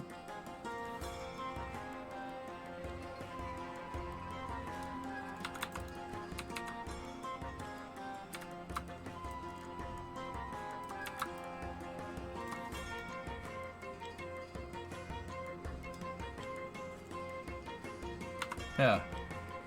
We were a little offset. Alright, but what happens when we take the legs and do that?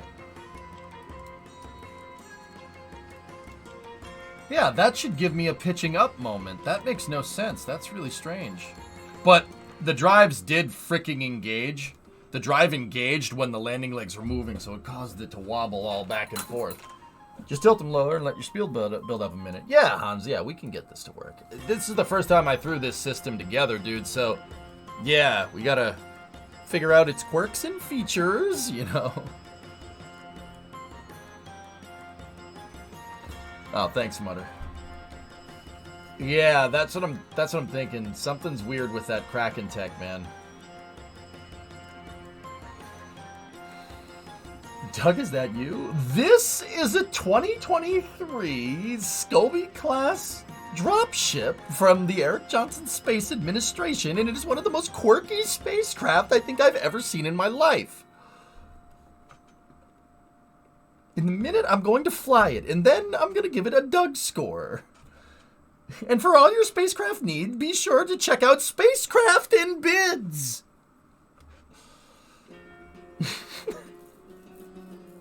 I love that channel. Doug's a good dude. Good dude. My favorite thing is when he gets confused when he encounters a feature on a car and he doesn't know what it does. So he always ends up saying like, you know, I couldn't understand why they did this here. So I checked the manual and the manual didn't say anything. I don't know why they did it. That's just what they did. That's my favorite part when he gets confused. I don't know why they did this, and I'm not going to bother to go look it up, so I'm just going to say that's what they did and call it a day.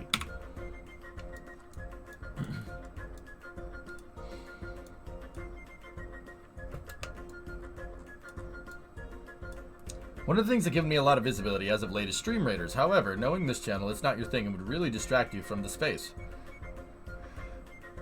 Yeah, I don't need that, Pythos. I don't need that.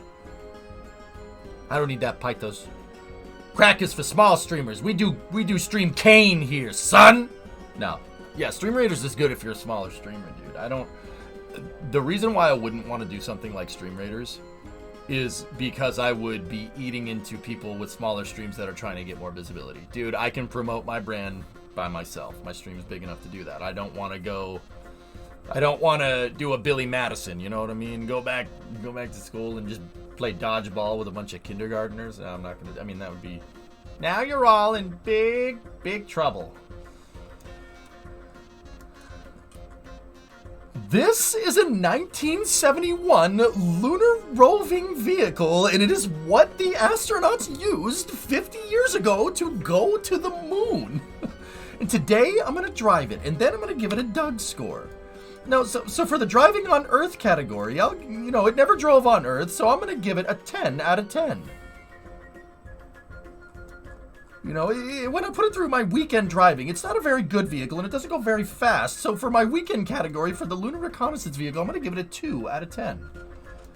It was designed to launch on a spacecraft, so in the lightness category, it's designed to be as light as possible. So in the lightness category, I'm going to give it a 1 out of 10. Go and throttle up. I could do this all day. It's really, really funny.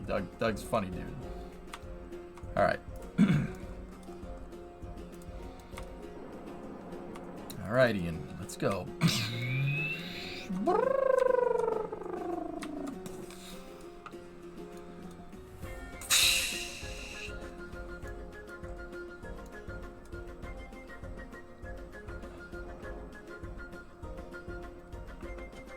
All right.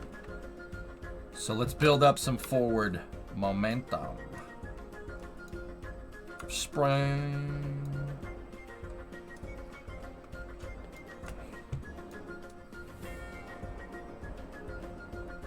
Don't break.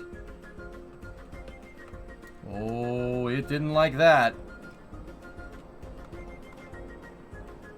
Yeah, we got a big problem.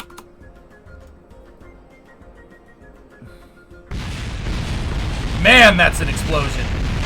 Damn.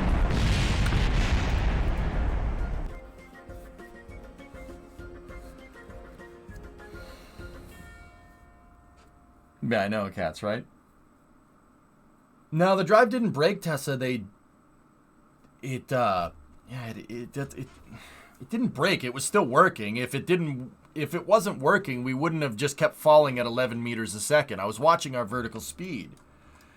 It's like it unlocking these things, like, I don't know, it does something strange, dude.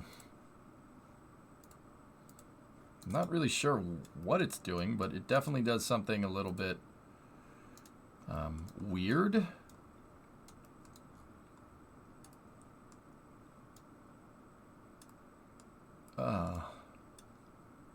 Those aren't supposed to be there, and neither are those.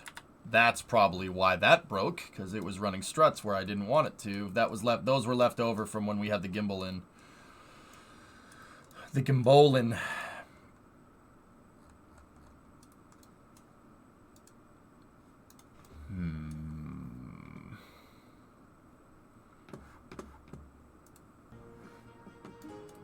I'm thinking, dudes. I'm thinking how we can. The destruction log is not going to really tell me anything, cats, because it doesn't log what the drives are doing, dude. Yeah. Kind of annoying, but...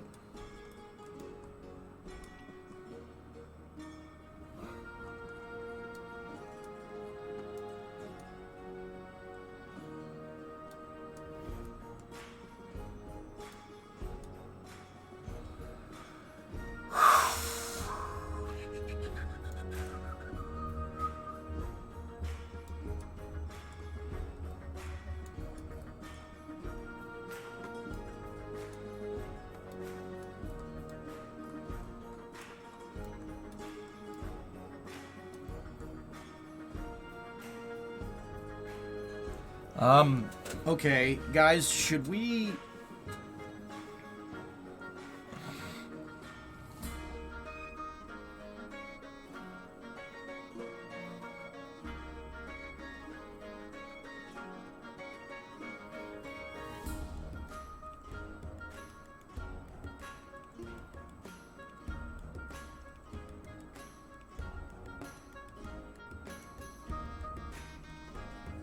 I'm thinking if we should go for directional the KRPC SAS now.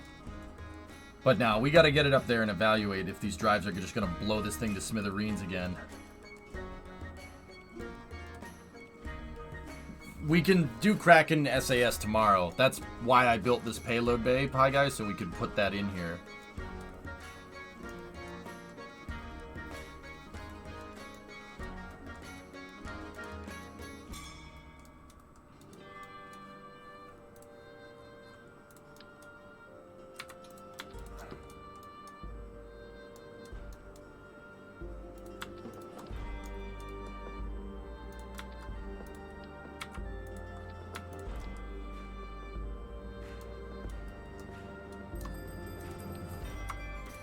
I'm gonna try something a little bit different this time.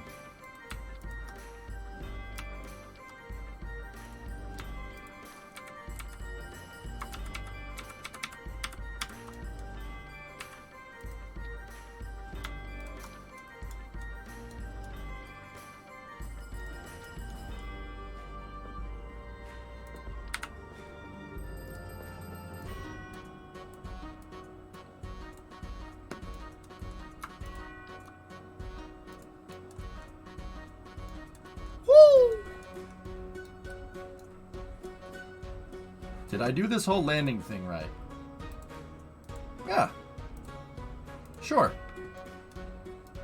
Looks good to me.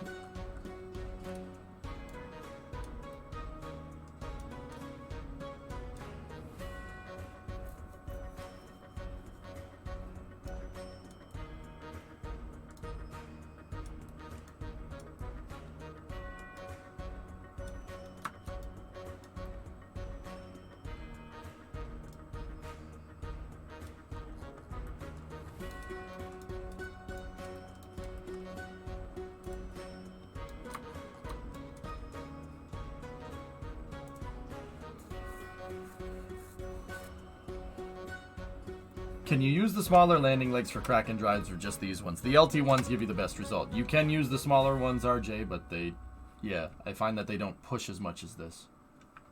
The LT ones are the best one. The bigger landing legs, the one that's bigger than this, for whatever reason, the collider is not perfectly centered on the center line of the strut. So if you try to push on it, it moves out of the way. That's just from my testing. I'm pretty sure, but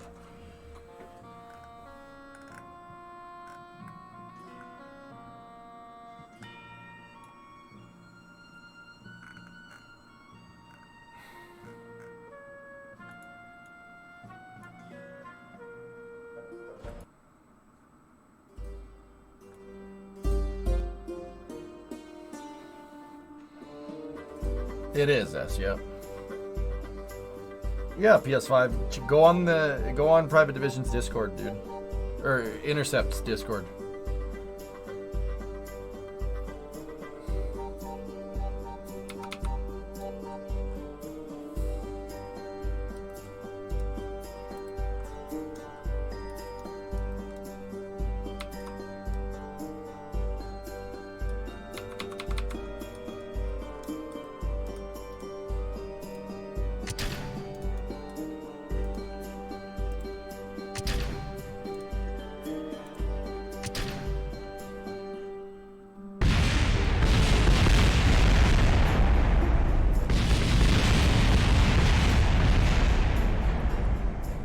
Why did that blow up right when the song dropped? Did you notice that?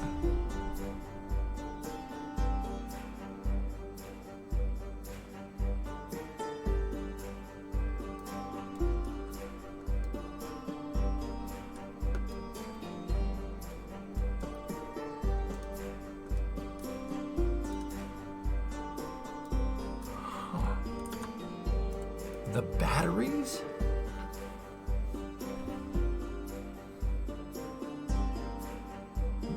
Bye, Tessa.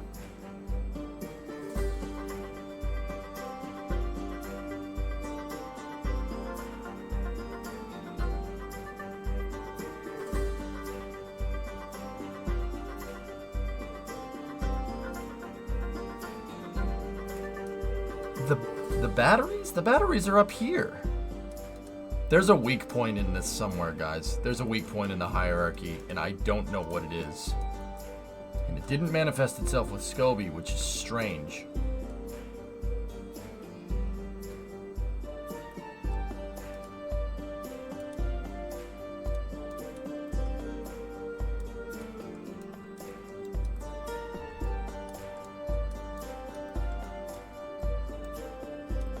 Something is causing this thing to crack and strike, and I don't know what it is. The visualizer? Yeah. I don't know, man. Can you plop it in Theix's viewer? Yeah.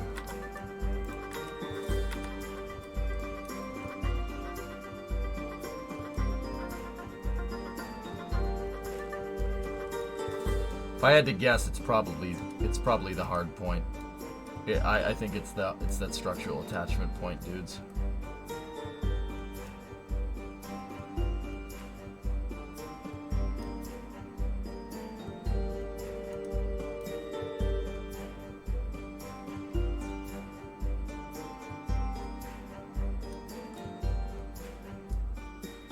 I think it's those. I think these things are. Yeah, The reason why I put that thing on landing legs, dudes, and I'm not gonna say that I was expecting it to explode there, because I definitely wasn't, but that pretty much proved that whatever the problem is left that makes this thing blow up has to do with those.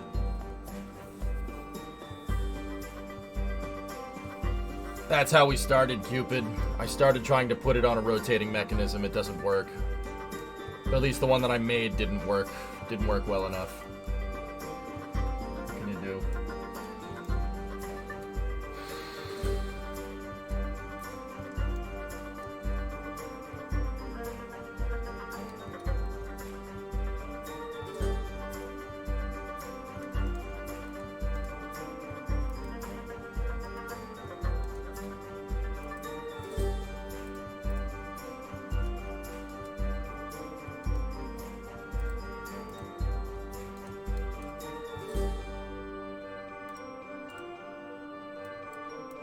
Let me take the fuel out of these things so they don't have as much moment.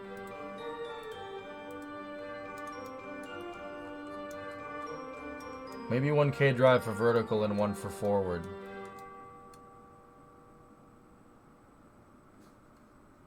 Yes, it's a real good idea.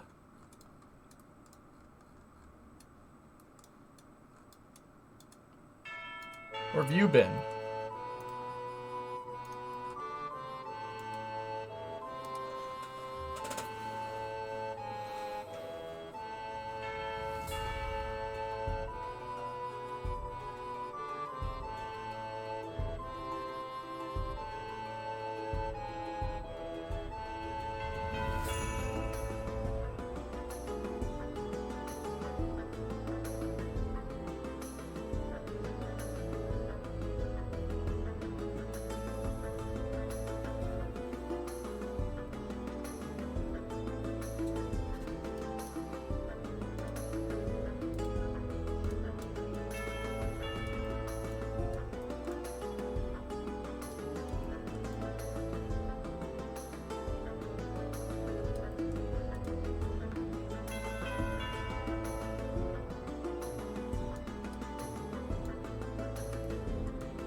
Discovery, go and throttle up. Hey Joji, how's this thing going? Yeah, it's going alright, dude. It really likes to blow up. So I took the fuel out of the nacelles. Maybe that'll help.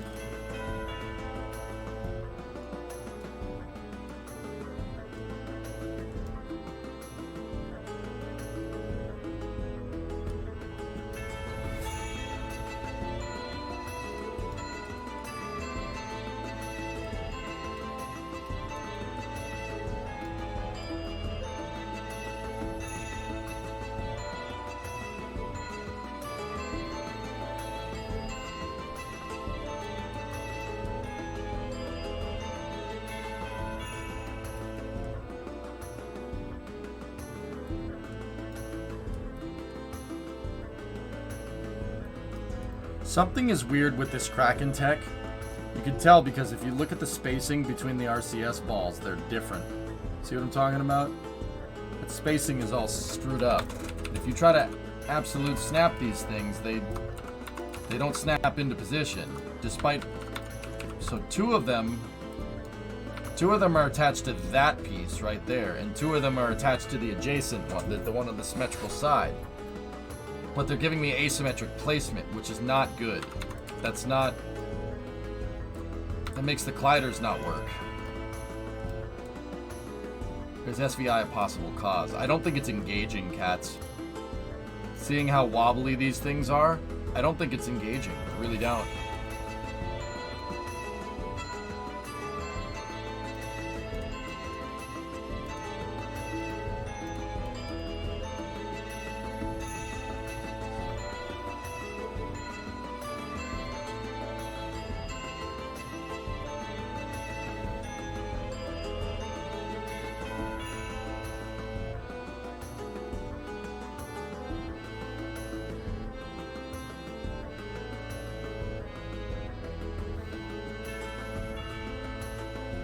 No, I placed them with the symmetry node on Aqualux. There's not asymmetry in the mounting on the RCS balls. No, not in the way like that, dude.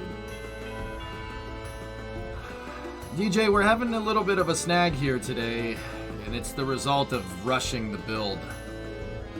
I hate doing this. This is why I usually take my time in the editor, and it's why it takes me weeks to freaking get stuff done. Because I know what, like if I'm scratch building it, I know what to do. Like the shuttle payloads. Did you guys see any of these problems with the shuttle payloads? No, they worked perfect the first try. The only things that I didn't predict with the shuttle and the station project were the solar panel auto strut and the arm doing that weird spaghettification thing. Everything else works perfect with the station. It works exactly as intended, which is kind of good, but yeah, that's what happens when you don't rush a build. You got to be careful with this stuff, man.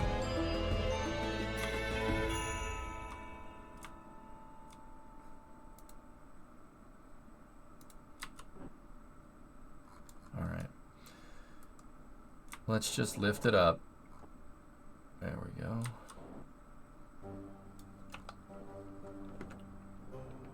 Man, that thing really gets up there.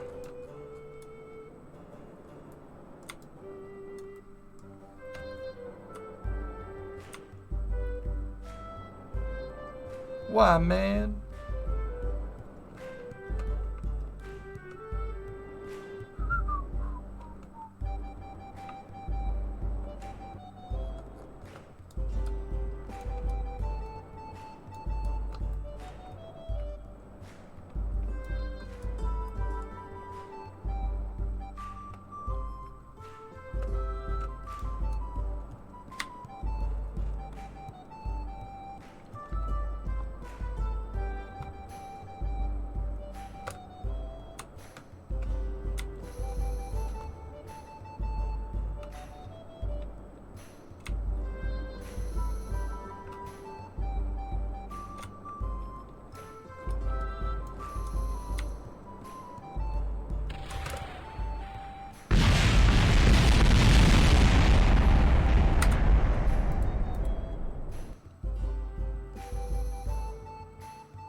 We must have had a coolant leak, Redenbacher.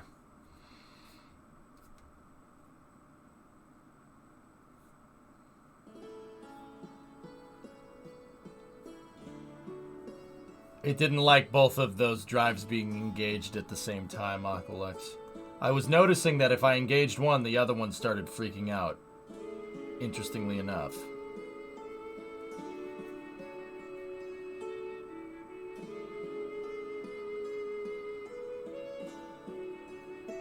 Interesting, caveman.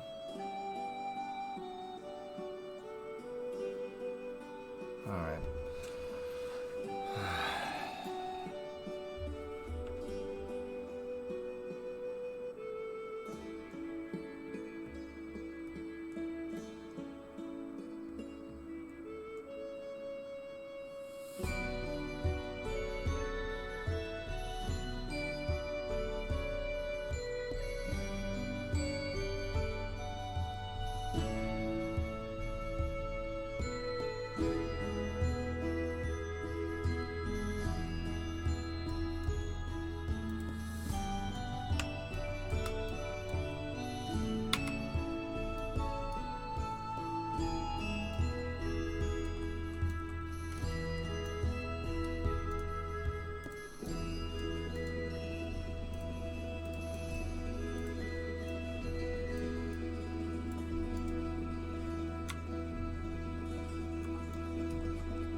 Let's just go to space.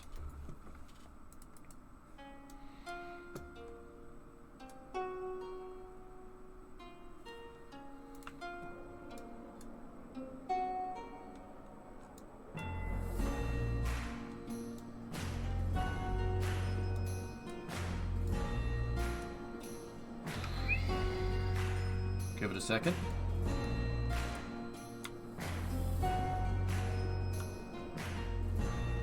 Come on. Whoa, there it goes.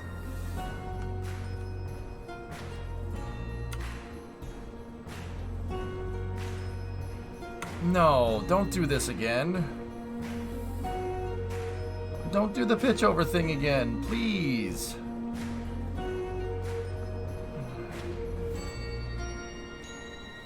Alright, let's try activating the rocket, see if we can get the gimbal to compensate.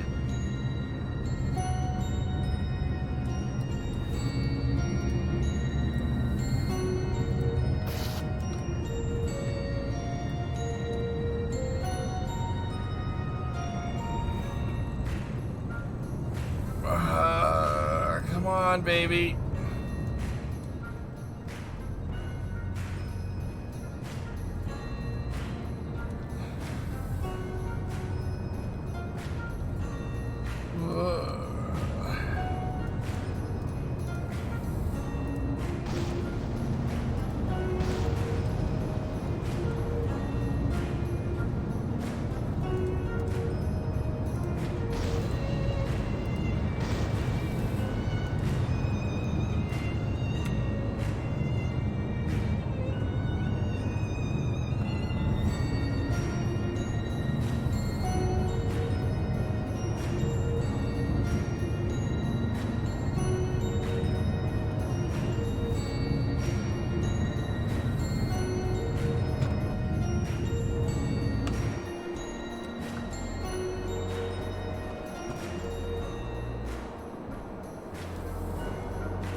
What the where's...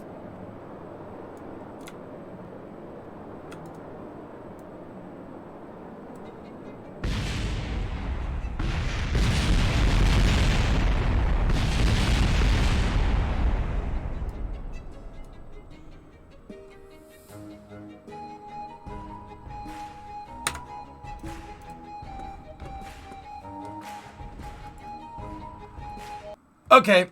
I'm too tired to figure out what the hell did that. I don't know where the 4 other legs went. There's supposed to be 6 in there, and there's just magically 4 now. I don't know where those legs went.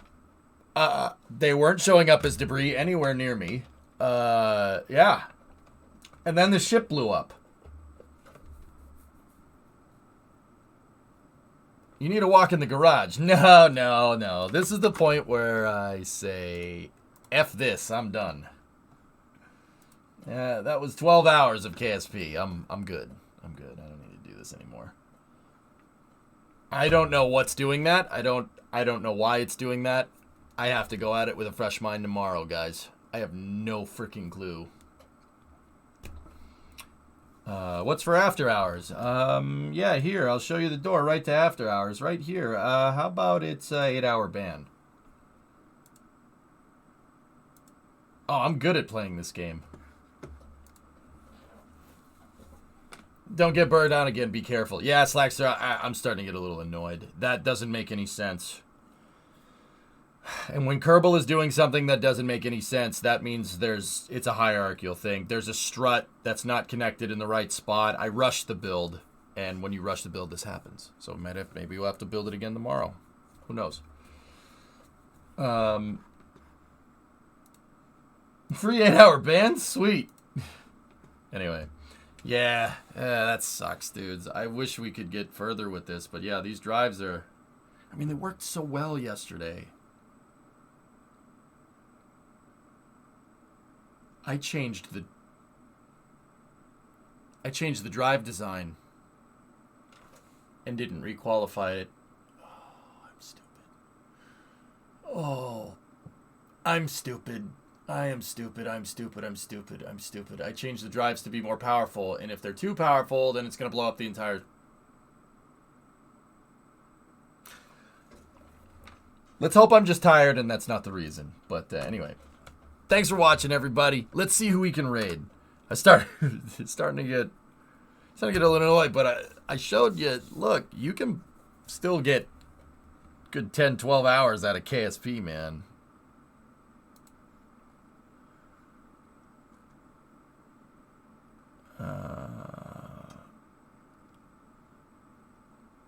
Anyway. No, Yarg, why'd you remove the timeout on S-Master? Don't do that. All right, guys, let's go raid Italics. Italics is playing some RimWorld. We'll wind down with that. So, speaking of games that make you want to punch yourself in the nuts.